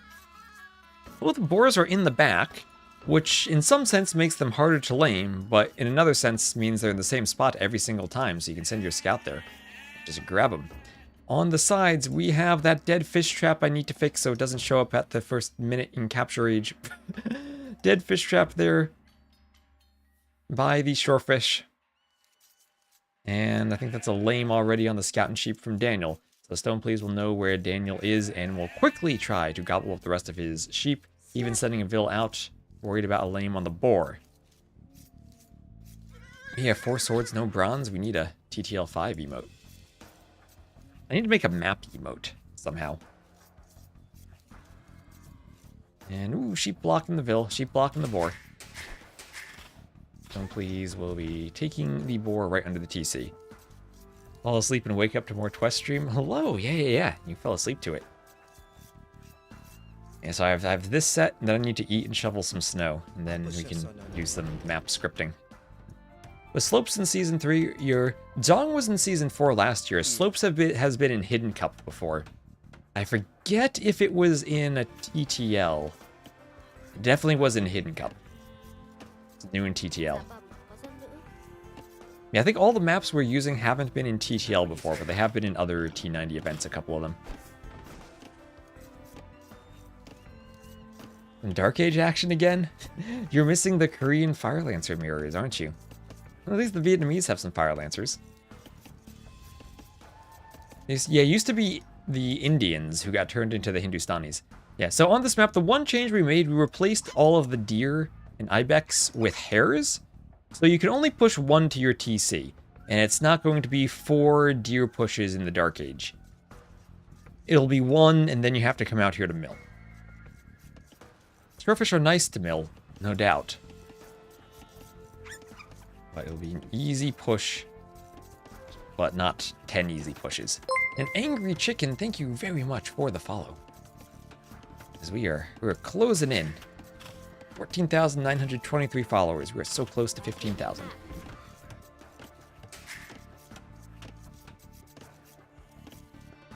Getting nightmares of the deer resetting. Why no Doubt? Doubt is in gold and he hasn't played yet. So when we get to Doubt, we'll cast Doubt. And CNFSN Pump Panel, thank you for the follow. Exen Nemesis, Farmer Miller, and Eliminoia. Thank you all for the follows. I'm also crazy right now here in Germany. Haven't seen this much in my area for some years. Well, I said no doubt. There is going to be some doubt, yes, but doubt now he's gold. He's no longer platinum. I think Doubt will probably win his group though. I think Doubt will get back to platinum. Maybe Doubt will end up perpetually ping-ponging between platinum and gold now. Point of TTL, of course, was to give several different leagues so that different players have chances of playing games in a tournament setting then advancing. And we're now lured in. This season we had the introduction of Bronze League. And we've promoted Silver to essentially main event tier. So Silver, Gold, and Platinum will have promotion and relegation, and Bronze will be the qualifier for Silver going forward. And I think it's lovely to see. I've been enjoying the Silver matches where these players are 2K5, almost 2K6. And you can tell the gameplay isn't perfect. It's not at that Hera, Viper, Doubt level. Okay, it is on the Doubt level. It's gold. But it's not on that. It's not on that super top tier player level. The Silver and Gold so far has been great. We saw Turs. Is Turs still in the chat? We saw his castle get one shot by a traction trib. It's the best league. Well, T90 is the host. T90 is the host. I just did the maps. I've just been casting all of it so far. So, Loom on the way for Stone, please. But have you been missing some Dark Age action? Because we will have a good old classic forward from Daniel. Vietnamese doing the barracks forward. And maybe the downside, though, is Daniel didn't scout. Yeah, not perfect gameplay yet. Didn't scout the side where Stone Please is going for the deer. Or not the deer, the hares and the shorefish. So, here's the question. Does he want to attack that side? Or does he want to go to the other side? So, he'll see the hares here. And he'll be like, nope, he's not there. Other side, put down a range. And then he'll have a mill. So, I don't know if he wants this or if he'd rather be causing chaos and bill fighting. Maybe he wants to take this for himself. And that'll maybe confuse Stone Please if he sees, oh, Daniel's not there. He must be over here, but no, he's not there either. But that might even clue Stone Please in to what Daniel's doing. And he's going to steal the sheep. Okay, 2 sheep lamed. Vietnamese OP because they know exactly where you start, don't they? At least excited for Slopes. At this point, I've only seen one Slopes game, so I'm excited to see some Slopes gameplay. And I finally know I need to fix that fish trap bug. In this set, Tulo's been great so far. We've had incredible Tulo games. So Men-at-Arms and Double Bit Axe here for Stone Please, as the Vills walk forward with the Skirms and the Spear. Hitting the slopes. And Stone Please, I think he's still not aware of this. Does Daniel do the... He's doing a tower. That will hit. Let's check the range. Somewhat the gold and somewhat the wood line. And he can do fletching on that. That'll cover another tile or so. Below hoplite. I really should have forced nothing in TTL. I could be convinced of that. I don't think the players would like that too much.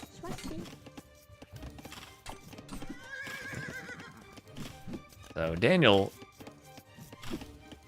perfection with the sneak so far. Stone Please pushed off of 2 resources. And my only question is, would Daniel rather have attacked Stone Please there or not? Because it is extra sneaky, the fact that Stone Please didn't have anything out there on that pond to scout this. And Stone Please sending the sheep forward, that is a mistake. They will be lamed. At least they still have some food on them. Value worth. That's the sheep he lamed. That's true, that is the sheep he lamed. Probably just clicked them back to his TC. And then Daniel's like, if I can't have my sheep, you can't have them either. And now quick mill from Stone Please, moving out to the berries. And he will go here, but Daniel will see this. Those vills are not going to be safe out there, Stone Please. That's... If Daniel's paying any attention at all, he will have noticed 4 vills just walk past his range. Maybe he's not paying attention, though. He has a lot of micromanagement of the skirms to do at the front. And he's just going to send the skirm back here. He knows they're there. He knows they're there. And he's going to stone wall off the mining camp. Same thing for the lumber camp. Beautiful laming. Spending some stone. But he had already spent stone on the tower. Men-at-Arms coming... Oh my gosh, Stone Please. What is he doing? He's going 5 Men-at-Arms at the same time. Daniel had to wall up at home, make sure the Men-at-Arms didn't get in. Anyway, looking at everything Daniel's doing, Stone Please causing some mayhem too. And Daniel ready to fight with his vills. Okay, both players have vills around here. Skirms versus Men-at-Arms. The Men-at-Arms are speedy now. They're the same speed as the skirms. Daniel has to deal with a scout in here too. And a skirm also from Stone Please. So Stone Please, every military unit wants to add in. But the Men-at-Arms are being picked off by the skirms. More Men-at-Arms though. Those Malay Men-at-Arms with their free Pierce armor. I guess no surprise they want to go Men-at-Arms. Or just their free armor that includes +1 Pierce armor. 1 melee, 1 Pierce, so the vills really can't fight them at all. Not at all when they have 1 armor. You're trying to come over and protect the skirms from the scout. And that tower walled in aside from 1 tower. I don't know why Daniel didn't wall that tower. That honestly is horrible, because now the tower will go down. Didn't Daniel wall that 1 tile? guess he needed to ungarrison a Vil, but Daniel's gonna lose a Vil to the TC. Is anyone paying attention here? No, they're all. Oh yes, Stone Please is paying attention. And Daniel loses a Vil. Big fight in the middle as that Vil walls himself in just to be skirmed to death. And Hattie Raja, thank you very much for the raid. We have a live set here between Stone Please and Daniel. And after all that damage Daniel did, he's now idling his TC. He's lost some of those forward Vils. He didn't actually kill a villager. And well, when I thought the Vils up here wouldn't be safe, they are. And Pig Simulator and the Austrian Brani, thank you both for the follows. As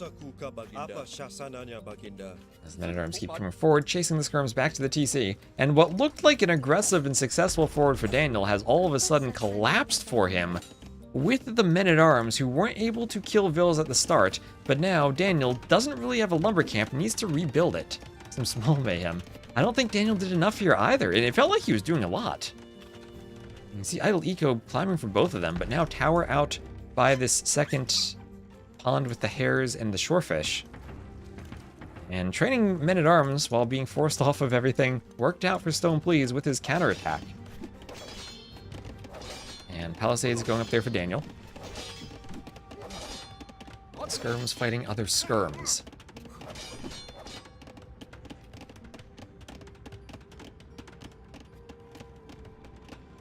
Yeah, three Vil kills for Stone Please and Daniel more idle TC. So look at that, 7 villager difference now.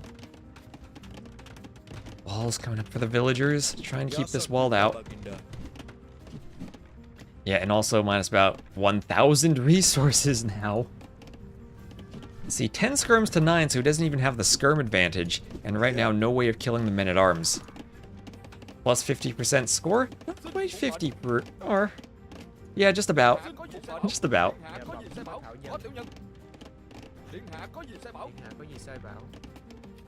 It's ACCM rules. Gotta get to 5k score.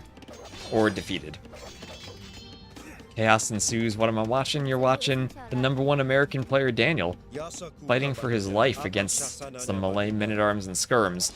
And that tower did go down. So the gold, maybe it needs another mining camp, but that can be accessed again. Is Emu catching up, really? Is Emu grinding some 1v1s? Someday I'll have to play again. We have quantity, not quality. I don't even know if we have quantity. Last Nations Cup, Argentina had like 13 teams sign up. I think we don't even have quantity either. So scouts for Daniel, he's gonna have one big fight with Vils and scouts and skirms, and will that be enough? Does he have upgrades on the scouts? No, he does not. Forging about to come in for the Men-at-Arms. Skirms being picked off as they run. Daniel more idle time on the Vils as he tries to chase. Daniel needs to hope that the scout transition is enough. 6 civil deficit still. And now almost 2k more res collected for Stone Please. And Daniel also has not taken a single pond of shorefish and chickens. He has been at his TC at the base of the slopes in the valley. And here the Men-at-Arms fighting the scouts and the skirms. The scouts taking some damage. That Man-at-Arms is downhill. Forging is in now for the Men-at-Arms. Did Daniel actually win this fight? Forging wasn't in time. And somehow, someway, Daniel wins that fight. And now he's going scouts and skirms. He's up 18-7 military. And maybe, just maybe, Daniel can win this game if he can turn his military into some pressure now. Market panic ensues for Stone Please as he's up to the castle age. But Daniel, you just cleaned everything. It's called the GG. Losing 5 Vils in the fight is winning. Okay, fair enough, Arbase. Fair enough. I was thinking he's got military, he could go forward and raid, but okay. He lost the Vils in the fight too. He killed the army, but yeah, lost the Vils. And other players might have played on there. Let's look at the military graph. See how far down that dropped all of a sudden? Get a chance maybe to counterattack, but yeah, probably not if Stone Please is up to the castle age. The eco's pulling way too far apart there. GG first game, it's okay. You win the next two. Win the next two. And the Vil graph? I don't think Capture Age has a Vil graph. Does it? Wait. eco population. Wait, it does have a Vilgraph.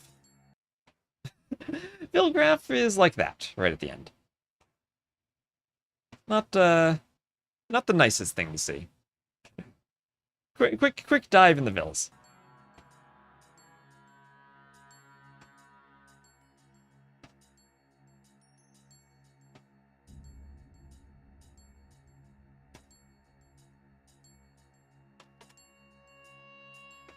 Alright, so let me just double check that we don't have ads during the game. 1 minute there. And for the score, win for Stone, please. And for the maps, he did win our first map of Slopes. We didn't random Zimbabwe, so we didn't get 3 clown maps, which would have been amazing. But that is the Malay winning over the Vietnamese. Vietnamese also the first pick for Daniel. So he did want to go forward. Byzantines could probably have a nice forward on that map, too. Don't know if they're the en vogue Civ these days, though.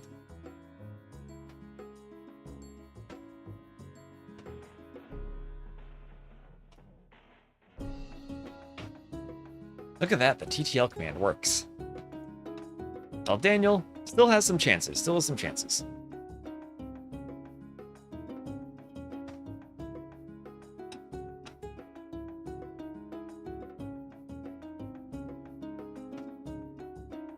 And Tulo will be the next map.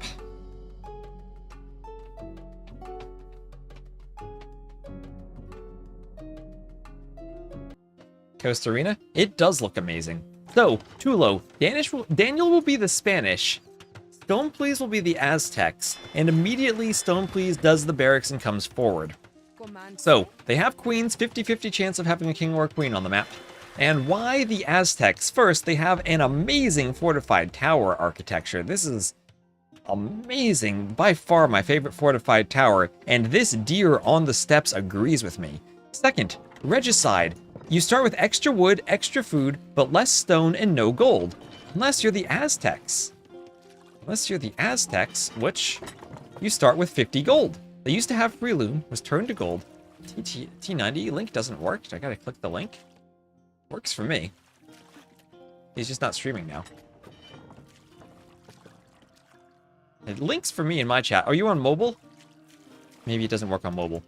So, 50 gold means 2 militia or loom, one or the other. This is a Vil fight map in the middle where you don't start with loom. Okay, maybe I'll remove the parentheses around it if that makes it not work on mobile. Thanks for pointing that out. Oh my gosh, the queen is holding open the gate. She is looking out saying, hey, militia, want to come in? You can join this fortified tower. But because of the Aztecs and the militia, Daniel's not able to go forward and dock. Oh, and there's going to be a lame. The boars are outside your walls, and Stone Please will be laming the boar. I did do some work to make sure the boars were not at the front, but you go around the side and lame, and fair game. And Feudal Age right away, as the Aztecs are fishing. Extra carry capacity for the Aztecs, so it's almost like being the Dravidians. Everyone is drinking water. Water is good. Daniel didn't go for the dock, but the mill. Oh yeah, Daniel went for the mill on the berries, maybe recognizing the Civ matchup with the gold from the Aztecs. Yes, and why are Spanish such an odd choice on this map as the lame comes in? Look at the minimap, the 8 spots of stone are on the outside. As we mentioned the fortified tower earlier, you don't start with a castle, you start with a fortified tower, so you can't train conquistadors right away. So deletion of the fortified palisade, and militia chasing the scout.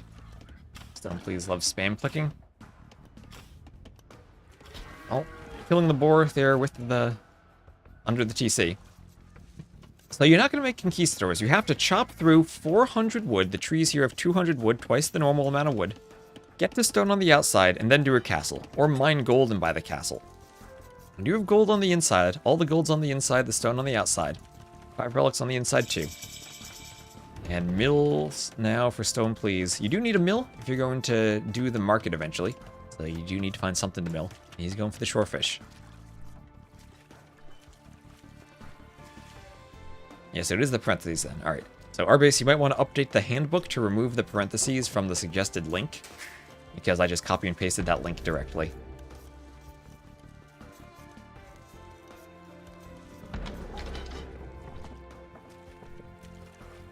So, feudal for Daniel, but he'll be much later. And great build for Stone Please to be up ready to contest the middle in case Daniel were trying to take the water. And I wonder if Daniel now fast castles with the Spanish. He focuses on chopping out. Maybe he does get to the outside for stone. But I don't know if conquistadors will have the timing they usually have. He is doing a barrack, so that might not be his gameplay anyway. What's wrong with the parentheses? They make the link not clickable on mobile, apparently.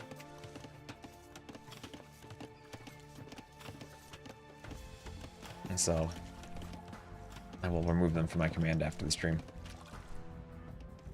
Stone Please has a huge wall. Oh my gosh, yes he does. Behind this.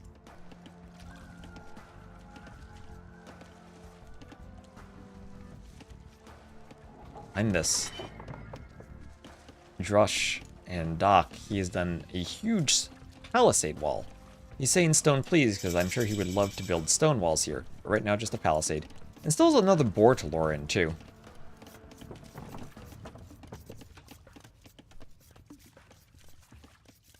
And feudal for Daniel. And what's he going to do to follow up the barracks? He will do a stable and a blacksmith. So he's going to play this complete arena style. Scouts to fight for relics. As I said, 5 relics in the middle, but one of them already wall off. Stone Please. Stone Please, don't forget about your queen. Is Stone Please going to forget about this queen? Daniel will go scouts and kill the queen? No. He's bringing her back. He's going to garrison that fortified tower. He's safe.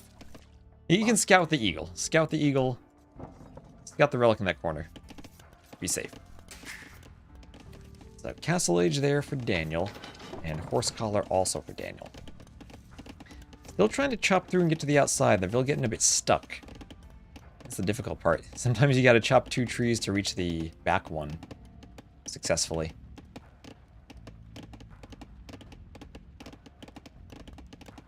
And I'm going to play into a castle drop. Now that's what I'm thinking, but there's no way he gets the castle in time. He has to spend so long chopping out.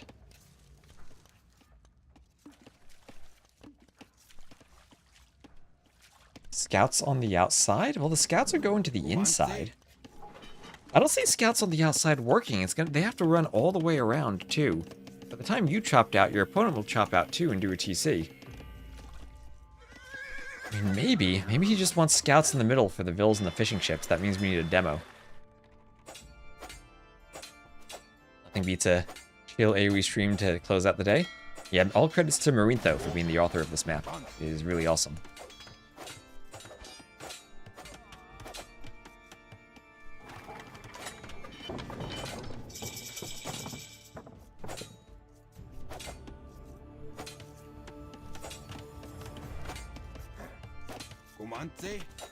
Yeah, chopping out with an O.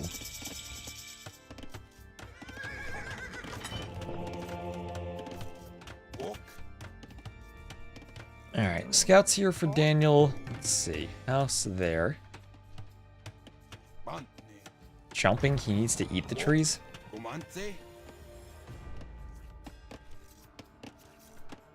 And Light Cav on the way for Daniel. Light Cav snipes the eagle even before Light Cav. So there's the middle secured for Daniel. And actually Daniel ahead in res collected despite not having the fish. You remember Woodchip, the roller coaster tycoon? Roller coaster?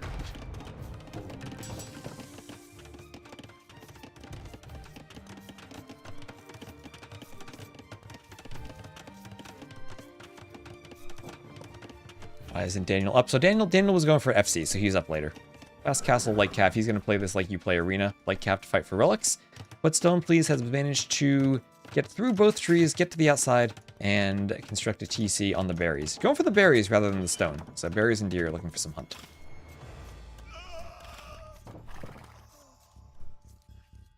There's our base wrote chip in the chat and remind me of Woodchip. That was my childhood playgrounds. You had a whole bunch of wood chips all over. That's how they lured the outside playground. They had old tires. That's what the old playground was constructed of, old tires. That sounds incredibly unhealthy, and it probably was. So, Stone Please, constructing more houses, looking for a second layer of walls.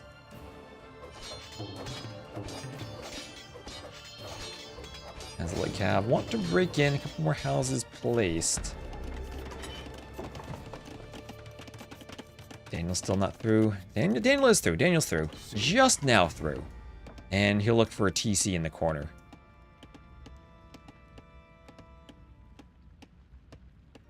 And there goes the TC. A couple of buffaloes coming around. They will run off that foundation.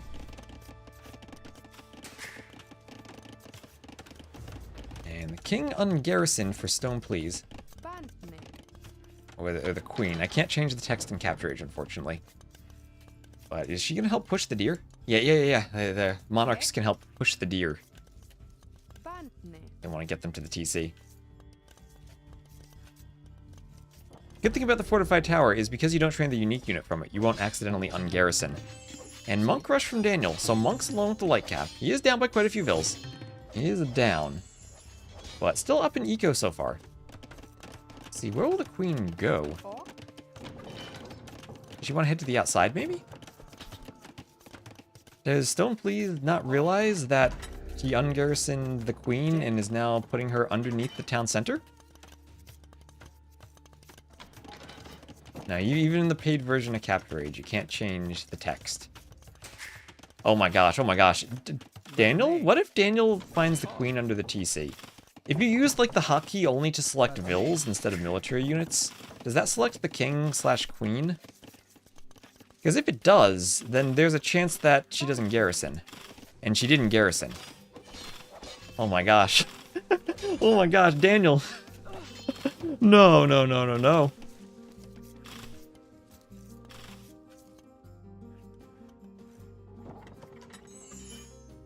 Is a T90 feature? Oh yeah. Yeah, some people have their own custom versions too. So that is... that is playing dangerously right there. So a knight gonna get in too, along with the monks.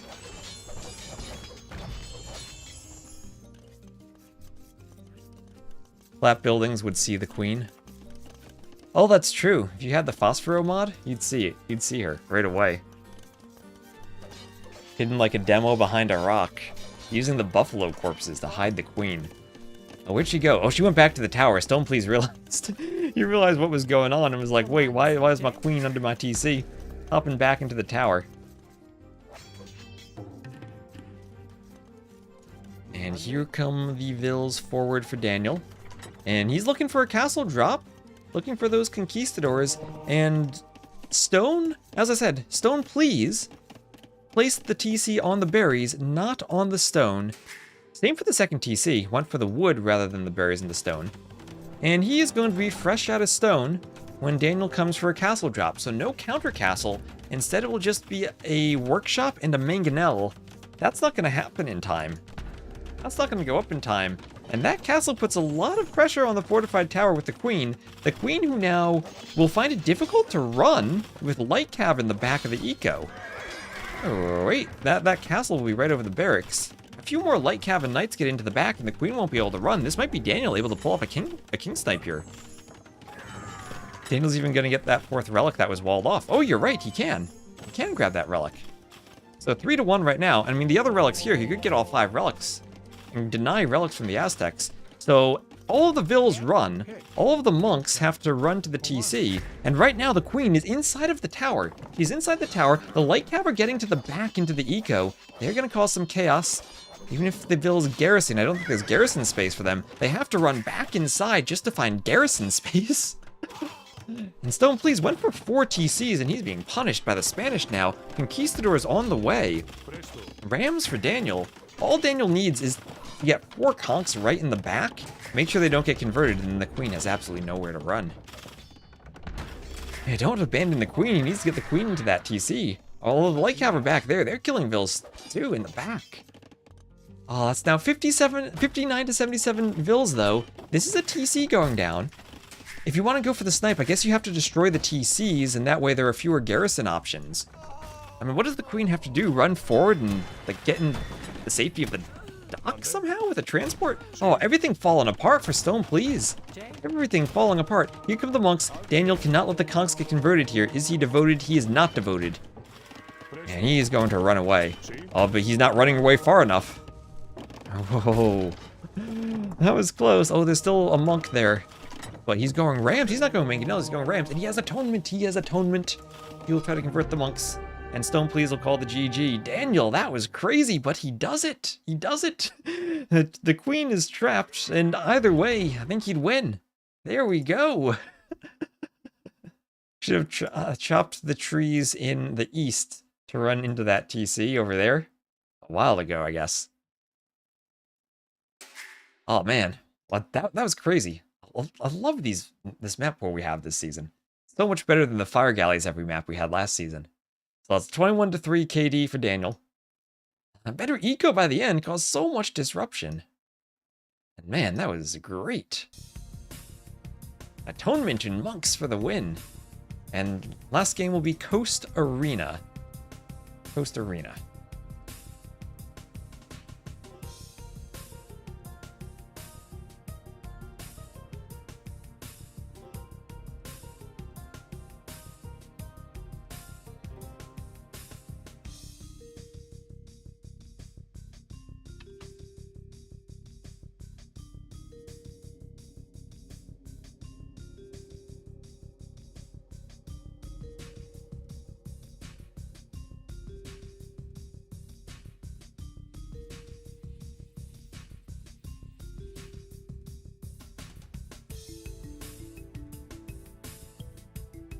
There we go. So, browser score will be a win for Daniel. And Stone Please lost his home map, and Daniel can still go up 2-1. One's with the Spanish over the Aztecs. And is this Bengalis, Portuguese, I guess?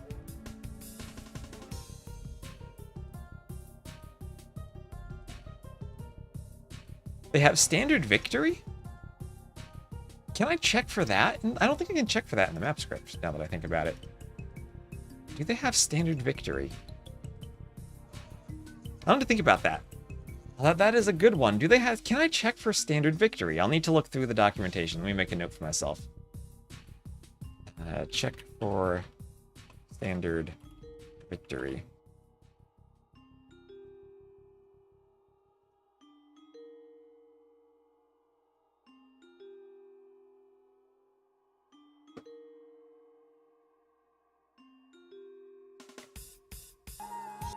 And here we are. We will have Daniel as the blue Bengalis to the west and Stone Please as the red Portuguese to the east.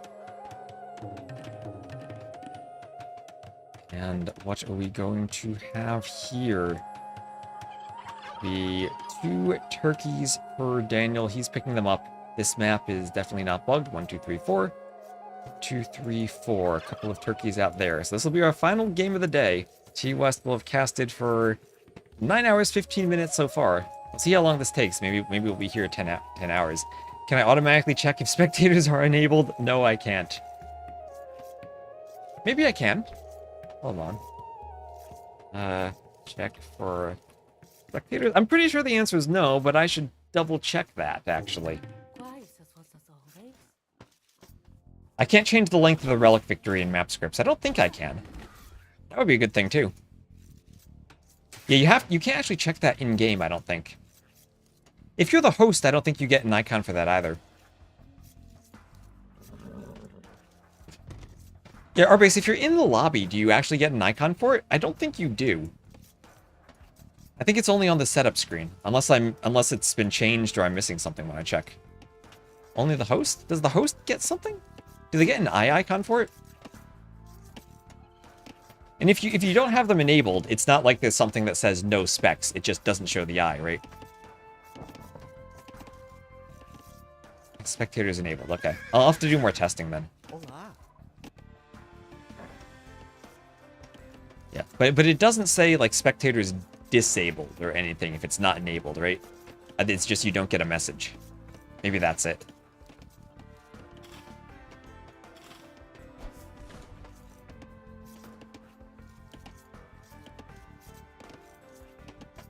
Yeah, I'll need to double check the lobbies. I know I checked this before, but maybe I only checked with spectators not enabled. Maybe if you check them with enabled, there's still something. How to script walls. Tons and tons of code, yes. Comments as if statements. So, scout fight. Will someone chicken out? Oh, Stone Please was thinking of running. I think he has to run there. I think those two little side steps cost him some attack time against Daniel.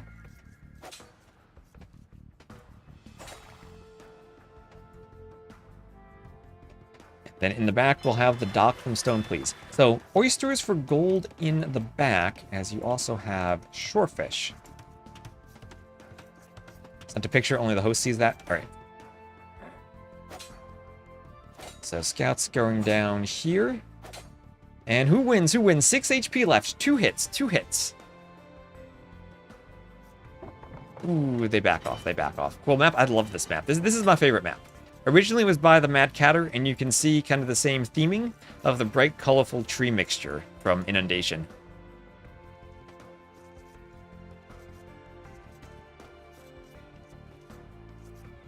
TC. Okay, so one more hit. Okay, one more hit. Daniel's going for it. Daniel's going for it. Don't please. Ooh, he might get stuck. Oh, Daniel disengages. No, Daniel. Stone Please would have been betrayed by the stone in front of his base, gotten stuck, and you'd have gotten the hit. Oh, Daniel falls back. So Bengalis, Portuguese, both good hybrid map civs, and also good closed map civs. So them, Byzantines, Italians, Armenians, maybe Spanish, I expect to see a lot on this map. And oh wait, we have a deleted wall, and that is Daniel, who wants to walk out to the side for more fishing ships. Yeah, Malay too. Malay too. Funny how there's overlap between the hybrid map civs and the clown map civs. We didn't really have that in AOC. It was Aztecs and Maya and Turks probably being the best arena civs. I guess maybe Byzantine's really the only one. And maybe Saracens. And Zed, thank you for the follow. Oh man, we were so close to 15k followers. This is amazing. More houses going up for Stone, please.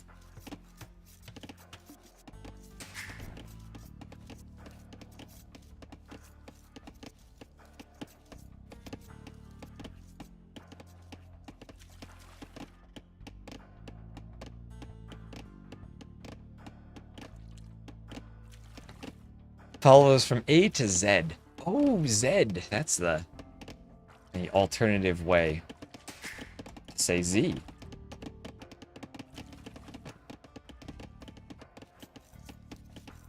So, feudal age for both. Heading out to the wood line. When you write your Z, do you put a dash in the middle? I started putting a small horizontal line in the middle of my Z's/Z's to differentiate them from 2s.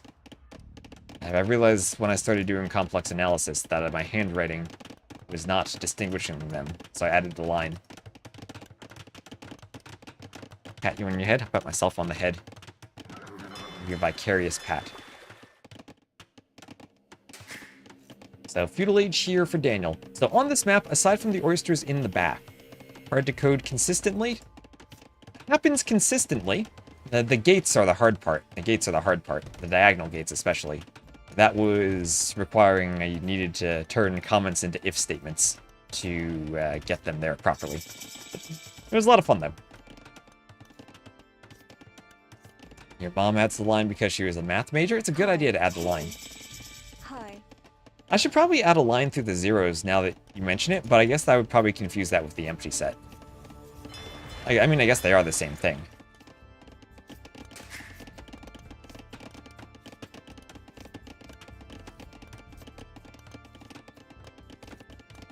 The line in 7s, yeah. I started doing the line in my 7s. One time, though, I was taking a flight back from Germany to the US. This was years ago, before they had automated all the check-in stuff, and you had the piece of paper for the customs form you had to fill out. They made an announcement not to put a line through your 7s. It is more American not to do that, and kind of German too. Oh my gosh, what the heck? We have a transport ship, what the heck? Transport ship, I was not expecting this. What are those vills doing? Did Daniel expect to sneak through all the fish? Okay, this was Daniel's home map. He had a plan. He needs to wall that vill somehow. Stone wall in the vill. Okay. Okay, Daniel. This worked out. This worked. Oh my gosh. Don't put a line through that archery range, I guess. That will be fully walled in by stone, please. But the archers can ungarrison here where the Vil is.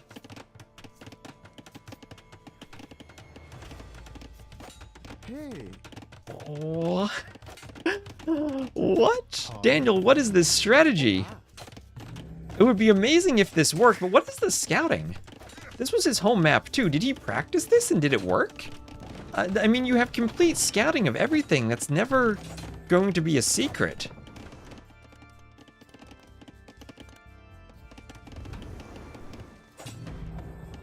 Yeah, I'm shocked. And he's going to tower. Yeah, he deleted the palisade. He's going to do a one-vil tower. That'll force a tower from stone, please. Meanwhile, he's still fishing. Maybe he was hoping stone, please, would fast castle and not go for galleys? I love the idea, but I don't ever see this working, ever. Yeah, and stone, please, can hit that with one vil and get his tower up faster.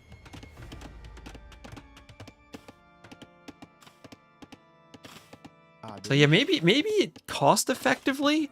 It did cost stone, please, more. I mean, res collected are still just about the same. I mean, you could... Okay, this is crazy. But you could just leave the range there, right? Stone, please, isn't going to do anything to fight it. Leave the range there. Wait until Castle Age. You put 10 crossbows in here. And then you get to the Castle Age. And you transport a petard. You destroy the gate. And you ungarrison the crossbows.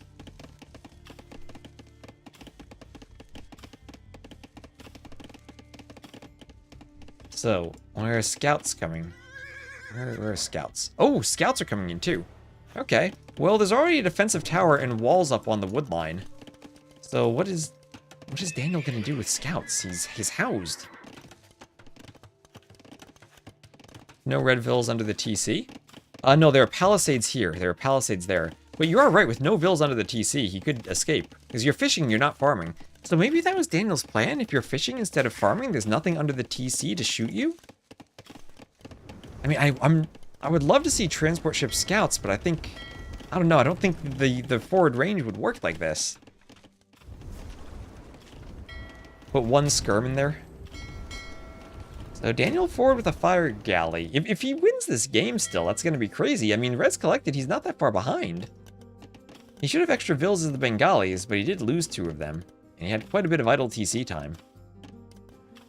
And more fishing ships also were out for stone, please. Wait, petards aren't made from the TC, right? That's not a thing. Don't. They didn't Bulgarian the TCs, right? Where is T90? He's in Florida, but he's also been casting Red Bull, so he's probably exhausted. So Bloodline's on the way for Daniel. It'd be too OP if you could make petards from the TC. If you could, we're doing a sudden disaster map with TCs right next to each other. This map is basically Florida. It's close to it, I guess. Need more gators for Florida. Okay, so Stone Please will 100% see this transport ship. And wall here? Scouts and Vills, so yeah, but they can just hop in and go around. Like that doesn't really wall. Oh, he made the mistake of using oysters as the wall. Yeah, oysters, you can walk through them. They're like shorefish. You can walk through oysters.